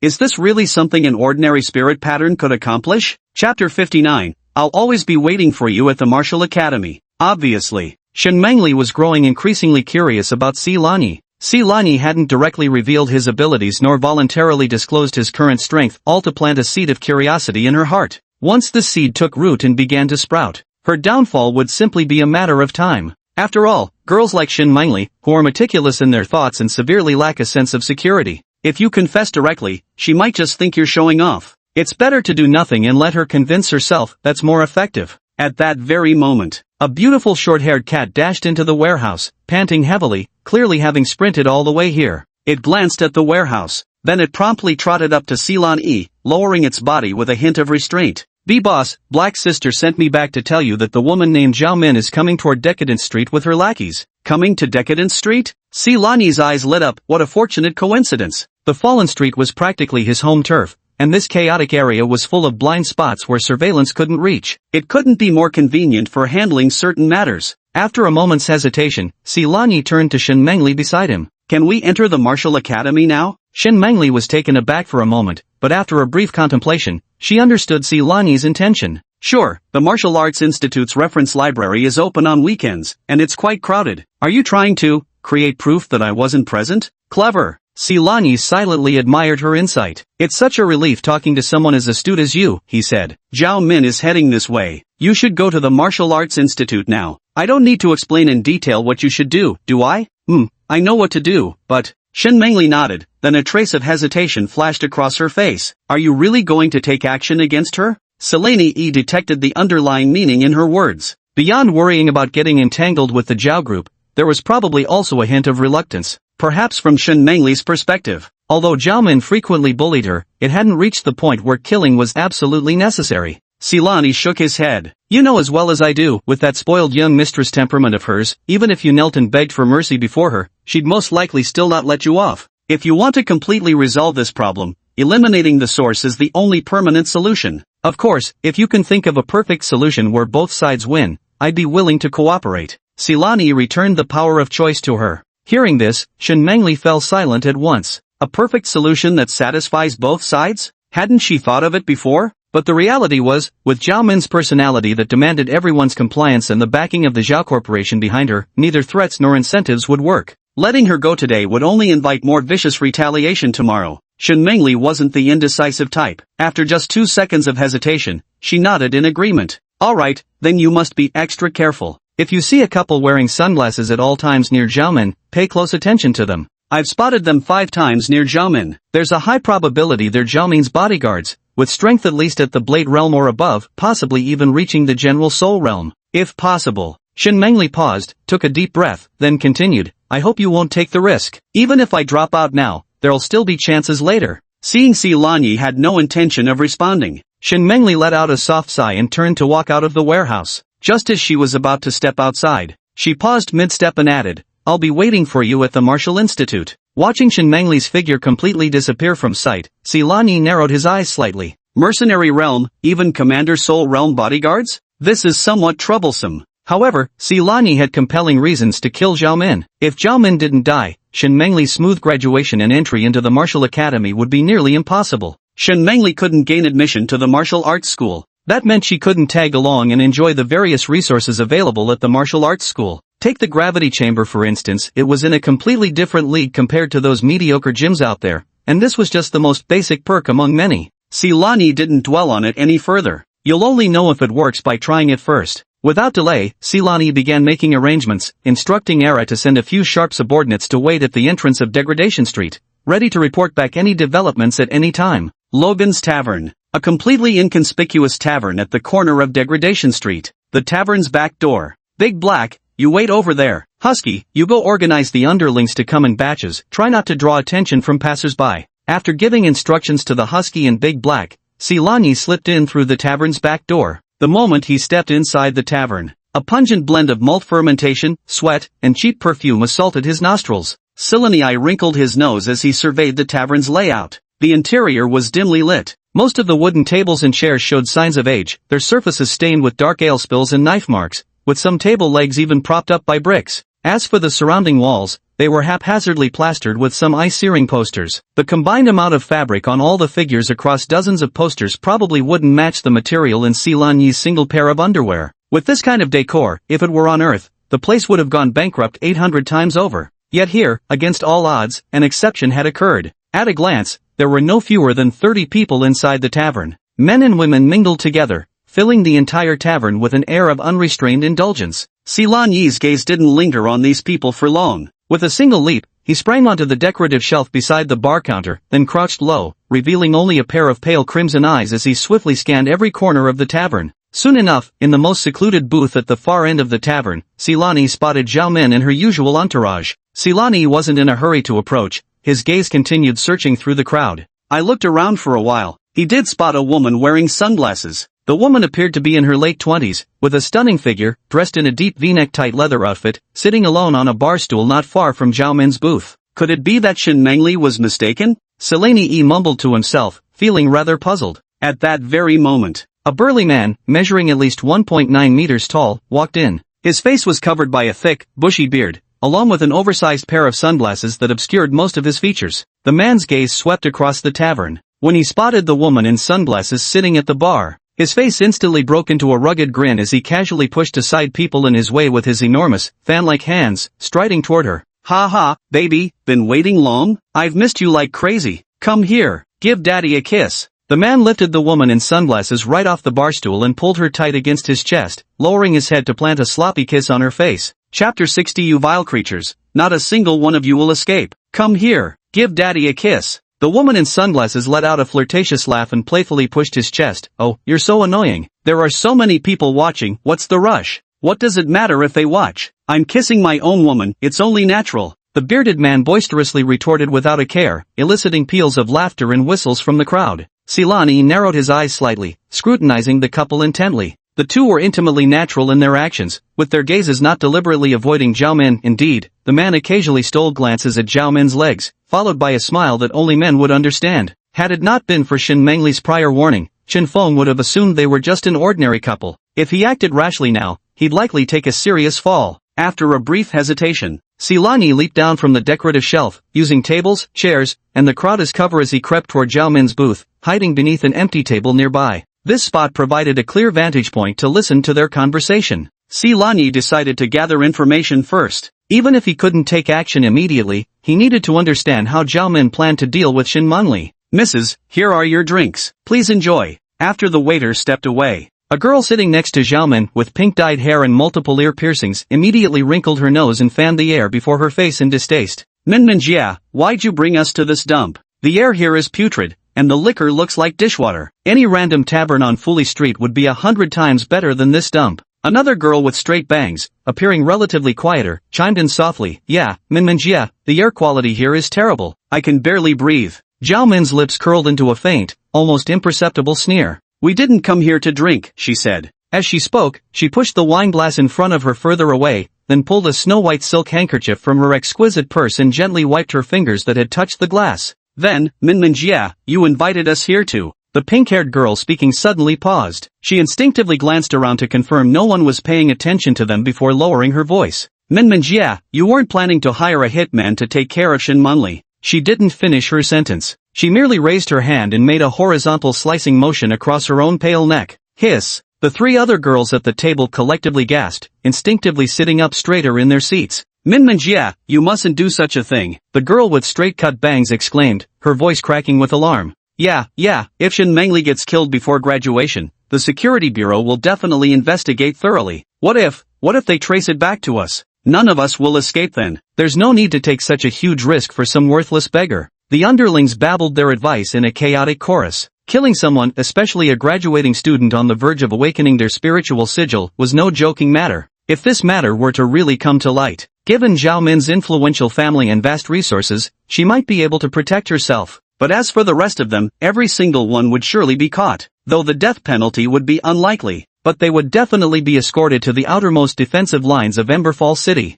With their delicate frames and physiques that hadn't even touched the threshold of martial arts, being sent there obviously didn't mean they'd be joining the battlefield. Instead, they'd be assigned to bear children for the border garrison soldiers only permitted to return after conceiving. That kind of existence, just the thought of it sends chills down one's spine. As her underlings chattered away with their advice, Zhao Min's face remained utterly impassive. She merely dabbed at each finger with a silk handkerchief, her movements deliberate and unhurried. When she finished, she casually tossed the exquisite handkerchief onto the wine-stained table as if it were worthless. "Kill her? Why would I kill her?" she countered nonchalantly. Before her followers could even breathe a sigh of relief, Zhao Min continued, "Letting her die so simply would be far too merciful." Zhao Min leaned forward slightly, a flicker of excitement flashing through her beautiful eyes. "I've inquired, at this Logan Tavern, as long as you can pay with lifespan, you can post any task. I'm going to find someone to be very kind to our top student, and film the whole thing." She paused for a moment, admiring the stunned expressions on the faces of his several lackeys. The smile at the corner of his lips grew ever richer.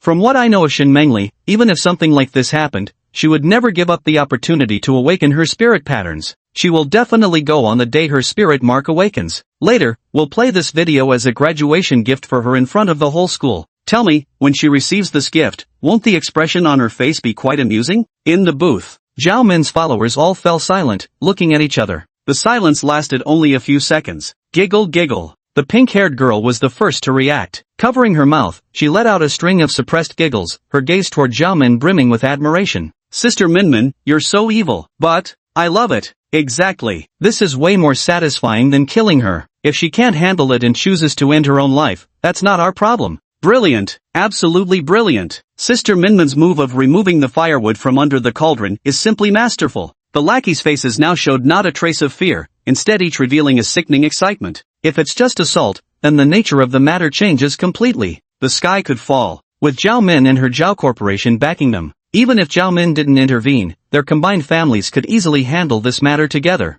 "Sis Minmin, you're just amazing. How come we never thought of such a brilliant idea? Of course, who do you think Sis Minmin is? By the way, Sis Minmin, is that guy you found reliable?" The pink-haired girl winked mischievously and suggested, "I think it'd be better to find someone older, someone who looks a bit dirtier and creepier. Those types are more experienced and would definitely know how to pamper people better." He. Ah, you're so mean. Inside the booth, The playful laughter of several girls reached Silan Yi's ears. The sharp claws at Silan Yi's fingertips had unconsciously extended, piercing into the wooden seams of the floor. The surrounding noise, music, and mixed smells seemed to fade away, leaving only the disgusting grins of those bitches and every vile word that spilled from their lips. A killing intent, chilling to the bone, rose slowly from the deepest recesses of his heart. Silani could even feel the blood in his veins flowing slower at that moment, turning cold and thick. Good. Very good. Silani's claws sank deeper into the wooden crevice. You wretched bitches. None of you will escape. Chapter 61, Miss Xiao, we've startled you.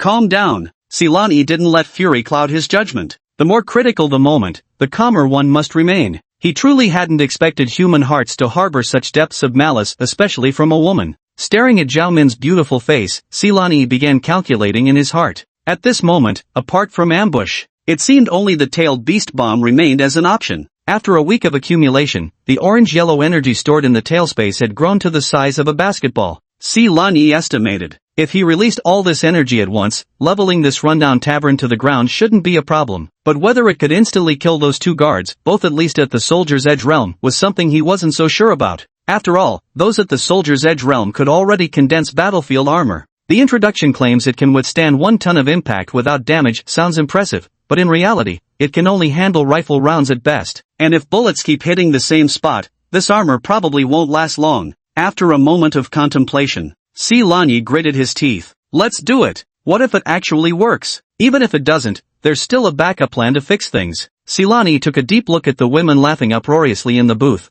then silently apologized in his heart to the unlucky souls in the tavern. Moments later, Silani quietly exited the tavern. Era, take your guys and wait in the nearby alley. When you hear the explosion later. After explaining the next steps to Era and Heizi, Silani did not return to the tavern. He had witnessed the destructive power of the tailed beast bomb before and had no desire to get close enough to be caught in its blast. He glanced up at the 4- or 5-story shops across the street. Silani immediately took a running start and quickly scaled the wall using the gaps between the bricks. Standing atop the building, overlooking the Logan Tavern diagonally opposite, Silani took a deep breath. A soft white glow gradually illuminated the tip of the tail behind him. Inside the tavern, the sunglasses-wearing woman, who had been bantering with the bearded man, suddenly froze mid-smile. Almost simultaneously, the bearded man also ceased his stroking of the woman's thigh. They exchanged a glance and immediately stood up in unison. They had already covertly surveyed everyone in the tavern, no suspicious individuals among them.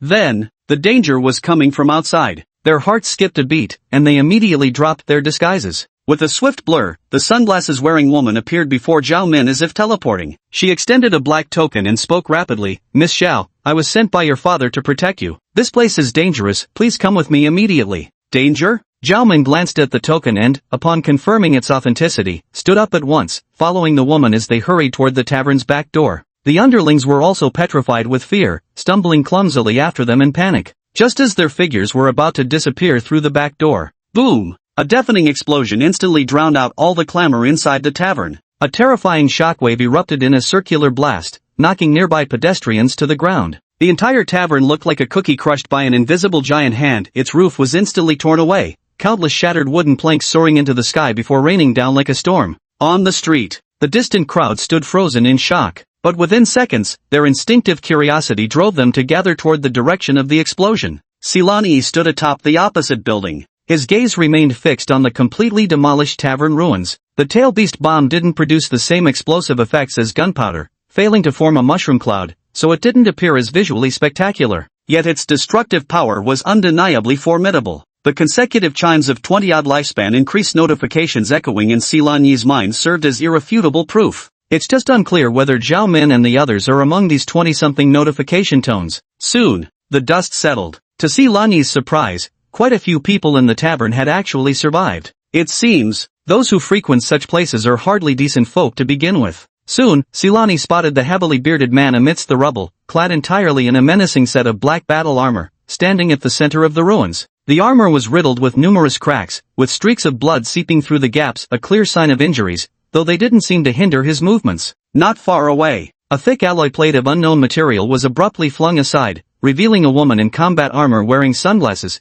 as well as Zhao Min and the other girls shielded beneath her. Silani's eyes narrowed sharply. Damn it, why isn't he dead yet? Glancing at the crowd gathering on the street to watch the commotion, a cold smile inevitably curled at the corner of Silani's lips. Luckily, I prepared a backup plan. At this very moment. Meow. Woof woof woof. From the shadowy alleys all around, swarms of stray cats and dogs suddenly surged forth. Hundreds and thousands of stray cats and dogs, like a surging tide, converged into a mighty river of beasts, a spectacle both awe-inspiring and overwhelming. They did not actively attack humans. Instead, upon charging into the crowd, they immediately turned on each other in a frenzied slaughter. Most of the onlookers were ordinary people, terrified by this sudden turn of events, and they desperately squeezed toward the relatively open ruins of a tavern. Amidst the ruins, both the bearded man and the woman in sunglasses changed their expressions. Damn it! The bearded man cursed under his breath, his booming roar drowning out the surrounding screams and dog barks. Everyone, scatter! I'm from the Zhao Corporation. If any of you dare approach again, the Zhao Corporation will settle this score later.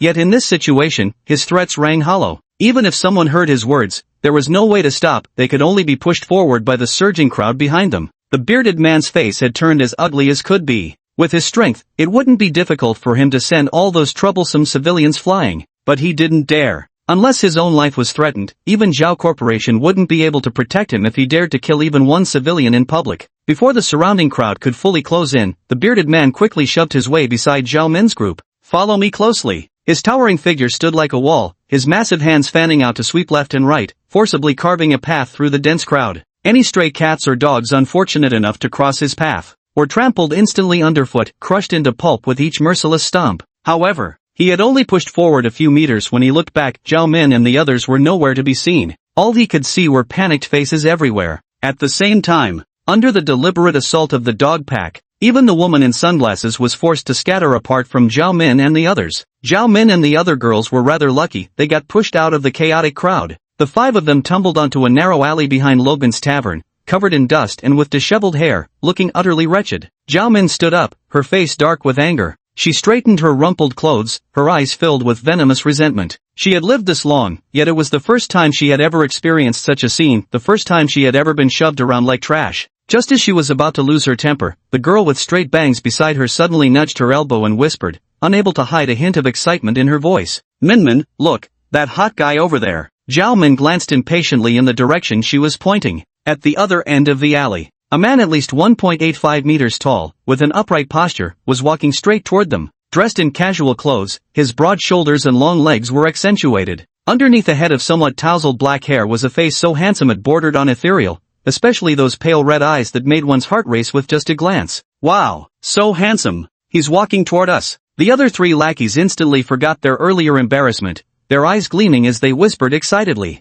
Under the girls' gazes, the handsome man stopped about 3 or 4 meters away from Zhao Min. Wearing a confident and composed smile, he spoke with a hint of apology. Miss Zhao, my apologies for startling you. Chapter 62. Do you also want a slap in the face? Two useless fools. Silani frowned and glanced in the direction of the crowded crowd, muttering a curse under his breath. After cursing, he turned his gaze to Zhao Min. Miss Zhao, this place isn't safe yet. Come with me first. As soon as he finished speaking, Silani fixed his eyes intently on Zhao Min's expression. If he detected anything amiss, even at the risk of exposure, he would kill them without hesitation and leave immediately. Having just endured the explosion, Zhao Min's nerves remained tightly wound, terrified another blast might occur. Combined with Silani's dismissive attitude toward the two guards, she skipped the identity verification process entirely. She immediately nodded in agreement. Fine. Walking ahead, Silani allowed the faintest trace of a smile to curl his lips. He didn't immediately kill Zhao Min and the others. First, because there were surveillance cameras at the alley entrance, the reason he had stopped 3 or 4 meters away from Zhao Min earlier was precisely to avoid being caught on camera. But if he were to strike and kill Zhao Min and her companions, he would undoubtedly appear on the surveillance footage. Second, he also didn't want Zhao Min and the others to die so easily. Don't they love to have fun? Then let's have some proper fun with them. By the way, maybe we can use them to figure out how this contract girlfriend function works. Silani led them toward the warehouse behind Depravity Street. They took a winding route, deliberately choosing dark, narrow alleys without surveillance cameras. Walking further, Zhao Min gradually sensed something amiss. Though unfamiliar with Degradation Street, she could still roughly discern that Silani's chosen route was deliberately veering away from main thoroughfares, leading them deeper into increasingly desolate areas. No, that's not right. Zhao Min's heart skipped a beat as she abruptly halted her steps. The other followers stopped too when they saw her pause, their faces blank with confusion. The moment they came to a halt, Silani's voice reached them from up ahead. Miss Xiao, if I were you, I wouldn't make any reckless moves right now. As he spoke, Silani turned around. In the dimly lit alleyway, his strikingly handsome face still bore that smile, yet his pale red eyes carried a bone-chilling coldness. Hand over your smart devices now. I normally don't hit women, but if you refuse to cooperate. Silani didn't get to finish his sentence. Zhao Min's lackeys refused to take it lying down and immediately started making a scene. Who the hell do you think you are? Snap. Silani raised her hand and delivered a resounding slap, sending the loudest pink-haired girl sprawling to the ground. At the sight of this, those lackeys promptly shut their mouths. Zhao Min furrowed her brows, staring intently at Silani. Do you have any idea who my father is? Snap. Another crisp slap echoed through the air. The force sent Zhao Min stumbling backward until she collapsed to the ground, a vivid handprint blooming rapidly across her pale cheek. Clutching her face, she gaped at Silani in stunned disbelief.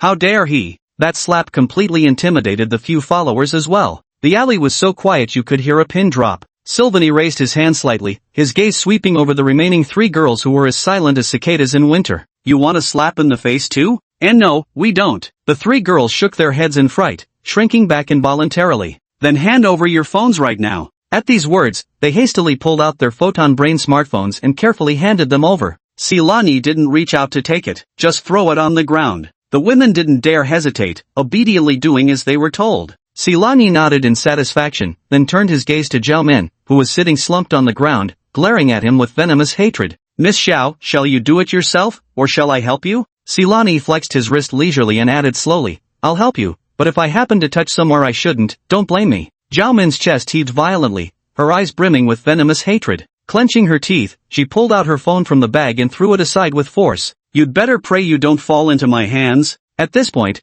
Zhao Min dared to speak harshly because she was certain that Silani wouldn't dare kill her. The purpose of kidnapping her was simply to use her as leverage for bargaining with her father in exchange for something. Silani shook his head and ignored her. After commanding them to get up, he led them onward toward the warehouse. Silani had just left when from the shadowy corner of the alley, a husky trotted out, carrying a black plastic bag in its mouth. Tilting its head, the husky peered in the direction Silani had gone, then glanced at the few cell phones lying on the ground, its bright blue eyes brimming with confusion. The boss made me wait here in advance, just for these phones? Shaking its head, the husky didn't dwell on it further. Following Silani's instructions, it nudged several phones on the ground into the bag one by one, then picked up the bag in its mouth. Choosing a direction opposite to Silani, it started sprinting away. Creak bang! The warehouse's dilapidated iron door slammed shut with a loud crash, the echo reverberating through the empty space. Silani swept his gaze across Zhao Min and her 4 henchmen. Take your clothes off. Silani didn't mean anything else by it, he simply thought that confiscating the phone alone wasn't precaution enough.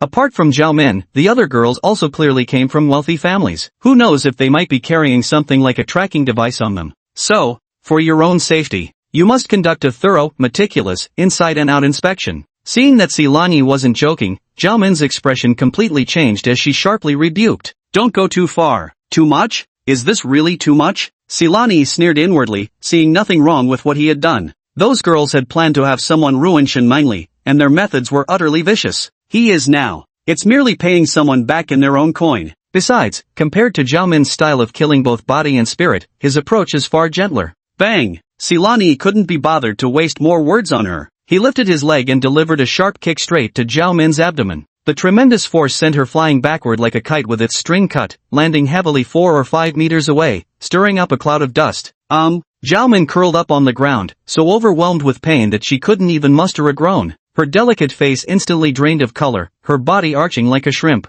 The sudden kick came out of nowhere. It made the other 4 girls tremble in fright. Silenced by Silani's icy glare, their screams caught in their throats, too terrified to make a sound. They could only clamp hands over their mouths, bodies shaking uncontrollably. Silani strode forward, advancing toward Zhao Min with deliberate, unhurried steps. He crouched down, grabbing Zhao Min by the hair and forcing her to raise her head. You, cough cough. What exactly do you want? Staring into those eyes filled with venom and agony, a faint smile suddenly appeared on Silani's face. I heard you're quite clever. Then let me ask you, have you heard the story of Tianji's horse race? Zhao Min was momentarily taken aback. Tianji's horse race? Of course she knew that story, but what did it have to do with their current situation? What exactly is he trying to achieve? The girls standing nearby were as silent as cicadas in winter, exchanging bewildered glances, utterly baffled by whatever scheme Silani was brewing in his gourd. This kidnapper, is he a bit touched in the head? Just as they wavered between doubt and wild speculation, Silani's voice rang in their ears once more.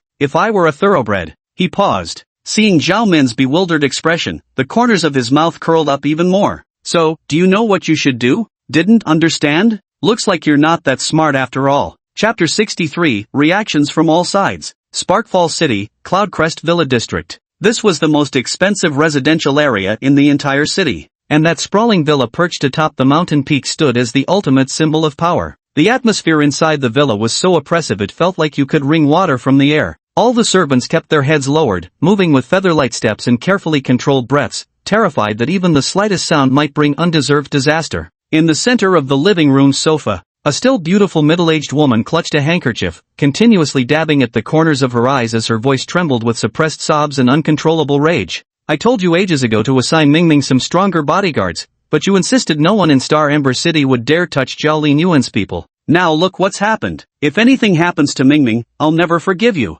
Across from the beautiful woman, a middle-aged man in a sharply tailored suit, with refined scholarly features, sat calmly on the sofa. He is the helmsman of the Zhao group, Zhao Linyuan. Faced with his wife's tearful accusations, his face revealed no trace of emotion, his deep gaze as calm as still water. Only the occasional light tapping of his fingers on the armrest of the sofa betrayed any movement. A moment later, the screen of the smartphone on the coffee table lit up. Zhao Linyuan glanced at his wife, picked up his phone, and walked into the study room. In the study, a beam of light projected before Zhao Linyuan. On the other side of the light screen, the space was dimly lit, revealing only the faint silhouette of a figure completely shrouded in a black robe. Zhao Linyuan got straight to the point. My daughter was harmed at your Logan Tavern. You owe me an explanation for this matter. There was a brief silence on the other end. Then came a processed, husky voice that gave no indication of gender. What we've been able to ascertain so far is that the other party seems to possess the ability to control ordinary animals. In Starfall City, no one with such methods would dare provoke both of our families simultaneously.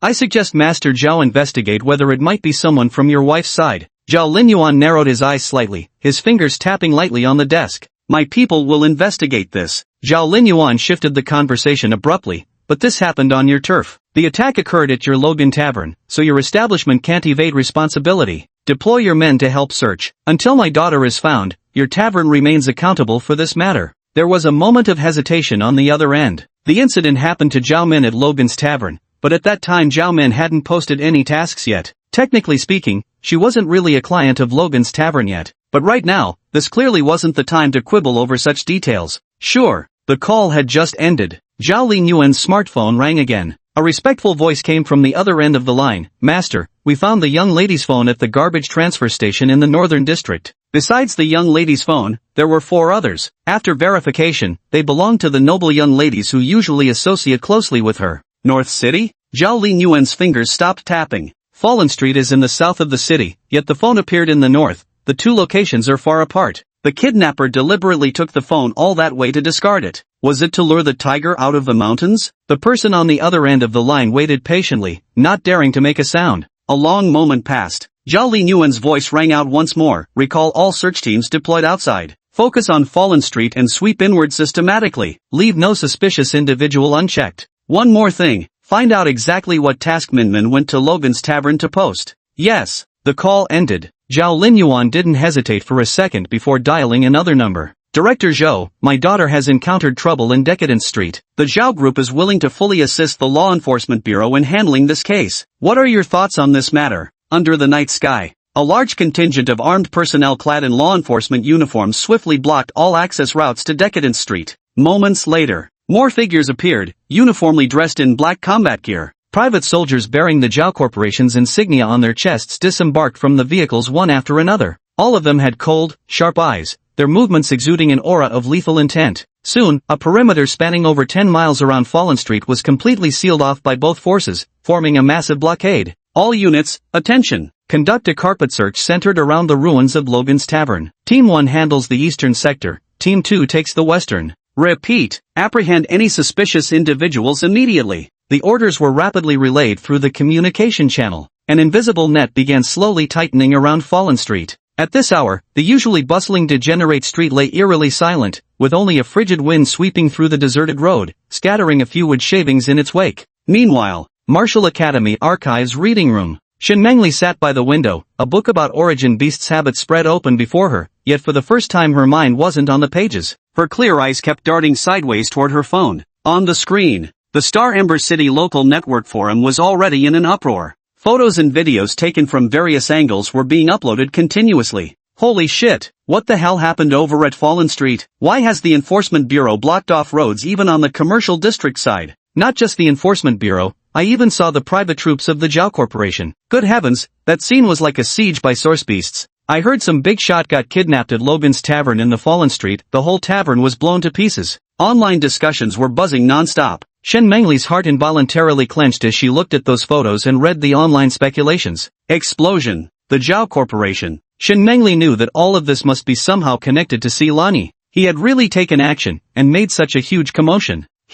Can they escape safely? Shen Mengli's fingertips blanched as she gripped the book. The densely packed words on the page blurred into smudges of ink before her eyes, rendering the text unreadable. For her, every passing second now felt like torture. Whether Shen Mengli was suffering was unknown to Silani, but right now he was having the time of his life, soaring on pure exhilaration. Chapter 64. Be a better person in your next life. Behind the depraved street lay an abandoned warehouse. Rain from the previous day, combined with years of neglect, had left the ground thoroughly damp. Large puddles had formed where the roof leaked. The air was thick with a moldy stench of metallic blood and dust. A girl with straight bangs lay in the corner, dead beyond any doubt, her body already beginning to stiffen. Don't misunderstand. This wasn't because Silani had done anything to her. It's just that right after entering the warehouse, the girl had been restless the whole time. Silani found her too noisy, so he grabbed her by the neck and lifted her up to give a warning. But the girl turned out to be too timid and got so scared that she wet herself. In order to make an example of her and feeling disgusted by her filth,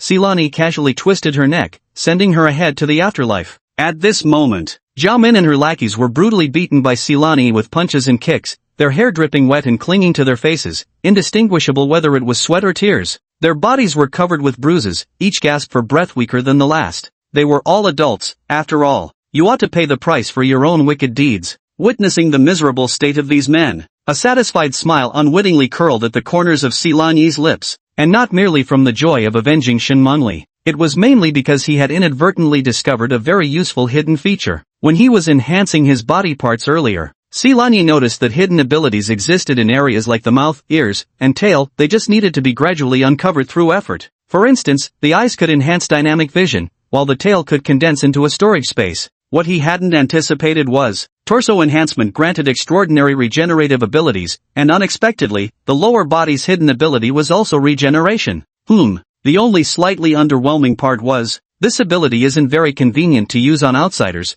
nor can it be used to heal oneself. However, this still counts as an unexpected stroke of luck. Moreover, the gains from this time go far beyond just that. The greatest harvest. While avenging Shen Mengli, the duration for maintaining human form increased significantly. Before this, the human form transformation time is now 32 minutes and 23 seconds per day. Earlier today when Shen Mengli was explaining martial artist classifications to him, it gained an additional 5 seconds. Fortunately, he had accumulated nearly 3 hours of transformation time over the past few days. Otherwise, even if he wanted to teach Zhao Min and her group a lesson today, he could only stare helplessly without enough transformation time. And now, Silani's mind stirred as he summoned the system panel for a glance. Fate will spirit mark. 2,806,072 days, 1 hour, 32 minutes, and 2 seconds. The first thing that caught his eye was the lifespan displayed by the Fate Will Spirit mark. 2.8 million. Silani was also startled when he first saw it. He froze for 2 seconds. Only then did he realize the extra 2.3 million days of lifespan came from those killed by that previous tailed beast bomb.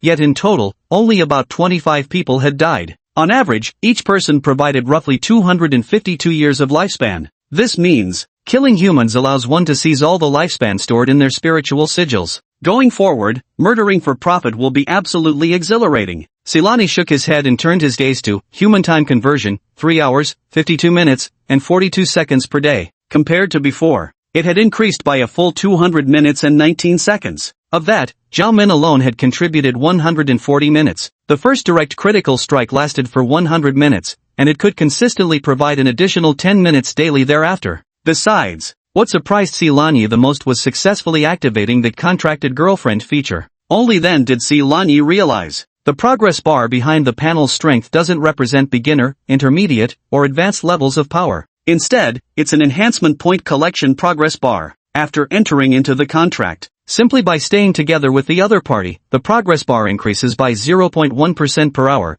accumulating to 1% daily. Once the progress bar reaches its full value, both Sinan E and his contracted girlfriend will receive one super enhancement opportunity. Moreover, this super enhancement opportunity requires no consumption of lifespan to strengthen body parts. Don't underestimate this enhancement opportunity. When physical enhancement reaches the 10th stage, progressing to the 11th stage would require 100 trillion days of lifespan, roughly equivalent to 274.08 billion years. This is a number Ceylani wouldn't dare to imagine. But as long as you obtain the super enhancement opportunity, you can directly upgrade it. This feature can no longer be described as just cheating. It's like bugs opening the door for bugs, absolute bug madness. And most crucially of all, whether it's increasing the transformation time for human form or the progress bar of super enhancement points, everything is calculated based on the woman's time. With this thought in mind, a faint smile couldn't help but creep onto Ceylani's lips. If calculated according to his own time, that would indeed be somewhat troublesome. After all, as his physique continues to improve,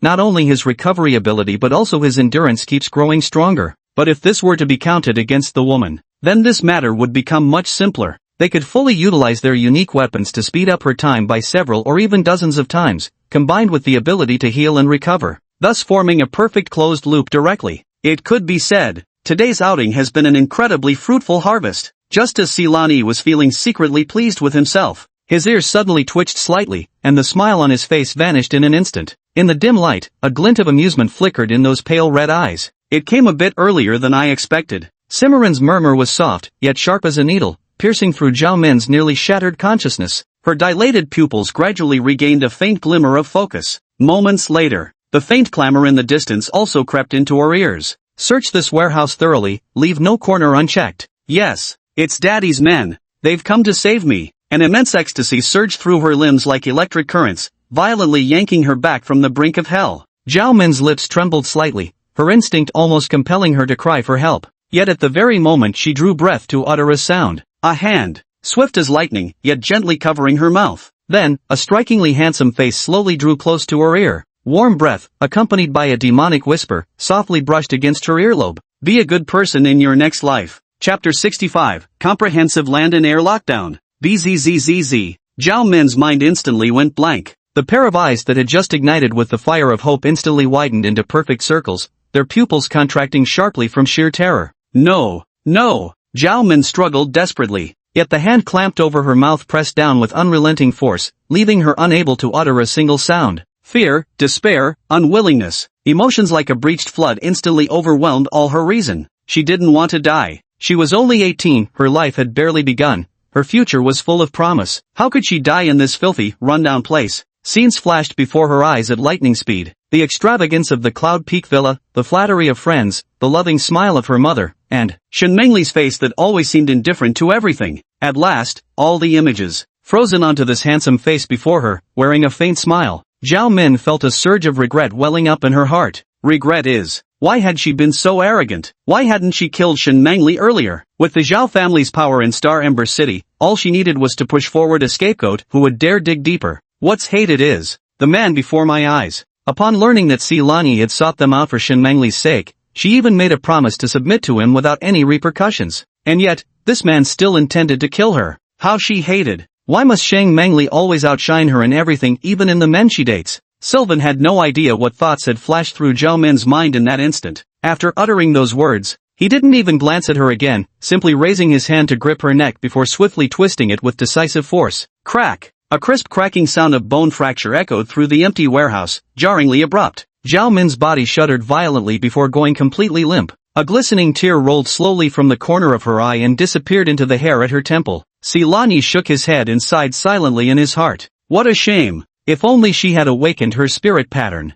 Given her family background, she must have had at least 8 to 10 million years of lifespan in her spirit patterns. Yet now, she gained only 24,455 days of lifespan, less than what random strangers killed in Logan's Tavern were worth. After dealing with Zhao Min, Ceylani didn't hesitate in the slightest. The pink-haired one and Zhao Min's 2 other lackeys were also disposed of, adding another 58,035 days to his lifespan. Casually stowing the 5 corpses into his tailspace, he swiftly and meticulously cleaned up the crime scene. Although some traces of the fight couldn't be completely erased, for now, this would have to suffice. Outside the warehouse, the sound of chaotic footsteps grew nearer. Ceylani didn't hesitate any longer. Transforming immediately into his cat form, he slipped out through an inconspicuous hole in the warehouse's rear wall. The moment he emerged, Siliani finally understood just how formidable the Zhao group's power truly was. Looking around, between the dimly lit alleyways and warehouses, shadowy figures and beams of light were moving everywhere, accompanied by snarling hunting dogs, advancing in a fan-shaped formation.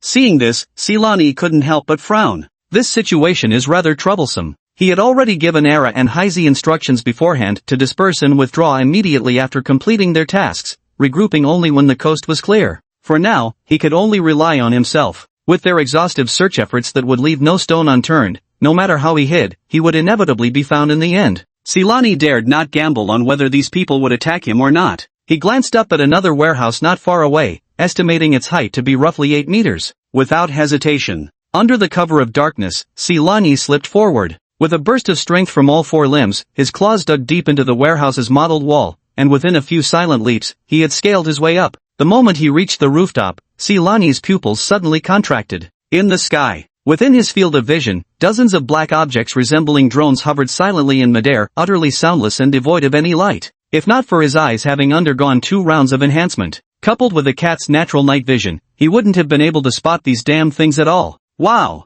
Land and air, full 3-dimensional blockade, huh? Siliani immediately lowered his body, crawling along the edge of the warehouse roof. Just sticking my head out, I watched as the search team below gradually closed in, my mind racing to devise a strategy. Charging through was definitely not an option. I had to come up with a way to completely divert their attention. Soon, Siliani's gaze then fell upon the warehouse he had just emerged from. A bold plan quickly took shape in his mind. Chapter 66, My Words Are the Rules, Zhou Linyuan. A bold plan quickly took shape in Siliani's mind. There was no time for excessive deliberation. Siliani immediately slipped away. He threw the bodies of Zhao Min and the others back into the abandoned warehouse. After completing all this, he quietly climbed to another warehouse some distance away and positioned himself at a window, finding the perfect sniper spot. Success or failure would depend on this one shot. More than 2 hours had passed since blowing up Logan's tavern, and a small amount of orange-yellow energy had already replenished within the tailspace. While it couldn't pack much destructive power, it was enough to make a satisfying bang.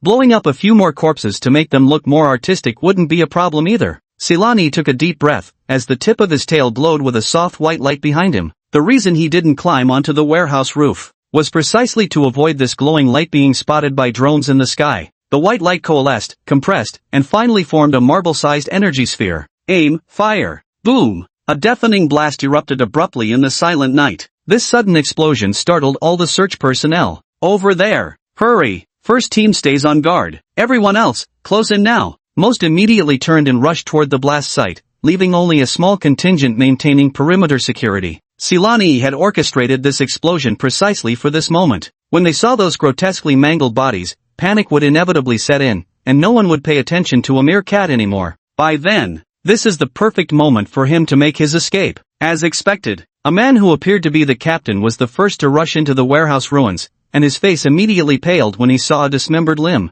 He quickly stepped forward and reached out to touch the mutilated corpse. The body is still warm. He suddenly looked up and roared into his communicator. The killer can't have gone far. Seal off all exits, don't let anyone get away. Now's the moment. A gleam flashed in Siliani's eyes as he leapt down from the warehouse roof. He chose not to sprint at full speed. Instead, maintaining the leisurely pace of an ordinary house cat ambling along, not even bothering with deliberate concealment, he boldly trotted down the alleyway toward the outskirts of the encirclement. The facts proved this feint tactic of his achieved remarkably unexpected results. The search personnel encountered along the way were fully focused on capturing their target at that moment, and no one would pay attention to an ordinary stray cat. Even a hunting dog noticed him, baring its teeth and barking fiercely at him. But before it could charge forward, its owner yanked hard on its collar, dragging it away in another direction. That settles it. Siliani unhurriedly succeeded in breaking away from the most densely concentrated core search area. Just as he was about to turn out of the final alley, a pitch-black hover limousine glided soundlessly past him. Sylvan instinctively glanced through the window.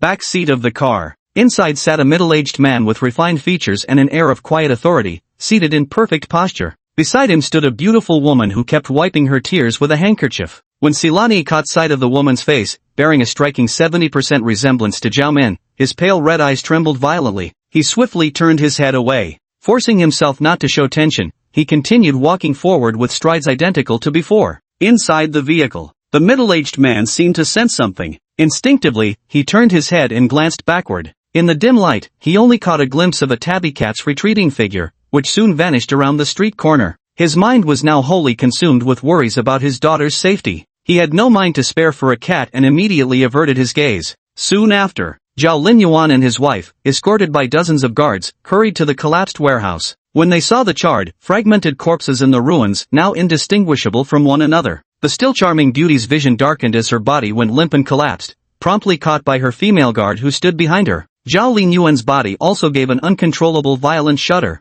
He waved off the guards who rushed to support him. Zhao Linyuan walked step by step, slowly advancing to the center of the ruins. He crouched down, stretching out a slightly trembling hand, and picked up a relatively intact arm from a pile of shattered limbs. Blackened dust and congealed blood clung to the severed limb, but on one grimy fingertip, a vivid spot of red stung his eyes unbearably. In Zhao Linyuan's mind, unbidden, a scene from this morning when he left home surfaced. His daughter had run up to him, proudly raising her hand like she was showing off treasure. "Dad, don't my new manicure look pretty?" Min. Zhao Linyuan fixed his gaze unwaveringly on that flash of red, the nails of his other hand already buried deep into his palm. Scarlet blood trickled between his fingers and dripped to the ground, yet he remained completely unaware. His face, usually so refined and composed, was now veined with bulging, contorted fury. An indescribable torrent of savagery and madness erupted from the depths of his dark, fathomless eyes. He abruptly stood up, glancing around the surroundings. His voice was hoarse, like two sheets of sandpaper rubbing together. Every word seemed squeezed out through clenched teeth. "Pass on my orders. Lock down."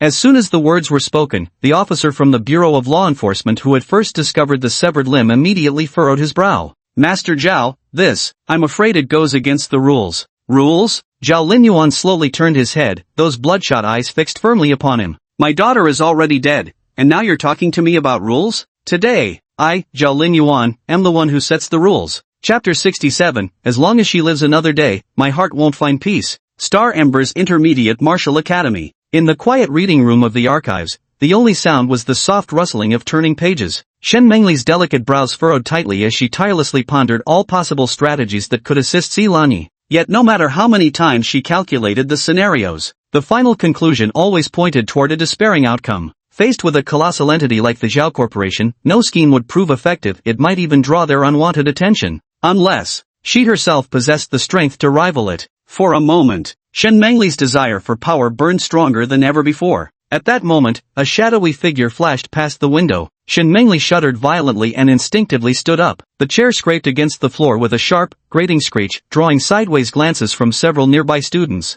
She immediately sat back down. Hastily lowering her head, she used her bangs to cover her face while also concealing the excitement in her eyes. A moment later, Shen Mengli closed the book and quickly walked to the front desk to complete the borrowing procedures. Inside a pavilion in the Martial Academy's leisure area, a person and a cat sat facing each other. "Are you hurt?" Shen Mengli's voice carried a tremor she herself hadn't noticed. "I'm fine, don't worry." Xilani shook his head, even spinning in a circle on the table for emphasis. Upon seeing this, Shen Mengli finally let out a complete sigh of relief, then asked with puzzled expression, "How could you cause such a big commotion?" Xilani contemplated for a moment before promptly explaining the sequence of events in broad strokes. He wanted to hear Shen Mengli's perspective on the matter. After all, Shen Mengli was far more familiar with this world and the Zhao Corporation's way of operating than he was. Only by anticipating the opponent's moves in advance could one be truly prepared. Of course, the little post-rain episode with Zhao Min and the others in the warehouse was glossed over with just a casual remark from him.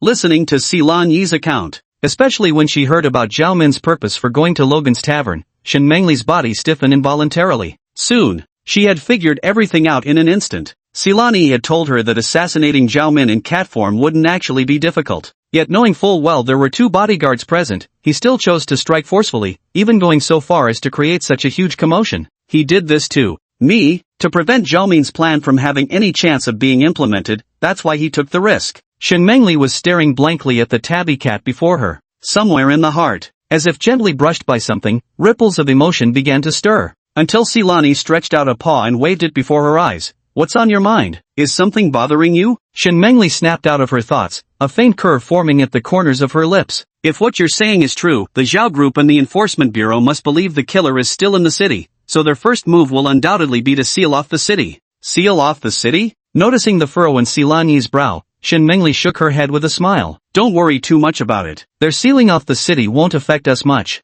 Your two attacks have already given them the impression that the killer is both powerful and mysterious. Even if the Zhao Corporation finds out Zhao Min's purpose for going to Logan's Tavern, they won't think there's anything suspicious about me. At this point, Shen Mengli blinked playfully. After all, I'm just an ordinary person from the slums. They'll only see it as a coincidence and would never suspect any connection between me and the killer. So, the best course of action now is to act as if nothing ever happened. Avoid going out unnecessarily during this time, and make sure to warn your lackeys too. Tell them to lie low as much as possible. I'm worried if they can't find anyone, they might take their anger out on stray cats and dogs. Hearing Shen Mengli's words, Silani couldn't help but feel relieved. However, for some reason, Silani had this feeling that Shen Mengli's tone tonight seemed much gentler than usual. Could it be she was moved by him? Silani couldn't help but glance at Shen Mengli with some curiosity. However, this might be for the best. If he could win Shen Mengli's heart sooner and make her his contracted girlfriend, it would be greatly beneficial for both Shen Mengli and himself. Shaking his head, Silani stopped overthinking and asked, "How long do you estimate the city lockdown will last?" "It won't be too long."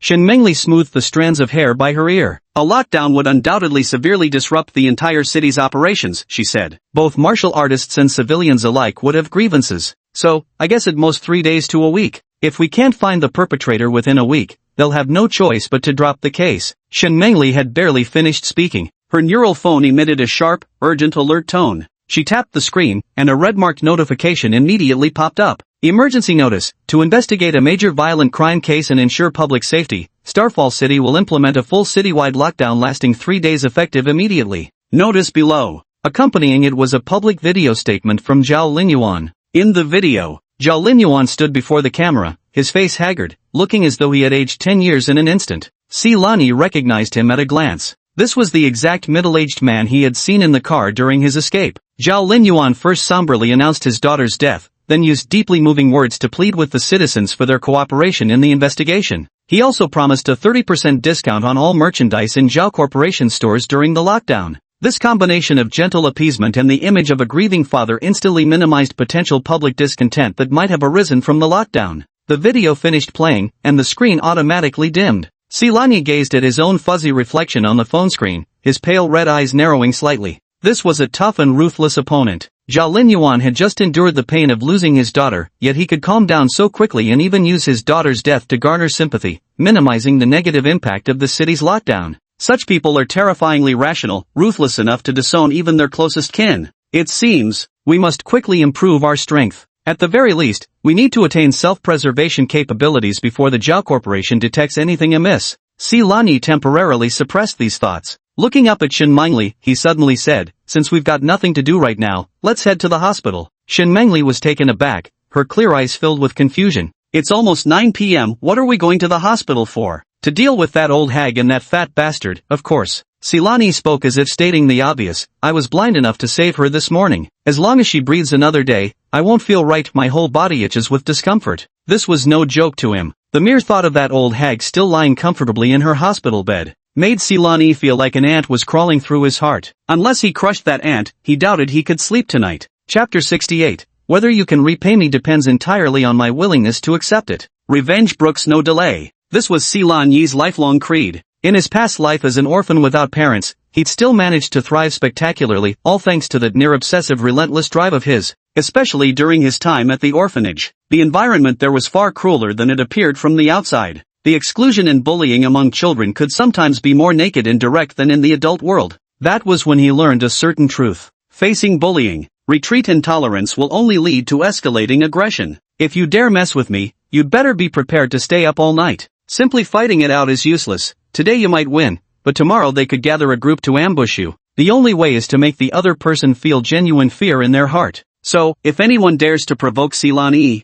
once he gets the chance, he'll absolutely go for the kill. Scare one person badly enough, and the whole crowd will fall in line. Hence, when Silani seeks revenge, he never waits till morning. What can be settled on the spot should never wait another second. Back at the hospital, he had spared the old hag and her brother only because he felt he'd disrupted Shen Mengli's plans and wanted to let her finish them off personally. After all, stealing kills like that, whether in games or real life, is absolutely infuriating. Seeing Shen Mengli staring blankly at him, apparently still unable to follow his abrupt shift in thought, Silani had no choice but to patiently explain. Next week is the awakening ceremony and assessment, isn't it? Dealing with them early means you can focus on your preparation without worry. Hearing this, a flash of desire stirred in Shin Mengli's eyes. Though she was eager to immediately dispose of those two scumbags, her mind instinctively began rapidly analyzing the situation. The entire city is now under lockdown. Law enforcement and the Zhao Corporation's forces are undoubtedly spread throughout the city, where even the slightest movement could trigger unnecessary trouble.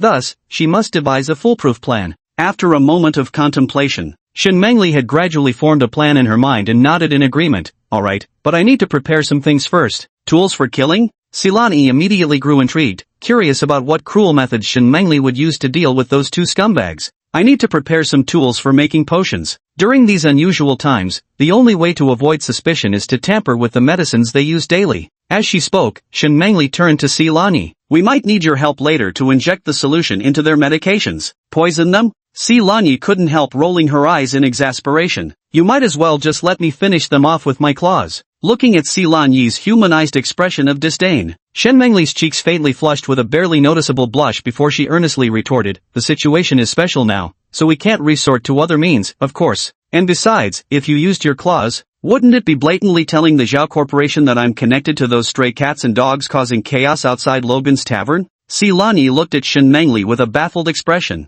They say a woman in love experiences an astonishing drop in IQ. But Shin Mengli hadn't even confirmed their relationship yet. Why was she already acting so foolish? Tilting his head slightly, Silani asked in a peculiar tone, tell me, could I first sneak in as a cat, then transform into human form to smother them, and finally turn back into a cat to leave? As these words were spoken, Shin Mengli's fair earlobes quickly took on a lovely shade of pink. Yeah, why hadn't she thought of such a simple and straightforward solution? What's wrong with me? Shin Mengli berated herself inwardly, feeling her cheeks grow increasingly warm. Silani watched her with amusement. In truth, Silani understood perfectly well that Shin Mengli was simply accustomed to relying solely on herself, never factoring him into her plans. Seeing her somewhat flustered expression, Silani decided not to tease her further. After dealing with the old woman and her brother, they still needed to find Heizi and the others to give them some instructions. Silani wasn't worried about finding them. With so many little brothers around, he just needed to encounter one, and quickly he'd be able to gather Era and the others. At that very moment, Silani's eyes suddenly brightened as an absolutely brilliant idea flashed through his mind.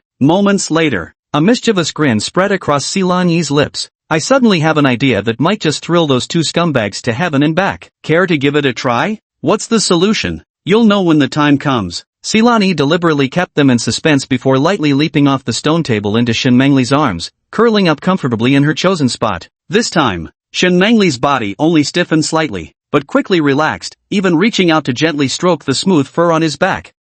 Not bad. Some improvement, it seems. The matter of binding a contract girlfriend can now be put on the daily agenda. Don't worry about those two scumbags for now. A flicker of amusement glinted in Silani's eyes as he drawled lazily, while we still have time, let's take care of something more important first. What's the matter? Shin Mengli's fingertips traced along his warm back, her voice softening involuntarily. Go check first if we can rent a house with a courtyard near the Martial Academy. Having Shin Mengli rent a courtyard near the Martial Academy wasn't just about dealing with that wretched old woman and her brother. It would also prevent the Zhao family from running amok. After all, Zhao Linyuan could keep his composure, but that didn't mean the rest of the Zhao family could. Living in the slums really wasn't very safe. Right next to the Martial Academy, presumably even the Zhao family wouldn't dare act recklessly. Renting a place? Shin Mengli's expression turned somewhat awkward, and her voice dropped lower. The time crystals I have might not be quite enough. Hey, it's no big deal. Having just earned over 2 million days of lifespan, Silani immediately boasted with newfound wealth. There's nothing I lack except time crystals. Just ask for however much you need, I'll give it to you.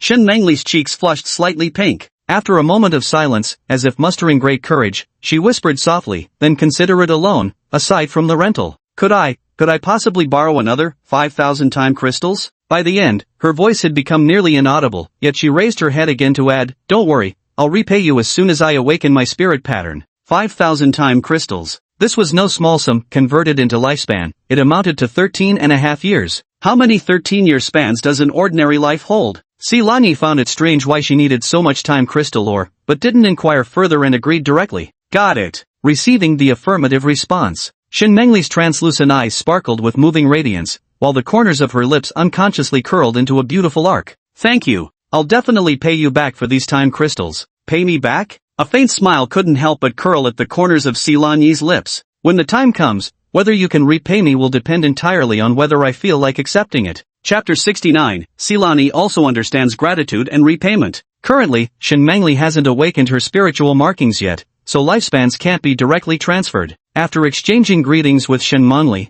Silani found an unoccupied corner and swiftly transformed into human form. With a single thought, a cluster of sparkling prismatic crystals condensed from the position of the spirit pattern. A total of 6,000 time crystals. It wasn't that Silani was stingy, mainly because any more would be beyond what a young girl like Shin Mengli could carry. Soon, Silani finally understood what Shin Mengli wanted to do with the borrowed time crystals. She just tapped away on her photon brain phone for a while. Before long, an efficient-looking middle-aged woman arrived driving a hover car to take her house hunting. Soon after, Shin Mengli and the woman then arrived at an unoccupied courtyard near the martial academy. The courtyard resembled a miniature Sihiyuan, quadrangle dwelling, capable of housing 8 households. At Silani's indication, Shin Mengli rented out the entire courtyard directly. It's not expensive anyway. With a 1-month deposit and 3 months rent upfront, the total only cost 840 time crystals. With the apartment rented, instead of buying daily necessities, Shin Mengli took Silani to a nearby supermarket and purchased 5 packaged fruit boxes. She even specifically asked the boss to wrap every piece of fruit with an extra black plastic bag. Seeing that she was a polite young girl, the boss didn't refuse and readily agreed. This done, Shin Mengli's face lit up with a smile. "Now you have no excuse to cling to my chest," she said. Silani curled his lips disdainfully. He jumped out of her embrace and followed behind her as they headed toward the slums. The closer we got to the slums, the more desolate the streets became. At this hour in the past, the street-side food stalls and cheap taverns would normally be bustling with customers. But now, Zhao Corporation's enforcers and public security officers were everywhere setting up checkpoints, inspecting IDs. Even those who passed the checks were ordered to immediately return home and stay put, no unnecessary wandering allowed. After clearing the identity check, when we finally returned to the slums district, Shin Mengli wasn't in a hurry to go back and pack her things. "Could you please keep an eye on these bags of fruit for me?" After giving Silani a heads up, Shin Mengli took one of the bags and walked up to the small courtyard where Aunt Li lived, giving the door a gentle knock. "Who?" A familiar voice came from behind the door, followed by the creaking sound of it being pulled open.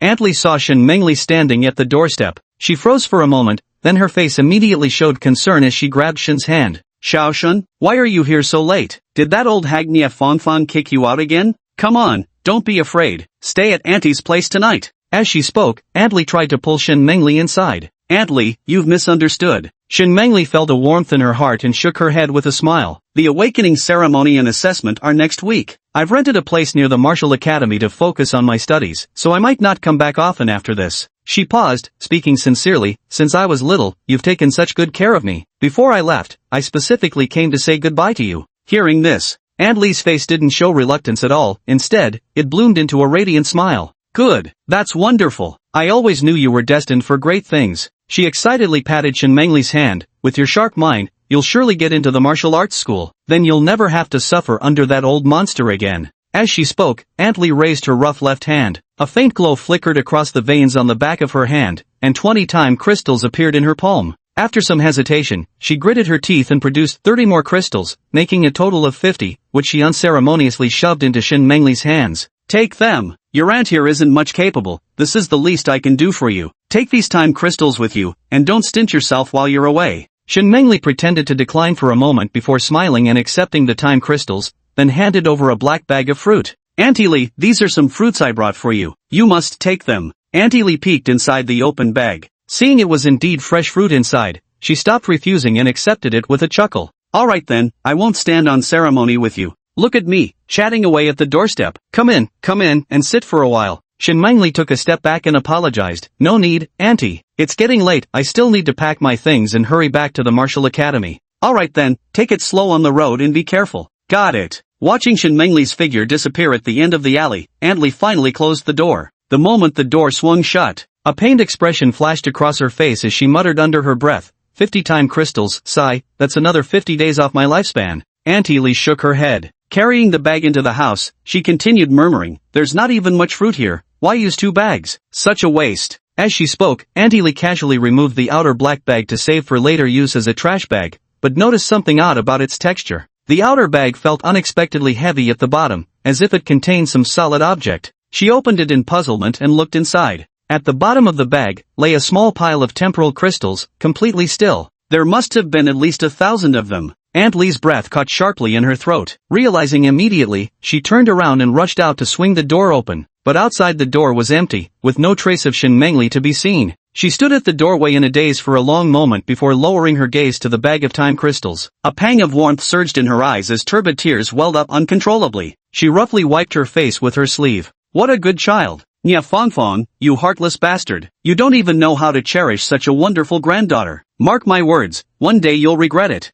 A person and a cat walked through the dim alley, their shadows stretching long under the flickering glow of an old street lamp. Having witnessed the entire scene just now, Silani suddenly asked in a low voice, did you just give her 1,000 time crystals? Shin Mengli glanced down at the tabby cat by her feet, her clear eyes curving into crescent moons. It's obvious she's quite happy now. You figured it out? Nonsense. Silani rolled his eyes at her. You made it so obvious. If I still couldn't tell, wouldn't that make me an idiot? Shin Mengli turned her head forward and continued walking with light steps, her voice carrying a relieved buoyancy. Apart from Aunt Lee, there were several other aunties who secretly helped me in the past. If it weren't for them, I might have not lived to see this day. She paused, her voice tinged with melancholy. Back then I couldn't do anything in return, but now that I can, I ought to do something before leaving. Hearing these words, a faint arc curled at the corner of Silani's lips. Returning kindness for favor received? What a happy coincidence. Silani was also a kind soul who knew how to repay kindness. Chapter 70, with such a capable partner by his side, success was inevitable. After delivering the remaining fruits, Shin Mengli returned home to pack clean clothes and toiletries, while Silani stored larger items like bedsheets and quilt covers in his tail space. Soon after, the two of them returned to the newly rented courtyard next to the martial academy. Shin Mengli, carrying her meager belongings, hesitated for a moment before turning her head slightly, her gaze settling on Silani. There are plenty of rooms now. I'll tidy up one for you later. Having said this, she seemed afraid Silani might refuse. Her cheeks flushed slightly as she hurried into the room with her luggage, closing the door behind her. Seeing the firmly shut door, Silani's lips curled into a mischievous grin. Setting up a separate room for herself? Clearly intending to sleep apart from him. How could Silani possibly miss such an opportunity to deepen their bond? When the time came, which room he'd sleep in would be entirely up to him. With such a brilliant helpmate by his side, there was no way he'd let her slip away. Why call her a helpmate? That story begins with their renting of this courtyard. When Silani first mentioned renting a place, Shin Mengli assumed he meant just a single room and didn't think much of it. But when Silani proposed renting the entire courtyard, she immediately realized the problem. During special circumstances like a city lockdown, where would a student from the slums like her suddenly obtain such a large sum of time crystals to rent an entire courtyard? This matter is far too unusual. It could easily attract the attention of those with ulterior motives, and might even draw an investigation from the Zhao family. Thus, upon discovering Silani's intention to rent the entire courtyard, Shin Mengli immediately reached a private agreement with the female agent who had showed her the property. She claimed she didn't want to be disturbed while preparing for exams as justification for renting the entire courtyard, but her current funds were insufficient, so she hoped the female agent could advance the payment for her. Once she awakened her spirit pattern, she promised to pay an additional 10% of the total rent as gratitude. After checking Shin Mengli's student ID and confirming she was a student at the neighboring Intermediate Martial Arts Academy, the female agent agreed almost without hesitation. The awakening ceremony would take place within these few days. Moreover, with a signed agreement in black and white, and no possibility of the spirit pattern awakening failing, she had no reason to turn down such a windfall. 84 time crystals just within reach in a matter of days. Silani immediately understood why Shin Mengli would go through the extra trouble, and her estimation of the woman rose a few notches. This was indeed his own oversight. Yet, Shin Mengli had managed to devise a countermeasure in such a short span of time. This brain is truly intelligent. As for those 5,000 time crystals, they were all secretly given under the pretext of delivering fruits. Moreover, those families were particularly fond of Shin Mengli, so naturally they wouldn't be foolish enough to reveal this matter. Even if this affair were to get out, as long as Shin Mengli firmly insists she only delivered fruits, the Security Bureau would have no way to pin anything on her. It could be said, Shin Mengli had taken every aspect into consideration. With such a capable helpmate by one's side, it would be hard not to succeed in the future. A virtuous wife keeps the home while the husband ventures abroad. I must redouble my efforts too. Silani flicked his tail and sauntered over to the courtyard gate. Then, he took a piss right on the doorframe. Don't get it wrong, he wasn't someone with the bad habit of relieving himself everywhere. He was merely leaving a marker. It wouldn't be long before Era and Heizi could sniff their way here. This done, Silani returned to the center of the courtyard and immediately activated a 1,000-fold life burning mode. He planned to reinforce every single part of his body. But before that, First, he had to push his physical limits to the extreme, lest he waste the recovery effects of enhancing his torso. The next second, Silani lay flat on the ground. With his paws resting on his head and his core engaged, he began doing sit-ups, and today's speed was significantly faster than usual. In one go, he completed 10 sets, totaling 2,000 sit-ups. Silani's chest heaved violently as he gasped for breath. After resting for less than half a minute, Silani scanned the courtyard before finally fixing his gaze on a large tree in the yard. Just you. Immediately, Silani sprang up from the ground, simultaneously extending the claws concealed beneath his paw pads to grab onto a thick tree branch overhead, suspending himself mid-air. Time for some pull-ups, let's do this. 1, 2, 3. By the time he reached 100, Silani already felt his forearm muscles tearing apart, the pain searing like fire. Silani gritted his teeth. Continue. After completing 200 pull-ups, when Silani landed, he staggered and nearly collapsed to the ground. Moving his limbs slightly, the fiery burning sensation finally began to ease. Without resting for long, Silani resumed sprinting back and forth at breakneck speed. Inside the room, Shin Mengli had just finished arranging the bedding when she heard faint noises coming from the courtyard. Her heart skipped a beat as she quietly approached the window, slender fingers parting a corner of the curtain. Beneath the moonlight, that tireless figure was training with frantic intensity. Watching this scene unfold, a faint arc curved at the corner of Shin Mengli's lips before her fist slowly clenched. Once the spirit patterns awakened, I must stay by his side and grow stronger together with him. This thought instantly ignited within Shin Mengli's heart. That's why she wouldn't join them now. It's because the training before awakening the spiritual tattoo could only have a negligible effect. Wait until after the spiritual tattoo is awakened. She refuses to be just a girl who hides behind Silani and needs protection. She will become a comrade who can stand shoulder to shoulder with him. With this thought in mind, Shin Mengli set down the curtain and turned to walk to the desk. She spread open the borrowed copy of Primordial Beast Atlas, intermediate volume from the archives, and settled her mind once more. The night gradually faded. A streak of pale dawn light appeared on the horizon. Morning's cold wind, carrying a touch of dampness, swept through the silent courtyard. At that very moment, outside the courtyard wall, two furtive figures were craning their necks and peering curiously toward the yard. Is this the place? Chapter 71. Hey, the east wind we've been waiting for is finally here. In the main bedroom at the center of the courtyard, Silani had just finished showering, water droplets slowly trickling down his well-defined abdominal muscles. I tossed and turned all night. Finally managed to enhance every part of my body. The torso reached the second stage of enhancement, while the limbs, eyes, nose, mouth, ears, dick, and tail all advanced to the third stage. This consumed a total of 1.1 million days worth of lifespan from the mandala crest. Next, to further enhance any single body part, it would require a solid foundation of 1 million days of lifespan. After strengthening the torso to the second stage, the most immediate change was in body weight. In feline form, the weight directly skyrocketed to 35 gene. Switching to human form, his weight reached approximately 380 pounds. However, Silani's figure didn't become bloated because of this. On the contrary, his muscle lines grew more streamlined and firm, clearly indicating an increase in body density. The weight was merely secondary. The most significant changes were in physical strength, endurance, and the speed of injury recovery. It's more than double the improvement compared to before. The only drawback might be that it'll be harder for Shin Mengli to carry him around in the future. A 35-pound tabby cat, let alone a young girl who hasn't even started practicing cultivation. Even a grown man would find it unbearable to hold for too long. Except for the torso. The biggest changes occurred in the forelimbs and tail. Not only has the hardness of the claws increased again, but their length has also surged from the previous 10 centimeters to 30 centimeters. The tail's capacity increased from the previous 100 cubic meters to 1000 cubic meters, and its absorption rate of orange-yellow energy became slightly faster. As for the hind limbs, eyes, nose, mouth, and ears, there weren't any major surprises. They all improved by about double their original capabilities. Just now, Silani felt refreshed and invigorated, his entire body brimming with explosive power. With a thought, he summoned the panel to take a look. Not bad at all in just one night. Through training and enhancements, his strength had increased by 486 kilograms, his constitution by 243 points, and his mental power by 5 points, while his speed had improved by a whopping 9 meters per second. A satisfied smile appeared on Silani's face. He was one step closer to the Blade Edge realm. According to Shin Mengli, previous practical assessments were always conducted outside the city walls. He had to reach the promotion criteria for the Blade Edge realm before her assessment. That way, he could follow her out of the city and find a way to kill a source beast to complete his advancement. He shook his head and didn't dwell on it further. Silani casually grabbed a towel to dry his hair. Pushing the door open, he headed straight towards Shin Mengli's adjoining room. Quietly, he pushed open the door with gentle hands. Shin Mengli was seen slumped over the desk, having apparently fallen asleep while studying too late into the night. The faint glow of dawn filtered through the window, it bathed her serene sleeping face, her long eyelashes casting soft shadows beneath her lids. Silani stepped forward.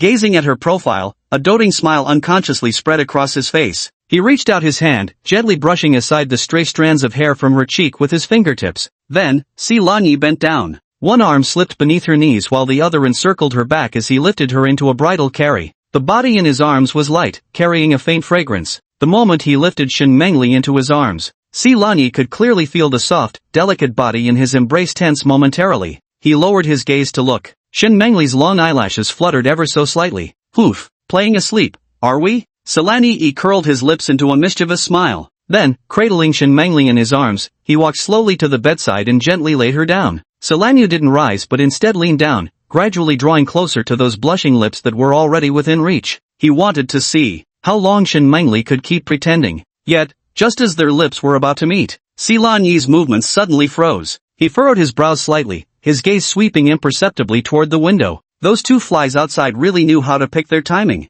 However, Silani didn't address them immediately. Instead, he gently pressed a kiss to Shin Mengli's soft lips. Their contact was fleeting. Silani straightened up, glanced at the still-sleeping girl on the bed, and a flicker of amusement passed through his eyes. In the next instant, his figure flickered. In an instant, he shifted into cat form and leaped out through the half-open window. Silani had barely left. On the bed, Shin Mengli abruptly opened her eyes. She instinctively raised her hand, fingertips lightly brushing against her lips, as if a lingering warmth still remained there. Moments later, a rush of heat surged from her neck to the crown of her head, instantly painting her fair cheeks with a rosy flush. Even her delicate earlobes turned translucent. She suddenly flipped over, burying her burning face into the pillow. Her rebellious heart pounded wildly, as if trying to leap right out of her throat. Shin Mengli lay stiffly on the bed for quite a while, then slowly lifted her burning cheeks from the pillow. She extended her fingertips and lightly touched her lips once more. My first kiss, just gone like that, Shin Mengli muttered softly under her breath.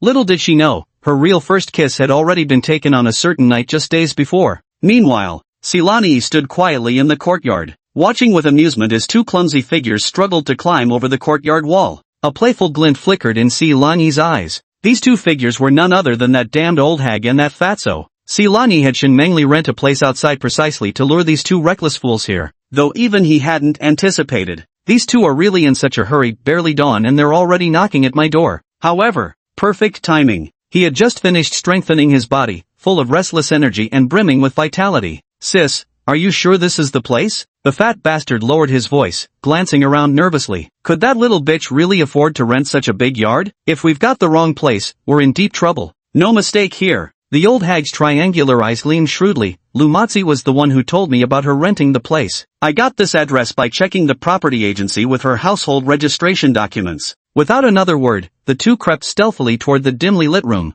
Just as they passed the large tree in the center of the courtyard, a shadowy figure suddenly materialized before them. Who's there? Before they could even react, Silani moved. A swift karate chop came down hard on the fatso's nape. The fat bastard's eyes rolled back as he toppled straight backward, hitting the ground with a dull thud. Perhaps it was her first time doing such a thing, or perhaps Silani was worried about hitting too hard and killing the man outright, but the old hag's neck had to be struck 3 successive times before she finally passed out. Silani looked at the two unconscious figures on the ground, a satisfied smile playing on his lips. Everything is ready, all awaiting is the east wind. As soon as he finished speaking, ouch! From the direction of the courtyard gate, a muffled dog whimper suddenly sounded. Silani's eyes immediately lit up. Hey! And here comes the east wind. Chapter 72, Have you ever imagined this day would come? In the blink of an eye, the 3-day lockdown deadline approaches. Star Ember City, Cloud Peak Villas. In the luxurious study, Zhao Linyuan leaned back in his leather chair, dozens of documents spread across the rosewood desk before him.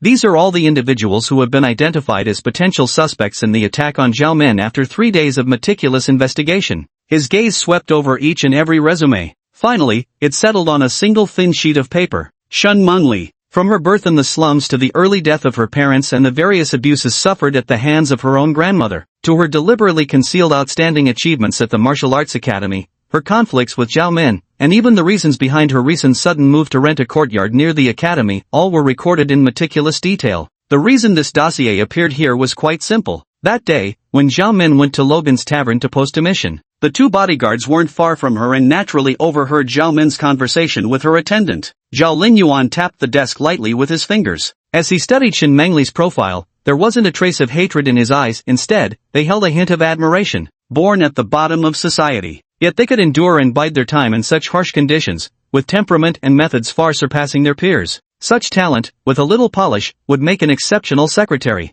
His grief over his daughter's death was genuine. Yet, Zhao Linyuan knew better than anyone that despite the meticulous dragnet surveillance, the perpetrator had still managed to slip away. Trying to locate someone in the vast city of Star Ember now would be like finding a needle in a haystack. His insistence on imposing the costly city lockdown was primarily intended, more than anything, as a warning to the other noble families within Star Ember's walls. No one touches the Zhao family without consequences. At that very moment, bang! The study door burst open as a figure barged in unannounced. The intruder strode swiftly to the desk. Snatching up Shen Mengli's dossier, they slammed it violently onto the tabletop. Zhao Linyuan, what the hell do you mean by this? The woman's voice was shrill, her bloodshot eyes brimming with venomous hatred. Minmin died such a horrible death. She only went to Logan's tavern to deal with that little bitch. Why did you stop the people I sent? Zhao Linyuan's brows instantly furrowed tightly. Had enough of this commotion? He lifted his head, his frigid gaze fixed on his hysterical wife. If you hadn't spoiled Minmin rotten since childhood, would she have grown into such a lawless brat? Looking at his wife's reddened eyes, Zhao Linyuan's tone finally softened. Shen Mengli is a candidate in this year's examination and will soon awaken her spiritual patterns. This isn't the right time to move against her. Not the right time? The beautiful woman immediately laughed in anger. Then tell me, when will be the right time? After she gets admitted to those top martial schools? Sigh. Zhao Linyuan's face showed a flicker of exhaustion before he raised his hand to point at one entry in Shen Mengli's records. She's permanently deaf in her left ear. Those top martial schools won't consider her. When she awakens her spiritual marks and leaves the city. After that, you can do whatever you want with her. The beautiful woman bit her lip hard, her eyes scanning Shen Mengli's profile. After a long silence, she squeezed out a sentence through clenched teeth. Fine, then let that little bitch live a few more days. With that, she turned to leave. But just as she reached the door, she suddenly halted, as if remembering something. Fine, I won't touch that little bitch now. A venomous glare flashed in her eyes. Then surely I can deal with those stray cats and dogs in the city? The day Zhao Min had the accident, it was those cursed beasts appearing suddenly, causing chaos, that made Minmin go missing and get killed. So, those stray cats and dogs were also among the culprits responsible for her daughter's death. Zhao Linyuan looked at his wife's face, contorted with hatred, and knew she needed an outlet to vent her emotions. Just some stray animals of no consequence. If it makes my wife feel better, then so be it. After a brief hesitation, he slowly nodded. Meanwhile, by the martial arts academy, in the courtyard where Shen Mengli rented a residence. Inside a secluded room, a peculiar stench filled the air, a mix of blood, foot odor, and canine saliva. The dead old woman and the dead fat man were each tied to separate wooden benches. Their mouths were stuffed with rags, their eyes bloodshot from prolonged fear and torment, the whites now clouded and murky. Silani hadn't laid a hand on them, nor uttered a single word of abuse. In fact, concerned for their physical condition, Silani had specifically asked Shen Mengli to purchase high-concentration nutrient fluids, administering them through 4 drips. Truly the epitome of thoughtfulness. That morning, after Era sniffed out the trail, he commanded Era to round up over a dozen cat minions. Shifts were arranged, with round-the-clock rotations. At this moment, for stray cats were already diligently at work, their rough tongues licking his utterly ruined soles. At the beginning, it was just an unbearable tingling itch. But a cat's tongue is covered in fine barbs, nature's very own sandpaper. Given enough time, it becomes tantamount to scraping flesh. By now, the soles of the siblings' feet were already a mangled mess of flesh and blood. The outer skin along with most of the flesh had been gruesomely licked away, leaving pale bones faintly visible in the dim light. Only 2 words could describe it, F-King brutal. At this moment, the door creaked open gently. Shen Mengli stepped inside, crouched down, and tenderly ruffled Silanyi's fluffy hair. Only then did she turn her gaze to the old woman and her younger brother, her eyes calm and unreadable. The resentment that had festered in her heart for over a decade had already dissipated considerably on the very first day she saw their wretched state. She shook her head and called Silanyu outside the room. Take care of them. There are only 2 days left until the awakening ceremony. I don't want any trouble with them at this critical moment. Silani glanced into the room. As for the accomplice of that old woman, Silani had already used their phones to lure them to a secluded spot and dealt with them on the same day they were knocked unconscious. That person's strength wasn't exactly weak either, though not quite at the level of blade mastery realm. Among ordinary people, they could be considered superhuman. What a pity, it wasn't even enough to warm him up. Now that the worries from behind have been eliminated, when to send these two on their way depends entirely on Shin Mengli's mood. This matter is up to you, as long as you feel your anger has been vented. Thank you, Shin Mengli said softly. Silani shook his head and said nothing more. Shin Mengli took a deep breath, turned and entered the house, pulling a long-prepared dagger from her bag. She walked up to the two men, reached out and yanked the torn rags from their mouths. Make it quick. The fat man's voice was hoarse like a broken gong, murky tears streaming down his bloated cheeks. I can't take it anymore, please. The old woman's body trembled violently. Her gaze toward Shin Mengli now didn't even dare to hold a trace of resentment, only entreaty remained. This torment. She truly didn't want to experience it for even one more second. It was 10,000 times more terrifying than death itself. Shin Mengli gripped the dagger. Her frosty gaze fell upon the old woman's face, her voice devoid of any ripple of emotion. Did you ever imagine this day would come when you drove my mother to death back then? Chapter 73, This final strike is for myself. Hearing Shin Mengli's words, the old woman shuddered all over, as if the last ounce of strength had been drained from her. I was wrong, Mengli, I truly was wrong. For the sake of being your own grandmother, just make it quick. I beg you. Shin Mengli smiled, a chilling smile. Put. The dagger plunged cleanly into the old woman's thigh. This stab is for the beatings my mother endured. The old woman let out a piercing scream, her body writhing violently. Put. The second blade plunged into the other thigh. This strike is for the winter when mother froze stiff in the snow. Shin Mengli didn't hesitate for a moment as she raised the dagger and sliced off the old woman's left ear.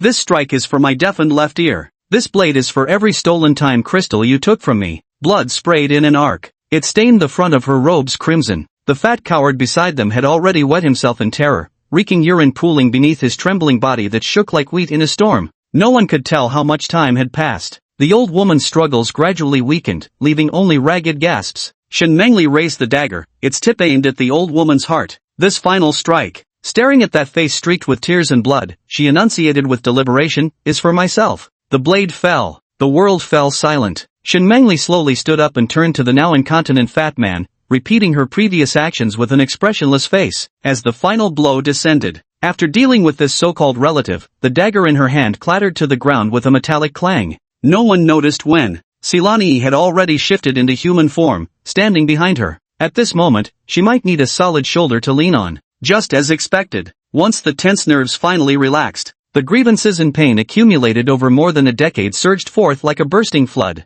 Tears in Shin Mengli's eyes could no longer be contained. She suddenly turned around and buried herself in Silani's embrace, weeping silently. Without a word, Silani simply extended his arms and hugged the trembling petite figure in his embrace even tighter. Afternoon. The sunlight was just right. It cast dappled patterns through the gaps in the courtyard leaves onto the stone table. Shin Mengli didn't go to the martial arts academy, and Silani, for once, wasn't training either. Instead, he stayed in his human form to play chess and chat with her. After she had cried her heart out, Shin Mengli felt considerably more relaxed, the lingering gloom between her brows finally dissipating. The bond between the two visibly grew closer. Yet, that thin layer of unspoken understanding between them was something Silani simply couldn't pierce through. Several times the atmosphere became ripe with possibility. Just as he was about to speak, Shin Mengli would suddenly steer the conversation elsewhere. This left Silani somewhat at a loss. To be honest, in this regard, he truly wasn't very skilled. Those tender, honeyed words were genuinely beyond his ability to utter. In his past life, the reason he could have so many intimate female friends was largely due to his looks being the primary factor. It was mostly the girls who took the initiative to pursue him. A truthful portrayal of Kola, swear on my life. Just as Silani was pondering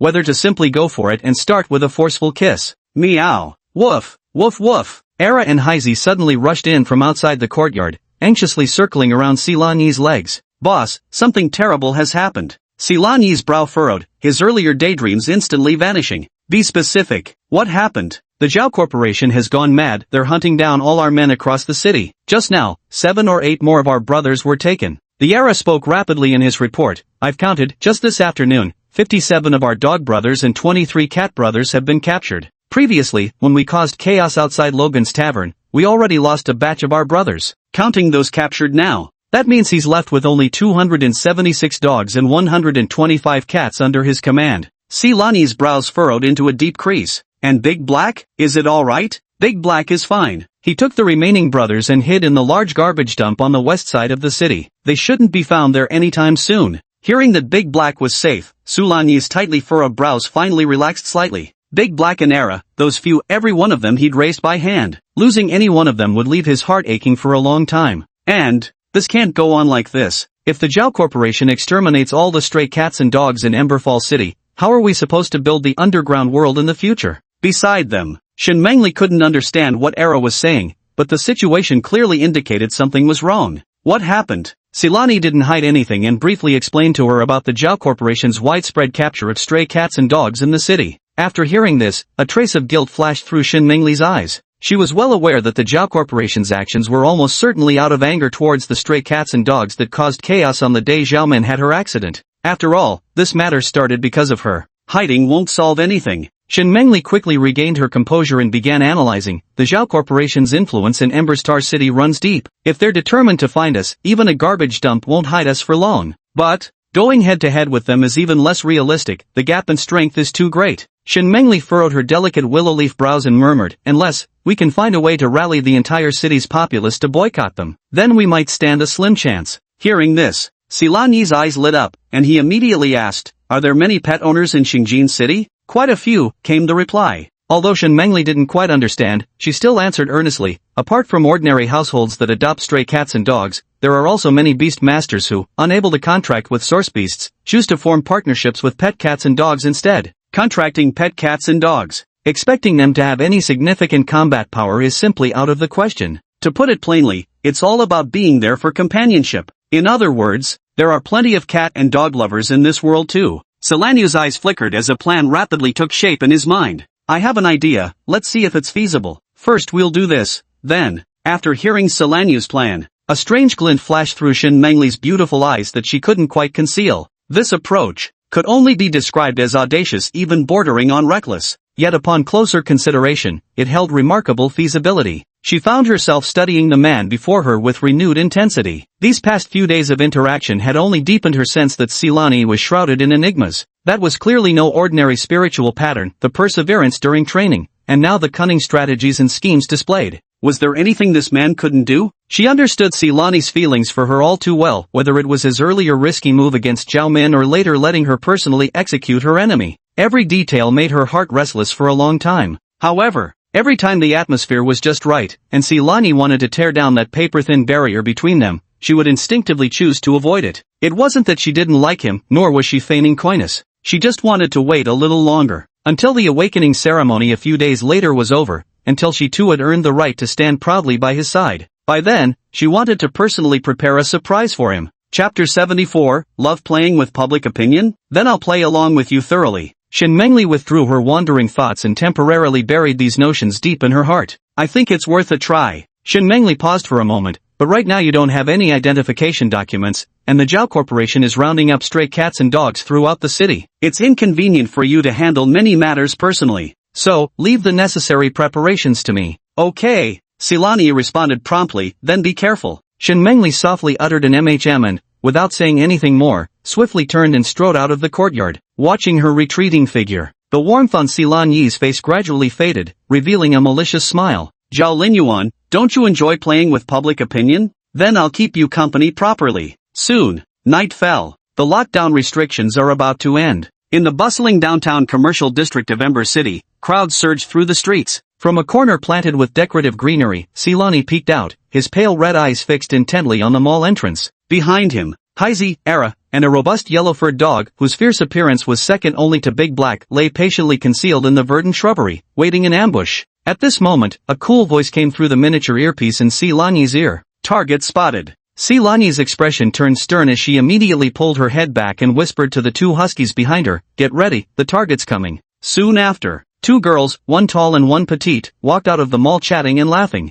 The older one appeared to be around 18 years old. The younger one looked only about 13 or 14, dressed in an exquisite Lolita dress, as adorable as a doll. Even Silani, who was accustomed to seeing all kinds of filtered beauties, couldn't help but take a second look. What a shame. She was a bit too young. Suppressing the chaotic thoughts in his mind, Silani turned his head to look at the fierce-looking large yellow dog. "I'll leave the rest to you. Don't worry, after you're gone, I'll have Era and Big Black take good care of your puppies." "Woof, thank you, boss." The large dog growled deeply, its eyes showing no trace of fear but instead brimming with gratitude. After all, it was already an old dog that didn't have much time left to live anyway. What more could it ask for, if it could still find a home for the children before its death? It crouched low. Using the crowd and the flower beds as cover, it crept toward the mall entrance. Just less than 5 meters away from the two girls, the large yellow dog sprang forward with all 4 limbs, like an arrow shot from a bow, barking wildly as it pounced toward the little girl in the Lolita dress. The sudden incident provoked a chorus of exclamations from the surrounding pedestrians. The older girl instantly paled with fright, her beautiful face drained of color. In stark contrast, the younger girl, who was actually the target, though equally pale with terror, managed to react immediately. She grabbed the small bag in front of her with both hands, shielding herself. She knew that even just blocking this mad dog for 1 second would give the guards behind her enough time to rush forward and subdue it. Yet, in that split second, her sister standing beside her, that beloved cousin who had always doted on her in daily life, actually shoved her frail little body with full force toward the bloodthirsty jaws of the rabid dog. Several guards who were rapidly charging from behind saw this scene. His face instantly twisted in alarm. This is bad. From this angle and distance, they simply couldn't reach the young lady in time to prevent her from getting hurt. At that very moment, a shadow faster than the rabid dog suddenly surged out from the side. Bang! Heisey executed a graceful mid-air spin kick, his foot smashing squarely into the rabid dog's head, sending it tumbling away violently. Meow roar! A successful strike. Rather than pursuing, Heisey landed protectively in front of the little girl, simultaneously arching her back. A low threatening growl rumbled from her throat as her feline eyes vigilantly tracked the large dog nearby. The mad dog scrambled up from the ground, shook its head, bared its teeth, and launched another attack. Heisey fearlessly charged forward to meet it. 1 cat and 1 dog. They instantly became entangled in fierce combat. Yet, after all, the size disparity between cat and dog was simply too great. After several rounds of confrontation, the black dog pretended to dodge unsuccessfully and was bitten on the hind leg by the big black dog, then flung violently away, crashing into a nearby flower bed. Just as the mad dog was about to charge at the little girl again. Woof woof! The Siberian husky charged out from another corner, crashing into the side of the rabid dog and immediately lunging for its throat, all while instinctively shielding the little girl behind him. The rabid dog struggled wildly in the biting grip, but the husky refused to let go. Heisey, who had just been flung away, rushed back into the fray and joined the fight. Everything had happened too fast. From the sudden attack by the rabid dog to the 2 stray animals stepping forward to intervene, the entire ordeal lasted mere seconds. The surrounding pedestrians were all left dumbfounded. Soon after, through the seamless coordination between the cat and the dog, the burly rabid dog let out a mournful howl before collapsing in a pool of blood, completely lifeless. Blackie walked to the little girl's feet and gently meowed at her, as if to comfort her, then turned and limped away into the distance, dragging its injured hind leg. Its mission was already complete. Only then, the little girl finally snapped out of her daze. She glanced at her pale-faced cousin, slumped weakly on the ground, then looked at the small black cat gradually disappearing into the distance. She immediately lifted her skirt and chased after it. Nini, don't go yet. She ran up to Heisey and knelt down. Looking at the bloody wound on Heisey's hind leg, her pale little face was full of heartache. You're badly hurt. Let me take you to the hospital. After this, will you stay with me? I swear, I'll treat you really well. Blackie came to a halt. Before it could react, a figure came stumbling over. It was the little girl's cousin. Her face still bore traces of fading terror as she grabbed the child's arm, her voice trembling. Yaki, I'm sorry, I was just too scared earlier, really sorry, I didn't mean it. Could you please not tell your brother Jinhao about this? The girl called Yaki shook off her hand without even glancing back at her. All her attention was focused on the black kitten before her that had saved her life. Her clear eyes revealed a trace of cautious anticipation. Koriko subtly glanced in the direction where Silani was hiding. Amidst the foliage, a barely perceptible nod came from the little head, having received Sinan Yi's approval. Only then did Heisey emit a soft meow. He even stepped forward willingly, rubbing his furry head against the little girl's hand. Not far away, taking in this scene, Silani couldn't help but curve his lips into a faint smile. What an unexpected delight indeed. Having Heisey follow this little girl might not be a bad choice after all. After all, this little girl comes from quite extraordinary origins. Chapter 75. When your own family pushes you into the abyss, it's them who stand up for you. According to Shin Mengli's account, this little girl called Yang Yaki was born into the Yang family, the second most powerful clan in Star Ash's city after the Zhaos. This time, I sought them out specifically. The original intention was just to use the Yang family's influence to stir the muddy waters of public opinion, preventing the Zhao family from directly suppressing the discourse. Never imagined. Unexpectedly, the plan also succeeded in planting one of his henchmen within the Yang family. Meanwhile, on the other side of the commercial district, inside a street-facing branded clothing store, Shin Mengli walked up to the checkout counter, pulled out a small pouch from her pocket, and spilled its contents onto the surface. With a crash, a pile of gleaming prismatic crystals scattered across the ground, easily 100 pieces. "Boss, can I get a copy of your surveillance footage?" Behind the cash register stood the shopkeeper, a middle-aged man around 40, who had just witnessed everything that happened at the entrance of the shopping mall across the street. He was still frozen in shock. Hearing Shin Mengli's words, he first gave a surprised glance at the pile of temporal crystals. Then, with a puzzled look, he sized up the girl before him, who still appeared to be a student. He didn't rush to take the temporal crystals. Instead, there was an added hint of wariness in his eyes. "What are you doing copying the surveillance video, young lady?" "Boss, please don't get the wrong idea." Shin Mengli flashed a perfectly timed shy smile on her face. "I'm just a cat lover who thought that little black cat and that husky were so brave earlier.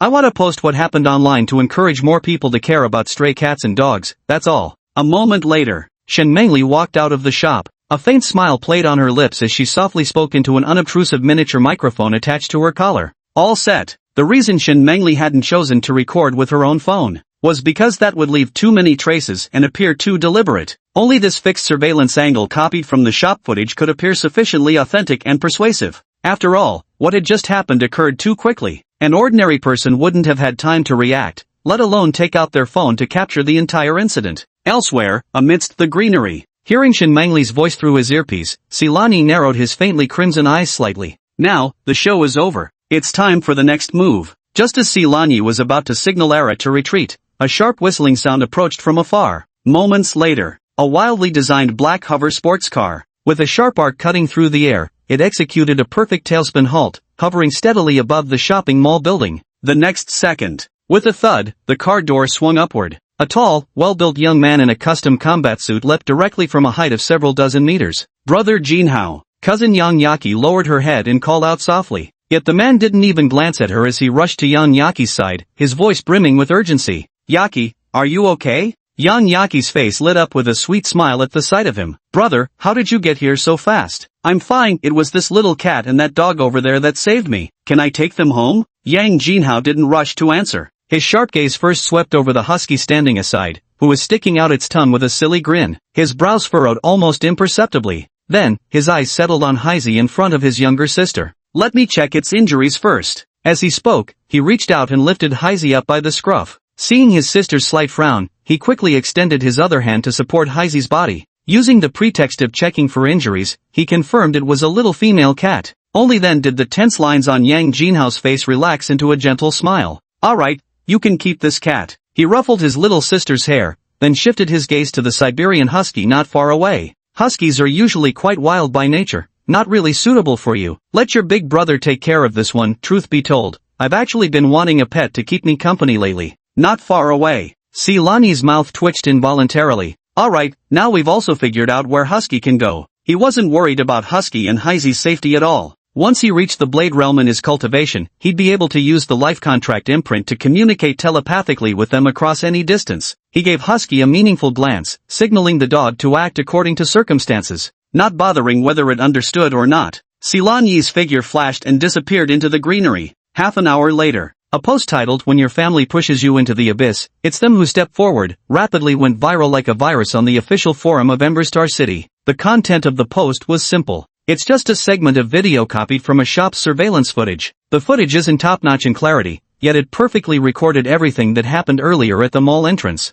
The main characters in the video are a radiant young woman in the prime of youth, and another girl, an exquisitely adorable Lolita doll-like figure. Their striking appearances alone were enough to draw countless gazes. The content of the video shocked everyone. Faced with the mad dog's attack, the cousin not only failed to protect her younger sister but instead immediately pushed the vulnerable child forward as a human shield. Human ugliness and selfishness were laid bare in that moment. Then, the tone abruptly shifted. A skinny black cat and a seemingly not-so-bright husky charged forward without hesitation, using their bodies to form a protective barrier for the little girl. The striking contrast instantly ignited everyone's emotions. The comments section of the post. Nearly 10,000 replies piled up within minutes. "Holy shit, is this woman a devil, pushing her own sister to die? I'm furious. My fists are clenched. This isn't even a question of humanity anymore, it's pure animalistic cruelty. Oh wait, note saying that insults actual animals. Those poor black cats and huskies don't deserve the comparison. That poor little girl, betrayed by her own flesh and blood. Thank goodness those cats and dogs protected her." Seeing her run after them at the end melted my heart. Does anyone know what happened afterward? That little black cat's leg looked seriously injured. I'm really worried about it. In the courtyard beside the martial arts academy, Silani and Shen Mengli sat side by side,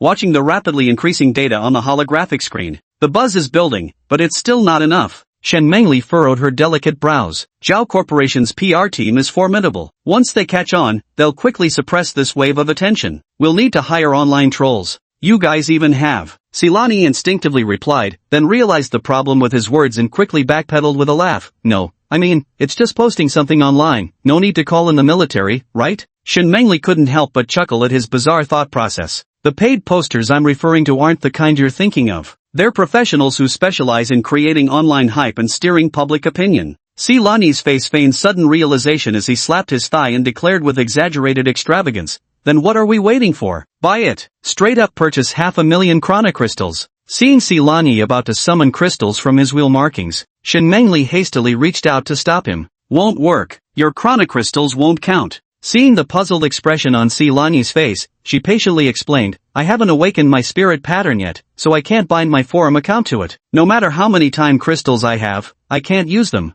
What should we do then? Now if we want to buy internet trolls, our only option is to take out a loan from Yama Loans and have them directly transfer the time to my forum account. Yama Loans? Silani's eyelids twitched. What kind of name was that? It's quite vivid and figurative, just hearing it makes you realize these are loans you can't repay, the kind that can literally take your life. Chapter 76, The Universally Despised Zhao Corporation. The so-called loan from Yama, King of Hell loan. Sounds terrifying, but in reality, it's not as sinister as Silani imagined. Borrow 100,000 time crystals, and you'll receive the full 100,000, not a single unit less. It's just that the interest rate is a tad high, costing 10,000 in interest per month. As 100,000 time crystals were deposited into Shen Mengli's forum account. After the trolls flooded in, the tone of the comments on that post gradually took on a subtle shift. Holy crap, girls, I just checked, that girl in the Lolita dress is actually Yang Yaki, the eldest daughter of the Yang family. No wonder she has such great poise. The Yang family? Oh my god, this scandal just keeps getting juicier. Wait a minute, haven't you noticed? The Zhao Corporation's people have been hunting down stray cats and dogs all over the city today. I suspect that the mad dog which suddenly attacked people was driven insane by Zhao Corporation.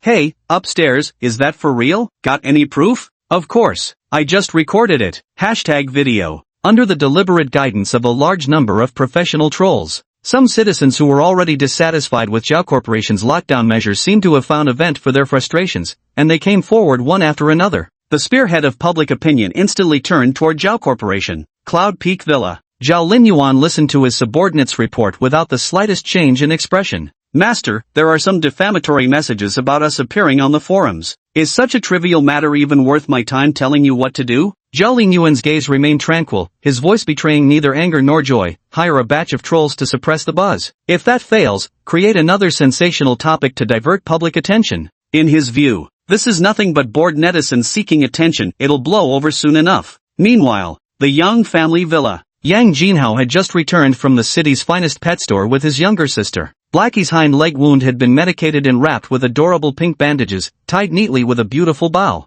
No sooner had they stepped through the doorway than the butler promptly came forward to greet them. Young master, a video of the young lady being attacked at the mall entrance has gone viral online. It's generating massive attention. Should we? Yang Jinhao's brow furrowed as he was about to nod in agreement. His little sister was too adorable to leave exposed to the prying eyes of all those online trolls. But before he could speak, Yang Yaki cut him off. She puffed her cheeks like a little hamster while holding up her smartwatch. No way. Big bro, look, this Zhao Corporation keeps hunting stray cats and dogs. They're utterly despicable. Netizens are saying that big yellow dog that attacked me might have been driven mad by them. Meow. In Yang Yaki's arms, Heizi, whose wounds had just been bandaged, raised his head and let out an approving bark. Next to him, the husky, struggling to maintain its aloof demeanor, nodded in profound agreement. Yang Jinhao glanced at his sister's indignant little face and then at the cat and dog united in their shared resentment, the corner of his mouth curling slightly. A glint flashed in his eyes as he immediately commanded the butler, the Zhaos will surely step in to suppress the buzz. This is a golden opportunity. Spread my orders, contact all available channels we can mobilize,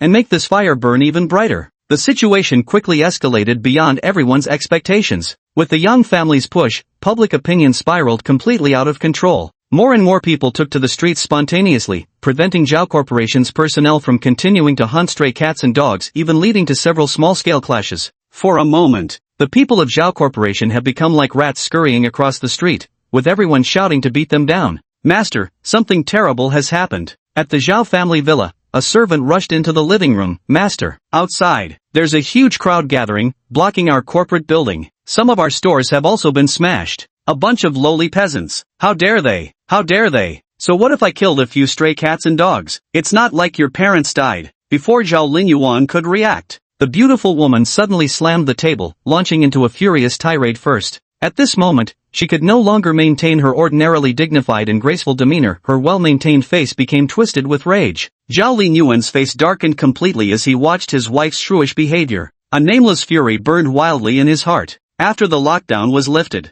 he had originally intended to keep a low profile and gradually mitigate the fallout. Now such a huge mess has broken out. If this matter isn't handled properly, the Zhao family's businesses across all industries will surely plummet, with losses beyond estimation. Yet, unexpectedly, it was he himself who personally agreed to this matter. Even if he wanted to rage, he couldn't find a plausible reason, forced to suppress his anger bitterly. His chest felt increasingly suffocated, nearly leaving him breathless. Just as public opinion was intensifying to its peak, Star Amber City's official lord's residence unexpectedly intervened, putting an end to this farce. Almost at the exact same moment, the official website of Zhao Corporation and all major official media platforms in Stardust City prominently displayed a pinned public apology statement. In the video, Zhao Linyuan was dressed in impeccable formal attire. His usual intimidating aura had been completely subdued, replaced by a face that appeared slightly haggard yet brimming with earnest sincerity. Regarding the recent series of social issues caused by our security department's stray animal control operations, I, Zhao Linyuan, on behalf of Zhao Corporation, extend our most sincere apologies to all citizens of Stardust City.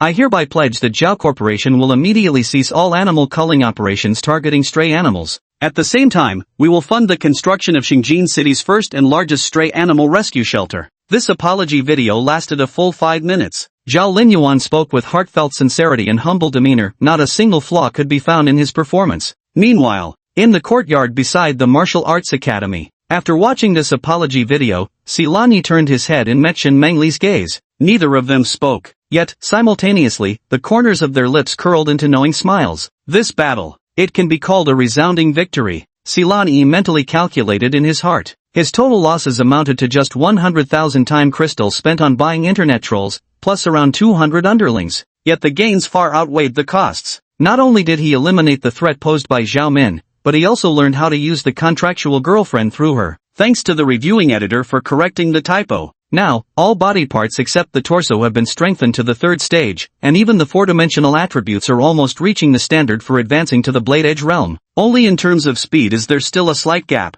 All the benefits are taken by oneself. Now he even made the Zhao family suffer a hidden loss, forcing them to bow their heads and admit their mistake in front of the entire city. Silani smiled, feeling increasingly at ease. Moments later, his eyes lit up as a mischievous grin spread across his face. We're so happy today, how about we go out for a nice meal to celebrate properly? Shen Mengli shook her head. Eating out is too expensive. I'll buy some ingredients and cook at home, it'll be just as good. Alright, whatever you say. Silani nodded in agreement quite readily, yet showed no intention of following Shen Mengli. He watched as Shen Mengli walked out of the courtyard gate. His smile grew even brighter as he turned and sauntered out the door himself. A few minutes later, Silani's figure appeared at the entrance of a 24-hour convenience store on the commercial street. Chapter 77, Smiles don't disappear, they just transfer. Commercial Street. Inside the 24-hour convenience store, Lin Ziyi was leaning on the checkout counter, her face filled with righteous indignation as her fair fingers flew across the virtual keyboard of her smart holographic phone. An apology and it's over? Dream on. Hashtag boycott all Zhao branded products. Hashtag sisters, boost me up. Let everyone see the true face of the Zhao family. These past few days, the little kitten Lin Ziyi had been longing for never came, leaving her heart feeling empty. Today, when I logged onto the forum, I discovered that the Zhao Group's people were actually hunting stray cats and dogs throughout the city. Old grievances combined with fresh resentment. Lin Ziyi instantly transformed into a keyboard warrior, debating fiercely in the forum. Single-handedly stirring up several waves of momentum, he became one of the main forces guiding public opinion this time. Even now, Zhao Linyuan has issued an apology statement. She showed no signs of stopping, continuing to throw punches in the comments sections of major platforms. Dingling! The crisp sound of wind chimes came from the doorway. Lin Ziyi didn't even look up, still tapping rapidly on her holophone, merely calling out casually, "Welcome, feel free to grab what you need, then check out over here when you're ready." However, several seconds passed, yet no footsteps were heard. Lin Ziyi looked up with some confusion, turning her gaze toward the entrance. With just one glance, her eyes immediately lit up. Handsome, here again. Lin Ziyi immediately put down her phone, the indignation on her face vanishing in an instant. Silani walked up to the cashier counter and glanced at her phone screen, which she hadn't had time to turn off. It displayed a post condemning the Zhao family. A faint smile tugged at the corner of his lips as he teased, "You're so engrossed, are you out here fighting evil and punishing villains?" The mention of this, Lin Ziyi immediately perked up again, all because those Zhao family members are such scoundrels, bullying cats and dogs, utterly heartless. After chatting with her for a while, Silani then turned his gaze toward the shelves, where the section displaying assorted alcoholic beverages caught his eye. "Let me ask you something." Silani withdrew his gaze and leaned slightly forward over the counter. "Do you guys have any kind of alcohol here, the kind you don't feel much while drinking, but hits you really hard afterward?" Lin Ziyi froze for a moment before instinctively raising her eyes to look at Silani. That face, handsome enough to make gods and mortals alike resentful, was currently wearing a mischievous smirk, his eyes gleaming with the kind of suggestive look every man would recognize. Sigh. Lin Ziyi couldn't help but sigh softly in her heart. Such a handsome man was indeed already taken. She just wondered who the lucky girl might be. With this thought in mind, to her surprise, a faint tinge of wistfulness stirred within her. "Why yes, I do." Lin Ziyi didn't dare to look at Silani's eyes anymore. She turned and walked to the shelf, retrieving a bottle of liquor packaged like fruit juice from among various brightly colored bottles. The bottle was an adorable pink color with sweet cartoon illustrations on it. "This maiden's dream has a peach flavor. It tastes very similar to a beverage, sweet and refreshing." She placed the bottle on the counter before adding, "But the delayed effect is particularly strong. With over 40% alcohol content, most girls can't handle more than half a bottle." Silani picked up the bottle of wine and examined it, a satisfied smile spreading across his face. "Great. The name is cleverly chosen, and the packaging is quite deceptive. I'll take it. Do you have it in stock? Pack me 2 crates. Absolutely, I'll get them for you right away. The price is reasonable. 3-time crystals for a bottle of wine. A case of 12 bottles costs just 72 days of lifespan in total." As Silani was about to make the payment, Lin Ziyi reached out to stop him.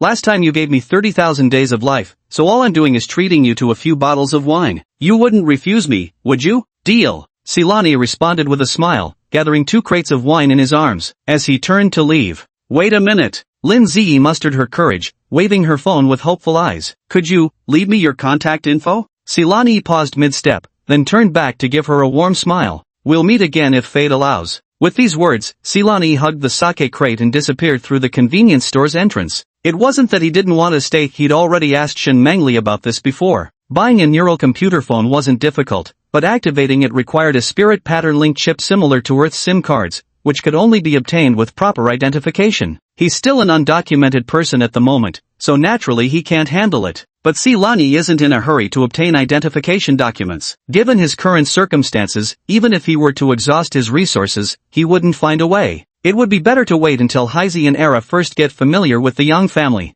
Perhaps later, through this connection, he can resolve his identity issue. Inside the convenience store, Lin Ziyi watched Silani's retreating figure disappear and let out a disappointed sigh. Picking up her light brain phone, the screen reflected her slightly chubby cheeks. She reached out a finger to pinch the soft flesh of her face, her gaze gradually turning determined. "Come on, Lin Ziyi, you can do this." Meanwhile, as soon as Silan returned to the courtyard, an enticing aroma of home-cooked food greeted him. Then, he saw Shen Mengli emerge from the kitchen carrying a steaming bowl of boiled fish slices in hot sauce, the spicy fragrance instantly whetting his appetite. On the stone table in the courtyard, 2 cold dishes, smashed cucumber and wood ear mushroom salad, were already laid out, accompanied by a plate of stir-fried pork with green peppers and a steaming bowl of seaweed egg drop soup. "Impressive. I never knew you had this skill," Silani sincerely complimented. Shen Mengli placed the boiled fish slices on the table and looked up at him. "Where have you been running off to?" Silani grinned slyly and magically produced 2 pink-wrapped bottles of liquor from behind his back. "Celebrations are no fun without drinks, how about a couple of glasses?" Shen Mengli didn't respond immediately. She simply gazed quietly at Silani,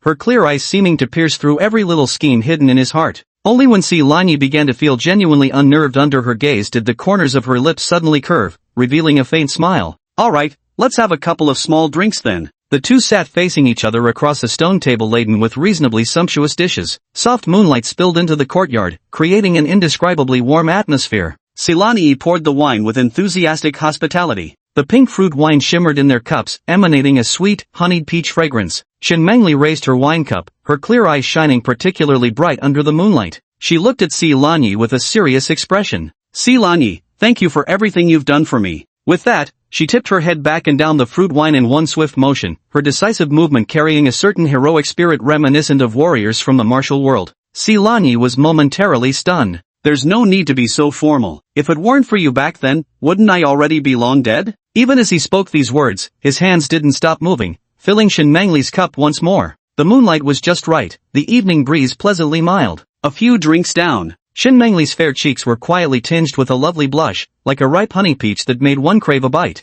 Her usually cool and distant eyes now seemed veiled in a misty haze. Suddenly, Shin Mangli put down her chopsticks, rested her cheek on one hand, and gazed at Si Lanyi with a playful smile. Drinking cup after cup like this is so boring. Si Lanyi raised an eyebrow. Then how would you like to drink? Shin Mangli tilted her head thoughtfully. Let's play a game. Whoever loses has to drink. Sure, we'll play whatever you say. Si Lanyi Yi's face revealed a confident smile. Playing games? He's never feared anyone in his life, just ask the nightclub prince about it. Today, I'm determined to make this little lass open her eyes wide and see what real skill looks like. Let's play, idiom chain. The smile froze on Si Lanyi's face, then transferred to Shin Mangli's.